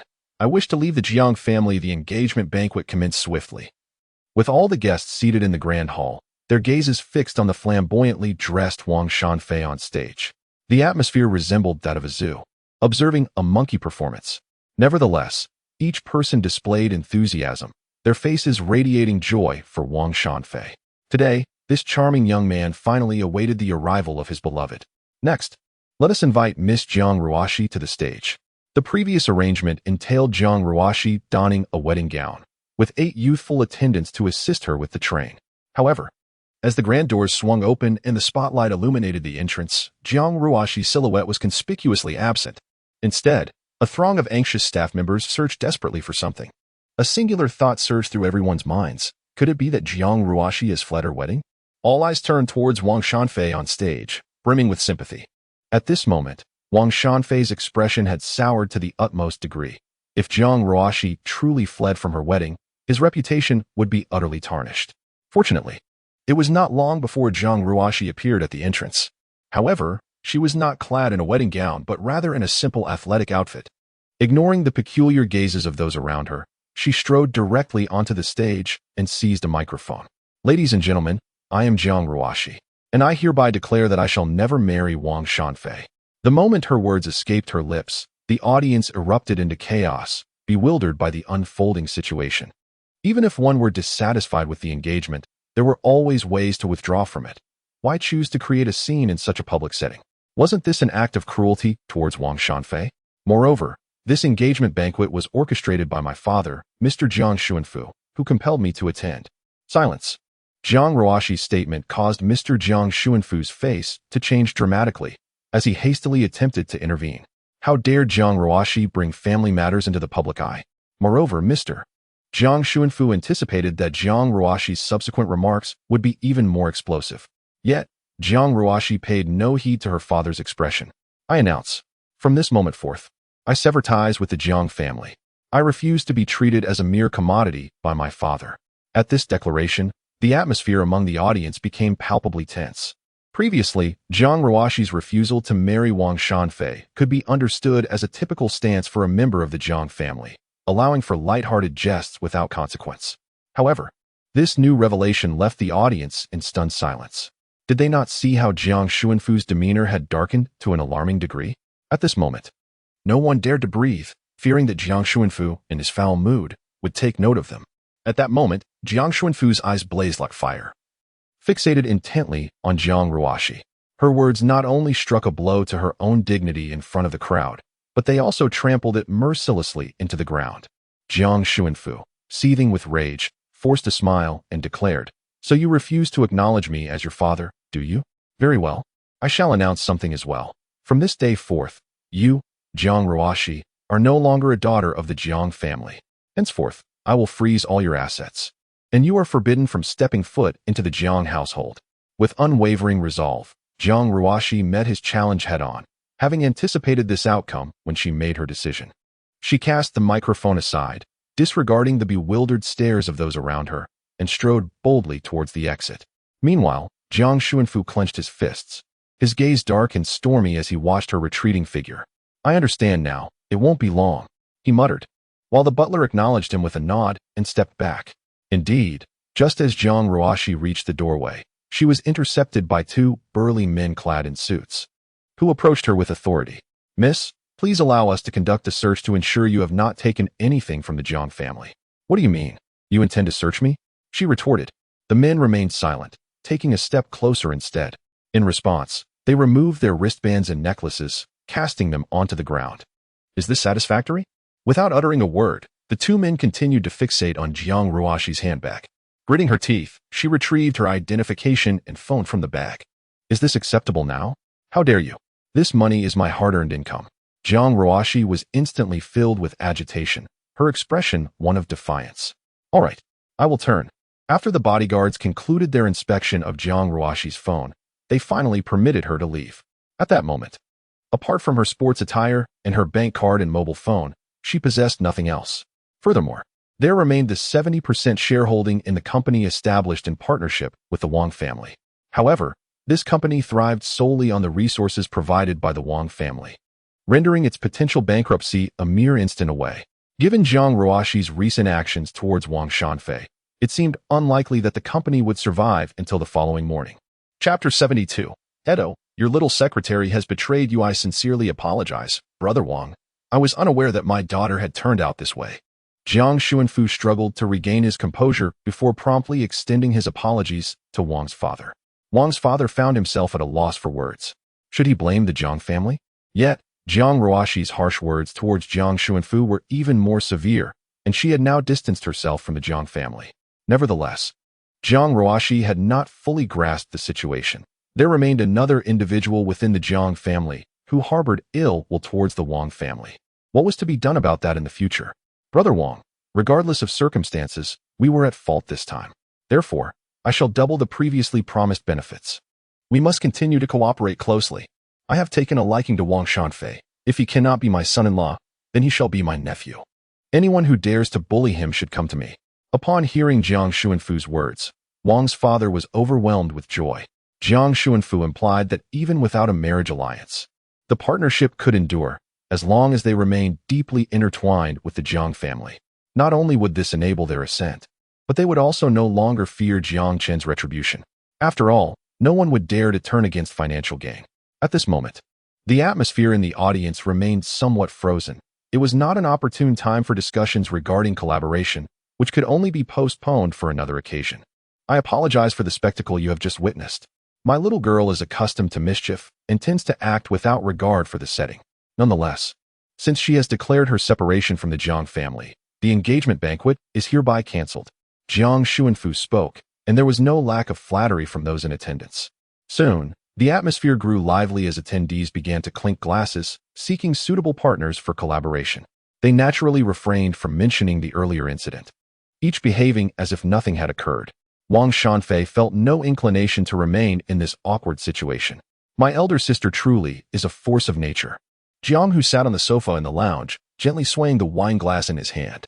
This evening, he had adorned himself with care, looking far less haggard than when he had quarreled with Lin Yun. However, as he spoke, his gaze remained fixed on the individual opposite him. Jiang Chen, did you know all along? How could that be? Jiang Chen chuckled lightly. Spare me the pretense. Last time, you mentioned orchestrating a marriage alliance for Jiang Ruoshi. Yet she knelt before our father without altering the situation. Now, with her declaration of breaking off the engagement and leaving the Jiang family, you exhibited no surprise whatsoever. Could it be that this was all part of your scheme? Please, do not misinterpret my role. I have done nothing. I merely possess a bit more information than you. Information? What could you possibly know? Your relationship with Jiang Ruoshi is rather poor. She would never confide in you. She may not tell me, but I will still find out. Just like that little secretary you keep. Rumor has it, she has been unfaithful recently. What? Jiang, who suddenly stood up, spilling wine all over the floor. For the sake of Bai Bingning, he had severed ties with the CF family, but now she was betraying him in such a manner? Yet, almost immediately, Jiang, whose expression transformed into one of restraint. What was this trivial secretary? Merely a fleeting distraction during moments of boredom. His fists clenched tightly, yet he maintained an appearance of nonchalance. At this moment, he felt not only the sting of Bai Bingning's betrayal, but also an underlying fear of Jiang Chen's capabilities. How was it that nothing could escape Jiang Chen's discerning gaze? Bai Bingning, he seemed to have encountered her only once at his recognition banquet, and thereafter, he had disclosed nothing to anyone. Now, she was not only known to be his secretary, but also revealed to have been unfaithful. Despite being the one in closest proximity to Bai Bingning, he had been oblivious. Jiang Hu did not suspect that Jiang Chun was deceiving him. Such matters could be uncovered with the slightest inquiry. Why share this with me? Because your company has been undermined, and they have played their part in it. Did you not notice that after your bankruptcy, those resources within your company were seized by Huyangrong? They not only sought to usurp your assets, but even plotted to usurp the entire Jiang family through you. Jiang Hu, I perceive you as an astute individual. My father has already conferred with me, and once I inherit the family business, you shall be my right-hand man. I merely wish for you to resolve the trivial matters surrounding you, lest they later impede the company. What? Inheriting the family business? Observing Jiang Hu's perplexed expression, Jiang Chun patiently began to elucidate the situation to him. Just as this time, why do you think father insists on the marriage alliance between Jiang Ruoxi and the Wang family? He seeks to approach the Wang family under the guise of legitimacy. The contracts signed with the Wang family are fraught with traps. Mark my words, within a month, their company will encounter dire straits, and the members of the Wang family will be implicated in financial fraud and stock market manipulation, among other transgressions. He had mentioned this to me previously. Otherwise, how could I be so certain that Jiang Ruoxi would be embroiled in this alliance? He also stated that outsiders cannot be trusted as much as family. At least our interests align. Hence, I have chosen to collaborate with you, first removing Jiang Ruoxi from the equation. She is the biological daughter of my parents, and I cannot place my trust in her. It is someone without blood ties, like you, who will be my ally. Otherwise, consider this. If father had not tacitly endorsed my actions, would I dare confront Lin Yun so boldly, targeting her beloved son? Jiang Chen said, rising from his seat and giving Jiang Hu a pat on the shoulder as he departed. By the way, regarding our dealings with the Wang family, let it remain a secret. Also, it would be wise to resolve your romantic entanglements promptly. When dealing with a traitor, do you still intend to speak of emotions? Chapter 73. Jiang Ruoxi's support. Jiang Chen left, yet Jiang Hu remained seated, lost in thought about what to do. The girl he cherished had betrayed him, and the efforts he had invested seemed to yield no fruit. Jiang Xuanfu's maneuvering against the Wang family would have remained unknown to Jiang Chen had he not been informed in advance. In his quest to confront the Wang family, he was even willing to cast Jiang Ruoxi into the flames. In his relentless pursuit to pave the way for Jiang Chen, Jiang Xuanfu was willing to forsake even his own flesh and blood, his beloved daughter. What could he possibly contend with Jiang Chen? Setting aside Jiang Xuanfu's intentions, could he truly best Jiang Chen in a fair competition? Jiang Chen was far more formidable than Jiang Xuanfu could ever imagine. This exemplifies the advantages of information asymmetry. Jiang Hu believed that Jiang Xuanfu had sacrificed Jiang Ruoxi for the sake of Jiang Chen, which is why he had previously assured him with unwavering confidence that he would arrange a marriage alliance for Jiang Ruoxi. It was all part of a premeditated agreement with Jiang Xuanfu. However, the truth was that Jiang Xuanfu merely sought to punish Jiang Ruoxi for her involvement in a murder-for-hire scheme.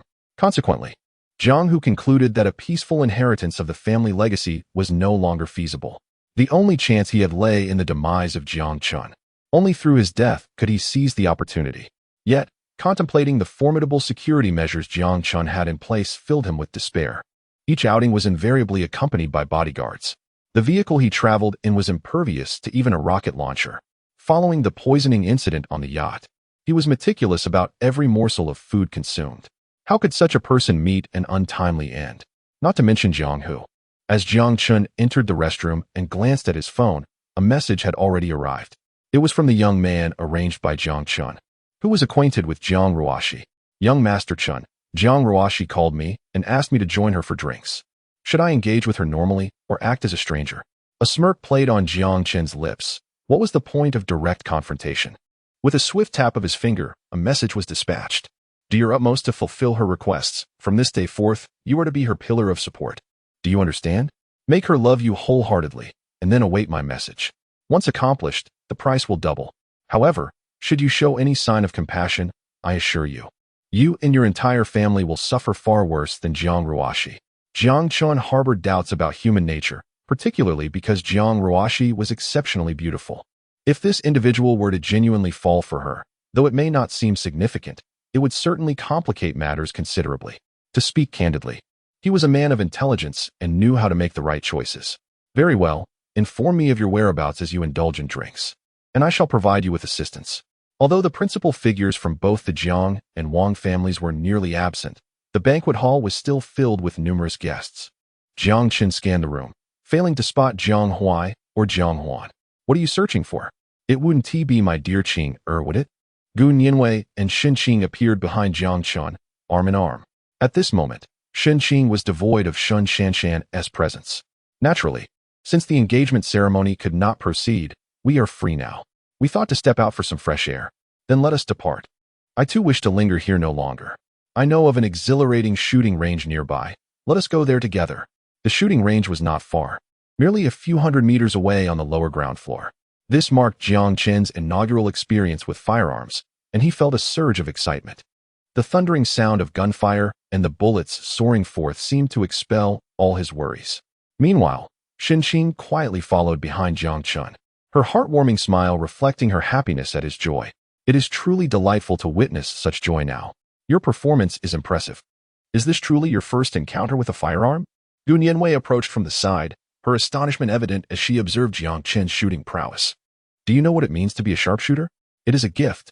With your petite frame, do you really think you possess such talent? Gu Nianwei scrutinized Jiang Chun from head to toe. Well, he certainly has a standard physique, but Gu Nianwei remained obstinate. When will I take you for some real shooting? The kind with paintballs? Just make sure you don't claim I went easy on you. We can discuss that later. Are you all heading out for drinks? Sounds good. Where to? Subsequently, Jiang Chun led the two ladies to a bar. In truth, his intention was not to indulge in alcohol. Rather, it was because Jiang Ruoshi was there. He wished to witness her desolation firsthand. Jiang Ruoshi had chosen a quaint little bar, located in close proximity to the Star Building, perhaps lacking the funds for a taxi. She had exited the Star Building and made her way directly to the bar, waiting for someone to arrive. Jiang Chun decided to engage in some activities before joining her. And by the time he arrived, Jiang Ruoshi had already consumed too much. At that moment, Jiang Ruoshi sat quietly in a corner, tears streaming down her face, while a young man beside her offered a tissue. Who is this? Did she not boldly declare her departure from the Jiang family? Why is she now here weeping? Jiang Chun remarked in a teasing tone. This scene felt oddly familiar. It seemed as though every Clich D narrative featured a troublemaking antagonist, much like himself at this moment. Then, just when it mattered most, the protagonist would appear, decisively striking back and rescuing the heroine from peril. Surely, it couldn't be so coincidental. The protagonist must have prepared for this scenario, leaving no room for interference. Indeed, the young man stepped forward, positioning himself protectively in front of Jiang Ruoshi. Sir, I hope you will choose your words with care. Who are you? Allow me to introduce myself. I am Dai Feishing, the president of Tianxin Venture Capital and the beloved of Ms. Jiang. It has come to my attention that Tianxin Venture Capital, despite its brief establishment of merely 2 months, has embarked on an ambitious spree of acquisitions, amassing nearly 200 billion in expenditure. Pray tell, which esteemed family do you belong to? Dai Feishing merely smiled, remaining silent, his countenance exuding an air of nonchalance, as if he held dominion over all affairs. Chapter 74. The speculation of Hui Yangrong. What a splendid spectacle. Jiang Ruoshi has just been cast out from her home, and you, Jiang Chun, cannot contain your eagerness to humiliate her? In the vicinity, another figure emerged, Hui Yangrong. Behind Hui Yangrong trailed a bespectacled companion, who visibly recoiled upon sighting Jiang Chun. Jiang Chun felt a twinge of perplexity. What sort of scenario was unfolding? What business did Hui Yangrong have in such a quaint establishment? Goodness, had he not arranged for anyone? Hui Yangrong would have indeed been the one to rescue Jiang Ruoshi from her plight. Consequently, Jiang Hu became infatuated with Bai Bingning, while Jiang Ruoshi found herself hopelessly enamored with Hui Yangrong. In the original narrative, Bai Bingning was the cherished figure of Jiang Feng, though I have severed that connection. Ultimately, the entire Jiang family would pour their hearts out for the protagonists. Fortunately, I am here. What brings you to this place? Jiang Chun inquired, still somewhat puzzled. Why should I not come? Hui Yangrong retorted, exuding a newfound confidence. With Bai Bingning acting as an informant in Jianghu, his newly established company was now inundated with successive projects. Subsequently, he ceased attending school, spending his days confined within the company.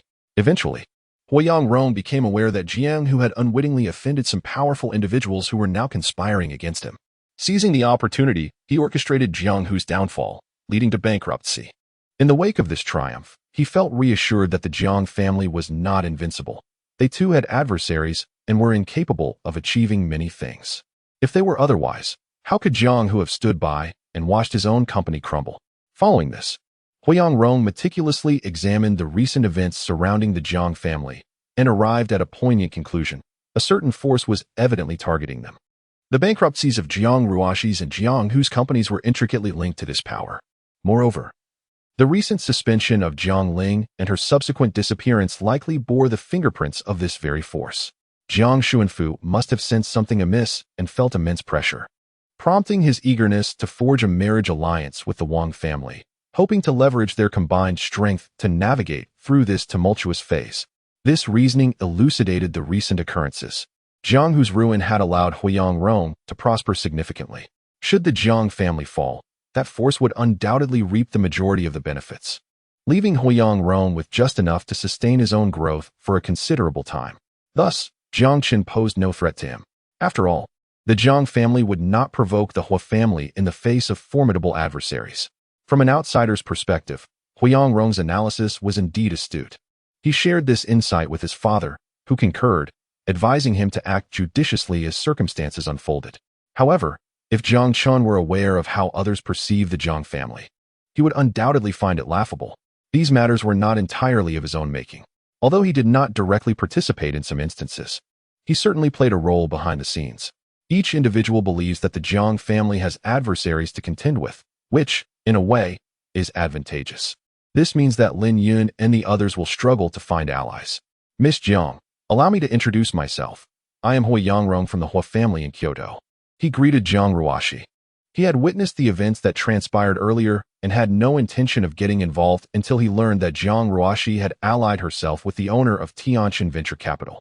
The owner of Tianqin Venture Capital was elusive, with no clear information regarding their affiliations. Yet, the audacity to invest 200 billion within a span of merely 2 months is not a trait commonly found in ordinary families. As soon as Tianqin Venture Capital emerged, the Jiang family encountered difficulties, particularly with the owner of Tianqin Venture Capital engaging with the eldest daughter of the Jiang family. This scene convinced Huiyang Rong that Dai Feixing, the owner of Tianqin, must be connected to the forces opposing the Jiang family. The enemy of my enemy is my friend.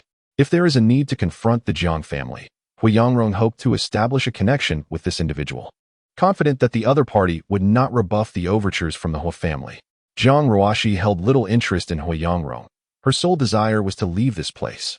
However, Dai Feixing extended his hand to shake Huiyang Rong's. Hello. A gathering of foul characters. What was that saying? Birds of a feather flocked together. At this moment, Jiang Chun continued to play his role as the antagonist adeptly. Mr. Jiang, I hope you will mind your words. Regardless of the circumstances, you are still Ruoxi's brother, and I do not wish to speak harshly. However, should you continue to overreach, believe me, you will come to regret it. Observing Dai Feixing's earnest expression, Jiang Ruoxi felt a sudden stir within her heart. Is this what love is? He dares to offend Jiang Chun for my sake. At present, Jiang Chun is indeed the apple of Jiang Xuanfu's eye. He is genuinely willing to stand against the world for me. Meanwhile, Jiang Chun silently applauded Dai Feixing's performance. Such acting is so convincing that I almost believed it. Very well, I shall see how you intend to make me regret this, especially with these 2 useless individuals beside you who have been cast out from their homes. This statement holds some truth, without mentioning Jiang Ruoxi.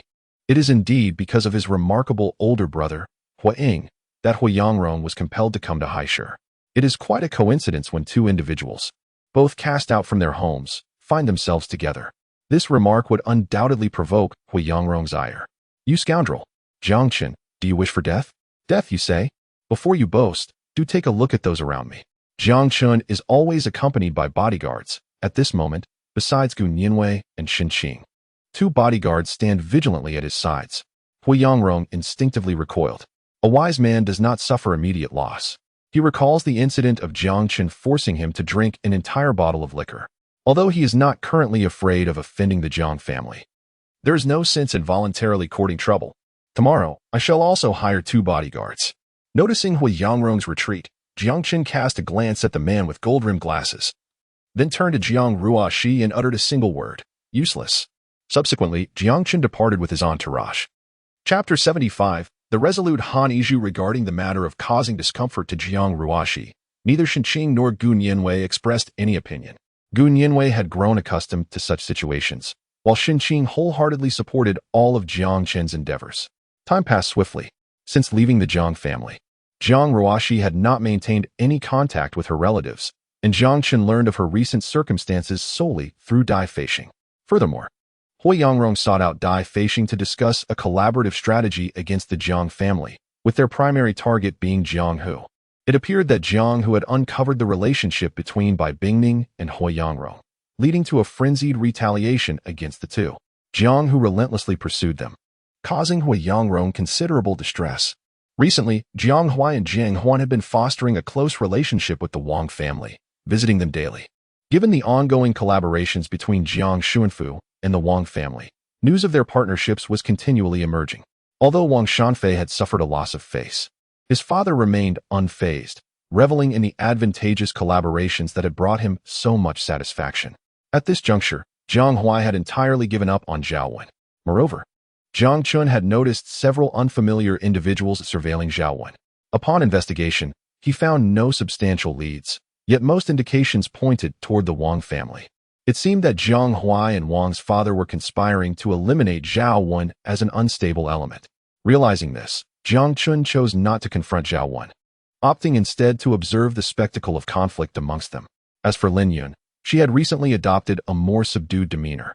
Ever since Jiang Hu had shifted the focus of suspicion onto her, Lin Yun had refrained from any mischievous antics, appearing preoccupied with thoughts of Jiang Feng, who remained at school.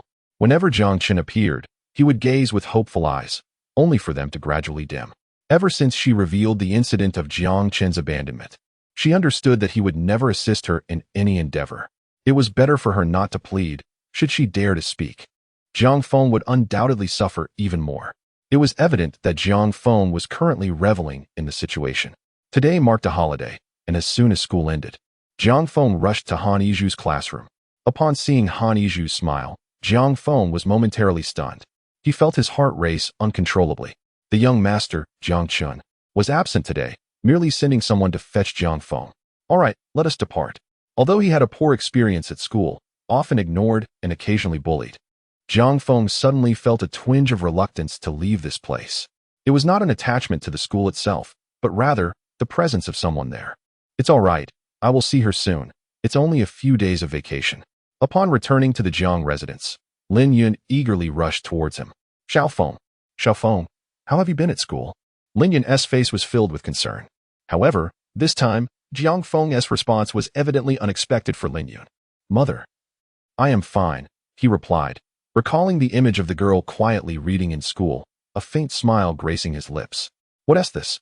Lin Yun was slightly taken aback. Why does it seem like no one targeted Jiang Feng this time? It was perplexing. Jiang Chun was known for his relentless pursuit of vengeance. How could he let Jiang Feng off so easily? Yet, the smile on Xiao Feng's face appeared genuine. Lin Yun couldn't comprehend it. But seeing that Jiang Feng was faring better than she had anticipated, she felt a sense of relief. Come on, mother, let us go inside and talk. Upon returning to his room, Jiang Feng was preoccupied with the urgent need to address Lin Yun's incessant inquiries regarding Han Yizhu. For the first time, he found Lin Yun somewhat bothersome. Nevertheless, she was his sole ally in this household, and Jiang Feng patiently donned the guise of a considerate and understanding individual. Yet, on the other side, there was no sign of consent forthcoming. After enduring an agonizing wait of over an hour, he would hastily check his phone at every notification, only to feel disheartened when it was not from Han Yizhu. In a state of restless anxiety, he longed to confront Han Yizhu and inquire about the prolonged delay in her approval. However, the moment he received a message from her, all his agitation dissipated like smoke. I apologize. I was assisting my mother with the meat for tonight's barbecue and will also be accompanying her to the night market. I just saw your message. It's perfectly fine, Jiang Feng replied, a smile instantly gracing his face. She was not deliberately prolonging the wait. She was merely busy. How could he fault her for being so filial? With this thought, Jiang Chen promptly transferred 1,000 to Han Yizhu. Why so much? I only covered 200 for you. Just accept it as a token of gratitude. If my family continues to withhold my allowance, you can help me out again, and I'll deduct it from this amount. Jiang Feng continued to converse with Han Yizhu for quite some time. and only reluctantly concluded their chat after she mentioned her ongoing assistance to her mother. Unbeknownst to him, every word exchanged between him and Han Yizhu was meticulously observed by Jiang Chun. Well done, he thought. At this moment, Jiang Chun sat in a private room of the Wanfu restaurant, a lavish spread of delicacies laid out before him, and beside him was Han Yizhu. Han Yizhu, with her head bowed and heavy bangs obscuring her eyes, was undoubtedly a good person. This fact was beyond dispute. She felt a pang of guilt for deceiving Jiang Feng in matters of the heart. However, she found herself with no choice. I have already transferred your mother's medical expenses to the hospital's account. Once this matter is resolved, I will additionally grant you 5 million. Your mother can then engage in a small business, alleviating the burden of hard labor to support the family. Yet, there was a stipulation. She must execute this task impeccably. Otherwise, you should be aware of the consequences. Han Yizhu's body stiffened, a tear escaping down her cheek. However, she quickly lifted her face, her gaze imbued with unwavering determination. I understand, Chen Xiao. I will do it well. Let the blame fall upon me. As long as my mother can live the remainder of her life in peace, I shall find contentment. She had aspired to achieve happiness for her mother through her own efforts, devoting herself wholeheartedly to her studies, sacrificing even her personal time. Despite being socially isolated and ridiculed by classmates as a bookworm, the sudden onset of illness shattered her aspirations. She felt powerless in the face of her mother's safety. Her own principles seemed trivial. I will not regret this. Chapter 76. The rescue of Bai Bingning while preparing soup and humming a tune. She appeared to be in quite a good mood. Jiang Chun understood that it was Lin Yun who discovered that Jiang Feng was now faring much better at school than before, which had eased his worries. He sincerely hoped that when Jiang Feng was betrayed by Han Yizhu, he would be left in despair, yet still managed to smile. Jiang Chun found Jiang Feng in the study. At this moment, Jiang Feng had grown significantly more composed after facing setbacks from his peers. He was engrossed in his studies, with a glimmer of determination shining in his eyes. It was evident that Jiang Feng had matured greatly through this experience. At the very least, he had sheathed his previous bravado, recognizing the importance of humility in the face of insurmountable challenges. For instance, upon noticing Jiang Chen's entrance, Jiang Feng immediately stood up and obediently moved aside. Brother, you're here, he said. Jiang Chun observed Jiang Feng for a moment before suggesting, let us head downstairs. Lin Yun has prepared some soup for you. Indeed, by the conclusion of the original narrative, Jiang Feng had the potential to become the principal antagonist, a reflection of his capabilities. He possessed a remarkable aptitude for learning, always remembering the lessons from his misfortunes. Moreover, he had a unique gift for executing the right actions at opportune moments. It was truly unfortunate that his development had stagnated. Returning to his room, Jiang Chun resumed his focus on Jiang Ruoxi's situation. The previous strategy was for Dai Feishing to win Jiang Ruoxi's genuine affection before revealing everything. However, due to Hui Yangrong's involvement, Jiang Chun decided to delay further. From the information gathered through Dai Feishing and the man with the gold-rimmed glasses, Jiang Chun had a clear understanding of Hui Yangrong's movements. His current company was being relentlessly pursued by Jiang Hu, forcing him to secure a 20 billion investment from Hui's father to stabilize the situation. Regrettably, upon realizing that he could not comprehend the workings of Hu Yangrong's company, Jiang Du took advantage of Hu Yangrong's preoccupation and abducted Bai Bingning to his villa. Upon learning of this, Hu Yangrong forcefully attempted to breach the villa, only to be thwarted by the guards stationed there. In desperation, Hu Yangrong promptly dialed the police. Shortly thereafter, law enforcement arrived at the scene. Upon hearing reports of a woman being forcibly detained and guards obstructing the entrance, the situation was treated with utmost seriousness. 2 police vehicles, lights flashing, approached the villa, and a contingent of officers disembarked. At this point, the guards reluctantly cleared the way. Who made the report? It was I, Hu Yangrong exclaimed as he rushed to the officers. I filed the report. My girlfriend has been taken here, and they refuse me entry.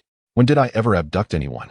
Meanwhile, Jiang Du, clad in a bathrobe, descended the stairs leisurely. Furthermore, this is my home. I am under no obligation to welcome you. Do you have an issue with my refusal of entry?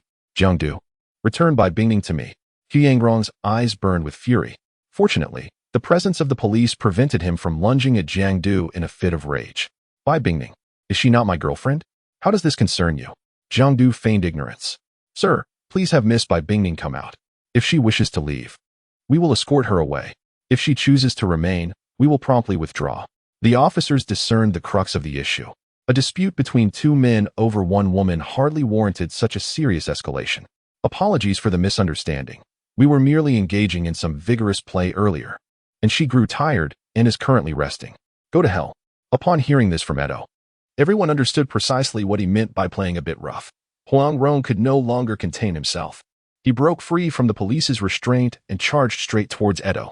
A group of bodyguards quickly positioned themselves before Edo. However, with a swift turn, Huang Rong dashed upstairs. He intended to reach Bai Bingning first.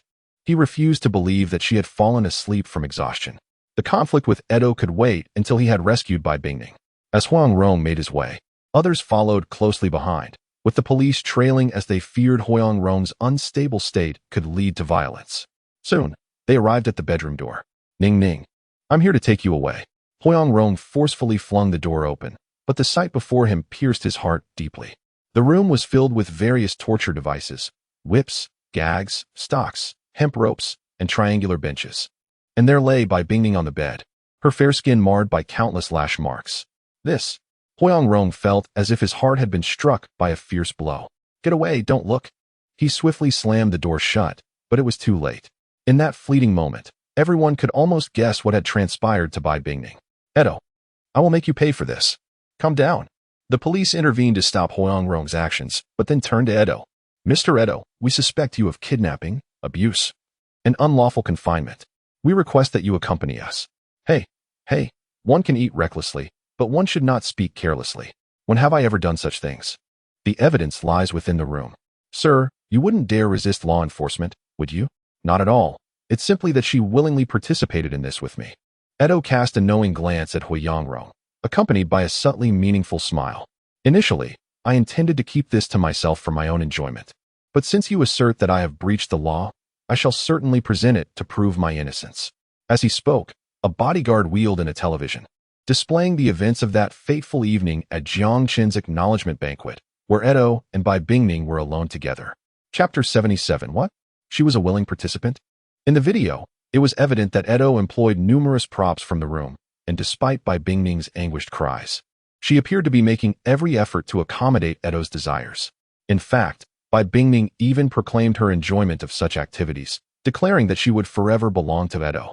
Huang Rong found himself grappling with an unprecedented shock. Bai Bingning, how could she be like this? It was inconceivable. The surrounding officers exchanged bewildered glances. How were they to define this? Was this even a matter of taste? Although her body bore the marks of pain, it was unmistakably consensual. Did they not observe in the video that when Edo wished to cease, Bai Bingning crawled over to tug at his pant leg?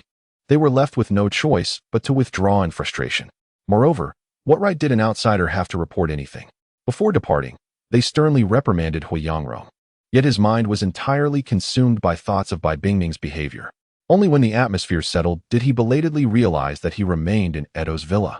Edo did not rush anyone. He sat leisurely on the nearby sofa, a glass of wine in hand, observing the dazed Huang Rong with keen interest. So, Bai Bingning, was she truly a willing participant? Huang Rong's voice now emerged unusually hoarse. Naturally, Edo took his time to sip his drink. I possess countless videos of this nature.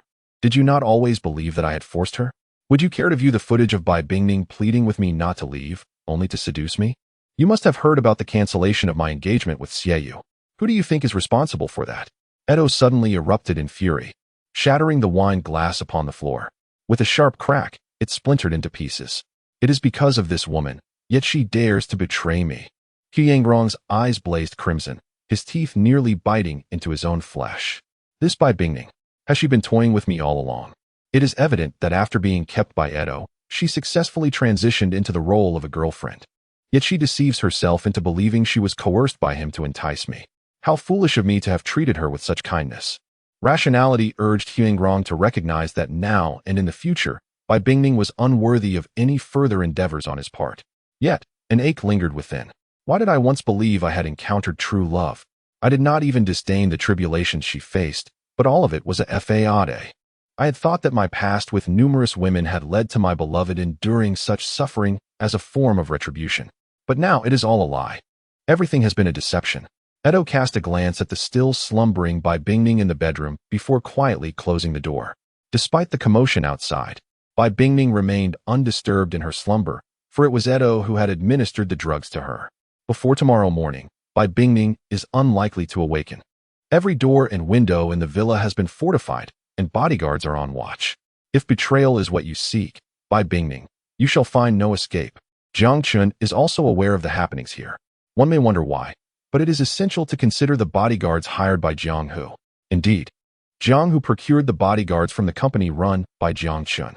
At that time, Jiang Chun was preoccupied with the matter of obtaining a firearm permit, which took considerable effort. Ultimately, he managed to resolve the issue with diligence.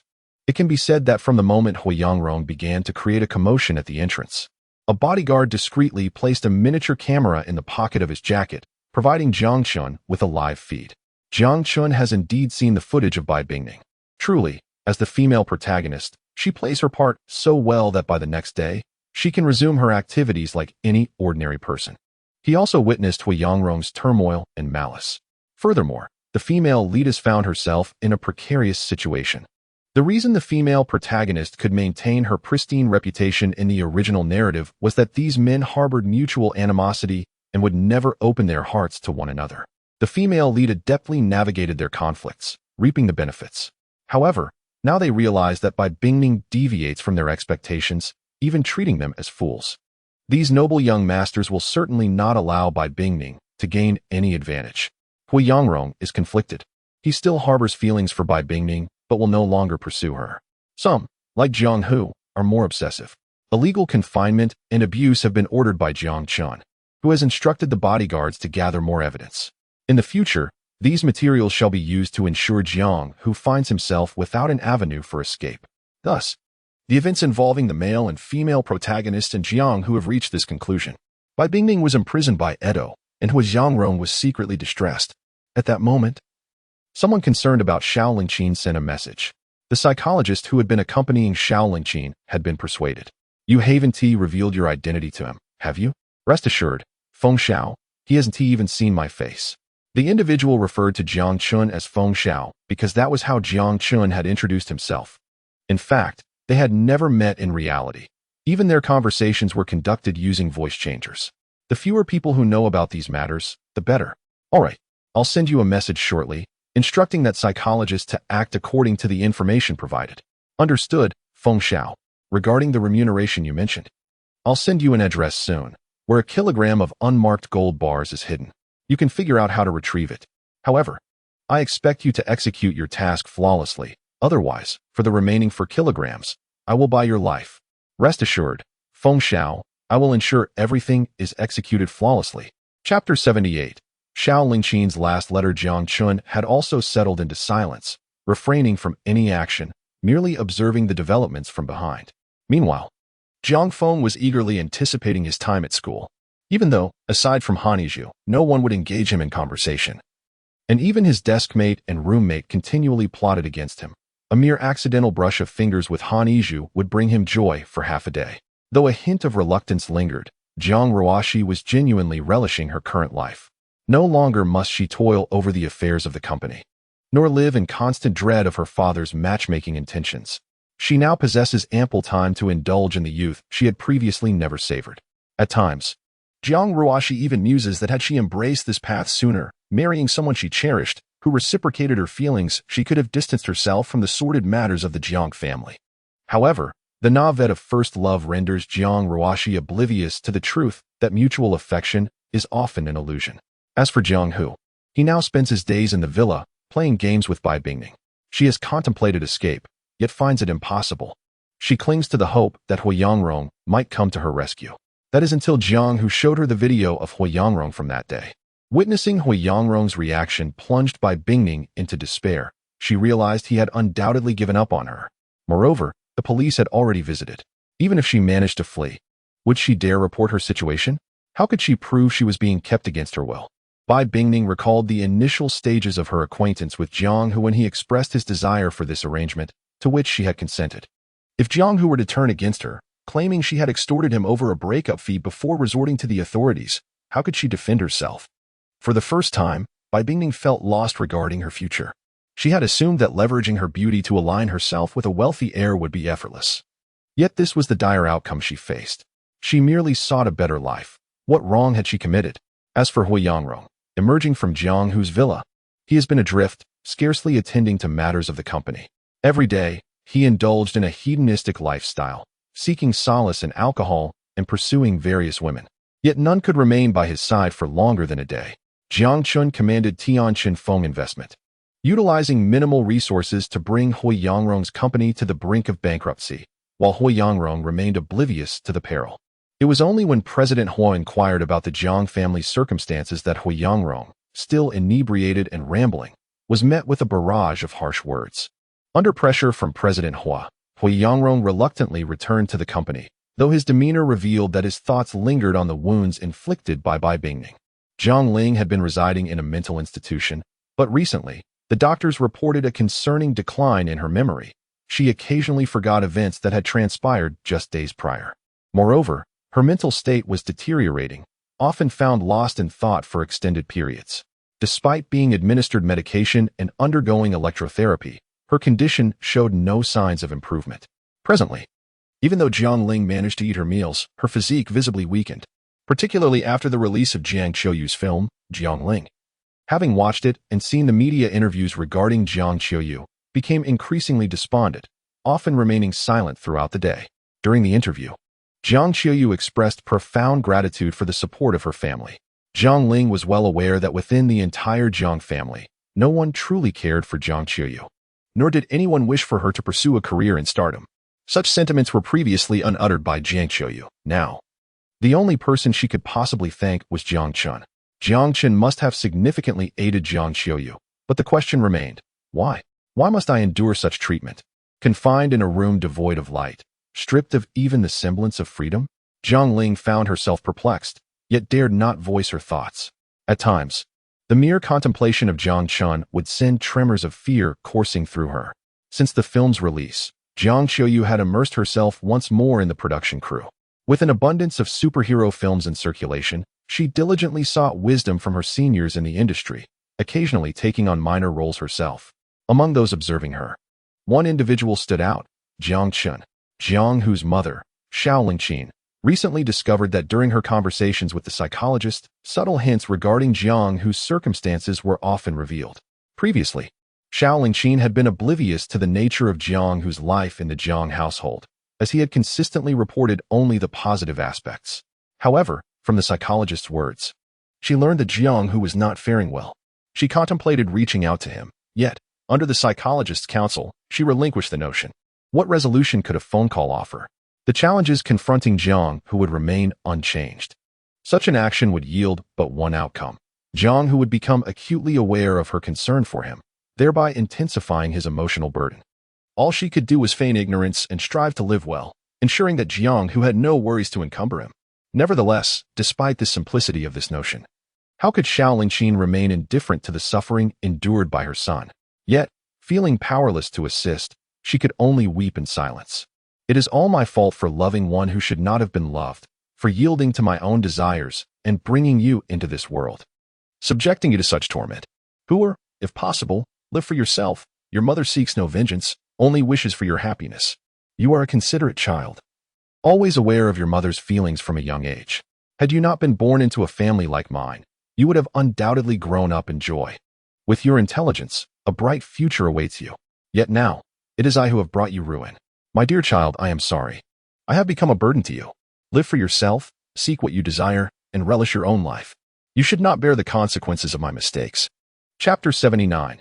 Jiang Ruoxi, I no longer want you today. Jiang Ruoxi is filled with joy, for it is her birthday. Dai Feixing has deliberately set aside a day to accompany her. He takes her to the shopping mall, the amusement park, and to watch a movie. Finally, under the glow of the setting sun, he leads her to a sea of flowers he has prepared for her. They run freely amidst the blossoms, igniting fireworks beneath the starry sky. These are experiences Jiang Ruoxi had never indulged in during her youth. Enveloped in the freshness of newfound love, she remains unaware of the playful glint in Dai Feixing's eyes as he observes her throughout the day. Feixing, thank you. I am truly happy today. Yet her expression still bears traces of unyielding excitement. Thank me? How do you intend to express your gratitude? Dai Feixing's tone is devoid of any fluctuation. But Jiang Ruoxi remains blissfully oblivious. Perhaps in her heart, She believes that Dai Feishing could never harm her. A flush briefly colors Jiang Ruoxi's cheeks as she discreetly turns her gaze aside.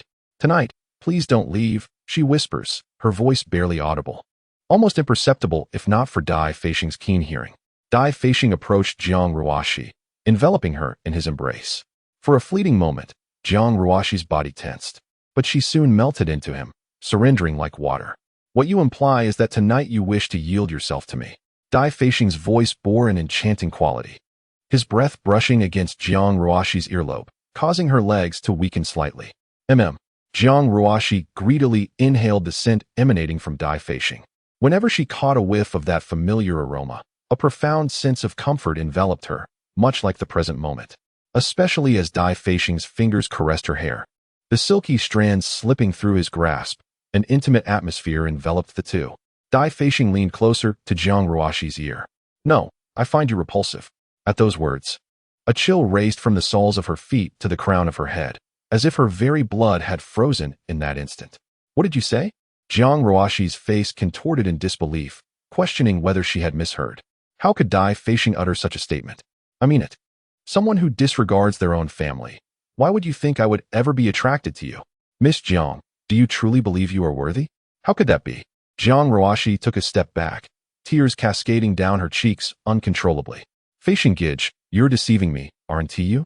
How could you possibly think that way about me? You clearly promised to stay by my side. Stop deluding yourself, Miss Jiang. My interest in you has long since faded. How amusing it is that you believe whatever I casually utter. I never realized how foolish you could be. Jiang Ruoxi gazed at Dai Feishing before her, suddenly feeling an unfamiliarity. She could hardly comprehend that the person who once occupied her thoughts so incessantly could now utter such words to her. Had it all been a deception? Yet, what could one possibly deceive her about? Money? He is the owner of Tianqin Venture Capital and is not in want of riches.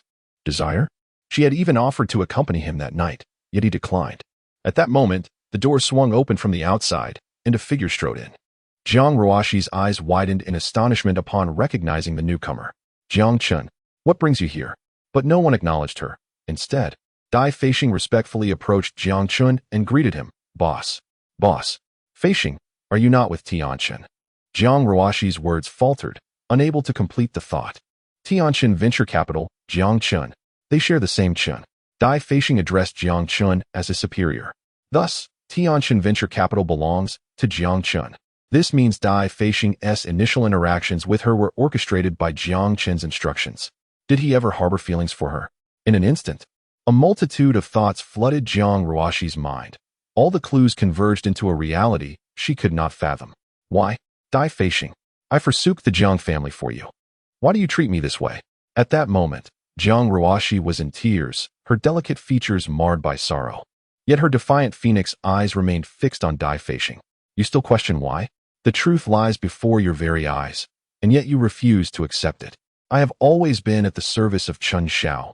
From the very beginning of our acquaintance, it was his commands that guided my actions. Jiang Ruoxi swayed unsteadily, the immense shock rendering her momentarily disoriented, giving her the impression that she might shatter at any moment. Dai Feishing, tell me, was everything between us merely an illusion? Did you never truly love me? Not even for a fleeting moment? Miss Jiang, are you not being somewhat naive? At your age, still clinging to the notion of love? If you wish to relinquish your feelings, allow me to be unequivocal. My interactions with you have only invoked revulsion. You mistakenly believe you have sacrificed much for me. Yet in reality, you were merely cast out, seeking someone to drain. Had it not been for my presence, would you have resolutely severed ties with your father? Do not elevate yourself to a pedestal of greatness, nor should you drape every circumstance in the guise of love. My approach to you was driven by self-interest, and so would be my abandonment. And you, too, are complicit in this.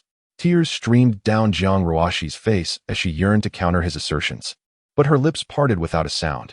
All she felt was an overwhelming exhaustion. Even breathing became a burdensome chore. Well then, it is out in the open. Jiang Chun began. Since we have concluded this discussion, Miss Jiang Ruoxi, I kindly ask you to leave my home. I wonder if your future will be as comfortable now that there is no one to serve as your financial crutch. Jiang Chun, this is all you're doing. Jiang Ruoxi suddenly recalled Jiang Chun's presence, realizing that all of this turmoil was his fault. Just because of a minor conflict, you have schemed against me. Jiang Ruoxi rushed towards Jiang Chun as if driven by madness. Yet before she could take a single step, she was intercepted by bodyguards and unceremoniously thrown out the door. Well done. This house is yours from now on, Jiang Chun praised Dai Feixing. Dai Feixing's eyes sparkled with delight as he replied, "Thank you, young Master Chun." In Chapter 80, rescuing a beautiful CEO, Jiang Ruoxi, cast out onto the street, wandered aimlessly, her eyes devoid of life. She found herself at a loss, uncertain of what to do next. However, she was no longer concerned about such matters. Everything she once held dear had been shattered, her family, her career, her love, entirely destroyed by Jiang Xuanfu and Jiang Chun. What was left for her now? The thought of ending it all, of bringing her suffering to a close, lingered in her mind. Crouching at the roadside, she curled her body in despair as raindrops began to fall upon her. The drizzle gradually intensified. Yet Jiang Ruoxi remained unresponsive amidst the downpour. She felt no inclination to engage in any activity, resigning herself to her fate. Time slipped away, and suddenly, she sensed that the rain had ceased. Looking up, she found an umbrella shielding her from the elements. Before her stood a young man, perhaps in his early 20s, his face bearing the marks of youth and innocence. His attire was clean and tidy, though clearly not of any significant value. "I have no home," she uttered, her voice a mere whisper. The young man appeared taken aback by her abrupt declaration, seeming utterly flustered. I'm sorry, I didn't know," he stammered, at a loss for words. After some contemplation, he mustered the courage to advise, "You should find a way to lift your spirits. Your parents, in their celestial abode, would certainly not wish for you to be so despondent." In their celestial abode, Jiang Ruoxi realized that this person might have misunderstood her circumstances. Yet she harbored no intention of clarifying. However, upon hearing the phrase "in their celestial abode," she felt a slight sense of comfort. If only they were truly watching over her. "I have nowhere to go, no one wants me." Her vision began to blur once more, her eyes stinging from prolonged tears. "No one desires my presence. They all perceive me as a burden." Following this, a prolonged silence enveloped them, punctuated only by the sporadic sound of Jiang Ruoxi's sobs. "Let's south head to my place. You should rest well first." He led Jiang Ruoxi to his modest rental accommodation. It was quite small, a shared single room with a communal bathroom. Jiang Ruoxi had never encountered such a lifestyle. This type of room was unfathomable in her mind. He appeared somewhat uncomfortable. "I just graduated from university this year, and I haven't saved much yet, so I can only afford this kind of place. But don't worry. You can sleep on the bed tonight, and I'll take the floor. I assure you I won't disturb you." Whether he would disturb her was of little consequence to Jiang Ruoxi at this point. Even the notion of living or dying was no longer a matter of concern for her.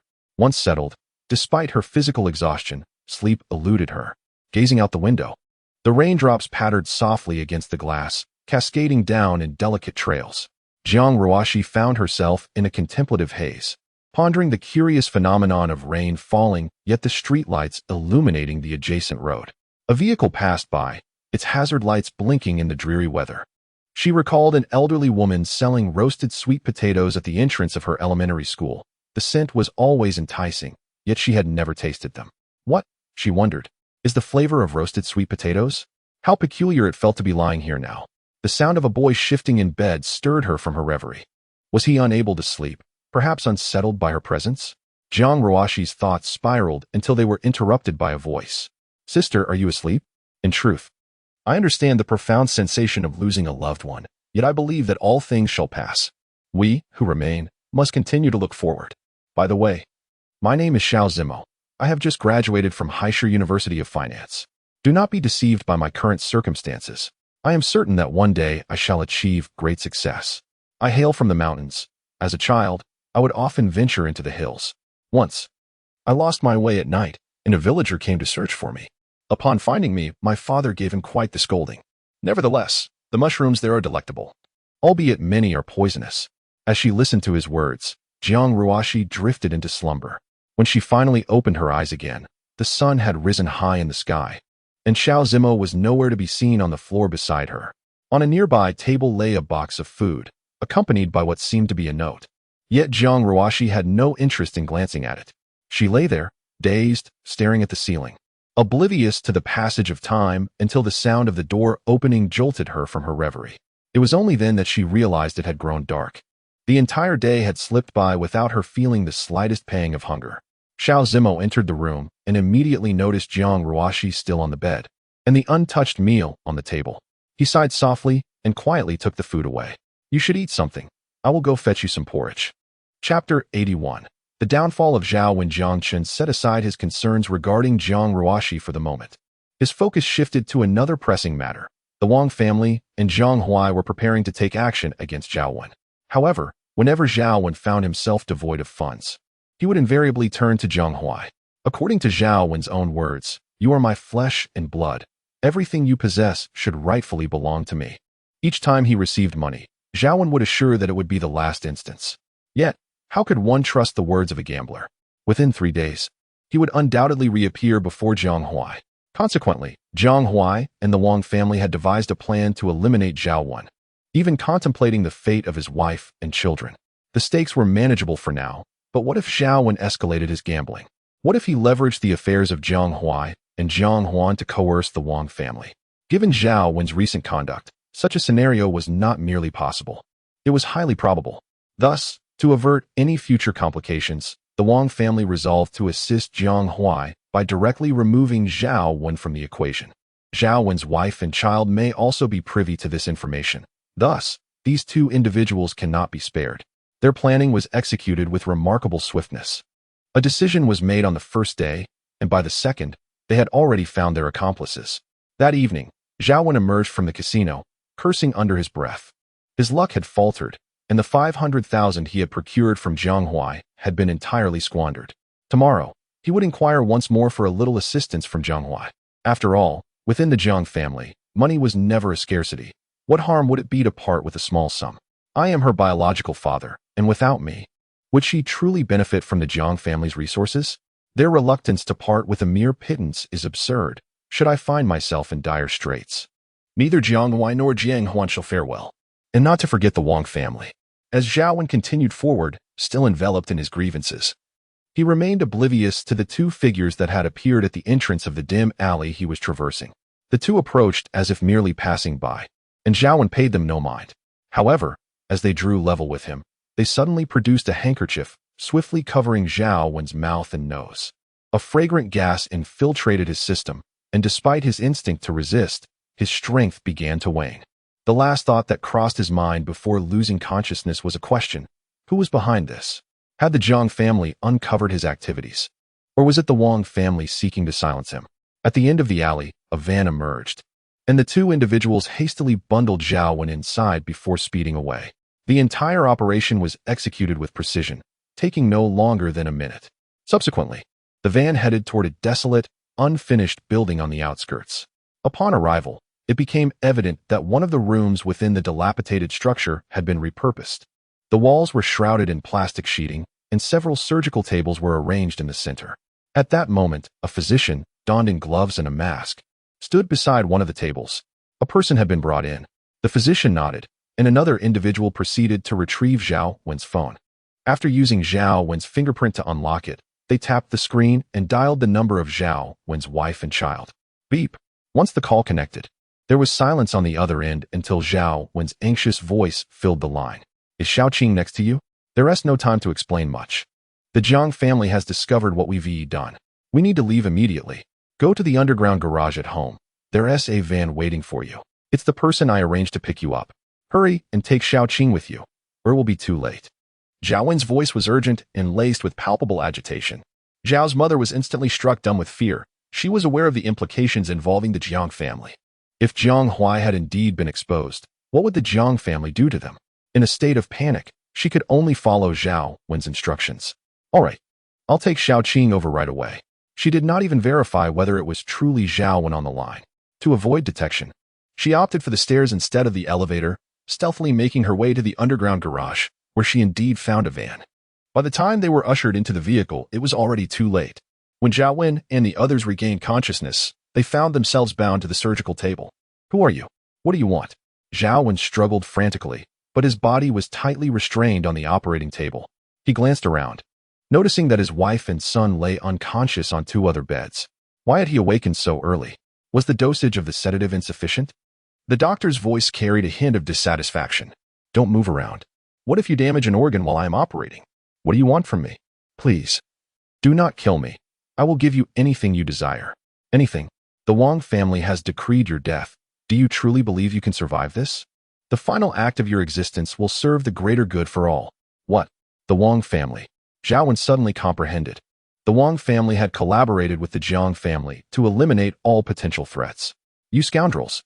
It was because of me that the Wang family was able to send Jiang Huan to be adopted. Now, they are turning against me when I am most vulnerable. Yet, faced with the current predicament, Zhao Wen felt utterly powerless. The cold surgical blade sliced through his skin. An unbearable agony surged through him, compelling Zhao Wen to scream in torment. The doctor, observing Zhao Wen writhing in pain on the table, sighed.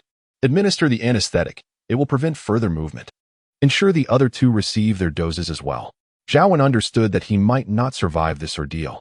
This was his final moment of clarity. He attempted to force himself to remain awake, clinging to life with every ounce of his being, but within mere seconds, his eyes fluttered shut. Once closed, they would never open again. Meanwhile, at the Wang family estate, Mr. Wang, the matter has been resolved. Mr. Wang nodded, casting a glance towards Jiang Huai. With this issue settled, you shall no longer face any disturbances. However, you must remember the promise you made to me. Rest assured, Uncle Wang, from now on, I shall share half of all that I acquire from the Jiang family with you. This individual is none other than Jiang Huai. It was Jiang Huai who approached the Wang family to discuss the elimination of Zhao Wen, and the outcome was nothing short of impeccable. Chapter 82. The Wang family's net tightens. What of Zhao Wen's remains? Jiang Chen, in the solitude of his chamber, was engaged in a conversation with an undisclosed party. His remains were reduced to feed for swine at a breeding facility in the northern part of the city. The Wang family members remained until every morsel was consumed, which is why we were unable to retrieve anything. Even the plastic sheeting from the operating room where Zhao Wen was treated was dismantled and incinerated. However, our preemptively established surveillance and drones comprehensively documented the entirety of the criminal act. There were 6 perpetrators, and we have successfully identified each one. This is sufficient. Provide me with the video and the identities of these individuals, and do not concern yourself with anything further. Jiang Chun supplied an email address to the individual on the other end, and shortly thereafter, a video attachment was transmitted. Observing the footage of the crime unfolding on the screen, Jiang Chun nodded in satisfaction. These individuals are affiliated with the Wang family, and their apprehension is imminent. Regardless of whether they divulge information about the Wang family, there are ample grounds for the Wang family members to face a few days of confinement. With this interval, Jiang Xuanfu's plan to absorb the Wang family should proceed more smoothly. Jiang Chun promptly forwarded the video to Jiang Xuanfu and then dialed his number. I have just sent a video to your email. Take a look. What is this? Jiang Xuanfu inquired, puzzled. Zhao Wen.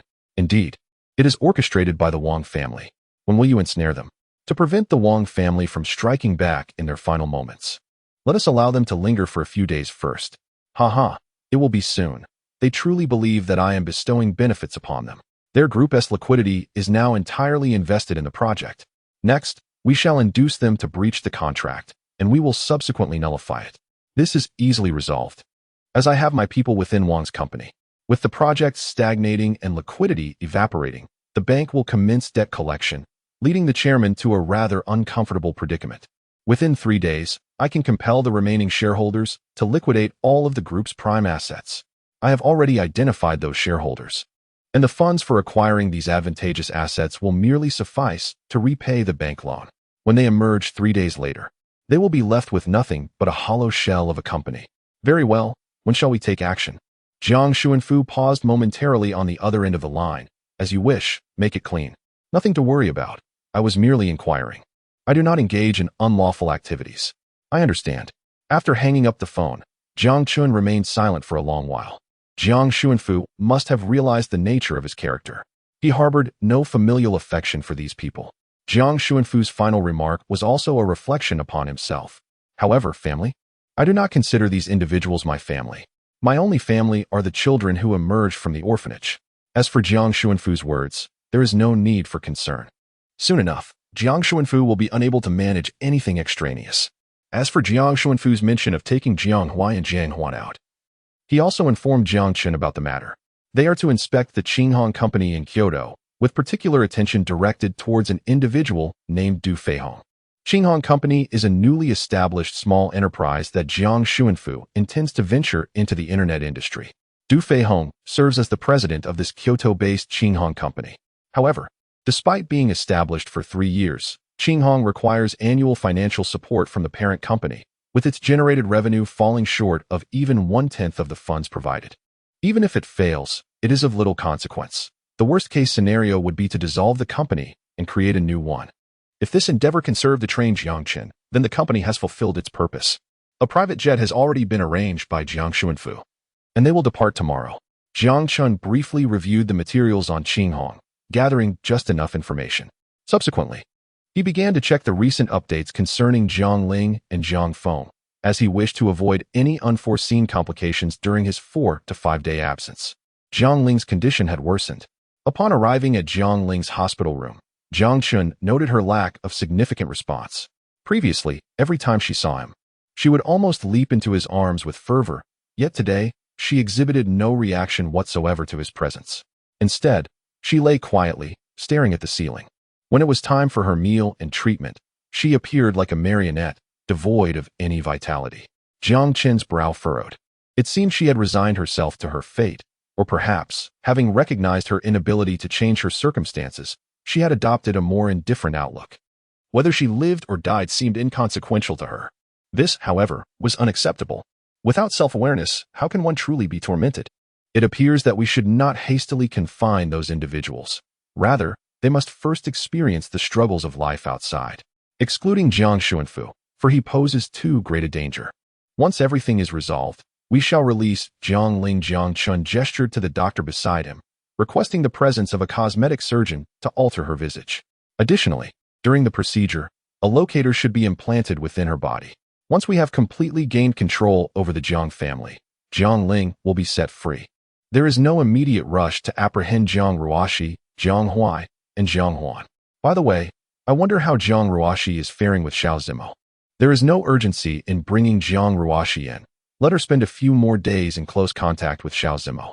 After resolving matters here, Jiang Chun proceeded to Jiang Feng's school. At that moment, Jiang Feng was enjoying dinner with Han Yizhu, concealed in the shadows. Jiang Chun observed the joyful smile gracing Jiang Feng's face, nodding in satisfaction. The more happiness he experiences now, the greater his future suffering shall be. Chapter 83. The changes at Qinghong Company. The following day, Jiang Chun set off with Jiang Huai and Jiang Huan. Officially, they were to visit the new company together to learn and better assist in managing the family business. Upon arriving in Kyoto, they were greeted immediately upon landing and taken directly to the Jiang family's villa in the city. Little Chun, are we heading straight to Qinghong Company now? Jiang Huai and Jiang Huan asked with excitement, as this was their first time handling affairs for the company under Jiang Xuanfu's directive. Both had resolved to perform admirably. Eager to demonstrate their worth to Jiang Xuanfu, there is no need to rush. Let us first partake in our meal. Jiang Chun, on the contrary, remains entirely unperturbed. With Jiang Chun silent, Jiang Huai and Jiang Huan can only obediently wait behind him. After a hard-fought meal, Jiang Chun retreats for a midday slumber, emerging only at 2 o'clock to head towards Qinghong. Although Jiang Huai and Jiang Huan are anxious, they dare not display their impatience. Finally exhaling in relief, once they are seated in the car with Jiang Chun, their group swiftly arrives at the city center, where Du Feihong, the president of Qinghong Company, is already awaiting them downstairs. As Jiang Chun disembarks from the vehicle, Du Feihong promptly jogs over to greet him. Young Master Chun, welcome to Qinghong for your inspection. Jiang Chun surveys the scene, noticing a multitude of individuals lined up to receive him. The leaders stand at the forefront, followed by several employees. Did you instruct them to come and welcome me? Indeed, Du Feihong replies with a sycophantic smile. After all, it is young Master Chun himself who has graced us with his presence. It underscores our commitment. Very well, Jiang Chun nods. You have been dismissed. Proceed to finance to collect your salary. Rest assured, all due compensation will be duly provided. Du Feihong's smile falters, frozen upon his visage. Young master, however, Jiang Chun is disinterested in Du Feihong's protestations. With a wave of his hand, bodyguards swiftly isolate Du Feihong from Jiang Chun's vicinity. Ascend and attend to your tasks. Jiang Chun instructs them before making his way to the general manager's office upstairs. Although Jiang Huai and Jiang Huan find Jiang Chun's current actions somewhat surprising, perceiving him as excessively resolute, The prevailing atmosphere dissuades them from voicing their concerns, and they hastily follow in Jiang Chen's wake. The others in the Qinghong company were evidently taken aback by Jiang Chen's decisive actions.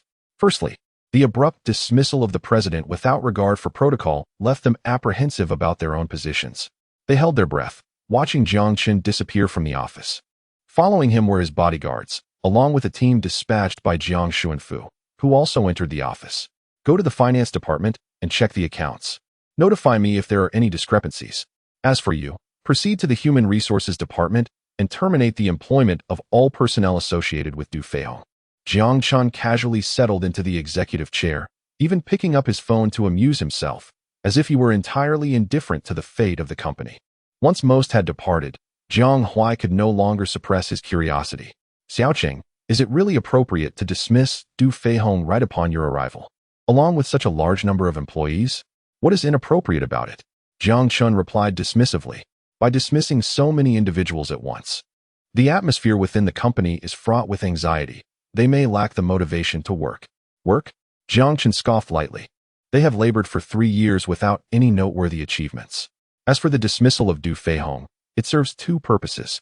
First, in anticipation of a leadership inspection, he organized everyone to abandon their duties to welcome me, which may appear as respect, yet it merely reveals his sycophantic nature. Did you not notice upon entering? The entire company was spotless, likely due to prior knowledge of my visit, prompting a thorough cleaning both inside and out. Such ingratiating individuals typically lack genuine competence. Secondly, he simply lacks the intelligence necessary for the role. The company has been established for 3 years, and he has held his position for the same duration. What achievements have been realized during these years? Despite the annual reports he submits to the headquarters, boasting about incubating various projects and improving operations, he continuously claims that additional months are required to enhance the company's profitability. If he were truly astute, he would not choose projects that necessitate a 3-year investment merely to placate the headquarters. With visible results, increased investment would surely follow. What project could not succeed under such circumstances? Furthermore, as I alighted from the vehicle, I observed the employees, with the foremost being several departmental leaders. The internet has emerged as a significant force in recent years, yet these leaders, appearing composed in their 40s and 50s, cannot be expected to possess a greater understanding of the internet than their younger counterparts. To have such individuals in leadership roles reflects a lack of discernment on Du Feihong's part. Lacking capability, vision, and accountability, why should I retain such a fool? This candid critique left Jiang Huai and Jiang Huan speechless. This is not how one is taught in textbooks. Nevertheless, Jiang Chen's words carry a certain weight. Unperturbed by their reactions, Jiang Chen continued with his own affairs, yet soon news arrived. The individuals sent for financial verification entered, clutching a stack of contracts. President Chen, we have discovered discrepancies within these contracts. Additionally, Du Feihong is implicated in collusion and misappropriation of funds. Once Jiang Chen's words circulated, everyone hastened to the conference room, each clutching their notebooks, rendered mute by trepidation, fearful that the next guillotine might descend upon them. When Jiang Chen entered, he was met by over 50 pairs of anxious eyes.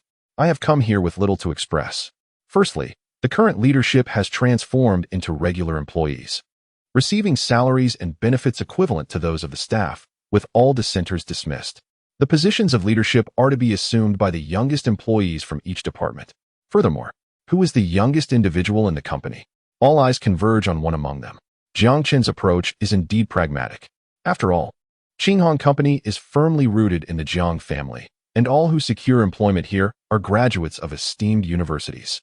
They possess capability, yet the previous leadership was excessively chaotic. Entrusting the company to these youthful individuals is unlikely to yield results inferior to those during Du Feihong's tenure. Moreover, Jiang Chen is genuinely indifferent to Qinghong Company. If it faces bankruptcy, so be it. The opportunity has been granted to them, and how they choose to proceed is their prerogative. Chapter 84. The reason for confronting the Wang family. Is this how it concludes? Jiang Huai and Jiang Huan observed Jiang Chen's arrangements, puzzled by the lack of any contributions from them. What else could be done? Let us depart for the next destination. Is there anything else to attend to? Following Jiang Chen, Jiang Huai and Jiang Huan found themselves unable to keep pace with his thoughts, akin to a simpleton in the presence of a sage. Where to? Jiang Chen smiled slightly, requesting their assistance, assuring them of a reward. Burdened with curiosity, Jiang Huai and Jiang Huan trailed behind Jiang Chun until he led them to a hospital. What is the purpose of this? Jiang Huai surveyed the throngs of people coming and going, bewildered by Jiang Chen's intentions. A health examination is being conducted for you. Fear not. By the time you awaken, all will be concluded. Jiang Huai and Jiang Huan can only feel their eyelids growing heavier, their desire to act thwarted by an overwhelming loss of consciousness.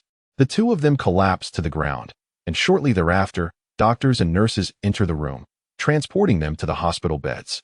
They are now in your care. I shall return in 4 days.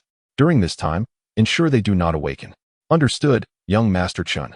By the time they regain consciousness, all will have been resolved, and they will no longer pose a threat. Presently, Jiang Chun is preparing to meet someone. Hua Ying, the elder brother of the male protagonist Hui Yangrong, who has consistently opposed Hui Yangrong in the original narrative. Jiang Chun harbors a disdain for those who seek to reap benefits from his endeavors without his consent. Thus, he is determined to ensnare Hua Ying this time. As anticipated, in the evening at the bar, upon hearing Jiang Chen's account of Hui Yangrong's recent maneuvers in Haisher, Hua Ying readily agrees to the proposed collaboration. As for Hua Father's opinions, Hua Ying has long ceased to be concerned. It is worth noting that Hui Yangrong's survival thus far can largely be attributed to Hui Ying's entanglements with Hua Father. They claim to be family. Yet the facade is on the verge of being shattered, while covert operations continue unabated. Indeed, the developments unfold just as Jiang Xuanfu had predicted. On the morning of the first day, a squad of police abruptly storms into Wang's company, unceremoniously apprehending Wang's father. Meanwhile, a contingent of police also makes its way to the Wang family estate. Soon, within the Wang family's company, an intentional breach of contract occurred between them and the Jiang family. Within a mere 10 minutes, the Jiang family declared the termination of all collaborative projects with the Wang family. By midday, the incessant debt collection messages from various banks inundated the Wang group's phone lines. The entire Wang family found themselves apprehended, leaving the group leaderless, with only the shareholders possessing significant stakes convening a board meeting. During that board meeting, a proposal emerged to liquidate assets to settle debts. Furthermore, banks that had previously extended loans began pressing for repayment, and the Wang Group's financial chain appeared on the brink of collapse. Moreover, the Jiang family was actively suppressing the Wang Group, and it was evident to astute observers that the Jiang family had long strategized against the Wangs. At this juncture, not only in Haisher but across the nation, no one dared to extend assistance to the Wang family. Thus, by the afternoon board meeting, all present understood that the Wang family's ship was destined to sink. As the atmosphere descended into silence, the door of the conference room swung open, revealing Jiang Xuanfu striding in. His imposing presence weighed heavily on the hearts of those in attendance. It remained unclear what terms Jiang Xuanfu had negotiated with this assembly of shareholders. However, upon departing the Wang Group, he took with him several contracts. Subsequently, the Jiang family dispatched representatives to take full control of the Wang family's prime assets. The asset transfer would require time, as it was not a task that could be completed hastily.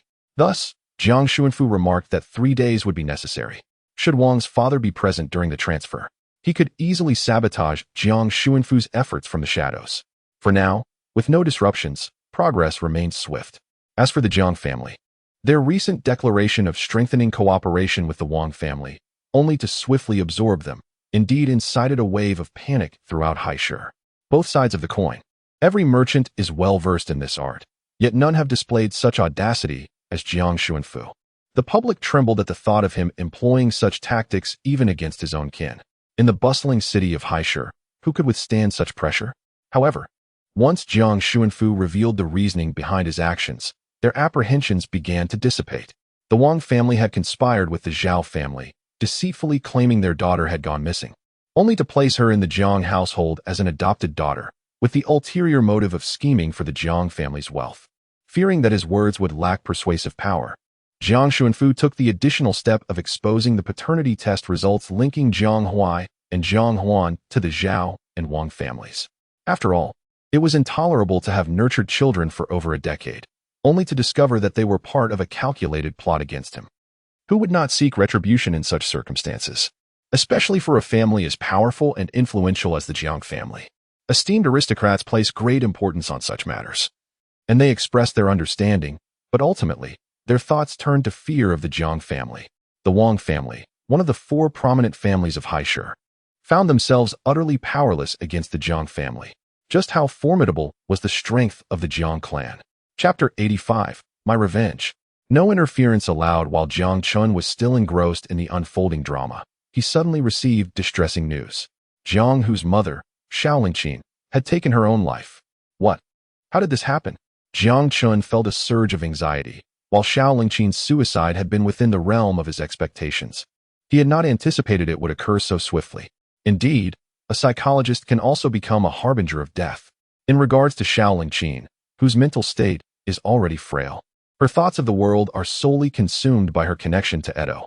A mere hint that her existence is a torment to Edo could compel her to end her own life for the sake of that city. The psychologist bribed by Jiang Chun was tasked with this very mission. However, what Jiang Chun did not anticipate was Xiaolingqin's remarkable vulnerability. He had presumed that the process would be prolonged. This unforeseen turn of events disrupted his meticulously laid plans. In the confines of her bathroom, Ms. Xiao attempted to take her own life. When we observed that she had not emerged the following day, and with no signs of activity in her home, we decided to breach her household surveillance. Jiang Chun furrowed his brow, questioning whether the news had spread. It had not. Not even Edo or the psychologist were aware. We reported our findings immediately upon discovery, but the individuals monitoring Xiaolingqin had since withdrawn. Very well, remain oblivious to everything. Leave the rest be, he instructed, ending the call with a furrowed brow. If Edo were to learn of Xiaolingqin's predicament, he would undoubtedly descend into madness. Nevertheless, it was likely that any reaction would occur after attending to her affairs. The news of her demise could not be concealed for long, given the rate of decomposition. It was only a matter of time before someone would alert the authorities, likely by the day after tomorrow. Edo would then have no choice but to intervene. And at most, he would have 2 days to act. Would Edo seek vengeance, or would he choose to endure? If he opted for retribution and targeted Lin Yun, the situation would become dire. Clearly, a conversation with Edo was in order. Upon arriving at Edo's villa, night had already fallen. As Jiang Chun approached the entrance, a bodyguard stood guard, blocking his way. I am the younger brother of Edo. Please inform him that I wish to meet with him. Indeed, it wasn't long before Edo appeared at the door. Jiang Chun, what brings you here? Jiang Chun glanced towards the large door behind Edo and inquired. Aren't you going to invite me in for a moment?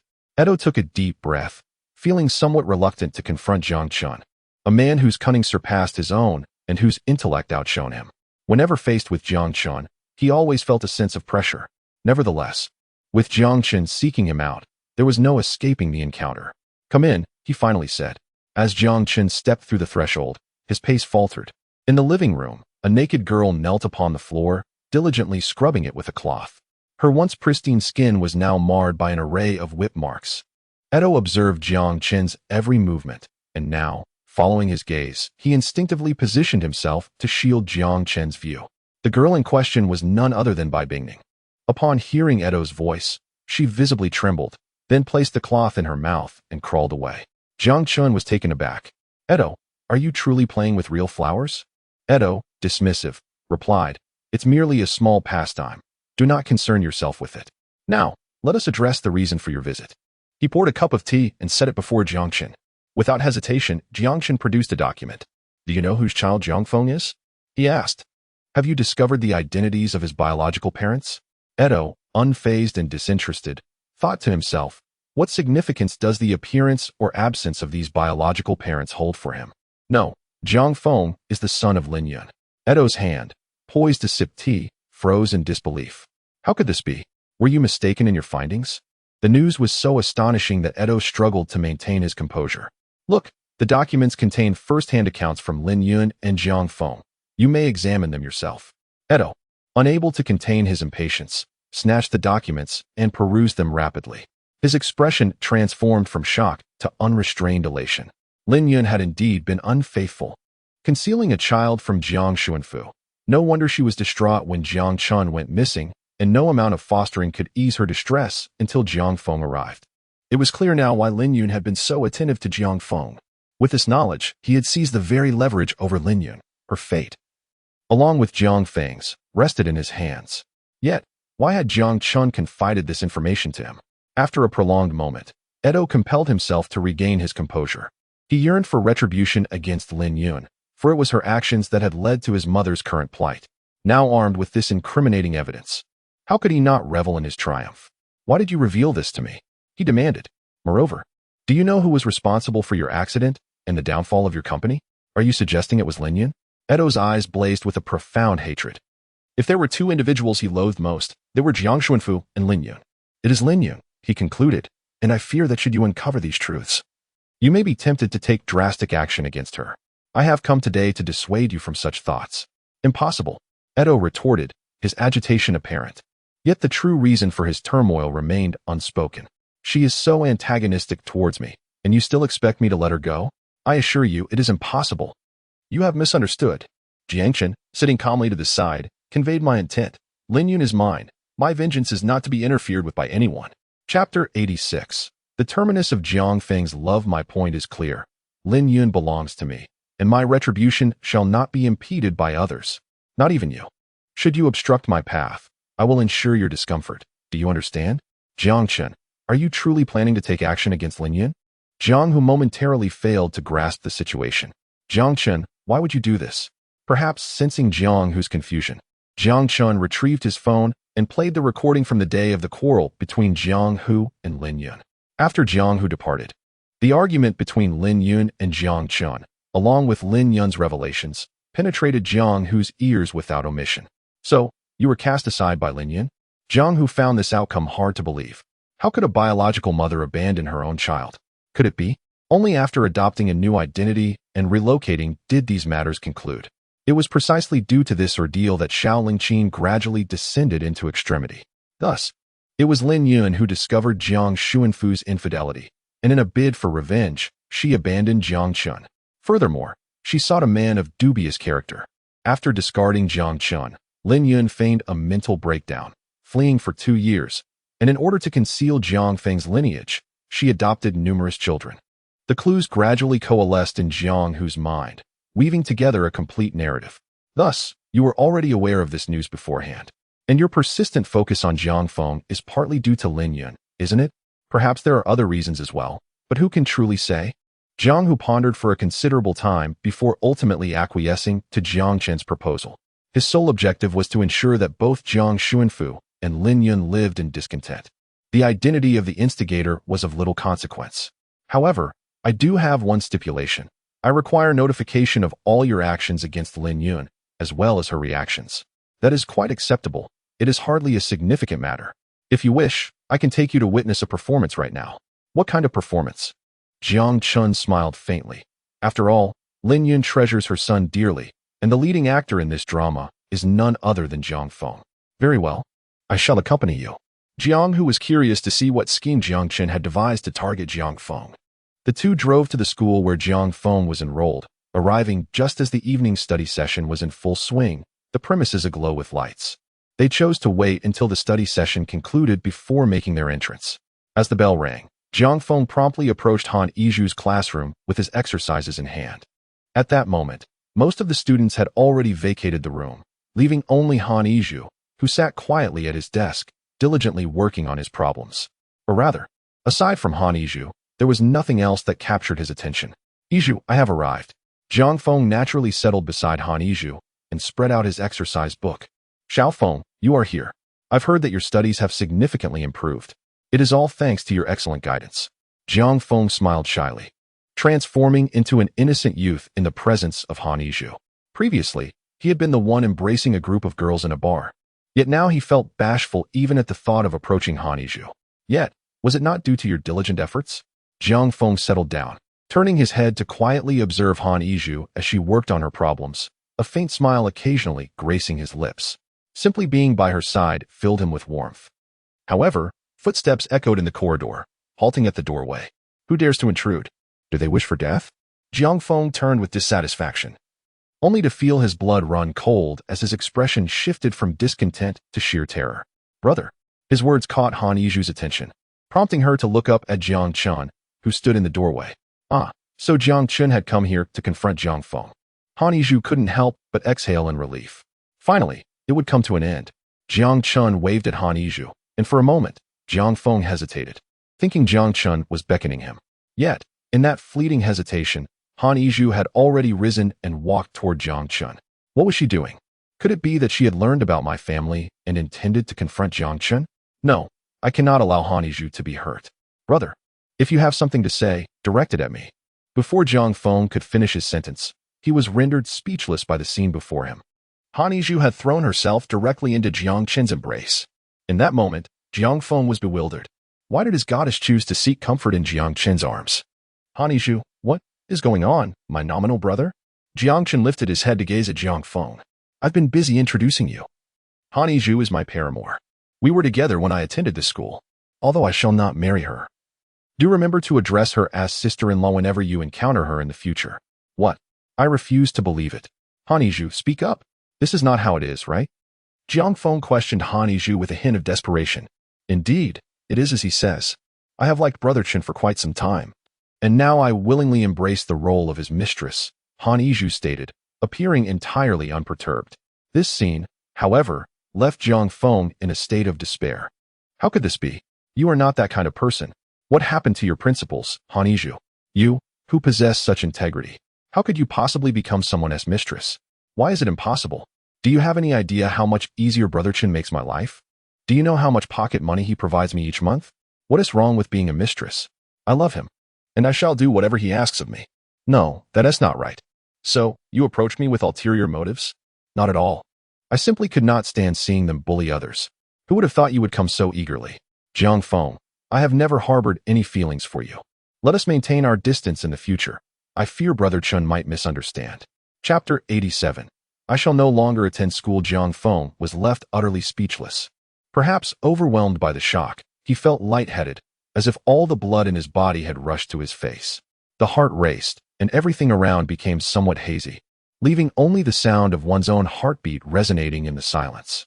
The thought that I have never harbored any affection for you, and my fear that Brother Chen might misunderstand, lingered incessantly in Jiang Feng's mind. Why is this happening? Why? A sudden applause erupted from the entrance, jolting Jiang Feng back to reality, revealing that Jiang Hu had indeed followed behind Jiang Chun. When did they become entwined? Quite an impressive performance, indeed. Jiang Hu's words were laced with palpable apprehension towards Jiang Chun. As for Jiang Chun, it was best to let it be. I cannot compete with him. If he desires the family fortune, he may have it. My only wish is to see Jiang Xuanfu and Lin Yun suffer. With Jiang Chun preoccupied with Lin Yun, all I need to do is ensure that Jiang Xuanfu experiences a fate worse than death. Jiang Feng watched helplessly as Jiang Chun led his beloved goddess away from the campus, feeling utterly powerless. That night, he could not fathom how to pass the time. It felt as if a boulder pressed against his chest, and despite his efforts, relaxation eluded him. The mere thought of Han Yizhu possibly reveling in affection with Jiang Chun sent his heart spiraling as if it might shatter. As he approached his home, his reluctance to enter intensified. He was uncertain of his own emotions, but was undeniably fearful of encountering Jiang Chun. Concerned for Jiang Feng's well-being, Lin Yun instructed the butler to retrieve a spare key. Upon entering, she found Jiang Feng lying on his bed, his eyes devoid of light, staring vacantly at the ceiling, though his thoughts were evidently far away. Xiao Feng, what troubles you? Please do not frighten your mother. Mom, I don't want to go to school anymore. Jiang Feng now seeks solace away from the cruel environment of school, wishing to avoid Han Yizhu and Jiang Chun. He longs for a quiet place to retreat to. He simply does not wish for Jiang Chun to usurp his parents' affection.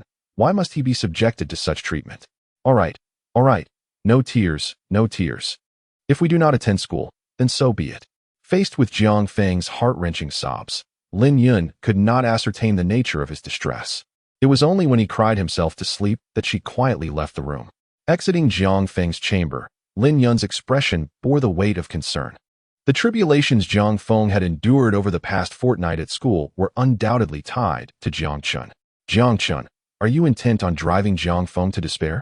No, I cannot allow Jiang Chun to proceed with this. If it comes to that, I shall find someone to deal with Jiang Chun. Just as this thought emerged, Lin Yun was suddenly reminded of the scene from over a decade ago when she abandoned Jiang Chun.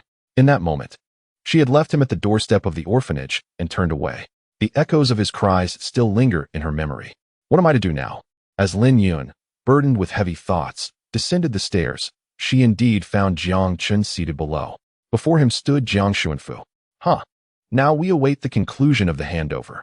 Once the Wang family emerges, they will have lost everything. Can they truly emerge? President Wang is certainly not coming out, but his wife and son were not involved in that affair. However, the shareholders of Wang Group are currently scrutinizing the finances, and the embezzled and tax-evaded funds accumulated over the years must be accounted for. Even if they were to emerge, they would be left with nothing. Jiang Chen nodded. And what about Jiang Huai? Should we turn him over to the police now? Jiang Xuanfu furrowed his brow. Where are Jiang Huai and Jiang Huan at this moment? They are confined in the Kyoto hospital. With your external engagements at the Kyoto company inspection, no one would notice their disappearance for several days. Lin Yun stood on the upper floor, gazing blankly at the father and son conversing in the living room. The harmonious atmosphere as they deliberated corporate decisions filled her with a sense of envy. If only Jiang Xuanfu had not strayed, perhaps Jiang Chun could have grown up joyfully, and she herself would not be burdened with so many concerns, able to fully relish life. Under her careful nurturing, Jiang Ruashi might not have become so extreme, leading to her expulsion from home. Living in this reality, if she had not discovered the truth back then, or had chosen to remain oblivious, would things have turned out differently? The family now resembled enemies. Jiang Ruashi, Jiang Hu, Jiang Chun, and Jiang Feng were locked in a bitter struggle, all stemming from her past decisions. Had she truly erred? What are you doing standing up there? Come down. Jiang Xuanfu noticed Lin Yun lingering upstairs. I need to discuss something with you. After Jiang Chen graduates, I plan to transfer him 10 of the shares and arrange for him to join the group directly. Do you have any objections? Though Jiang Xuanfu framed it as a discussion, it was essentially a notification. His decisions left no room for dissent. Lin Yun managed a strained smile, saying, I know little of business matters. You may decide. Chapter 88. Jiang Ruashi's work. Jiang Chun. What exactly are you trying to achieve by placing us in the hospital, leaving us in a daze? The matters concerning Jiang Huai and Jiang Huan are only circulating among the aristocratic families of Haisher. What rumors could possibly arise from the outside world? Thus, these two still believe they are the little princesses of the Jiang family. What is the purpose of this? Are you not afraid of the suspect fleeing? Jiang Huai was taken aback. What do you mean? Observing Jiang Huai's panicked demeanor, Jiang Huan could not help but feel puzzled. Sister, what's wrong? What suspect? I don't know what Jiang Chun is babbling about, Jiang Huai stammered, though he tried to maintain a facade of bravado. Let me remind you, is your biological father Zhao, when someone you conspired with the Wang family to eliminate? At this revelation, both Jiang Huai and Jiang Huan turned pale, their identities laid bare. Take Jiang Huai to the police station, Jiang Chen commanded, and immediately, 2 bodyguards approached to restrain Jiang Huai. What? Jiang Chun, let go of me. I haven't done anything. I know nothing. Yet, Jiang Huai's pleas fell on deaf ears. What do you mean? You want to expel me?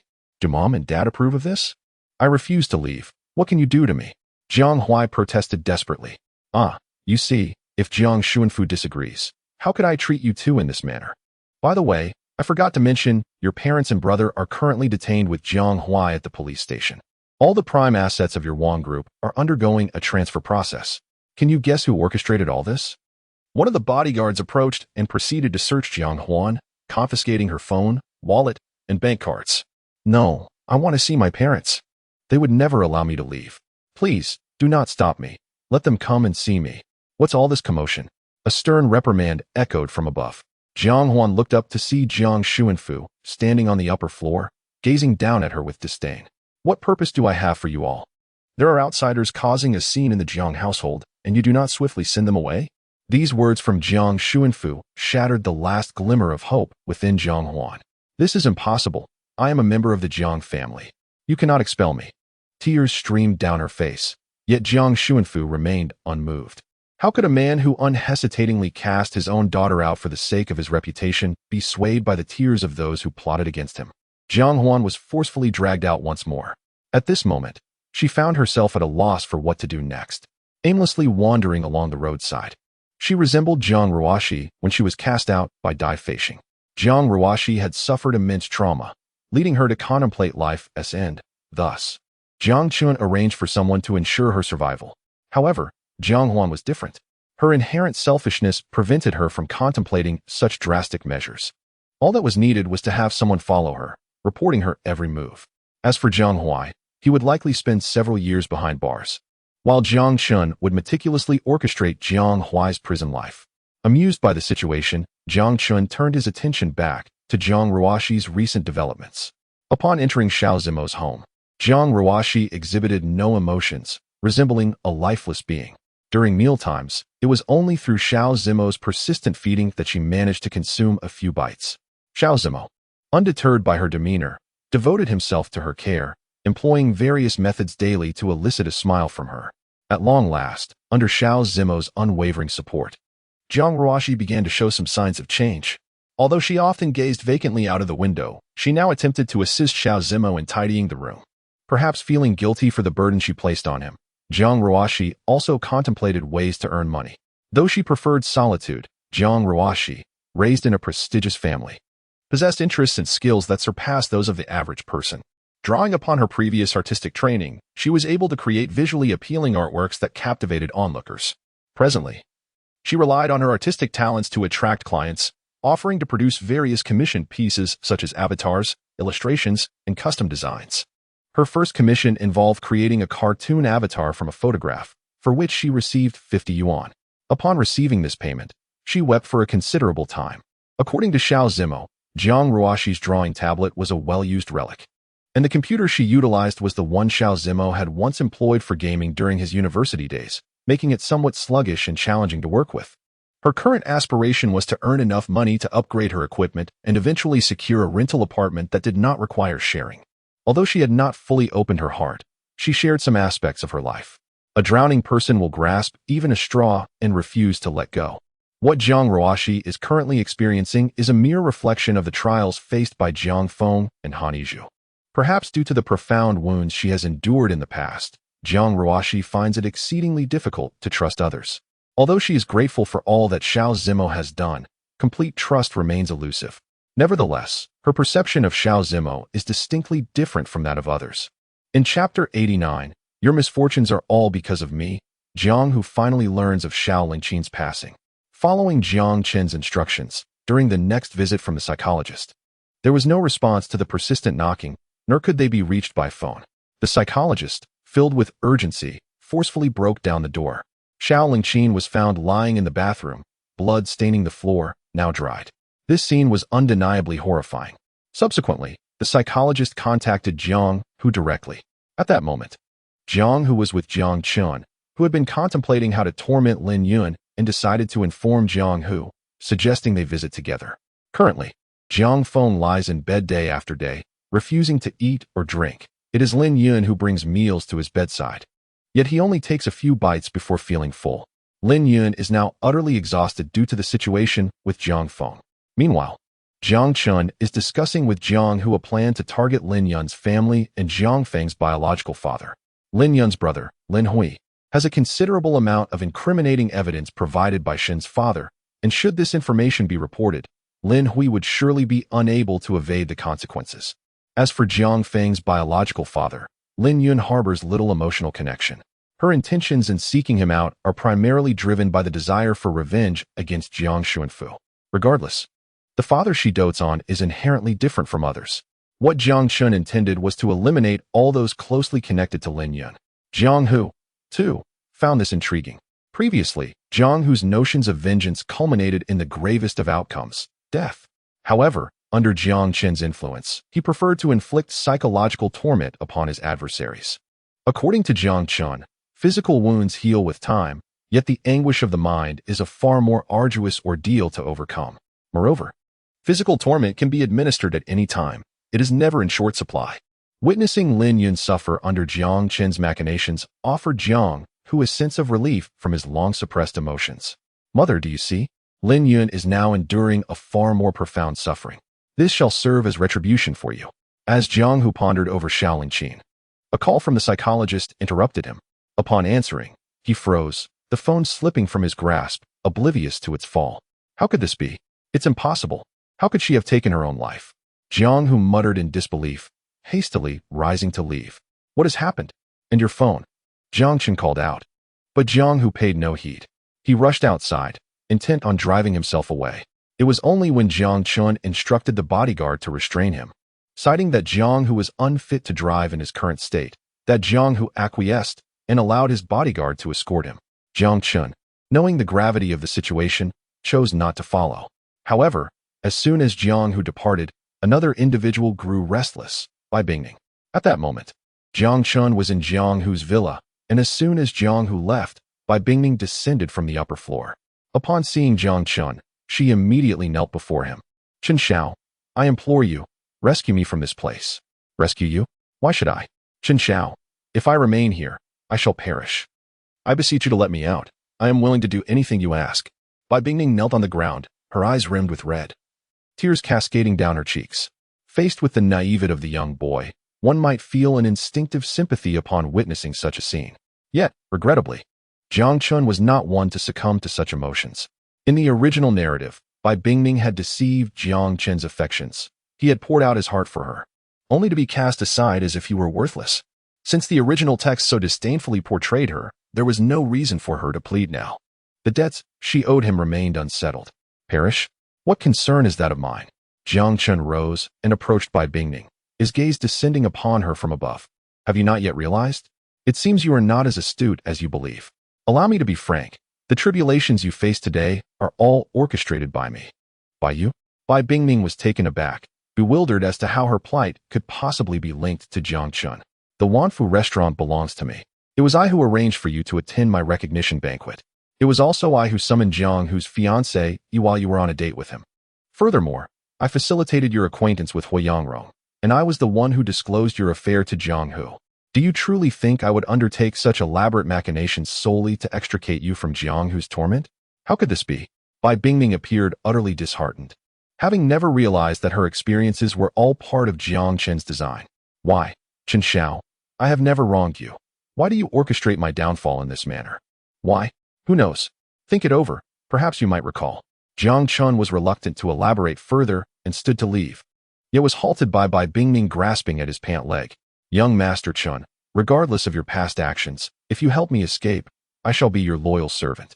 I will obey your every command. I implore you. Otherwise, Bai Bingning's demeanor bordered on madness. Otherwise what? Do you intend to threaten me? Jiang Chun kicked away Bai Bingning's hand, sneering. You? Do you think you have the right? You lack the qualification to lay hands on me. As for anything else, you wouldn't be contemplating revealing my words to Jiang Hu, would you? Wake up. At this juncture, do you truly believe Jiang Hu cares about such matters? Was it I who compelled you to associate with him? Or was it I who forced you into a relationship with Hui Yangrong? Every choice was yours alone. Do you not even possess the courage to face the consequences? Jiang Chun ceased his discourse, allowing Bai Bingning's desperate lamentations to echo behind him, his stride unwavering. However, as he had just entered the car, he received a call from Shen Shanshan.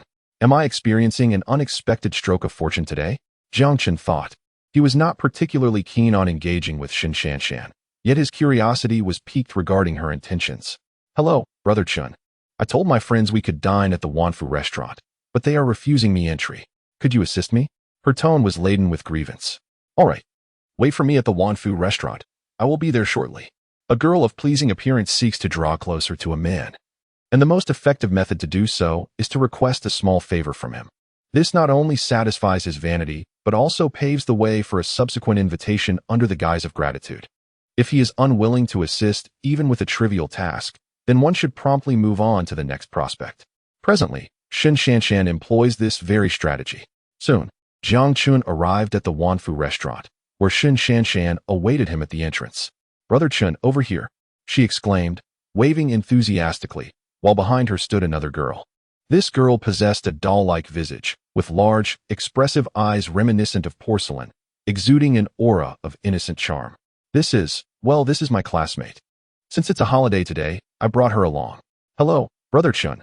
I am Yuan Shuimeng. She introduced herself, her voice sweet and soft, evoking an instinctive urge to tease her. Such a delicate girl would surely cry for quite a while if struck. All right, let us not linger here. Let us go inside. Under Jiang Chen's guidance, they encountered the staff of Wanfu restaurant, who greeted him with utmost respect. Meanwhile, Shen Shanshan cast a glance at Yuan Shuimeng, seemingly confirming, see. I wasn't lying. Jiang Chen led them to a private VIP room. Upon entering, he didn't even glance at the menu, but instructed the waiter to take charge. The chefs here operated at a national banquet level, ensuring a meal that would delight both host and guests alike. However, Jiang Chen found it curious that Yuan Shuimeng kept stealing glances at him, only to lower her head and blush. I've had my fill. I shall excuse myself to the restroom. Shin Shanshan was the first to set down her chopsticks. After she exited, Jiang Chun turned his attention to Yuan Shuimeng. Are you a local? He inquired. Yes, both of my parents are from Haisher, she replied. I do not recall any wealthy individuals by the surname Yuan. How is it that you are so close to Shanshan? Yuan Shuimeng fidgeted with her hands beneath the table. My family is quite ordinary. I share a dormitory with Sister Shanshan, and she has taken great care of me. However, Jiang Chun could not shake the feeling that something was amiss with Yuan Shuimeng. Have you ever conversed with boys? He asked. At this, Yuan Shuimeng lowered her head, her voice barely audible, and not much. Let me tell you, Xiaoming is my dearest friend. We used to say that even if we were to find boyfriends, we would seek the same one, Shen Shanshan remarked, her tone playful. Yet, Jiang Chun, ever perceptive, sensed an underlying intention in her words. I see. Perhaps Shin Shanshan is aware that she cannot sway the bond between Jiang Chun and Shin Qing, which has endured for over a decade. But what if she were to intensify her efforts? A man is rarely devoid of desire. If she cannot win him over herself, why not enlist an ally? What man could resist someone like Yuan Shuimeng? Thus, Yuan Shuimeng must also be cognizant of this matter, which is why she appeared anxious and flushed during dinner while gazing at me. The pressing question remains, how much does Yuan Shuimeng truly know about Shin Shanshan's affairs? She seems rather innocent in the face of such matters, so one must wonder whether she has been deceived by Shin Shanshan or is colluding with her against Shin Qing. I shall seek an opportunity to probe further. Which of your eyes witnessed me bullying him? Since we have finished eating, shall we take our leave? Very well. Then I shall trouble Brother Chun. Shin Shanshan smiled sweetly. Once seated in the bespoke vehicle of Jiang Chun, both Shin Shanshan and Yuan Shuimeng, who had evidently never encountered such luxury before, wore expressions of astonishment. Brother Chun, how much does this car cost? This is a private custom, approximately 200 million. Wow! Shin Shanshan exclaimed, her little eyes darting about as if pondering something. With Shin Shanshan present, things were somewhat manageable, but now in the back seat, it was just her and Jiang Chun, and Yuan Shuimeng's body began to tense up. Shanshan said, do you both wish to pursue the same boyfriend? At this remark, Yuan Shuimeng's fingers began to fidget once more. She subtly nodded, so imperceptibly that it would have gone unnoticed if not for Jiang Chin's keen observation. Why would you entertain such thoughts? At your age, should you not be yearning for love? Yuan Shuimeng was on the verge of tears. She had never engaged in such candid dialogue with a boy before. It felt so embarrassing. Nevertheless, she took a deep breath, lowered her head, and began to explain slowly, daring not to glance up at Jiang Chen's face throughout the entire discourse. Throughout my life, I have encountered many boys, those of my age, older ones, and even elderly gentlemen. Yet most of them harbor, well, those kinds of wicked thoughts towards me. I do not appreciate this. In fact, I even came to despise boys at one point. However, marriage is inevitable. My parents love me dearly and treat me well. Marrying is their wish. They hope that someone will care for me in the future. However, Sister Shanshan introduced me to many individuals who came together out of love, yet their married lives were chaotic. Sister Shanshan confided in me that it is impossible to possess a man forever. If one cannot attain the person, one might as well seek wealth. I also yearn for affluence, as it would allow me to honor my parents. With substantial wealth, even if I do not marry, they would not worry excessively about me. Hence, when Shanshan suggested that you be given to me, you acquiesced. Yuan Shuimeng's body suddenly tensed, remaining motionless for an extended period. You are quite innocent, Xiaoming. Your thoughts are not entirely erroneous, merely one-sided. I suspect that your parents are unaware of your perspective, as you do not dare to express it to them. Throughout your life, the majority of the boys you have encountered harbored sinister intentions, which is attributable to your beauty. This is not your fault. Perhaps your experiences have instilled in you a disdain for men. Therefore, there is no need for you to force yourself to confront a male alongside Shin Shanshan. You mentioned that your parents wish for you to marry out of concern for your future well-being. This is a misunderstanding. Their concern lies not in the fear that no one will care for you, but rather in your character. They perceive you as too fragile, unsure of how to navigate challenges. What you ought to do is not to place your hopes in others, but to demonstrate to your parents that you can lead a fulfilling life on your own. Chapter 91. Jiang Hu's thoughts observing Yuan Shuimeng's contemplative demeanor, Jiang Chun continued to speak. Finding a boy indeed could swiftly lead you to unimaginable wealth. Yet, what if one day you were to be abandoned? You ought to recognize that a woman's beauty is not everlasting. How will you navigate life when that time comes? Will you rely on the money you acquire to venture into business? With your disposition, I fear you may be susceptible to deceit, leading to your ruin. While you have yet to err, it would be wise to reflect deeply. Imagine today, if you possessed the capability to suddenly present a business proposal during a meal and articulate your understanding of commerce. I believe I would be more than willing to invest in you. Even if the investment were to falter, should I witness your potential throughout the process, I would gladly recruit you into my company. Thus, do you comprehend? What you require is to transform yourself, rather than to stake everything on an uncertain individual. A prolonged silence ensued. The concerns raised by Jiangchen were indeed matters Yuan Shuiming had not contemplated before. She had previously believed that possessing wealth would suffice to resolve all dilemmas. However, she now found herself earnestly pondering her future. So what will your choice be? Will you embrace change, or will you persist in your current beliefs, gambling everything on an uncertain person? Arriving at the entrance of Yuan Shuiming's community, Jiang Chun posed a question. I will change. Finally, Yuan Shuiming clenched her fist. Thank you, Mr. Jiang Chun. You are a good person. I will make a change, and I promise not to disappoint you. As she spoke, Yuan Shuiming bowed to Jiang Chun. This notion of being a good person is not merely about not letting you down, but rather about reassuring your parents and enabling you to confront yourself with confidence. Indeed, thank you. As the vehicle restarted, Jiang Chun could not help but send a message to Father Shun, inquiring about the resolution of the matters concerning the second branch of the Shin family. Once he confirmed the message, he chose to disengage from these concerns, confident in Father Shin's capabilities to handle such issues. His attention then shifted to the current situation of Jiang Hu. Upon arriving at Xiao Lingqin's residence, Jiang Hu rushed to her door. Upon discovering Xiao Lingqin's lifeless body within, he could no longer contain his anguish and collapsed to the ground. On the dining table in the living room lay a letter penned by Xiao Lingqin, more aptly described as a farewell note. Its essence conveyed a singular sentiment. Everything was her fault.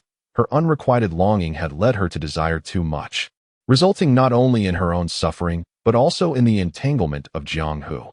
She urged him to no longer concern himself with her and to live well for himself. However, for someone who had buried their resentment for over a decade, this farewell note only served to exacerbate his fury. What fault did his mother bear? Jiang Xuanfu had deceived her with sweet words, only to abandon her thereafter. Indifferent to her plight, Lin Yun had perpetually targeted his mother, leaving her jobless and subject to the scorn of others. All his mother sought was love. The blame lay squarely with Jiang Xuanfu and Lin Yun. His mother had been unaware that Jiang Xuanfu was already married when she met him. Jiang Xuanfu, why should my mother bear the consequences of your transgressions? My mother has died, and I shall ensure you accompany her in the afterlife. Jiang Hu felt an involuntary tremor coursing through his body, his blood boiling and his skin aflame. Yet, he resolutely suppressed his inner turmoil. No, at the very least, he must first attend to his mother's funeral. My mother, why did she take her own life? Jiang Hu's gaze was fixed intently on the psychologist. Those eyes, bloodshot and wild, resembled a demon emerging from the depths of hell. What? How could my mother possibly know how I was faring at the Jiang household? In that fleeting moment, Jiang Hu grasped the crux of the matter. Had anyone recently contacted her? I am unaware. I always come at the same scheduled time, and Ms. Xiao Lingqin has never divulged any information regarding the Jiang family. What use are you to me? Depart at once. Jiang Hu, in a fit of rage, dismissed the psychologist without hesitation. Once the funeral home personnel arrived, Jiang Hu set about unraveling the mystery that plagued his mind. Xiao Lingqin would never take her own life without cause. There had to be someone who had been in contact with her unbeknownst to him. This person must have informed Xiao Lingqin of his circumstances within the Jiang family and laid the blame for their misfortunes squarely at her feet. Only under such duress would she consider suicide. At once, Jiang Hu thought of Lin Yun. After discovering her status as the child of a mistress, she had contemplated ending her own life. How could she not seek out her mother's whereabouts? In that moment, Jiang Hu yearned for Lin Yun to join his mother in the afterlife. However, he soon regained his composure. Lin Yun was tormented by Jiang Chun, and her suffering would far surpass that of his mother. Yet, Jiang Xuanfu, how could you thrive so effortlessly?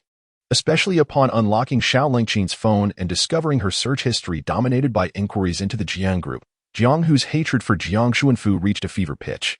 Edo was unaware of Xiao Lingqin's password, yet it was rather easy to guess. He attempted to use his own birthday and successfully unlocked it. At that moment, Edo was already devising ways to make Jiang Xuanfu regret for a lifetime. Jiang Chen still held some influence over Edo in the past. Edo would have simply contemplated killing Jiang Xuanfu to end matters swiftly. However, now he felt that it would be too effortless to allow Jiang Xuanfu to perish outright. Unlike Jiang Chen, who possessed an innate ability to discern human nature and manipulate events, Edo did not share such talents. Nevertheless, he had his own strategies. Jiang Xuanfu was not yet worthy of meeting her. He would rather endure the torments of this world. Chapter 92. The threat of Shun Shanshan. The funeral of Xiao Lingqin appeared rather desolate. Edo single-handedly managed all the arrangements. Though understated, the expenses were considerable. He remained by Xiao Lingqin's side for 7 days of vigil. Perhaps due to overwhelming longing, on the night of the 7th day, Edo dreamt of Xiao Lingqin gazing at him with profound sorrow. Just as he intended to reach out, he was jolted awake. Reflecting on the dream, Edo clenched his fists tighter. Jiang Xuanfu, Lin Yun. During these 7 days, Shun father commenced his own actions. The second branch of the Shun family was entirely unprepared for Shun father to take action against them. When the police arrived, they were still merrily dining together as a family. The most capable individual she knew was Jiang Chun. Brother Chun, my parents have been taken away by the police. Can you help them? Taken away? How do you expect me to assist? I do not know, but Brother Chun, you must have a way, right? You overestimate me. I am utterly powerless. I shall not engage in any unlawful activities. Rest assured, if your parents have not committed a crime, they will be released soon. If they have, their imprisonment is justified, and seeking my assistance would be futile. Jiang Qin's words fell upon Shun Shanshan's heart like a bucket of cold water. Nevertheless, she remained unwilling to surrender. If Jiang Chun were inclined to intervene, his prowess would render such an act effortless. Brother Chun, I must inform you that I possess a photograph from the day we dined together. If you wish to prevent me from sending it to Xinqing, it would be prudent to rescue my parents. A photograph? Jiang Chun pondered. Nothing remarkable had transpired that day, and she sought to leverage this against him? Before he could fully comprehend the situation, his phone received several images. One depicted Shun Shanshan joyfully linking arms with Jiang Chun. Another captured Jiang Chun glancing at Yuan Shui Meng, who appeared bashful, her head lowered in modesty. The final image, taken from outside a vehicle, showcased Jiang Chun and Yuan Shui Meng seated in the back seat, with a bodyguard in the act of closing the door, clearly indicating they were about to depart together. The angles of these 3 photographs were impeccably chosen, portraying an intimate atmosphere between the striking young man and woman to an uninformed observer. They might easily be mistaken for a couple. Are you threatening me? Jiang Chen's tone grew unusually frigid. No, Brother Chen, I merely wish to save my parents. Then you should abandon all hope. Feel free to share those photographs. However, your parents will undoubtedly face the maximum penalty. Mark my words. Do not assert that I have done nothing. Even if I had, could you truly threaten me? Do you truly believe that I am a virtuous person? Previously, Jiang Chun had no intention of intervening, but now, he has resolved to leave Shun Shanshan without a way out. Nevertheless, Jiang Chun will not expend excessive thought on Shun Shanshan. He merely intends to render her destitute and homeless. As for how she chooses to live thereafter, that is beyond his concern. However, to prevent Shun Shanshan from inflicting any harm upon Xinqing, he made his way to Xinqing's residence. Today, he plans to take Xinqing out for a day of enjoyment. This gesture from Jiang Chen genuinely delighted Xinqing. In truth, Xinqing harbored a deep concern for Jiang Chen, especially after the tumultuous events that befell the Jiang family. She felt an intrinsic connection between those occurrences and Jiang Chen. Presently, Jiang Chen was engaged in a matter of great significance to him. Thus, Xinqing refrained from troubling him, choosing instead to devote herself to her studies. Aspiring to assist Jiang Chen in the future, observing the smile upon Jiang Chen's face, Xinqing understood that his endeavor was nearing completion, allowing him to relax a bit. Brother Chen, since we left the orphanage, we have seldom spent time together outside, Xinqing remarked, referring to the orphanage's home. Indeed, Jiang Chen replied, tousling Xinqing's hair. Let us pay a visit to our home today. With that, Jiang Chen took Xinqing to the supermarket, purchasing an array of delectable treats and entertaining items to fill their vehicle. The convoy of Jiang Chen's cars was brimming to the brim before they came to a halt. Throughout the journey, Xinqing exhibited great excitement, leaning against the window to gaze at the world outside. Soon, the convoy came to a stop at the entrance of the orphanage, where curious children in the yard peered over, intrigued by the arrival of these vehicles. Upon seeing Jiang Chen emerge, a chorus of cheers erupted as the children rushed towards him. Brother Chun, a throng of youngsters gathered around. jubilantly celebrating while Jiang Chun distributed the snacks he had purchased. Each child who received a treat or toy wore a radiant smile. In the distance, the director stood at the doorway, her expression filled with warmth as she observed the lively scene. "Lin Mama," Jiang Chun said, taking Xinqing's hand and approaching the director. "This is for you." He presented a pendant, a dazzling diamond that sparkled brilliantly under the sunlight. The director was momentarily taken aback, gazing at Jiang Chun with a sense of pride. "Dear child, I cannot accept this. I do not require such gifts. Lin Mama, please keep it." "Allow me to place it around your neck," Xinqing exclaimed, darting forward to adorn the director with the necklace. "Lin Mama, Fong Nan has given you the money, and I will cover the tuition fees for the younger siblings here from now on." All the perseverance throughout her life was not in vain. Was it not for individuals like Jiang Chun that she strived? In chapter 93, Jiang Chun mused, "Did I ever permit you to threaten me?" However, upon arriving at the entrance of the Shun residence, he noticed someone lurking suspiciously by the roadside, watching his vehicle. It was Shun Shanshan. She truly was a persistent shadow. "Jiang Chun, I plan to stay at the Shun house tonight." With a cadre of bodyguards surrounding the premises, any schemes Shun Shanshan might concoct would be futile. The following day, Jiang Chun, accompanied by the court, descended upon Shun Shanshan's home to conduct a thorough investigation of her family's assets. The Shun family's second branch, which had orchestrated Xinqing's abandonment over a decade ago, was not known for their benevolence in the corporate sphere. Their regular practices included embezzlement, collusion, and self-enrichment. The Shun family had previously experienced a relocation, ultimately leaving the second branch responsible for the matter. As for the stubborn residents, it is said that the second branch's resolution was rather unsavory. Shin's father leveraged this point to place the second branch in a compromising position. Shun Shanshan, evidently, had not contemplated such an eventuality. Presently, she finds herself bereft of the means to hire a lawyer for her parents. Witnessing the court affix a seal to her home, Shun Shanshan wept, her makeup running down her face. Yet she was obstructed by Jiang Chen's bodyguard, her cries falling on deaf ears. Once the court officials departed, Shun Shanshan tore down the seal and entered the premises. Following the house's confiscation, it was certain that no one would remain to guard it. Although Shun Shanshan could enter, all of her parents' bank accounts had been frozen, and she possessed merely a few tens of thousands in pocket money. This sum was insufficient even for her living expenses while attending school.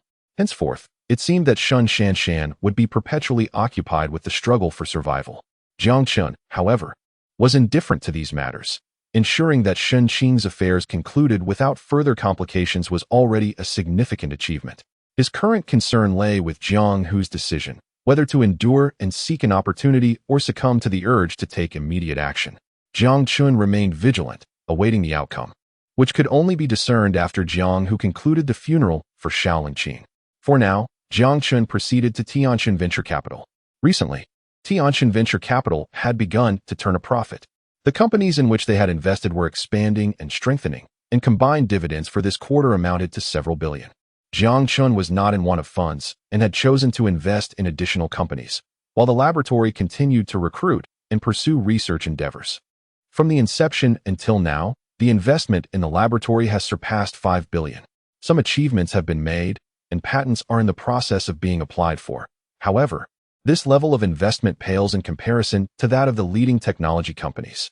Moving forward, Jiang Chun plans to further expand the laboratory, aiming for an investment of approximately 10 billion by the end of the year, with a target of at least 30 billion in the following year. Despite the substantial current expenditure, these investments promise to yield significant wealth in the future. With Qiyu on board, Jiang Chun need not worry about the operations of Tianxin Venture Capital. Regrettably, Qiyu's mother has recovered, yet she lacked the opportunity to greet her upon discharge. Qi Mu understands her daughter's challenges. She has visited Tianxin Venture Capital several times to bring Qiyu meals. Feeling both proud of her son's achievements and concerned for his well-being under such strain. However, Qiyu has now fully acclimated to the company's affairs and operations, and has begun training an assistant. Once the assistant is capable of handling responsibilities independently, Qiyu will find herself with a lighter load. Meanwhile, Tianxin Pictures is under the full direction of director Yi Yuankai. Currently, 3 films are in release, and 4 more are in production. Although Yi Yuankai holds the title of chief director, he delegates the majority of the work to capable directors, rotating among various sets each day. He personally intervenes when he observes shortcomings in the filming, and on occasions when actors struggle to connect with their emotions, Yi Yuankai steps in to provide them with guidance on their performances. It is often observed that an assistant director is capturing scenes of other characters, while Yi Yuankai engages the actors in rehearsals on the side. Only when their performances meet the required standards are the cameras positioned for filming. Despite the bustling atmosphere, Yi Yuankai appears to revel in the experience, treating this cinematic universe as if it were his own child. Jiang Qiuyu, too, is immersed in the process, accompanying Yi Yuankai daily whenever there are no filming obligations. Presently, she is not only honing her acting skills, but also learning the intricacies of filmmaking. Jiang Qiuyu is intelligent and possesses a certain flair. Yi Yuankai is quite satisfied with his so-called student, often finding that after a single explanation, she comprehends the concept and can adapt to varying circumstances in the future. Observing this, Jiang Chen is considering allowing Jiang Qiuyu to direct a film of her own someday. Additionally, Jiang Qiuyu has one more task at hand, composing and performing music for the film. Having debuted as a singer, her vocal prowess currently ranks among the elite in the music industry. In essence, Jiang Chen is determined to unveil all of Jiang Qiuyu's shining attributes to the audience. At present, Jiang Qiuyu's momentum positions her as one of the most radiant stars in the firmament. Chapter 94. Jiang Huan's fortune after being expelled from the Jiang family. Jiang Huan wandered aimlessly through the streets, despondent and lost. She had no idea where to turn next, let alone finding a place to stay. Even securing a meal had become a challenge. After much contemplation, she resolved to seek out acquaintances. At the very least, she needed to secure temporary accommodation. Yet, the friends who had once fawned over her now recoiled from her as if she were a venomous serpent. Not only was there avoidance in contact, but even the mere sight of her felt like a blemish upon their eyes. The transient nature of relationships and the allure of power are vividly illustrated through Jiang Huan's experiences. Helplessly, she found herself at the Wang family's estate once more. Yet all that greeted her was the desolate mansion, now devoid of life. The butlers, servants, and drivers had all departed, leaving the grand entrance firmly shut. Lacking the key to the estate, Jiang Huan could only sit idly at the doorstep, awaiting someone's arrival. However, as night fell, no one came to her aid. Aimlessly wandering the streets, she was oblivious to her destination. That night, Jiang Huan spent her time on a park bench, a far cry from her usual comforts. The following morning, as early risers arrived at the park for their workouts, Jiang Huan, with bloodshot eyes and a weary visage, stirred from her slumber. Her swollen eyes and haggard face clearly betrayed the tears she had shed the previous night. "Young girl, what troubles you? Did you have a quarrel at home?" An elderly gentleman, noticing her disheveled state, inquired with concern. Embarrassed to be seen in such a pitiful condition, Jiang Huan wished to vanish into the ground. "How humiliating!" The kind elder chuckled heartily, reassuring her, "It's nothing to be ashamed of. We all face difficulties. Spending a night here, I presume you haven't eaten?" Jiang Huan took a bite of a bun, tears cascading down her cheeks. In her mind, she conveniently omitted the actions of her own parents and her own machinations, firmly believing that her misfortunes were the result of others' wrongdoings. Yet, to the uninformed, her words were convincing enough to evoke the elder's wrath. What kind of people are these? When the adopted child comes of age, they cast her out, is it? Which family is so devoid of ethics? I shall scold them. "Dear girl, do not weep. Do you have a place to stay now? I have a rental property available, and if you wish, you may move there without paying rent." The old man's furious reprimands attracted a crowd. It is a natural inclination for our people to revel in gossip, and upon learning of Jiang Huan's plight, they too were filled with righteous indignation. "Child, if you have nowhere to go, come to my place. My wife and children are away, and I am all alone. Your company would alleviate my solitude. Young lady, tell us which family has so lost their conscience, and we shall hold them accountable." Jiang Huan, with surprise etched upon her face and tears still glistening, managed to force a smile. This scene evoked a deep sense of sorrow in the onlookers. What a wonderful girl she is, yet how unfortunate to encounter such circumstances, especially knowing that she is currently attending Haida University, and that her living expenses may soon become a concern. Everyone began to ponder her situation. Some offered to pay her for companionship, while others suggested she tutor their grandchildren who were struggling in their studies. Thus, Jiang Huan's residence and employment were swiftly arranged. She ultimately chose the rental property proposed by the old man. As for work, someone gifted her an old mobile phone, and she added all their contacts. Henceforth, she planned to embark on a journey as a tutor. The attire adorning her figure was rather expensive. She contemplated selling it secondhand. With her tutoring earnings and a frugal lifestyle, she could at least manage to survive until graduation. Jiang Huan's circumstances left Jiang Chun, who had been covertly observing her, momentarily speechless. This elderly gentleman was not part of his orchestrations. Was Jiang Huan truly so fortunate? After a brief slumber in the park, she had resolved both her accommodation and employment. This was unacceptable. Jiang Huan must not be allowed such ease, since she had secured both lodging and work. Let us start with her academic credentials. What if she were to be expelled from school?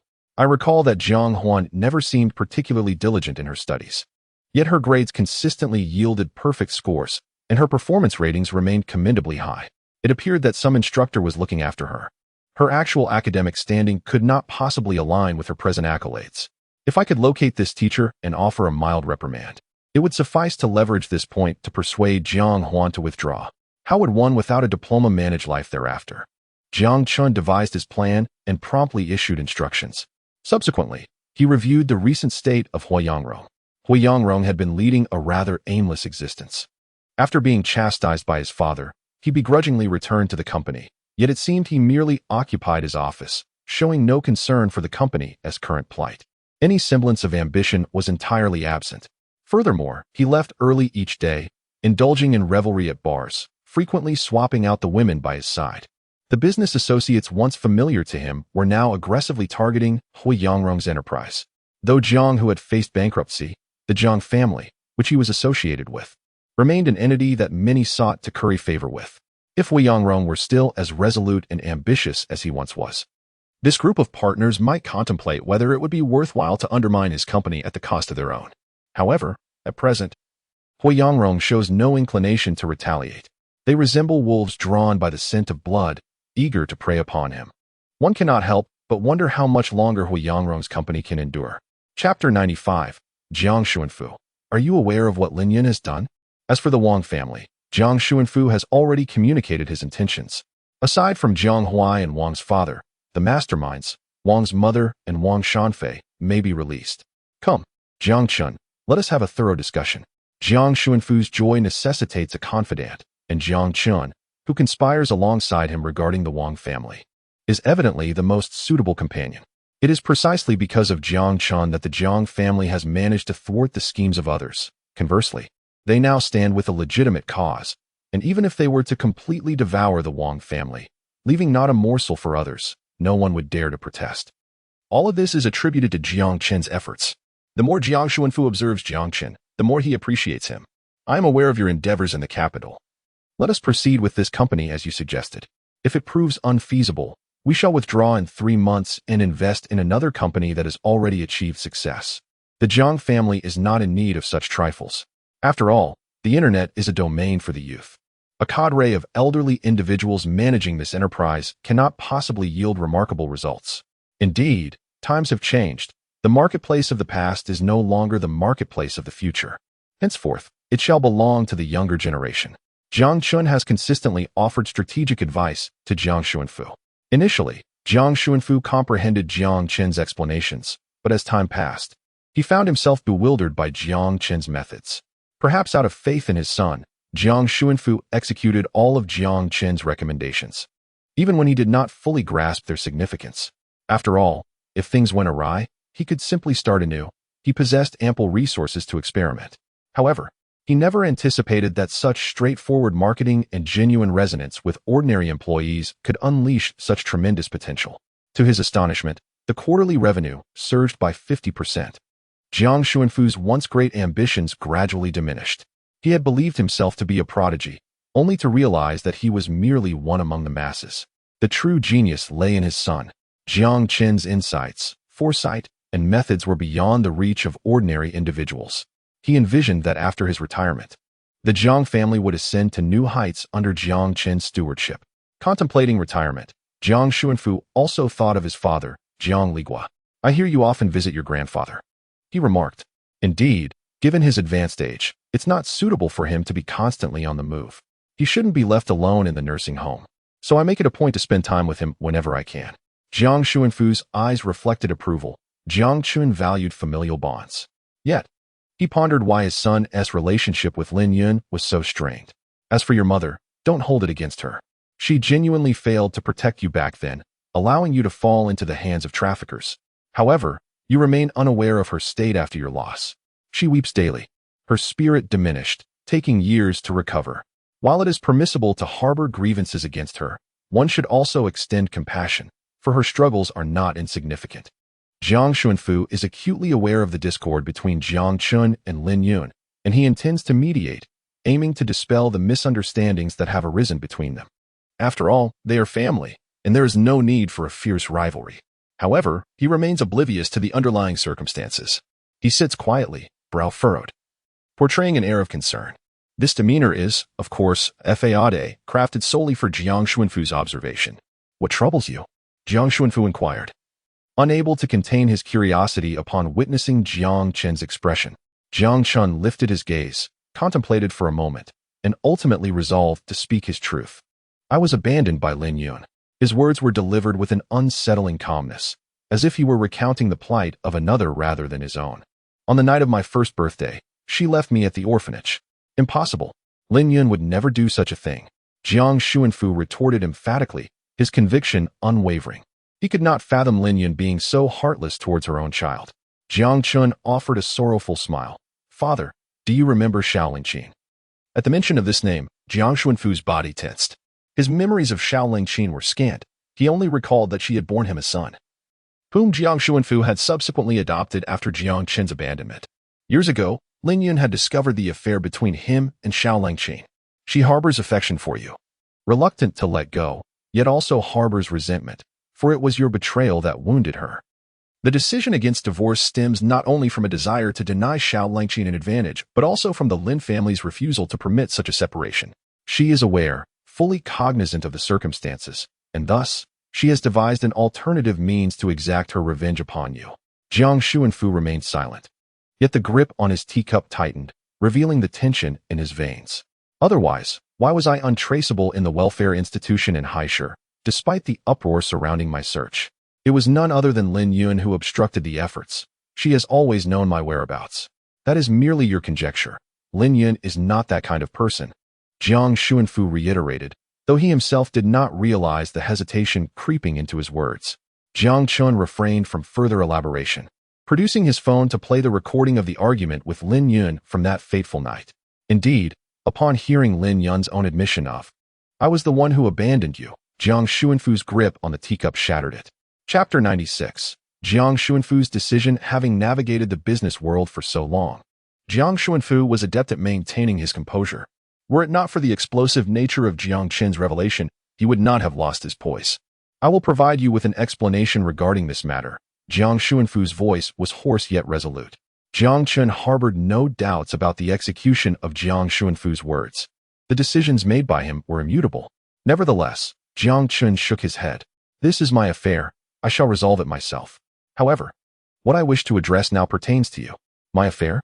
Indeed, Jiang Feng is the child of Lin Yun. Jiang Chun paused momentarily before adding, my dear. What? Jiang Xuanfu instantly grasped the implication behind Jiang Chen's words.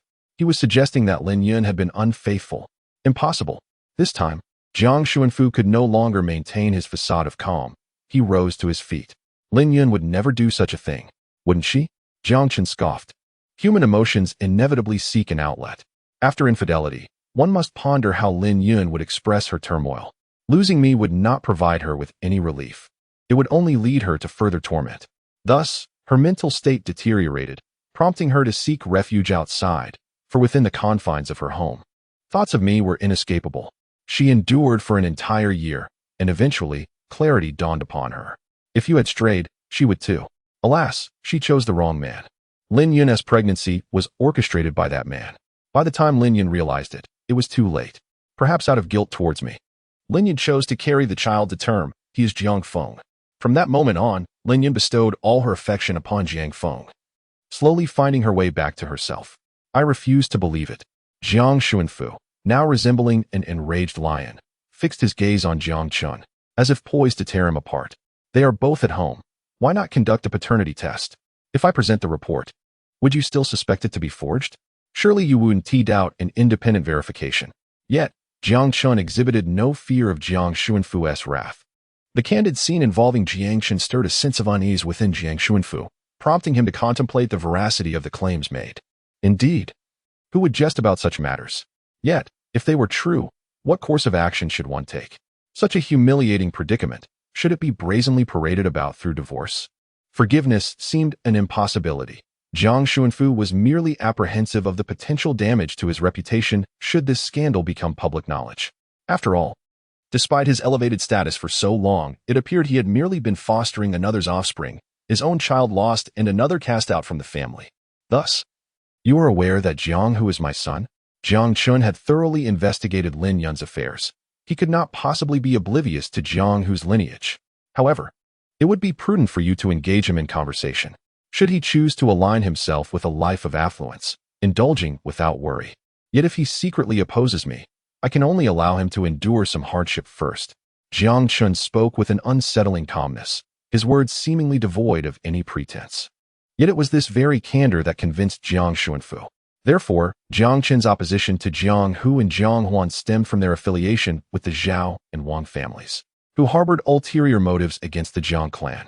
His grievances against Lin Yun and Jiang Feng were merely acts of retribution for past wrongs. Had there been no enmity towards Jiang Chun, he would have proven to be a nurturing figure toward familial ties. Jiang Ligua and Jiang Qiuyu embodied this sentiment as well. This understanding was sufficient. In the future, the governance of the Jiang family must not be hindered by the complexities of emotional entanglements. The Jiang family's downfall was largely due to an excessive emphasis on sentimentality. Eventually, Jiang Xuanfu managed to calm his thoughts and took a seat. Are you not going to investigate the relationship between Lin Yun and Jiang Feng? Is it even necessary? Your unwavering confidence in this matter suggests its authenticity. Furthermore, the Jiang family is destined to be entrusted to you. Even if your assertions today were untrue, how could you refrain from taking action when you assumed control over the Jiang family? Jiang Chun was taken aback by Jiang Xuanfu's line of thought. In the original narrative, Jiang Xuanfu had never contemplated relinquishing his authority. Now, it seemed as though he was poised to delegate power at any moment. He must understand that the Jiang family would flourish only if entrusted to his stewardship. Regarding your Tianjin venture capital, I have also dispatched individuals to investigate. I even acquired some shares in the companies you invested in, and these shares are now yours. Jiang Chun found himself somewhat speechless. Jiang Xuanfu's actions felt akin to reaping the rewards from his endeavors. Indeed, those who achieve success in business often possess an innate understanding of their commercial acumen, keeping a watchful eye on their enterprises, and when profit beckons, they seize their share. Nevertheless, one should not shy away from advantageous opportunities, and Jiang Chun graciously accepted. What followed was a prolonged silence. At this moment, Jiang Xuanfu appeared to be overwhelmed by the news of Lin Yun, transitioning from his previous ambitious self to someone who felt a sense of twilight. How do you intend to deal with Lin Yun? It was unclear whether Jiang Xuanfu was inquiring of Jiang Chun or merely pondering aloud. Humans often exhibit double standards. It is permissible for oneself to stray, yet one becomes anxious when another does the same. It all depends on your current perspective regarding Lin Yun. Jiang Chun refrained from making a definitive statement. For now, he was content to observe, curious to see how Jiang Xuanfu would exact his revenge on Lin Yun. Divorce seems unlikely.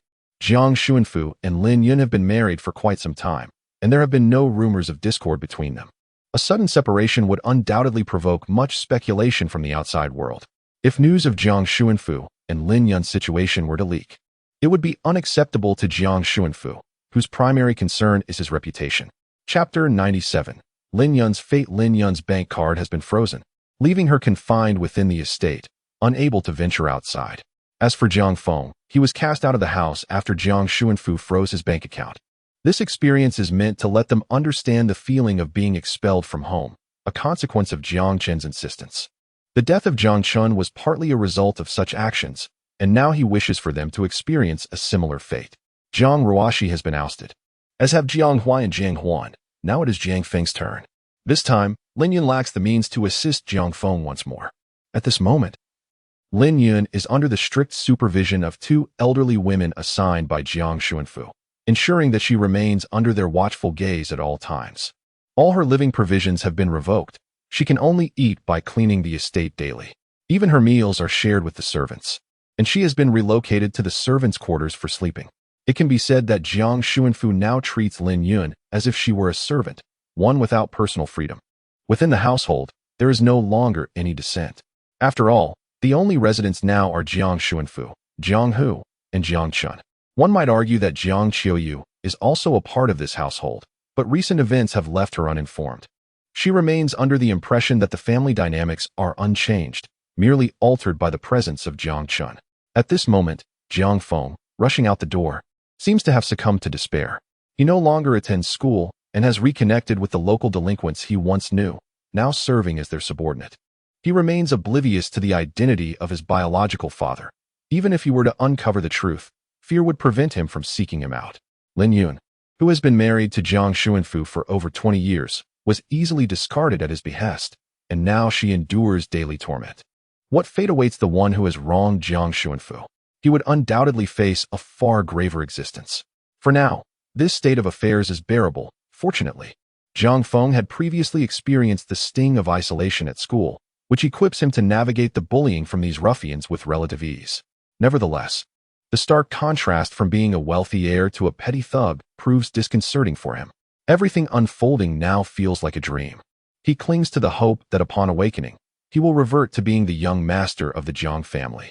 Thus, he continues this self-deception, dutifully playing the role of a lackey the following day, bowing and scraping before them. Upon returning home, he can scarcely believe his eyes. Before him, clad in tattered and filthy garments, is Lin Yun, bent over in the garden, weeding. How is it that every servant can bark orders at her? Where has she been, taking so long to return home? Jiang Chun feigns ignorance of Xiao Lingqin's passing. This is a gift for you. Do you like it? Jiang Chun gestures toward Lin Yun, who is laboring diligently. At this moment, her eyes are swollen and red, a clear indication that she has been crying for an extended period. Covered in mud, her pace slows, prompting immediate reprimands from those nearby. Once a radiant lady of high society, she has now transformed into a disheveled middle-aged woman. Her previously well-groomed and delicate fingers are now marred with wounds. Yet she endures the pain in silence as she continues to labor.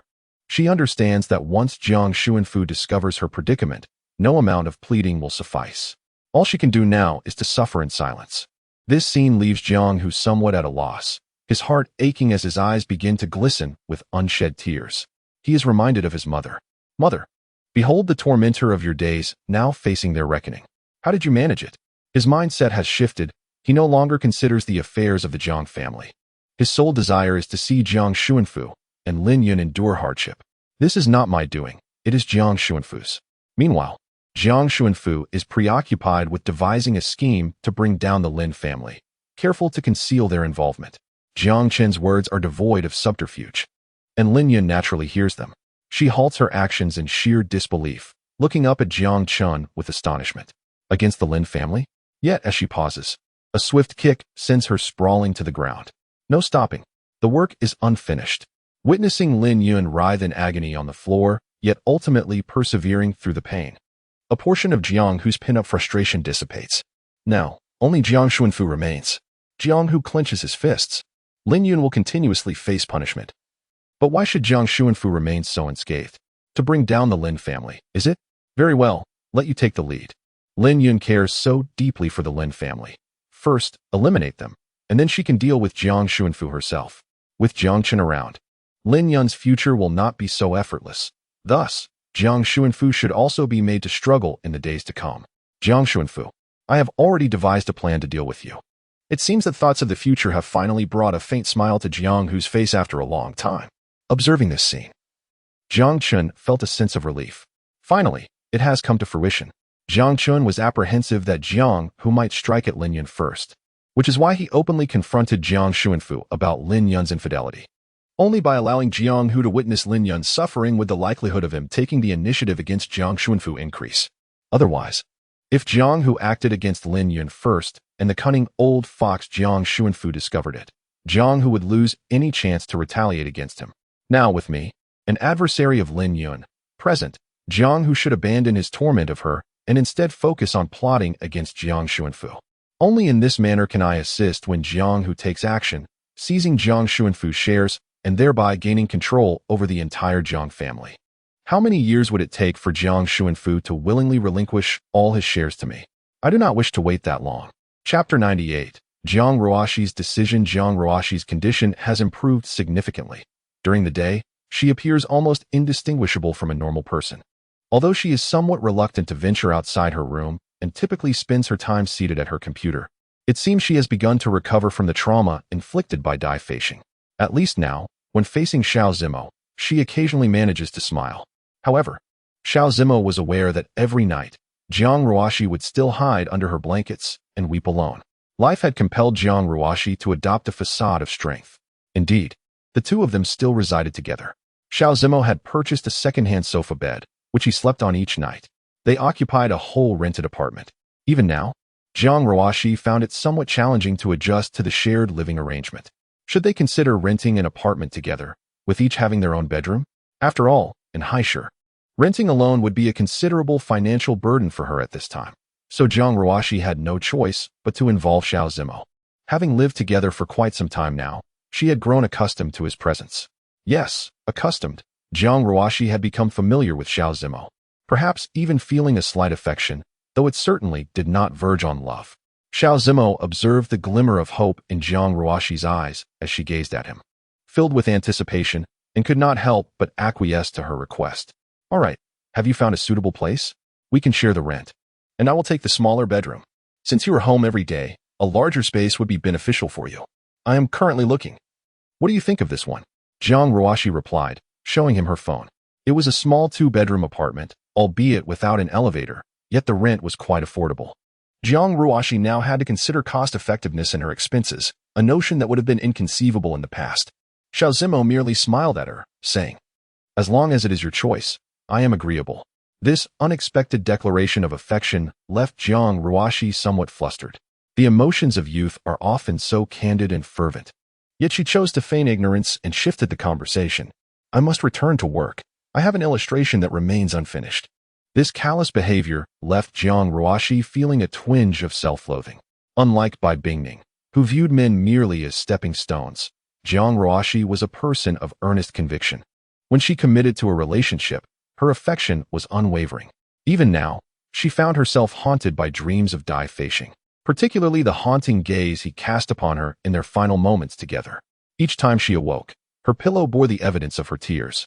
Caught between her lingering attachment to die-fashing and the affection she received from Xiao Zimo, Jiang Ruoxi felt an unrelenting turmoil, leaving her utterly perplexed about the right course of action. From that moment on, Jiang Ruoxi dedicated herself even more to her art.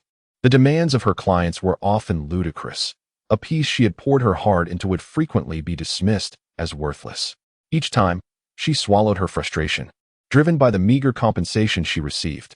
The once spoiled young lady had vanished, and after their discussion about cohabitation, the topic remained untouched, as if they had both chosen to forget it. Yet, it seemed Jiang Ruoxi had made a resolution. Finally, on a day 2 weeks later, she departed from the room alone, leaving behind a letter on the table addressed to Xiao Zimo. To Xiao Zimo, there has always been someone occupying my thoughts. Though he has betrayed me, I find it impossible to erase him from my memory. I am aware that this is unfair to you. However, I truly have no other recourse. I can sense your affection, yet each time I stand before you, I am overwhelmed by the feeling that I am unworthy. I owe you much, and I promise to repay you in due course. For now, I kindly ask for a moment to gather my thoughts." Jiang Ruoxi's inner turmoil is palpable between the lines. Upon receiving this letter, Xiao Zimo scoffed dismissively before capturing a photograph to send to Jiang Chun. "Young Master Chun, it has failed. This is what Jiang Ruoxi left for me." Upon reading the letter, Jiang Chun was taken aback. He had not anticipated that Jiang Ruoxi would approach matters of the heart with such sincerity. Perhaps it was a matter of perspective. To him, this group appeared villainous. Yet they were, in essence, living beings, possessing both malevolence and benevolence. While they may have wronged Jiang Chun, there were times when they showed kindness to others. Yet, what does that matter? When you unleash your malice upon me without restraint, do you ever consider whether I have erred? Now you wish to escape? It is far too late. The absence of affection renders even gratitude futile. Jiang Ruoxi will undoubtedly keep an eye on you. Once I have orchestrated everything, you shall perform your role splendidly. Very well, young Master Chen. I assure you the task will be completed. Jiang Ruoxi, if your savior encounters hardship, how will you repay this debt of gratitude? Chapter 99.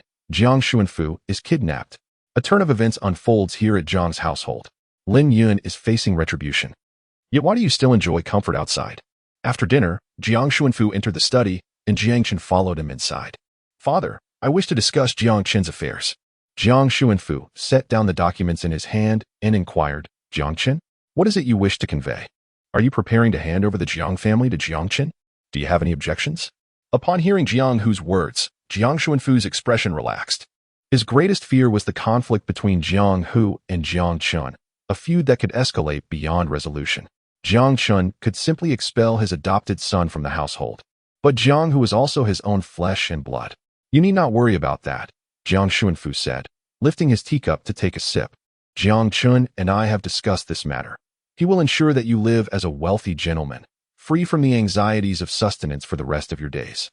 If you wish to leave a legacy for your future children, he will also support your entrepreneurial endeavors. Jiang Hu scrutinized Jiang Xuanfu's actions intently, a look of delight crossing his face. Rest assured, I will not oppose Jiang Chen in the future. Observing the smile on Jiang Hu's face, Jiang Xuanfu felt an uncommon surge of paternal affection. Although I will not grant you shares, you shall not be deprived of financial support. When you establish your own company, I shall provide you with capital. If you choose not to start a business, I will deposit hundreds of billions directly into your account. As the conversation progressed, Jiang Xuanfu suddenly sensed something amiss. Why did his head feel so dizzy? Instinctively, he recalled the sip of tea he had just taken and abruptly raised his gaze to Jiang Hu. At that moment, Jiang Hu exuded an unsettling chill, his eyes ablaze with madness as they fixated on Jiang Xuanfu. You, Jiang Hu, you. At this juncture, Jiang Xuanfu could no longer feign ignorance. He comprehended that Jiang Hu had turned against him. However, in his current state, he could do little more than strive to maintain clarity of mind. As his body was beyond his control, even his speech lacked considerable volume. Were it not for his proximity, one could scarcely discern what Jiang Xuanfu was uttering. Jiang Hu, undeterred by Jiang Xuanfu's furious glare, discreetly opened the door, and upon confirming the absence of any onlookers, he swiftly dragged Jiang Xuanfu to the garage, subsequently shoving him into the vehicle before driving away with haste. The car traversed the roads, yet the Jiang family remained oblivious to Jiang Xuanfu's abduction. Even the following day, his absence was met with indifference, for it was not unusual for Jiang Xuanfu to leave unannounced. After all, he had departed without prior consultation, with the sole exception of Jiang Chen. Upon purchasing sedatives, Jiang Chen received word of this development and has since kept a vigilant eye on Jiang Hu's movements. He was even aware of Jiang Hu's destination, his own villa. Within the confines of that villa resided Bai Bingning as well. The basement had been transformed by Jiang Hu into a soundproof chamber, enveloped in acoustic insulation, ensuring that no matter the cacophony within, it would remain undetected from the outside. Previously, it was here that Jiang Hu had tormented Bai Bingning, but now, he had an additional captive. As Jiang Xuanfu beheld the walls adorned with an array of torturous implements, fear finally washed over him. Unfilial son, what do you intend to do? It was I who brought you into the Jiang family, allowing you to revel in years of prosperity. Were it not for me, you would still be oblivious to the decay of your mother. Decay? Ha ha. Jiang Hu's laughter echoed ominously. If I were of no use, I would likely share the same fate as my mother, cast aside by you. Do you even remember your mother's name? Jiang Xuanfu found himself momentarily speechless, as he truly could not recall Xiaoling Qin's name. However, he surmised the reason behind Jiang Hu's current actions. It was to avenge Xiaoling Qin. While his mother endured torment outside, he indulged in a life of excess at home. In Jiang Hu's eyes, he was merely a deceitful wretch who had betrayed Xiaoling Qin. Xiao Hu, please remain calm. I acknowledge my mistakes. I shall change. What? Jiang Xuanfu's pupils dilated in shock. He had not anticipated that Xiaoling Qin had already passed away. No wonder Jiang Hu was driven to madness. Yet, at the same time, he recognized that he had misspoken. Indeed, Jiang Hu's expression had shifted from a state of furious insanity to a chilling calmness, though the madness in his gaze only intensified. Chapter 100. Jiang Hu's Revenge. Jiang Hu, no. I am your father. Jiang Xuanfu pleaded, witnessing Jiang Hu bind him to the bed, retrieving a whip from the wall as he approached. Panic engulfed him. His desperate pleas for mercy, however, were nothing more than a source of amusement for Jiang Hu. Ha ha ha. Jiang Xuanfu, do you have any idea how long I have awaited this day? Since I began to comprehend the world, I have harbored a deep-seated hatred for you. It is you who has inflicted so much suffering upon my mother and me. Even when you brought me to the Jiang family, Why did you presume I would be willing to come? You separated me from my mother, yet thought it was for my own good? Let me make this clear. Had it not been for my mother's desire for me to come, I would never have set foot here. The sole reason I have endured in the Jiang household is to witness your comeuppance. In the confines of the secret chamber, Jiang Xuanfu's anguished cries echoed. How long, do you think, will it take for someone to discover your disappearance? By the time Edo finally came to a halt, Jiang Xuanfu lay gasping for breath, his body marred by numerous wounds. The gaze he directed at Edo was filled with suppressed fury. Throughout his life, he had never encountered such a predicament. Now, he found himself ensnared by Edo, a person he had nurtured himself. Jiang Xuanfu was already contemplating how to exact his revenge on Edo once he escaped. He vowed to make Edo's existence a living hell. However, when he saw Edo pick up a scalpel, a genuine panic washed over him. What are you going to do? Don't come any closer. The scalpel glinted with a chilling light under the illumination, growing ever larger in Jiang Xuanfu's pupils. Do not be afraid. It will all be over soon. As it happens, I learned this from Jiang Chun. To truly torment someone, killing them is far too merciful. Jiang Chun relishes in psychologically tormenting others, a feat I admit I cannot achieve. However, I do possess some experience in physical torment. Rest assured, you will not die, though your life will not be particularly pleasant. In the afternoon, the alarm over Jiang Xuanfu's disappearance began to sound. He had not attended work in the morning, and no one could reach him. Though the employees at the company felt anxious, they presumed Jiang Xuanfu was preoccupied with personal matters. Yet, when his assistant still could not make contact by afternoon, they ventured directly to the Jiang family estate in search of him. Jiang Chun accompanied them as they thoroughly searched the estate, yet Jiang Xuanfu's presence remained elusive. At that moment, genuine concern began to grip them. Jiang Xuanfu's driver remains at the estate, and no one has seen Jiang Xuanfu leave. So where is he now? Jiang Chun feigns urgency, while in reality, he is merely stalling for time. Jiang Hu, have you completed what you intended to do with Jiang Xuanfu? Do not let him perish. I have yet to indulge in my amusement. In truth, Jiang Chun harbors no concern for Jiang Xuanfu's fate, even if he were to die. Jiang Hu would not allow such an end to be so effortless. It is merely a pity that he cannot partake in the act himself. If all else fails, shall we contact the authorities? No, we cannot do that, Jiang Chun hastily interjects. Those overseas companies often consider themselves sovereign lords, paying lip service to the directives of the headquarters while defying them in secret. They have relied on Jiang Xuanfu to keep them in check. Should they learn of any incident befalling him, their actions would become utterly unbridled. If we do not inform the police, how then shall we locate our employer? The assistant, in a state of agitation, paces restlessly. Do not worry, I have summoned assistance. Just as Jiang Chun finishes speaking, several men clad in checkered shirts appear at the estate's entrance, their thinning hair accompanied by handheld laptops. The estate is equipped with surveillance. Yet only Jiang Xuanfu possesses the password. I have enlisted people to crack the code and uncover what transpired at last night's gathering and where Jiang Xuanfu has gone. Soon, under the deft hands of several technicians, footage from the previous night is revealed in its entirety on the monitor. Jiang Xuanfu first entered the study, followed closely by Jiang Hu. However, before entering, it appeared that Jiang Hu retrieved something from his pocket. In the study, devoid of surveillance, Jiang Chun hastened his actions. Within a mere 10 minutes, a disturbance at the door signaled an impending revelation. The door cracked open, revealing half of Jiang Hu's face, who cautiously surveyed the surroundings before entering and dragging Jiang Xuanfu out. Jiang Chun, tirelessly switching between different monitors, observed as Jiang Hu forcibly placed Jiang Xuanfu into a vehicle and drove away. Thus, Mr. Jiang has been taken by young Master Jiang Hu. What could his intentions be? Pondered the assistant, still perplexed. In his mind, they were family, and such a clandestine abduction of Jiang Xuanfu seemed rather incomprehensible. However, Jiang Chun feigned a grim expression. A few days prior, Jiang Xuanfu discussed with me the intention of transferring all his shares to me. Could it be that Jiang Hu has become privy to this information and, seizing the opportunity yesterday, abducted him to coerce him into transferring the shares? This reasoning garnered unanimous agreement from those present. Otherwise, Jiang Hu's actions would remain inexplicable. What are we waiting for? Where is Jiang Hu? We must hasten to rescue Mr. Jiang. I may know Jiang Hu's whereabouts. I shall lead you there, Jiang Chun declared, swiftly retrieving all the vehicles from the garage and ushering the assistant into one. These individuals would serve as witnesses. Jiang Xuanfu, until now, I was entirely unaware of your abduction by Jiang Hu. Yet, upon learning of your plight, I am now fervently rushing to your aid. Observe how deeply I care for you, in contrast to your other son.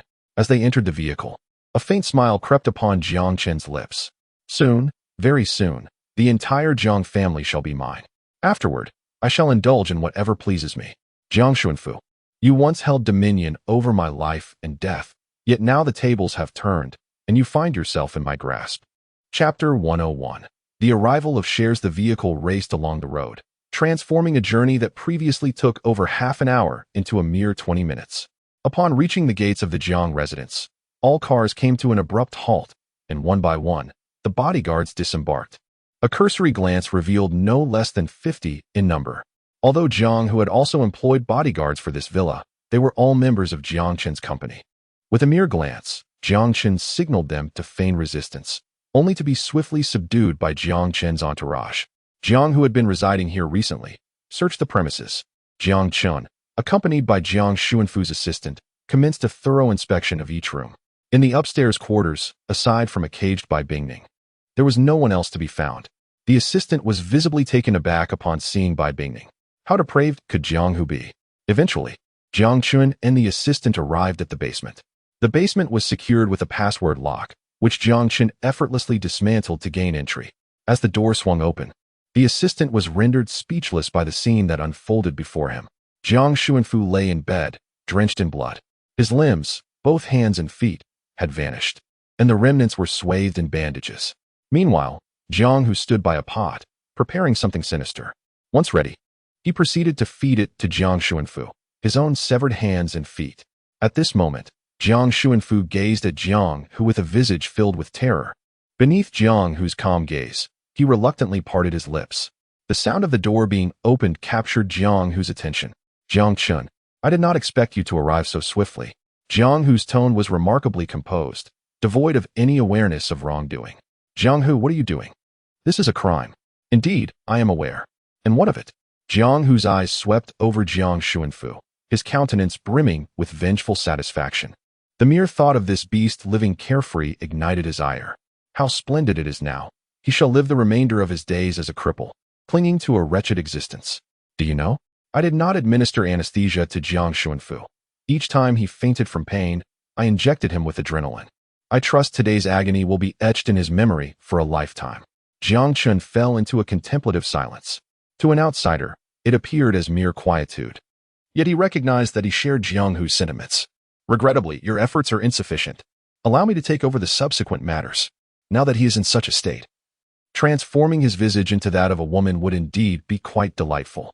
Nevertheless, Jiang Chun maintained an expression of profound sorrow. Must you? After all, he is, in any case, your father. As he spoke, he directed others to restrain Jiang Hu and rescue Jiang Xuanfu. Assistant, this situation bears significant repercussions. Do not report it to the authorities just yet, but ensure all evidence is preserved. I shall take him to the hospital.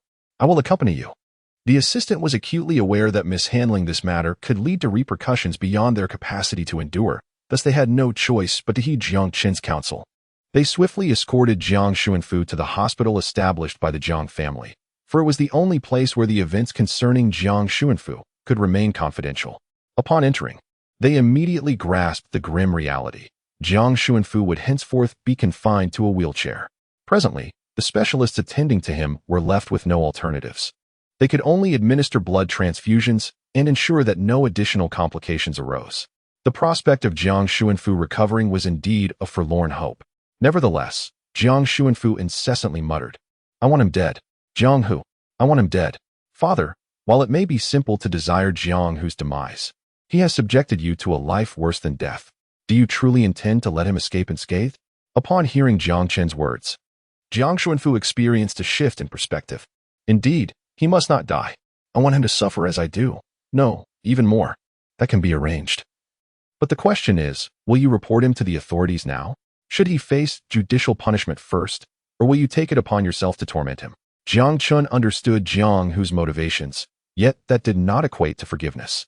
In the original narrative, Jiang Hu had deceived Shinqing, leading to her demise on the operating table. Now, your usefulness is exhausted. Relish in the torment that awaits you. In light of this decision, Jiang Xuanfu found himself momentarily hesitant. After reporting the incident, the betrayal that left him disabled at the hands of his son would undoubtedly become common knowledge. Furthermore, if the employees in the company were to learn of his current state, it would surely lead to unrest and distraction from their work. Merely imprisoning Jiang, who would be too lenient a punishment. Jiang Xuanfu closed his eyes, contemplating for a long time before reaching a decision. Assistant, draft a share transfer agreement for me.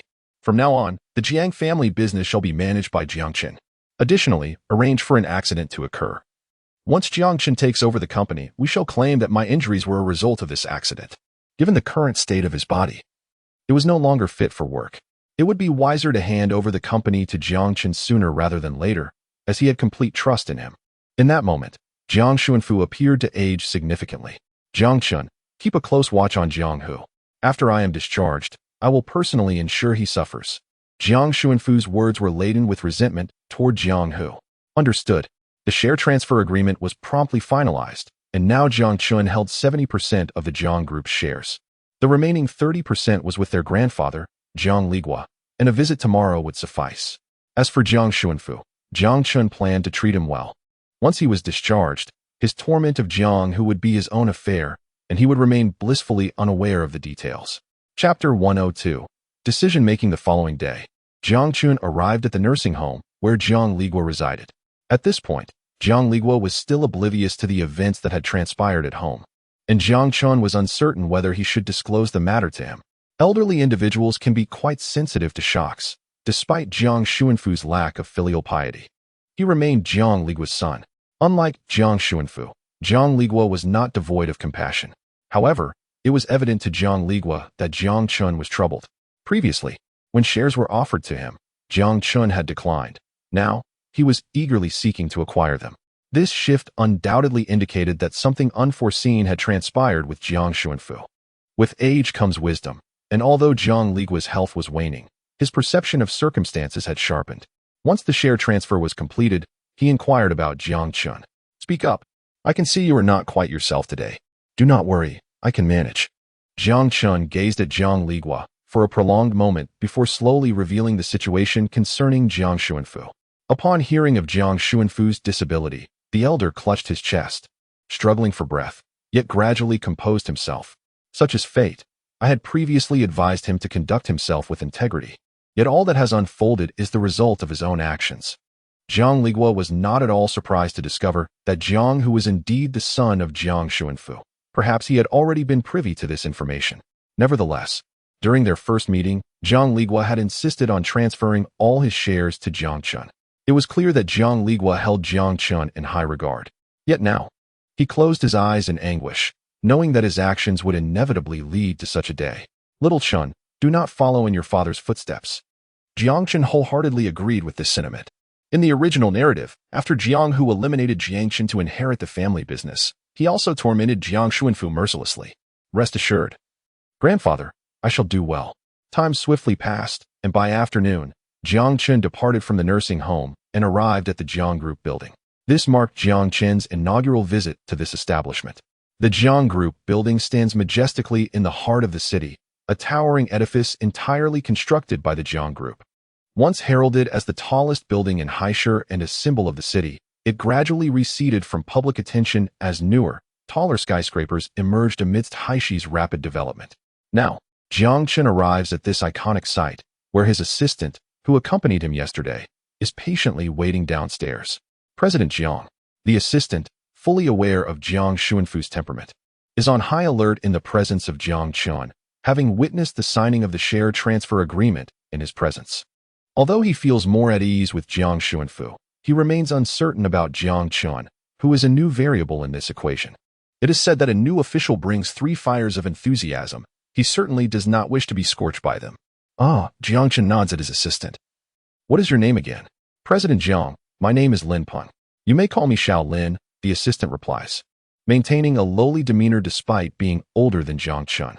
Assistant Lin, have you completed the tasks I assigned to you yesterday? Nearly.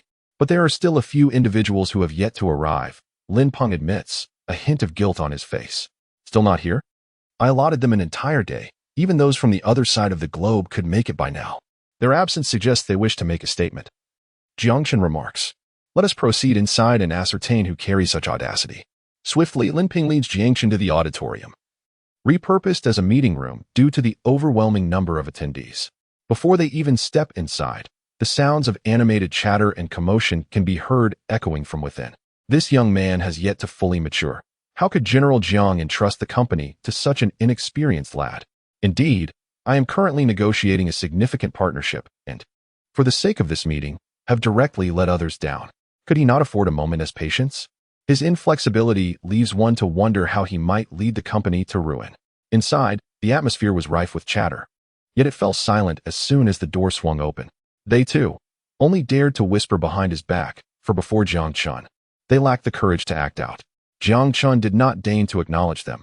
Truly astute individuals would have remained silent earlier. The auditorium was under surveillance. Those who expressed dissatisfaction could easily be dismissed upon review of the footage. Taking a seat at the head of the table, he surveyed the crowd, hundreds in attendance, and each individual, under the weight of his piercing gaze, instinctively lowered their heads. It seems you harbor some discontent towards me? A profound silence enveloped the room. At this moment, the one who dared to speak would seal their own fate. Very well, since there are no objections, I will announce several decisions. Firstly, in the realms of food and real estate, Jiang Chun proceeded to list several industries, ultimately concluding, all these companies shall be sold at market value. A collective gasp echoed from the audience. His declaration stunned many. Although these companies lacked promising futures, each was capable of stable profit, particularly in real estate, which was notoriously lucrative. The Jiang family South real estate ventures ranked among the foremost in the nation. Was he truly willing to sell them off? Moreover, given their scale, it was unlikely anyone could take them on unless they were sold piecemeal. However, Jiang Chen paid no heed to the opinions of those below him and continued to speak. Furthermore, he insisted on acquiring several pharmaceutical companies, stating that all previous research and development projects were to be halted and that any future endeavors would require his approval. This pronouncement was akin to a bombshell. It is essential to recognize the magnitude of Jiang's annual investments in R&D with such substantial funds at stake. Who could ascertain the outcome of even a few failures? Jiang Chen's statement clearly indicated a vigorous scrutiny of R&D issues, a move that jeopardized many individuals' livelihoods. Chapter 103. Company Reorganization. President Jiang, I have reservations. Although the assembly harbored their thoughts, they awaited someone to voice dissent. Yet, none among them possessed the audacity to do so. It was not until the grand hall's door swung open that several individuals entered, notably those who had arrived late. At the forefront was an elderly man, likely in his 60s or 70s, followed by a group clearly aligned with him. This man, Jiang Chun recognized from his dossier, was Li Nan. He had been loyal to Jiang Ligua during his tenure at the company, initially dedicated to serving Jiang's interests, eventually rising to the position of vice president. However, presently, he had become one of the most significant liabilities within Jiang's enterprise. Capitalizing on his past allegiance to the elder statesman, he had formed cliques within the company. During Jiang Xuanfu's management, he publicly adhered to Xuanfu's directives, but clandestinely suppressed newcomers and enriched himself. Nonetheless, Jiang Ligua, valuing loyalty, had advised Jiang Xuanfu to take care of the veterans who had struggled alongside him. Li Nan, cognizant of his boundaries, had moderated his excesses, leading Jiang Xuanfu to turn a blind eye to his transgressions. Although Li Nan sought personal gain, he genuinely desired the Jiang family to flourish, for such prosperity would only enhance his own fortunes. Yet, it was evident that Li Nan was dissatisfied with the current state of affairs. Upon observing that Jiang Chun was merely a youth, he sought to manipulate him, simultaneously aiming to establish his own authority within the company. He believed that due to his connection with the elder Jiang, this younger generation would inevitably show him some deference. After the meeting, he planned to apologize to Jiang Chun and resolve a minor issue for him, thereby bolstering his own standing while ensuring he would not be overly burdened by Jiang Chun. Unfortunately, Jiang Chun did not adhere to the script Li Nan had envisioned. Do you disagree? Li Nan feigned concern for the company. Yes, Mr. Jiang. You wish to establish a pharmaceutical enterprise, and we have no objections. However, the research projects are currently racing against time to conduct experiments. Even a moment's pause incurs losses for the entire group. He had arrived late and had only caught Jiang Chun uttering this remark. Who are you? Jiang Chun was entirely indifferent to Li Nan's words, instead posing a question of his own. I am Li Nan, the vice president of the group. having forged my path alongside the elder during our struggles. I have a say in the matters of the company. Very well. Jiangchen nodded. You are the vice president of the group, but not anymore. Effective immediately, all your positions within the group are hereby terminated, and the company will compensate you according to the contract. However, there is one more thing. With a piercing gaze, Jiangchen fixed his eyes upon Li Nan. Everything you have done within the corporation, including the contracts you have handled, the documents you have signed, and the projects you have researched, will be subject to a dedicated review committee. Should any issues arise, you may well find yourself languishing in prison for the remainder of your life. What? Li Nan was utterly taken aback. This was not the script he had envisioned. Jiangchen, when I was fighting alongside the old man to establish this empire, you were still silent. You think you can expel me from the corporation? Such delusions. Jiangchen waved his hand, and his associates promptly placed several documents before him on the table. Behold, this document represents 70% of Jiang Xuanfu's shares, and this one accounts for 30% of Jiang Ligua's shares. As of now, I possess 100% of Jiang's group. The entire corporation belongs to me. Do not delude yourself into thinking that your tenure as vice president grants you authority over Jiang's group. Your age and experience hold no sway here. He then gestured decisively. Remove them, and those behind you, consider yourselves dismissed. The bodyguards, ignoring Li Nan's protests, swiftly expelled them from the hall. Outside, security personnel gathered their personal belongings, revoked all privileges within Jiang's group, and ejected them from the Jiang Group building. With the troublemakers disposed of, Jiang Qin's gaze once again burned with intensity as he addressed the assembly. Next, those whose names I call will be terminated immediately. If you have any objections, keep them to yourselves. Among the hundreds present, over 100 individuals had their names announced, most of whom were executives from overseas companies. I refuse to accept this. President Jiang, on what grounds can you simply dismiss me? Indeed, we have diligently devoted ourselves to the company, and now you dismiss us with a mere sentence. We demand an explanation. Those whose names were mentioned are in disarray, while those not named shrink back, hesitant to speak. Without personal stakes, who dares to step forward? You are dissatisfied, are you? Jiang Qin's voice resonated, overpowering all others present. To those I just named, if you have no objections, please proceed to the HR department and draft a voluntary resignation letter. The company will not provide any severance, but will not pursue any matters concerning your conduct while employed here. However, if there are dissenters, now is the time to voice your concerns. The company will establish a dedicated review team to scrutinize all your dealings. If everything is in order, you may continue your employment with the company, and your salaries and benefits will be doubled. Who among you dares to take this challenge? As Jiang Chun concluded, those still clamoring fell silent, acutely aware of their own shortcomings and unworthiness. In the end, they quietly exited the hall, heads hung low. Chapter 104. The life of Jiang Feng for an entire month. Jiang Chen was engrossed in company affairs, enlisting Qi Yu and Chao Yi to assist at the headquarters, barely managing to streamline operations. He realized that several significant projects his group was handling involved negotiations with foreign conglomerates. Without even meeting them, Jiang Chun waved his hand dismissively, issuing a plane ticket to each representative of the conglomerate, sending them on their way. Collaboration? Absolutely out of the question. Even so, Jiang Chun continuously transmitted intelligence collected from foreign-controlled companies to higher-ups. The strategic focus of the group shifted in accordance with his vision. It was only at this juncture that Jiang Chun felt a measure of relief. A month had elapsed without him adequately attending to his family, but he finally found himself with some time to spare. Lin Yun remained toiling away at the estate, exhausted to the bone each day. The new residence of Jiang Ruashi had been uncovered.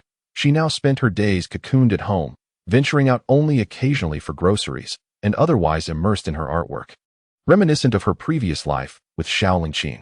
Meanwhile, Xiao Zimo had not ceased his search for her over the past month, and he finally found her a few days ago, subsequently renting the adjacent property to check in on Jiang Ruashi from time to time. Jiang, who was currently confined to his villa, with all devices capable of internet connection confiscated, awaiting Jiang Xuanfu's discharge from the hospital to concoct his plans. Ironically, the longer he remained confined, the more content Jiang Hu became, as he reasoned that the protracted treatment indicated the severity of Jiang Xuanfu's injuries. However, Bai Bingming had been released by Jiang Xuanfu and, after a few days of recuperation, returned to High University to continue her studies, often working part-time to support herself. Hui Yangrong had gone bankrupt. Previously besieged by relentless attacks from Jiang Hu's associates, her company had been thoroughly ravaged. She had sought out Hu Yangrong once, but the latter was utterly disillusioned with by Bingming and promptly expelled her. As for Jiang Qiuyu, under Jiang Chun's vigorous endorsement, she had emerged as a household name. Becoming a celebrated film star, Jiang Ling finds herself in a mental institution, having undergone a cosmetic surgery arranged by Jiang Chun, transforming her into a wholly different person. Jiang Chun has given orders to dispose of Jiang Ling. He watches her struggle for survival, only to retrieve her when she is on the brink of death, allowing her a brief respite in the institution before releasing her once more. Meanwhile, Jiang Hua is currently incarcerated, awaiting her release, at which point Jiang Shen will undoubtedly extend his care to her. As for Jiang Huan, she has been expelled from Haida University. However, she dares not disclose this news to the elderly benefactors who supported her. Each day, she continues to work as a tutor. But she has also secured a new job in the nightlife industry. Earning significantly more from a night of companionship than from tutoring, she remains restrained, resisting the temptation to engage in more excessive activities, though the allure of wealth is a constant challenge. Lastly, there is Jiang Feng, whom Jiang Chen personally met. Arriving in a luxury car at a dilapidated construction site surrounded by heaps of garbage and a pervasive stench, Jiang Feng now resides in such squalor. Lacking financial support, he has devolved from a once privileged young master to a mere thug, idly sitting by the roadside, mingling with a group of delinquents, occasionally flashing a sycophantic smile. He even picks up discarded cigarette, butts to smoke. When the luxurious vehicle arrives at this gathering of ruffians, their eyes gleam with excitement. Wow, Xiaofengzi, look at that car. It must be worth at least several million. Jiang Feng glances at the car with disdain, thinking to himself how these ignorant fools could even estimate its worth. This vehicle is an exceptionally customized model, worth at least several million. However, Jiang Feng suddenly felt an eerie familiarity with it. It seemed to be Jiang Chen's chariot. How could that be? What business would Jiang Chen have in a place like this? Jiang Feng attempted to reassure himself, yet the unease in his heart only grew stronger. As the vehicle drew nearer, he could no longer deceive himself. "You all carry on. I need to take care of something," he declared, preparing to flee. Yet, a voice that filled him with dread halted him in his tracks. "Isn't this my dear younger brother? Why the urgency to depart? Wait, Xiaofeng, is this your brother?" The crowd gathered around, their faces radiating envy as they looked at Jiang Feng, who could only manage a bitter smile in response to their scrutinizing gazes. "Brother, what brings you here?" Jiang Feng lowered his head, feigning innocence. The cacophony of voices around him only heightened his discomfort. "Seeing you struggle brings me a sense of relief." Jiang Chen's words made Jiang Feng clench his fists tightly. Being cast out from home, he had come to realize just how grim life could be for those in the lower strata of society. Now, he could only scavenge for scraps to exchange for a meager meal. Yet, here was Jiang Chen, the scoundrel, come to mock him. "Here's 10,000. Whoever gives Jiang Feng a beating will receive this money." Jiang Chen brandished the cash before them. This band of ruffians harbored no notion of camaraderie. Their sole focus was on profit. Anyone who obstructed their path to wealth would be deemed an adversary. They also discerned that Jiang Feng and this elder brother shared a strained relationship. Otherwise, why would this individual make such a request? Each person fixated on Jiang Feng, akin to ravenous wolves eyeing their prey. Jiang Chen let out a hearty laugh and tossed cash into the air. Behind him, Jiang Feng's anguished cries echoed. Chapter 105. Jiang Ling's release. Jiang Ling has been discharged from the psychiatric hospital. Now, her face has been altered to resemble that of an ordinary stranger. Each time she gazes into the mirror, Jiang Ling feels an overwhelming sense of alienation, as if she is looking at someone unrecognizable. Due to Jiang Chen, her physical health has deteriorated, and her mental state has worsened. She has now lost her former beauty. She can no longer find herself. Upon exiting the psychiatric hospital, Jiang Ling stood before a towering skyscraper, the mirrored glass reflecting her visage. She stared blankly, grappling with disbelief. Is this truly her? The once vivacious and carefree young lady of the Jiang family has now transformed into this. Glancing around, Jiang Ling experienced a profound sense of dislocation. She never imagined she would step outside again. Furthermore, the numerous buildings surrounding her displayed posters of Jiang Qiuyu. Has Jiang Qiuyu become this popular? This thought flitted briefly through Jiang Ling's mind before being cast aside. Presently, she harbors no interest in anything. However, at the very least, she must find a place to reside. With nowhere to turn, Jiang Ling aimlessly wandered to the Jiang family estate. "Young lady, Whom are you seeking? The housekeeper at the Jiang estate failed to recognize her. Jiang Ling opened her mouth to speak, but the words remained unvoiced, swallowed by her uncertainty. In her current state, it seemed unlikely that anyone would recognize her, and Jiang Chun would not allow her to reside in the Jiang family estate any longer. Jiang Ling cast a reluctant glance at the surroundings of the manor, but that fleeting moment left her in a daze. To her astonishment, Lin Yun was clad in a maid-s attire, tending to the flowers and trees in the front yard. The sun and wind had left their mark on her once refined visage, transforming Lin Yun into the very image of a rural woman. "Mom!" Jiang Ling couldn't help but call out. Her voice successfully captured Lin Yun's attention, who turned to see a delicate young girl standing at the entrance, gazing at her. Though the girl's features did not ring a bell, she evoked a sense of familiarity within Lin Yun. Unable to contain herself any longer, Jiang Ling rushed forward and embraced Lin Yun. "Mom, it's me, Linger. Jiang Chun locked me in a mental institution and even altered my appearance." The mention of Jiang Chun filled Lin Yun's eyes with regret. Yet, upon holding this familiar figure, she instinctively patted her back, believing that Jiang Ling's words were indeed within Jiang Chen's capacity. "My dear child, you've been through so much." Lin Yun's eyes glistened with tears as she listened to Jiang Ling recount her ordeal, reflecting on her own current circumstances. Thus, empathy often eludes those who have not endured similar trials. "Mom, what has happened to you? Why are you here, performing menial tasks?" Lin Yun sighed, reluctant to divulge the reasons tied to her own troubled past. Jiang Xuanfu has become incapacitated, and the entirety of the Jiang family has been entrusted to Jiang Chun. The children of the Jiang family have all been expelled by Jiang Chun, myself included. If one wishes to avoid being cast out, one must toil incessantly here. "What?" Jiang Ling expressed disbelief. "Jiang Chun has actually taken control of the Jiang family?" At this mention, Lin Yun was once again overcome with tears. The Lin family no longer exists, as Jiang Xuanfu has incarcerated my brother and nephew. Currently, Jiang Feng has been ousted and remains unknown in his whereabouts. Jiang Hu has kidnapped Jiang Xuanfu and is now under watch, while Jiang Huai has also been imprisoned. Jiang Ruoshi and Jiang Huan's current locations are also unknown to me. Whenever Jiang Chun is brought up, the two women find an endless well of topics to discuss. Their present predicament is entirely due to Jiang Chun. Yet, he now wields dominion over the Jiang family, a position far beyond their capacity to challenge. "You ought to have expelled him the moment you learned of Jiang Chen's whereabouts." Jiang Ling spoke with an expression steeped in animosity. "Expel me?" From behind, Jiang Chen's laughter resonated. "Regrettably, you failed to act then. Now, uttering such words is futile." Jiang Chen. Upon hearing his name, both Lin Yun and Jiang Ling lowered their heads in fear. "Speak up. Why the silence? Do you not relish gossiping about me behind my back?" The two girls remained mute. "TSK. Jiang Ling, do not say I have not cared for you. I have procured new identification for you. In this society, lacking an identity card renders one utterly immobile." Jiang Ling took the identification and upon inspection, recognized the visage depicted as her own current appearance. "Once, Lin Yun, when you learned of Jiang Ling's illness, you seemed quite disdainful towards her. Yet now, it appears that your relationship has blossomed. Nonetheless, Jiang Ling, you have been here for quite some time. It is best you leave as this estate is not welcoming to outsiders." Jiang Chen's words ignited a flicker of discord in the hearts of the mother and daughter, who had just been sharing their innermost thoughts. Indeed, during her illness, all her family members, save for Jiang Qiuyu, had treated her as if she were a venomous serpent. Had they not been suffering themselves, they would not have shown any inclination to converse with her. But wait, Jiang Qiuyu. Jiang Ling finally realized her purpose. She needed to seek out Jiang Qiuyu.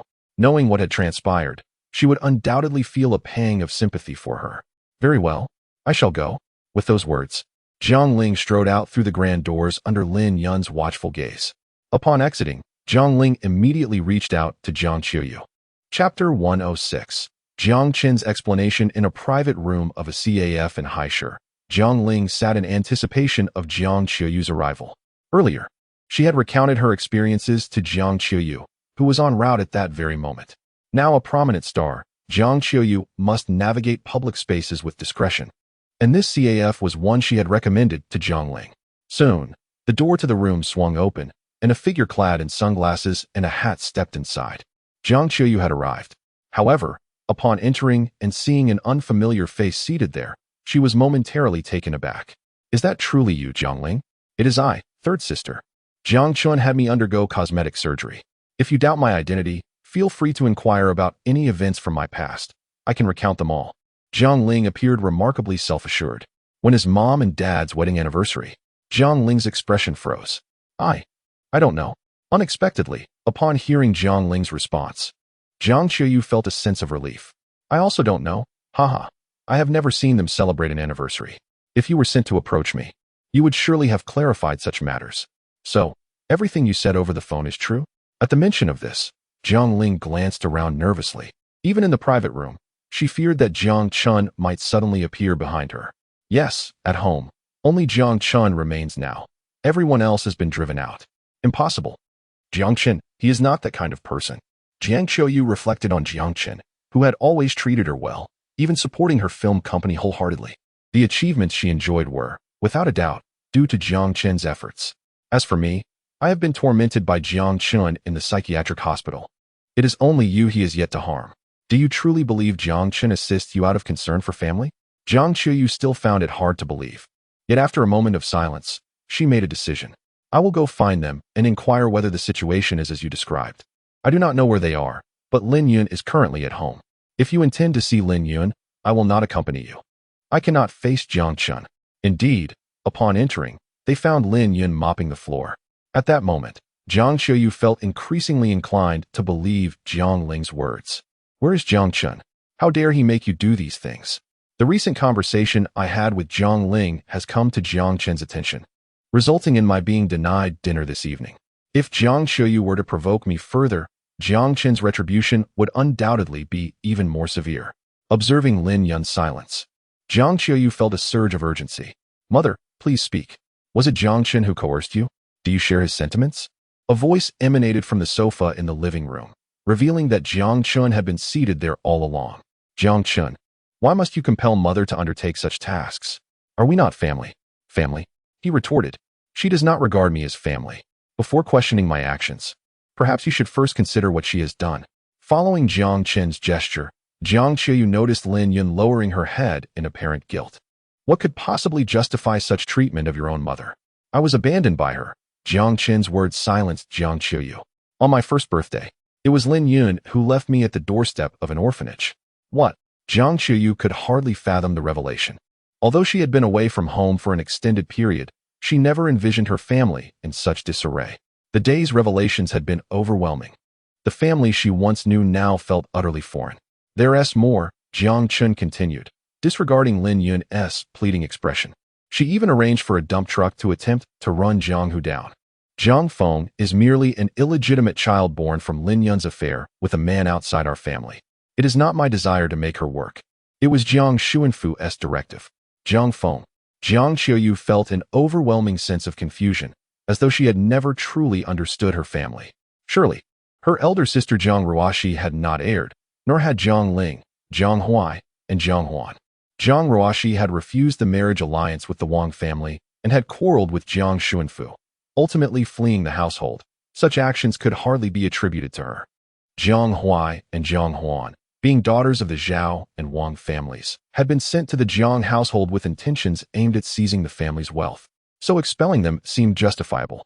As for Jiang Ling, had she not fallen ill? When I visited her, her mental state had deteriorated significantly, plagued by delusions that someone intended to harm her. Had I not taken the initiative to admit her to a psychiatric facility, she likely would not have survived to this day. Furthermore, her desire for cosmetic surgery stemmed from her fears of being targeted. She believed that altering her appearance would render her unrecognizable to those who wished her harm. This fear caused her emotional instability, which is why I heeded the psychiatrist's advice to arrange for her surgery. But now, Jiang Ling has escaped and sought you out, and you have chosen to believe her words? Jiang Qiuyu stood in silence, torn and uncertain about whom to trust. It was undeniable that Jiang Ling had faced misfortune, yet Jiang Chen's assertions seemed even more plausible. Unable to discern the truth, she felt utterly lost. Do you possess any evidence for your claims? Indeed. The footage of that night when Jiang Ruoxi fell out with Jiang Xuanfu is available, along with the paternity test reports for Lin Yun and Jiang Feng, as well as those for Jiang Huai, Jiang Huan, and their respective families. The incident leading to Jiang Huai's imprisonment has been formally documented by the police. and this report outlines Jiang Xuanfu's disability assessment, which reveals that confining Jiang, who was indeed Jiang Xuanfu's own suggestion. As for this document, it is Jiang Ling's psychological assessment report. Jiang Qiuyu remained silent, quietly perusing all the reports. At that moment, she found herself at a loss as to how to confront her family. Were they suffering? Indeed, they were, yet it seemed to be a consequence of their own actions. Even if some were not, it was not Jiang Qin's fault, yet she had unwittingly placed the blame on him. I am sorry. Chapter 107. The transformation of Jiang Xuanfu. Jiang Qiuyu chose to leave, and before departing, she did not dare to voice her thoughts on Lin Yun. She understood that the conflict was between Jiang Xuanfu and Lin Yun, and she felt unqualified to interject. Upon hearing Jiang Qin's detailed account of the events that transpired since he returned home, she began to comprehend the extent of Jiang Qin's efforts to prevent Jiang Xuanfu from harboring any ill intentions towards her. When Jiang Ruoxi had a falling out with Jiang Xuanfu, he had considered Jiang Qiuyu, but Jiang Qun had intervened. Despite all that Jiang Qun had done for her, she had allowed the words of others to sow doubt in her mind. Jiang Qiuyu felt a twinge of anger towards herself for having such thoughts about Jiang Qun, who had always been so kind. As someone grappling with mental health issues, she should have been more mindful of the care she required. Yet she found herself somewhat irked by Jiang Ling. You imagine that someone wishes to harm you, yet Jiang Qin has sacrificed so much for your sake. Why would you suspect him as the source of your troubles? Third sister, have you seen mother? Is she as I described? Jiang Qiuyu's expression was somewhat complicated. Xiaoling, please take a few days to rest well. I will arrange for someone to take good care of you. Jiang Qiuyu's words were laden with unmistakable implications. Focus on your recovery. There is no need to concern yourself with anything else. Between the lines, her lack of trust in Jiang Ling was evident. I was not deceiving anyone. Jiang Ling, in a fit of agitation, manifested the truth of my statements. Perhaps at this moment, her emotional turmoil was overwhelming, her face contorted, exacerbated by the recent cosmetic surgery, lending her expressions an uncanny quality. At least, to Jiang Qiuyu, Jiang Ling's current demeanor was somewhat terrifying. A frenzied young woman. Overwhelmed with anxiety and desperate to validate herself, Jiang Ling was beyond restraint, her fingers interlaced tightly, digging into her own arms until they bled. Crimson droplets cascading to the floor, yet she appeared utterly numb, her gaze fixed intently on Jiang Qiuyu. The ferocity within her heart was laid bare. Why should she endure such suffering? Why should Jiang Qiuyu continue to bask in the limelight as her exalted star?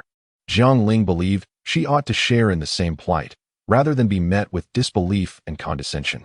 As if Jiang Qiuyu were merely offering her charity by suggesting she take care of herself. Jiang Qiuyu was completely taken aback by this scene. In that instant, she grasped the gravity of Jiang Qin's words regarding Jiang Ling's severe mental struggles. Run. Flee at once. When one's life is in jeopardy, instinct compels one to escape. At that moment, familial ties and compassion faded into oblivion. Jiang Qiuyu nearly burst through the door, stumbling and collapsing to the ground. Yet she disregarded her pain and dashed outside. Upon reaching the waiting car downstairs, she finally exhaled in relief. What happened, Sister Qiuyu? The chauffeur of the van, noticing Jiang Qiuyu's panicked demeanor, could not help but inquire further. Upon arriving at the Jiang residence and seeing Jiang Qin, Jiang Qiuyu finally felt a sense of relief. I'm sorry, Jiang Qin, I was wrong. Jiang Ling, she do not rush. Speak slowly. Jiang Qin's calm demeanor soothed Jiang Qiuyu's frayed nerves, allowing her to recount the recent events. To her surprise, Jiang Qin appeared unfazed. She has relapsed. Today, she escaped from the psychiatric hospital, likely without her medication. I intended to keep her confined there, but she has always wanted to flee, even resorting to self-harm. I thought being outside might improve her condition, but it seems her illness poses a danger regardless of her surroundings. What should we do? We cannot leave her to fend for herself. Jiang Qiuyu expressed her growing anxiety. It is also my fault. When Jiang Ling first fell ill, I was unaware and failed to care for her, which led to her current state. Is there any way to save her? Do not worry. Leave it to me. I will send someone to retrieve Jiang Ling from her location. If she refuses treatment at the psychiatric hospital, we shall take her to a secluded rehabilitation center. This should aid in her recovery. All right. Jiang Qiuyu wiped her tears, grateful for the assistance. Yet, after a moment's reflection, she hesitated to speak again. She yearned to know about others, believing Jiang Qin might have insights. But whom should she inquire about? Jiang Ruoxi had chosen to sever ties with the Jiang family, Jiang who had harmed their father. Jiang Huai and Jiang Huan had harbored ill intentions from the beginning, and Jiang Feng was the result of Lin Yun's infidelity. These individuals have become rather unrealistic in their expectations of Jiang Chen's assistance. I wish to visit my father. Where is he? Let us go. I have been preoccupied with company matters of late and have not seen him for quite some time. We shall go together. Jiang Chun, accompanied by Jiang Qiuyu, arrived at Jiang Xuanfu's nursing home. At that moment, Jiang Xuanfu sat in a wheelchair, basking in the sun on the open space in front of the facility. The autumn breeze whispered through the air, and the setting sun cast a warm glow, much like Jiang Xuanfu at that very moment. In just a month, the signs of aging had become markedly apparent. Although Jiang Ligua, in his 80s, still exuded a robust vitality, Jiang Xuanfu, barely in his 50s, seemed to have entered the twilight of life. The remnants of fading light gave him an aura of frailty. "Ah, it's Xiaochun. You've come," he remarked. Jiang Xuanfu appeared to have come to terms with many matters, his eyes now devoid of the previous ambition. "Dad." Upon seeing Jiang Xuanfu's emaciated limbs, Jiang Qiuyu could no longer hold back her tears. "Ah, Qiuyu, you too have come." Jiang Qiuyu nodded, her throat choked with emotion, unable to utter a word. Who could have foreseen that merely months ago, the spirited and commanding Jiang Xuanfu would now find himself in such a state? Jiang Xuanfu shifted his gaze towards the sun in the distant sky. "Xiaochun, do you think I have erred? Throughout my life, I have always known that I would one day become the master of the Jiang family's empire. Consequently, I held myself above others, indulging in every pleasure. I have experienced all that was to be savored in my youth. Thus, I regard emotions with indifference, and among those I have wronged is Edo's mother. The Lin family, prior to my father's current success, had extended considerable assistance to him. Therefore, my union with Lin Yun can be seen as a fulfillment of parental wishes. I bear no aversion towards Lin Yun. It is merely a lack of antipathy. However, now that we are wed and my father has tasked me with taking over the company, time is scarce, naturally leading to a severance of ties. Yet, I did not anticipate that Xiaoling Qin would wait for me for such an extended period. I owe her an apology. Chapter 108. I do not believe you will let me go. Upon hearing Jiang Xuanfu's words, Jiang Chen comprehended that this individual had indeed come to terms with various matters. Yet, can this absolve you of your transgressions? Does acknowledging your faults erase the past? In this world, such fortuity does not exist. You must endure suffering firsthand. What you are currently experiencing is still insufficient. However, others cannot perceive Jiang Chen's innermost thoughts, as Jiang Xuanfu continues to narrate. I have wronged Xiaoling Qin, and it is only natural for Edo to harbor resentment towards me. When he confronted me, my sole desire was to eliminate him. Yet now I realize the extent of harm my actions have inflicted upon him. So, are you prepared to release Edo? Jiang Xuanfu fell silent. To release Edo so easily after the suffering he has endured, Jiang Xuanfu felt a pang of reluctance. Yet he also could not bear to torment Edo further. Jiang Xuanfu closed his eyes in anguish. Very well, I understand. As for Jiang Xuanfu's decision, Jiang Chun remained indifferent. If Jiang Xuanfu refrained from taking action, he would handle it himself. Sister Qiuyu, please keep father company. I shall take my leave now. Upon arriving at the villa where Jiang Hu resides, Jiang Chen entered without hesitation. At that moment, Jiang Hu was languidly reclining on the sofa. Hearing the commotion, he leisurely lifted his eyelids. What brings you here, Jiang Xuanfu? He is still at the rehabilitation center. I came to see how you were faring. What is there to behold? Indeed, by the time Jiang Xuanfu is discharged, you will no longer see me. It has been quite a while. Jiang Xuanfu still has not left the hospital. It appears his injuries are quite severe. Tell me, does he now lament having welcomed me into his home? Without limbs, does he find life still manageable? Do convey to Jiang Xuanfu that I await his arrival to end my life, to slay his own flesh and blood. Haha. However, if he lacks the confidence to finish the job, I assure you, I shall return to witness what befalls him once more. A perverse smile crept across Jiang Hu's face. Regret? Perhaps. However, you are mistaken. Jiang Xuanfu has no intention of tormenting you. What? It seems that over this past month, Jiang Xuanfu has come to terms with many matters and no longer wishes to pursue the grievances he harbors against you. So, he will simply let me go? Not quite so easily. In any case, he intends for you to leave with nothing to your name. Is that all? Jiang Hu scoffed. Having never held much regard for material possessions, all your properties, stocks, and financial products must be surrendered. Only then may you depart this evening. After that, you are free to go wherever you wish. Very well, but I must inquire, Are you certain that Jiang Xuanfu will allow me to leave so readily? According to Jiang Hu's understanding of Jiang Xuanfu, how could such a thing possibly occur? Has he not always been solely preoccupied with himself? Does he wish to leave? If he does not want to depart, then let him remain confined here. But what of Lin Yun now? This is not your concern. Rest assured, with me here, her situation will not improve. And what of Bai Bingning? At the mention of Bai Bingning, a sinister smile crept across Jiang Hu's lips. Jiang Xuanfu and Lin Yun have already faced their retribution, yet he had not yet fully relished the manipulation of his own feelings. How could she simply escape? Moreover, this served as a test for Jiang Hu. As expected, Jiang Chen promptly divulged Bai Bingning's whereabouts to Jiang Hu. Jiang Hu chuckled softly, the sound escalating into a hearty laugh. You have been watching Bai Bingning closely, have you not? No, it is that you have been vigilant of me all along. Thus everyone I have interacted with has been under your scrutiny. Jiang Hu's words halted Jiang Chen, who was about to depart. He had not anticipated Jiang Hu's astuteness in deducing the situation.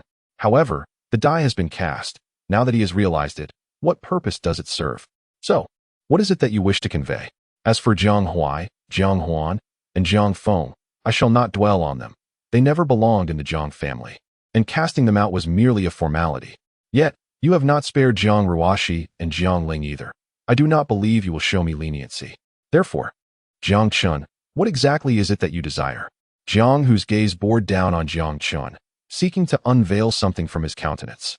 Yet Jiang Chen maintained an expression of indifference. You inquire what I seek. In truth, I am quite akin to you.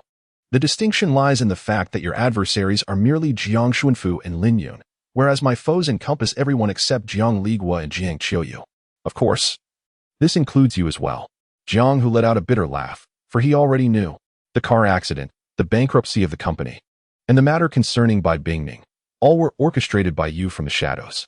The terror instilled by Jiang Chen left Jiang Hu feeling utterly despondent. Every thought and action he had ever taken lay firmly within Jiang Chen's grasp. It was not just himself. Every individual within this household was ensnared. Faced with such a formidable enemy, he felt utterly powerless to resist. He and Jiang Chen existed on entirely different planes. Jiang Hu departed, fully aware that he could not oppose Jiang Chen, and thus resigned himself to his fate, embracing a sense of defeat. Jiang Chen would not spare him. Though the reason remained a mystery, it was certain that he would take action. Before facing his demise, he resolved to settle his own affairs. Bai Bingning, Jiang Xuanfu, and Lin Yun. Chapter 109. The condition of Xiao Zimo recently. Jiang Ruoxi had been faring quite well. She seemed to have completely acclimated to her current way of life. With fewer concerns and minimal social obligations, she awoke each day to engage in morning exercises, followed by her daily routines, subsequently immersing herself in her art. She had little desire to venture outside, relishing the solitude of her own company. However, today, an inexplicable sense of something amiss lingered within her. Why had Xiao Zimo not come by? Surely, he must have had matters to attend to. Suppressing her growing unease, Jiang Ruoxi returned to her tasks. If he chose not to come, then so be it. In truth, she preferred not to be disturbed. As she opened her sketchpad, she found herself unable to create, as if an intangible barrier hindered her expression. If he did not come, then it mattered not. She was indifferent to the absence. However, an hour later, there was still no sign of movement from the neighboring room. At this point, Jiang Ruoxi could no longer contain her anxiety. As she pushed open the door, she beheld Xiao Zimo lying on the floor. It appeared he had attempted to crawl towards the entrance, his hand reaching out in that direction. The unconscious Xiao Zimo had an unnaturally pale face, and his lips were somewhat bluish. Xiao Zimo, Jiang Ruoxi exclaimed, rushing towards him. What has happened to you? Please don't scare me. With that, she hastily retrieved her phone to dial for emergency assistance. As Xiao Zimo lay there, unresponsive, Jiang Ruoxi dared not move him. She gently checked for a pulse and anxiously awaited the arrival of the ambulance. Ultimately, Jiang Ruoxi found herself accompanying Xiao Zimo in the ambulance. Upon seeing his condition, the doctor promptly wheeled him into the emergency room. Outside, only Jiang Ruoxi remained, anxiously awaiting news. After what felt like an eternity, a doctor finally emerged from the emergency room. Where are the patient's family members? He inquired. Doctor, I am, Jiang Ruoxi responded. What has happened to Xiao Zimo? Does the patient have any family history of illness, or has he previously experienced any discomfort? Jiang Ruoxi felt at a loss. I do not know. As a family member, how can you be unaware of the patient's medical condition? The doctor pressed. I will order a few tests. You need to proceed with the payment. Jiang Ruoshi fidgeted nervously, unsure of what to say. Nevertheless, she accepted the payment slip handed to her by the doctor. Following that, a flurry of examinations ensued. Jiang Ruoshi stood to the side, feeling a sense of guilt. She had clearly sensed something was amiss. After all, she had approached the door of Xiao Zimo's room. However, it was my own arrogance that left Xiao Zimo lying there. He must long to have the door open so that I might rescue him. What have I done? Without Xiao Zimo, I cannot even fathom where I would be now. Why have I been so indifferent towards him? Is it simply because he harbors affection for me, and I have thus felt entitled to revel in his kindness? Gazing at Xiao Zimo, still unconscious on the bed, Jiang Ruoshi could no longer hold back her tears. I am sorry, it is my fault. Please wake up. Did you not say that you would marry me? At this moment, Jiang Ruoshi has finally come to appreciate Xiao Zimo's feelings, though it is uncertain whether this stems from guilt or deep emotion. Meanwhile, in an office atop the building, Jiang Chun observes the performance of Jiang Ruoshi and Xiao Zimo within the hospital room. Indeed, it was Jiang Chun who had administered a drug to Xiao Zimo, orchestrating his feigned collapse. Under the influence of the medication, Xiao Zimo's complexion turned pale, and his lips darkened. Jiang Ruoshi mistook his slumber for unconsciousness. In fact, even his position prior to sleeping was deliberately arranged. Moreover, the doctors at this hospital are in Jiang Chen's employ, at least. Whatever examination results Jiang Chen wishes to present to Jiang Ruoshi, those are the only results she shall see. What? Liver function impairment? Yes. Our diagnosis confirms this condition in the patient. If a suitable transplant cannot be found, the patient may live no more than 5 years.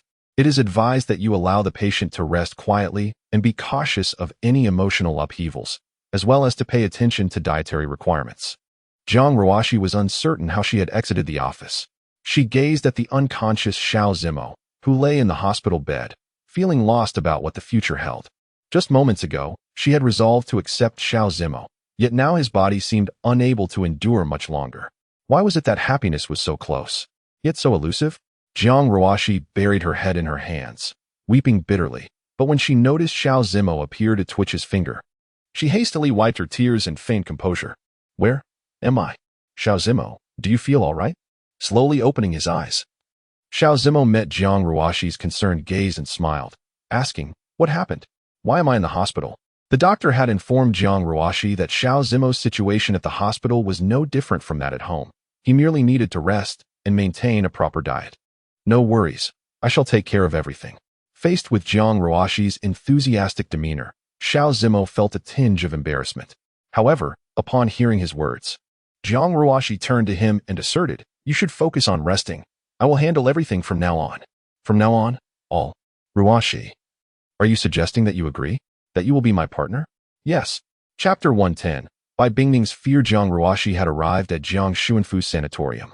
It had only been 3 days since her last hospital visit, and she was at a loss for solutions. In desperation, she sought out Jiang Xuanfu. However, she was taken aback by the current state of Jiang Xuanfu. Dad, you're... Jiang Xuanfu opened his eyes, gazing at the young woman before him, momentarily taken aback.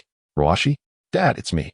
Jiang Xuanfu stared intently at Jiang Ruoshi, the once proud and aloof CEO, now clad in inexpensive loungewear, bore no trace of the icy demeanor that once set her apart.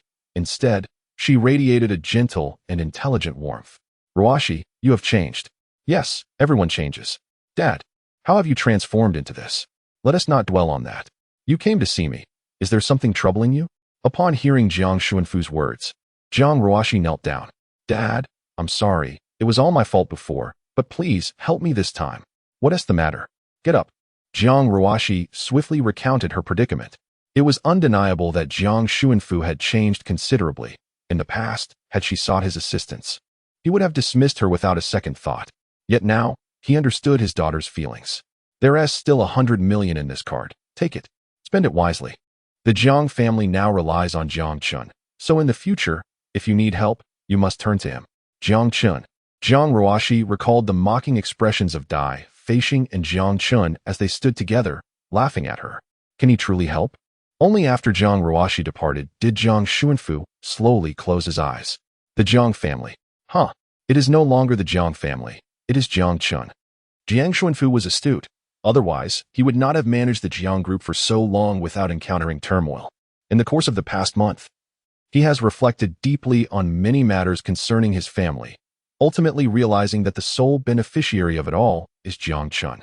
The experiences of Jiang Ruashi, as she has just recounted, reveal that Jiang Chun is indeed not as he once appeared. However, at this juncture, what can be done?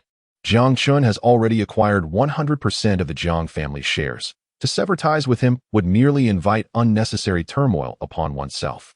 Thus, Jiang Shunfu continues to feign ignorance, choosing to endure and go with the flow. Other matters are beyond my concern. Upon receiving her funds, Jiang Rua, she promptly purchased a villa, moving in with Xiao Zmo. She ensures that Xiao Zmo does not engage in any labor, instead indulging him in leisure activities.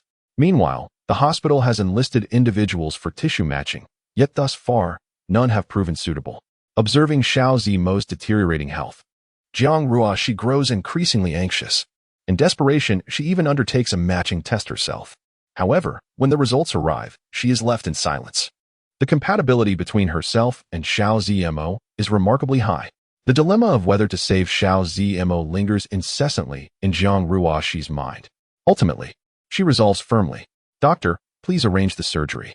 Jiang Rua, she is determined to donate a portion of her liver to Xiao Zmo.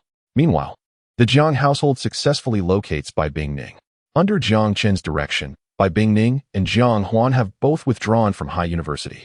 Currently, Bai Bingning is employed as a server in a restaurant. Each day is exhausting, yet the thought of having distanced herself from the Jiang family brings her a sense of contentment in her present life. In Edo, she was rendered mute, unable to communicate, resist, or even engage with her mobile device. She was stripped of her own thoughts and actions. Whatever Edo commanded, she was compelled to execute without question. Although she felt weary now, Bai Bingning truly experienced happiness. At last, she had escaped from Edo. However, her joyous disposition met its demise today. As she opened the door, she was confronted by a figure standing before her, Edo. This visage, which often haunted her dreams and startled her awake, now appeared before her without warning. Bai Bingning felt her breath catch, her blood freezing in her veins. Edo. Edo's expression remained impassive as he took a step forward, causing Bai Bingning to collapse to the ground in fright, her eyes tightly shut. She had become accustomed to this reaction in the presence of Edo. But soon, she regained her composure. This was not Edo's home. "What do you want?" she asked, her tone somewhat brusque. This was the first time she had spoken to Edo in such a manner since being confined in his home. Especially when recalling the events she had witnessed in the basement involving Jiang Xuanfu, her words felt laced with guilt, an indelible shadow upon her life. "What? Do you still wish to evade my grasp?" Edo inched closer to Bai Bingning, his hand resting on her head in a gentle caress. A shiver ran through her as she realized he was merely patting her head, allowing her body to gradually relax. "I told you, you cannot escape. If you are determined to flee, I cannot predict what actions I might take." Although Edo spoke with a smile, Bai Bingning felt her heart gradually wither away as she listened. What was it that Edo dared not do? He even had the audacity to kidnap his own father. I understand now. Chapter 111. I offer you a suggestion. The following day, Jiang Chun arrived at the restaurant where Bai Bingning worked. As he took a seat at the dining table, Bai Bingning approached him. "Jiang Chun, it is I," he acknowledged with a nod. "I heard that Edo sought you out yesterday." Bai Bingning recalled her desperate plea to Jiang Chun to take her away from Edo's villa, only to be callously rejected by him. Suddenly, the pieces fell into place. "Did you tell Edo my address? You two were having a quarrel, and Edo implored me for your whereabouts. Naturally, I obliged him. Look, you are reconciled now, aren't you? Jiang Chun, what exactly do you intend to do? Do you wish for me to perish so that you may find solace? You misunderstand me, Miss Bai. I have come to offer you a path to survival. Surely, you do not wish to remain subjugated by Edo indefinitely? What path to survival? Can you truly harbor any goodwill towards me?" Bai Bingning clearly harbored doubts regarding Jiang Chen's intentions. Her current predicament was the result of his machinations. "Then you have misjudged me. What I mean to convey is this. If you feel that Edo is clinging to you too tightly, seek another man who is willing to brave all for your protection. After all, is this not your forte?" His words carried a semblance of reason. For an ordinary individual, such a course of action would indeed seem justifiable. However, Edo is not an ordinary individual, which affluent heir would dare offend Edo to safeguard themselves. Jiang Chun is acutely aware of Edo's nature. Yet he continues to devise plans for himself. But wait, who claim that it is necessary to seek out an affluent heir? If a man is deeply enamored with someone and is willing to do anything for her, the more Bai Bingning contemplated, the more feasible it seemed. Coincidentally, there is indeed such a person pursuing her at present. Thus, what is Jiang Chen's purpose in conveying this to her today? Is it truly for my benefit? No. If Jiang Chen genuinely wished to rescue me, he could simply speak up without divulging my whereabouts to Edo. Therefore, Jiang Chen's true intention is to confront Edo. Even though Bai Bingning has surmised Jiang Chen's thoughts, she finds herself powerless. She cannot continue to reside in Edo's vicinity. That place is akin to hell. Jiang Chen's intricate designs are such that, even if one is aware that this is precisely what he desires, one will still proceed according to the plan he has laid out. Bai Bingning now harbors a certain dread towards these heirs, who says they are easily deceived, indulging in revelry and vice without engaging in any serious matters. Each one is more formidable than the last. What are you daydreaming about? Aren't you going to present me with the menu? Is this how your establishment treats its patrons? Upon hearing Jiang Chen's words, Bai Bingning could only suppress the tumult of thoughts in her mind. After satisfying her hunger at the restaurant where she worked part-time, Jiang Chen finally took his leave. As for Edo and Bai Bingning, let them continue their tumultuous love and enmity. Jiang Chen now has others to attend to. He arrived at the residence arranged for Jiang Ling by Jiang Qiuyu and, without hesitation, forcibly ushered Jiang Qiuyu into the car. As Jiang Qiuyu beheld Jiang Chen, an overwhelming sense of dread enveloped her, rendering her utterly powerless to resist. Thus, Jiang Chen, with Jiang Ling in tow, cast her away to the far reaches of City X. His audacity in placing Jiang Ling here suggested he harbored no fear of her reaching out to others. Let her remain here alone for the time being. It was uncertain whether she possessed the means to earn a living or procure medication. Presently, Jiang Huan and Shun Shanshan were engaged in the nightlife at Heaven and Earth. Upon his arrival, Jiang Chen promptly reserved the most extravagant private room and summoned the two women. Given Jiang Chen's elevated status, it mattered not that they were entertaining other patrons. Even if they were at home, the proprietor of Heaven and Earth would personally ensure they were escorted to Jiang Chen's suite. Seated briefly on the sofa, Jiang Chen awaited their arrival. Jiang Huan and Shun Shanshan soon entered, greeted by the manager who conveyed the news of a distinguished guest requesting their companionship. Their spirits lifted. Surely, this illustrious figure would be affluent, promising generous gratuities for a satisfactory evening. However, upon recognizing Jiang Chen as the so-called VIP, their smiles faltered, frozen in disbelief. Their current predicament was inextricably linked to him, and now Jiang Chen had summoned them for his entertainment, seemingly intent on humiliating them.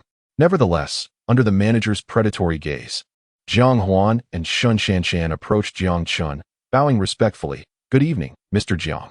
These two women were none other than Jiang Huan, my estranged sister, and Shun Shanshan, the daughter of the Shun family's second household. How had they come to this? Jiang Huan forced a smile, acutely aware that, given their current circumstances, confrontation with Jiang Chen was ill-advised. Jiang Chen, do not overstep your bounds. However, they share another commonality. They have offended Jiang Chen. Thus, the group of second-generation wealthy individuals occasionally frequents this place for amusement, specifically calling upon these two to accompany them for drinks. Out of fear of Jiang Chen, no one dares to assist them in escaping their plight. Fortunately, despite enduring constant humiliation, the financial compensation from this group is substantial, which compels Jiang Huan and Shun Shanshan to endure their grievances and continue in this role. Nonetheless, they harbor resentment towards Jiang Chen in their hearts. Chapter 112. Two choices. Jiang Chen cast a glance at the manager beside him. Is this the attitude Heaven on Earth adopts towards its patrons? To directly shout at a customer seems quite unsatisfactory. The manager, wearing a forced smile, replied, "Mr. Jiang, it is my failure to manage properly." With that, he delivered a sharp slap to Jiang Huan's face, exclaiming, "You wretch, how dare you speak to Mr. Jiang in such a manner? Let me warn you. Should you continue to display your princess temper, you will no longer have a place here. Not just here, but throughout the entire nightlife of Haisher. There will be no refuge for you." Jiang Huan felt a ringing in her ears from the force of the slap, her face swelling instantly. Yet, at this moment, she dared not utter a single harsh word, lowering her head with tears brimming in her eyes. "What are you standing there for? Hurry and apologize to Mr. Jiang." "Mr. Jiang, I am truly sorry," Jiang Huan managed to say, tears cascading down her cheeks. However, she dared not wipe them away, paralyzed by fear of making any further movement. Shen Shanshan stood by, equally stunned. Previously, the humiliation from the second-generation wealthy individuals merely consisted of cruel words, but tonight, the manager had resorted to physical violence.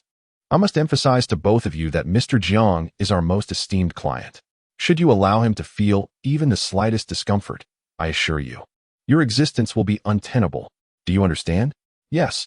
The two of them, with tears of grievance welling in their eyes, forced smiles towards Jiang Chun. Shen Shanshan, in particular, poured a glass of wine and offered it to him. Brother Jiang, I was wrong in the past. I hope you can be magnanimous and not hold it against me. Taking my wine and asking me to drink it. This is not an apology, but rather an imposition for me to apologize? Not at all. With her eyes shut tight, Shen Shanshan tilted her head back and gulped down the entire glass. Brother Shen, please forgive me. Her words implied that Jiang Shen had wronged them. Yet he had done nothing but come to oversee their business today. As he spoke, a bodyguard stepped forward, placing a stack of cash beneath each glass of wine. Well then, tonight, for every glass you drink, you may take a corresponding stack. Quite fair, wouldn't you agree? Of course, if you prefer not to partake. I shall not compel you. Jiang Huan and Shen Shanshan gazed at the cash beneath the bottles, their eyes shimmering with desire. Previously, money had merely been a digit in their eyes, but now they understood the arduousness of earning it. Each stack contained thousands. A few drinks could equate to a month's salary. I'll drink. Jiang Huan boldly seized a glass. Yet, at that moment, Jiang Chun revealed another stack of cash. Kneel to drink. Double the amount. This statement gave Jiang Huan pause. However, in the end, her desire triumphed over her dignity.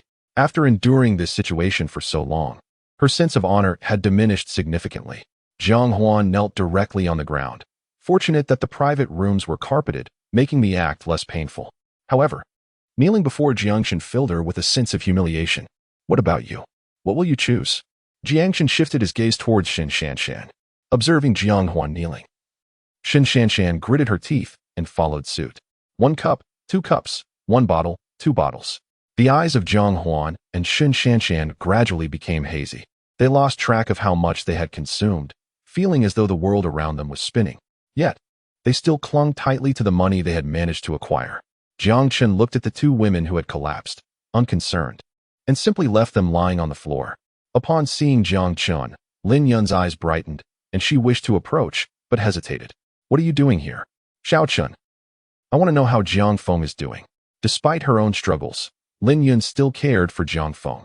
He had been gone for over a month, and not a single word had reached her. Forbidden to leave the Jiang family home, she felt powerless to search for him. This sensation was akin to that of a child being abducted by human traffickers.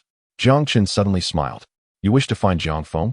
Lin Yun nodded, expressing her concern over his prolonged absence. After all, he was raised by me, yet I have never seen you worry for him. Lin Yun clenched her hands tightly, her face contorted with pain, recognizing that abandoning Jiang Chun had been her gravest mistake.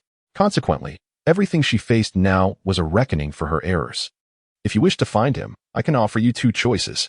First, you may continue to enjoy the comforts of your home, living as a wealthy lady without the burden of any responsibilities. However, there is one stipulation. You must not inquire about Jiang Feng nor assist him in any form. As for the second option, it is for you to leave and seek out Jiang Feng on your own, allowing the two of you to rely solely on each other henceforth. What it was only at this moment that she comprehended the hardships of daily labor. Yet, to relinquish Jiang Feng was a notion she found unbearable. Lin Yun was engulfed in inner turmoil, but ultimately, she released a deep sigh. I must go find him. The brilliance of maternal love shone in her eyes. He is still so young, having yet to complete his high school education. I must ensure he is cared for. Very well. Jiang Chen smiled and stepped aside. Once you walk out of here, you will no longer be a member of the Jiang family. I believe Jiang Xuanfu would concur with this decision, so should you encounter any difficulties in the future, I hope you will refrain from returning here. Lin Yun walked slowly toward the exit. Since marrying into the Jiang family, she had never envisioned a day when she would depart from this place. From now on, every blade of grass and every brick and tile here would no longer belong to her. Chapter 113. The encounter between Jiang Ruoshi and Lin Yun arrived at Jiang Feng's current residence, following the address provided by Jiang Chun. Yet, upon seeing Jiang Feng at that moment, her tears could no longer be contained. Xiao Feng, what has happened to you? Xiao Feng. At this moment, Jiang Feng, In Lin Yun's eyes, lay disheveled in the corner, his body marred by spots of blood, his complexion flushed, and upon examination, he had developed a high fever. Xiaofeng, please do not frighten your mother. Lin Yun's tears cascaded like a torrential river, unstoppable. Water, water. Lin Yun glanced around at the dilapidated, unfinished building. Where could she possibly find drinkable water? She immediately dialed for an ambulance, anxiously awaiting its arrival. Once they were in the vehicle and she saw the doctor administering N4 to Jiang Feng, she finally exhaled in relief. Jiang Feng appeared to be in less distress now, peacefully asleep, while Lin Yun gazed quietly out the window, troubled by the uncertainties of their future. With no money to her name, she now bore the weighty responsibility of supporting the family, and Jiang Feng still needed to attend school. Could she manage it alone? Amidst Lin Yun's worries, the ambulance reached the hospital. After examining Jiang Feng, the doctor informed Lin Yun that there was nothing serious, just a fever. Though Jiang Feng was somewhat malnourished and would need to improve his diet moving forward. The doctor then handed Lin Yun a bill for payment. Stunned, she realized she had no money at all. Preoccupied with Jiang Feng's health, she had neglected this pressing matter, yet now, payment was unavoidable. Doctor, could you possibly grant me an extension of 1 day?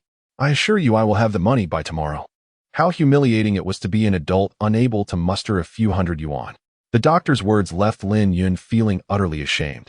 But glancing at the still-lying Jiang Chun, she forced a smile. Doctor, could you please administer the 4 first? I forgot to bring any money with me.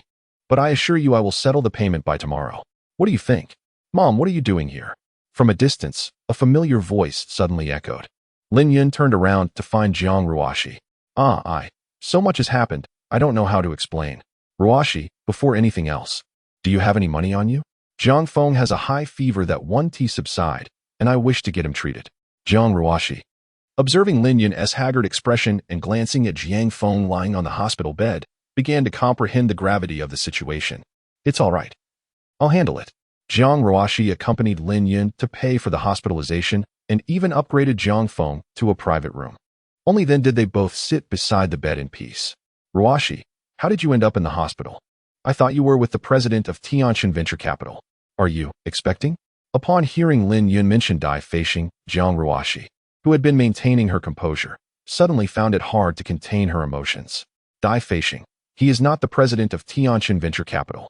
Tianjin is under Jiang Chen's domain, and Dai Feishing was sent by him to get close to me. What? Jiang Chen? How could he do such a thing? Lin Yun could hardly fathom that Jiang Chen would act so ruthlessly towards Jiang Ruoshi. Did Jiang Chen harbor animosity only towards herself and Jiang Feng? Why would he target Jiang Ruoshi in such a manner? You have suffered. Lin Yun could easily imagine the despair that Jiang Ruoshi would feel upon discovering that everything was a scheme orchestrated by Jiang Chen after being abandoned by Dai Feishing. Upon hearing Lin Yun's words, Jiang Ruoshi, like a young girl, threw herself into Lin Yun's embrace and wept bitterly. After a long while, Jiang Ruoshi finally dried her tears. It's all right, Mom. I have encountered someone who genuinely cares for me. Oh really? Which fortunate lad is this? Lin Yun gently patted Jiang Ruoshi's head and, in a moment of reflection, suddenly wondered when was the last time she had such a heartfelt conversation with her daughter. Had she perhaps placed too much emphasis on Jiang Xuanfu's matters, neglecting Jiang Chen and overlooking Jiang Ruoshi, ultimately investing all her energy into Jiang Feng? It seemed that all Jiang Ruoshi truly needed was her parents' love. It appeared she had indeed erred in her judgment. He is just an ordinary boy. Not from a wealthy family, but he treats me with genuine kindness. As she spoke of him, a faint smile graced Jiang Ruoshi's lips, her thoughts drifting far away. So how did you end up here? Jiang Ruoshi found it difficult to articulate, as she could hardly confess that the boy she had taken a liking to was suffering from liver damage, and she intended to donate her liver to Xiao Zimo. Seeking the doctor's advice on when the operation could be performed while Xiao Zimo slept at night. It's nothing serious. Please don't pry into my affairs with him. All right, I want to ask further. But what about you? How were you able to come out and meet Jiang Feng? Jiang Ruoshi's question abruptly shifted the atmosphere to one of discomfort. Lin Yun remained silent, her eyes shimmering with unshed tears. After a night of weeping, she found herself unable to cry any longer. What? Jiang Chen actually threw you out? How could he dare? Jiang Ruoshi had been away from home and was unaware of the circumstances between Lin Yun and Jiang Chen. To her, Lin Yun would always be Jiang Chen's biological mother. How could he be so heartless? It's not his fault, it was my choice. Lin Yun sighed. reluctant to elaborate on her painful past. Chapter 114. Why are you so foolish? Lin Yun and Jiang Feng settled into the hospital room. Before leaving, Jiang Ruoshi had transferred some money to Lin Yun, alleviating their recent financial concerns.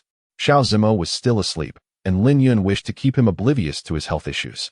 She feared that discovering his condition would negatively affect his emotional state and hinder his recovery. As for today, Jiang Ruoshi planned to take Xiao Zimo for a medical examination. With a fabricated reason ready, he had suddenly fainted, and she was worried, hence the need for a checkup. Jiang Ruoshi had already conferred with the doctor, who confirmed that Xiao Zimo had some health issues requiring minor surgery, after which he would be admitted to the hospital. They would inform Xiao Zimo only after the operation was complete. Today was designated for Xiao Zimo's examination. In the hospital, Jiang Feng had awakened. When he lifted his gaze and saw Lin Yun, his eyes sparkled with uncontainable joy. Mom, Xiao Feng, you're awake. Are you hungry? What would you like to eat? Mommy will buy it for you.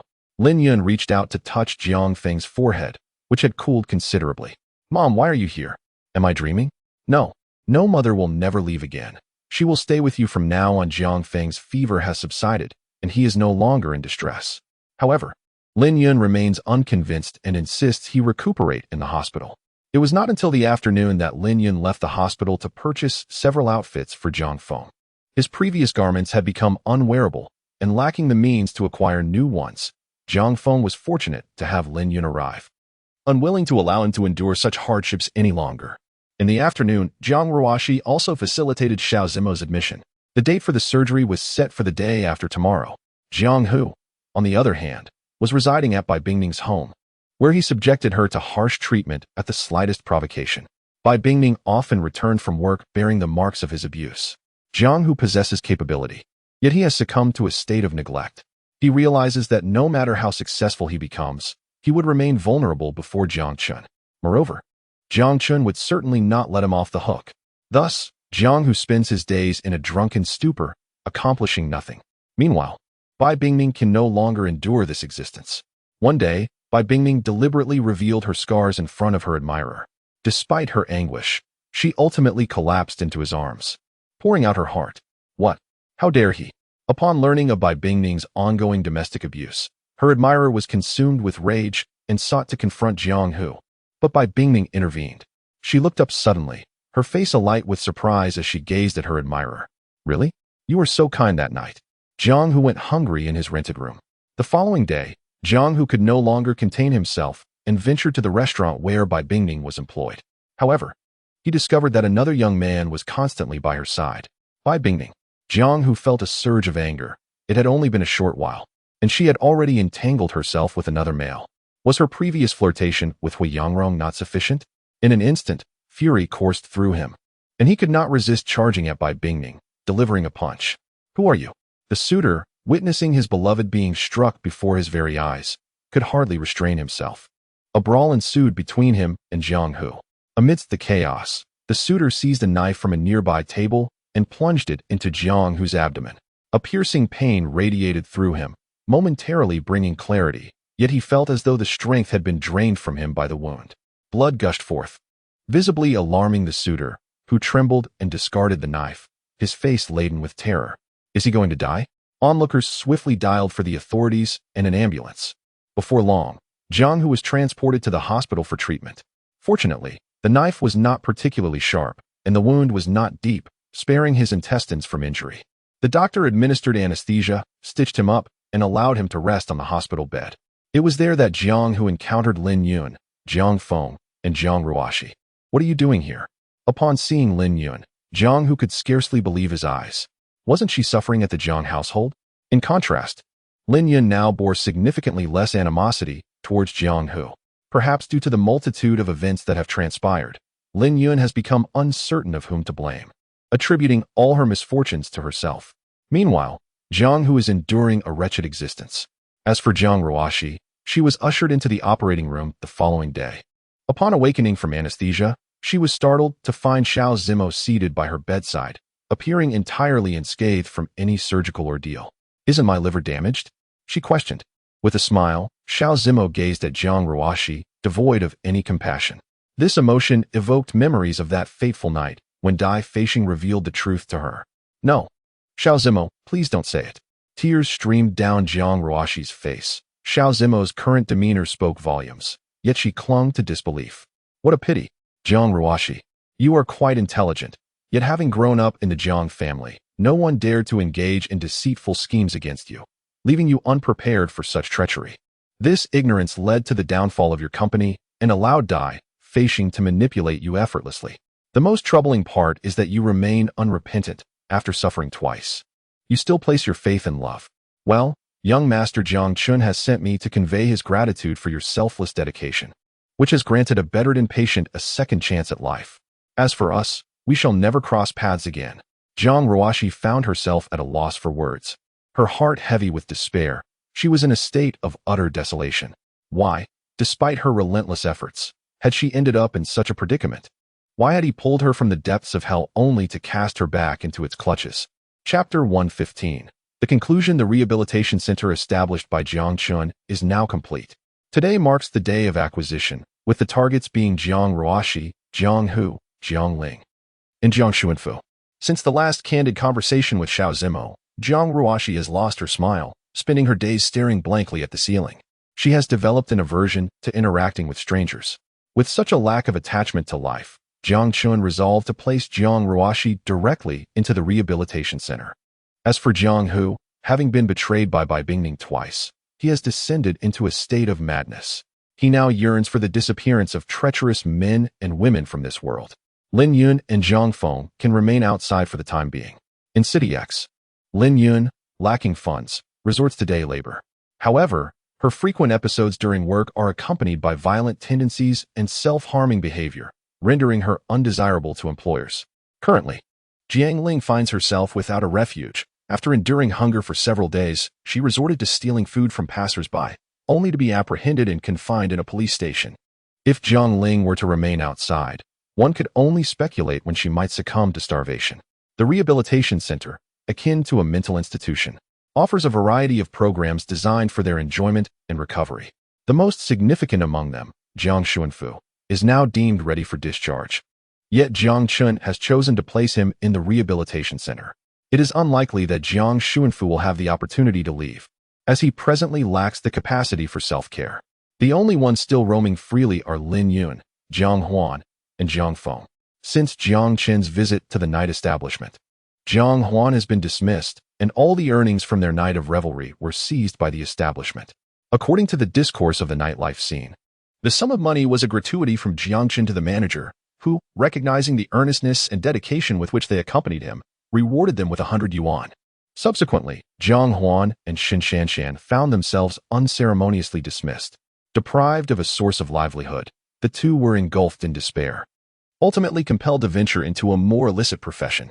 However, each night of operation was fraught with the looming presence of law enforcement, resulting in their temporary incarceration. They understood that these predicaments were orchestrated by Jiang Chen, who seemed intent on sabotaging their every endeavor, yet they found themselves bereft of even the privilege to confront him. Thus, they teetered on the brink of destitution, and it became commonplace for them to forego meals for days on end. Within a few short months, their physical condition deteriorated drastically. Their weakened immune systems rendered them susceptible to illness, and a mere cold could incapacitate them for an extended period. Upon witnessing their dire circumstances, Jiang Chun eventually admitted them to a rehabilitation center. Lin Yun and Jiang Feng endured a similar plight. No matter their pursuits, Jiang Chen's interference rendered their efforts futile. Lin Yun aspired for Jiang Feng to continue his education, yet he faced relentless harassment at school.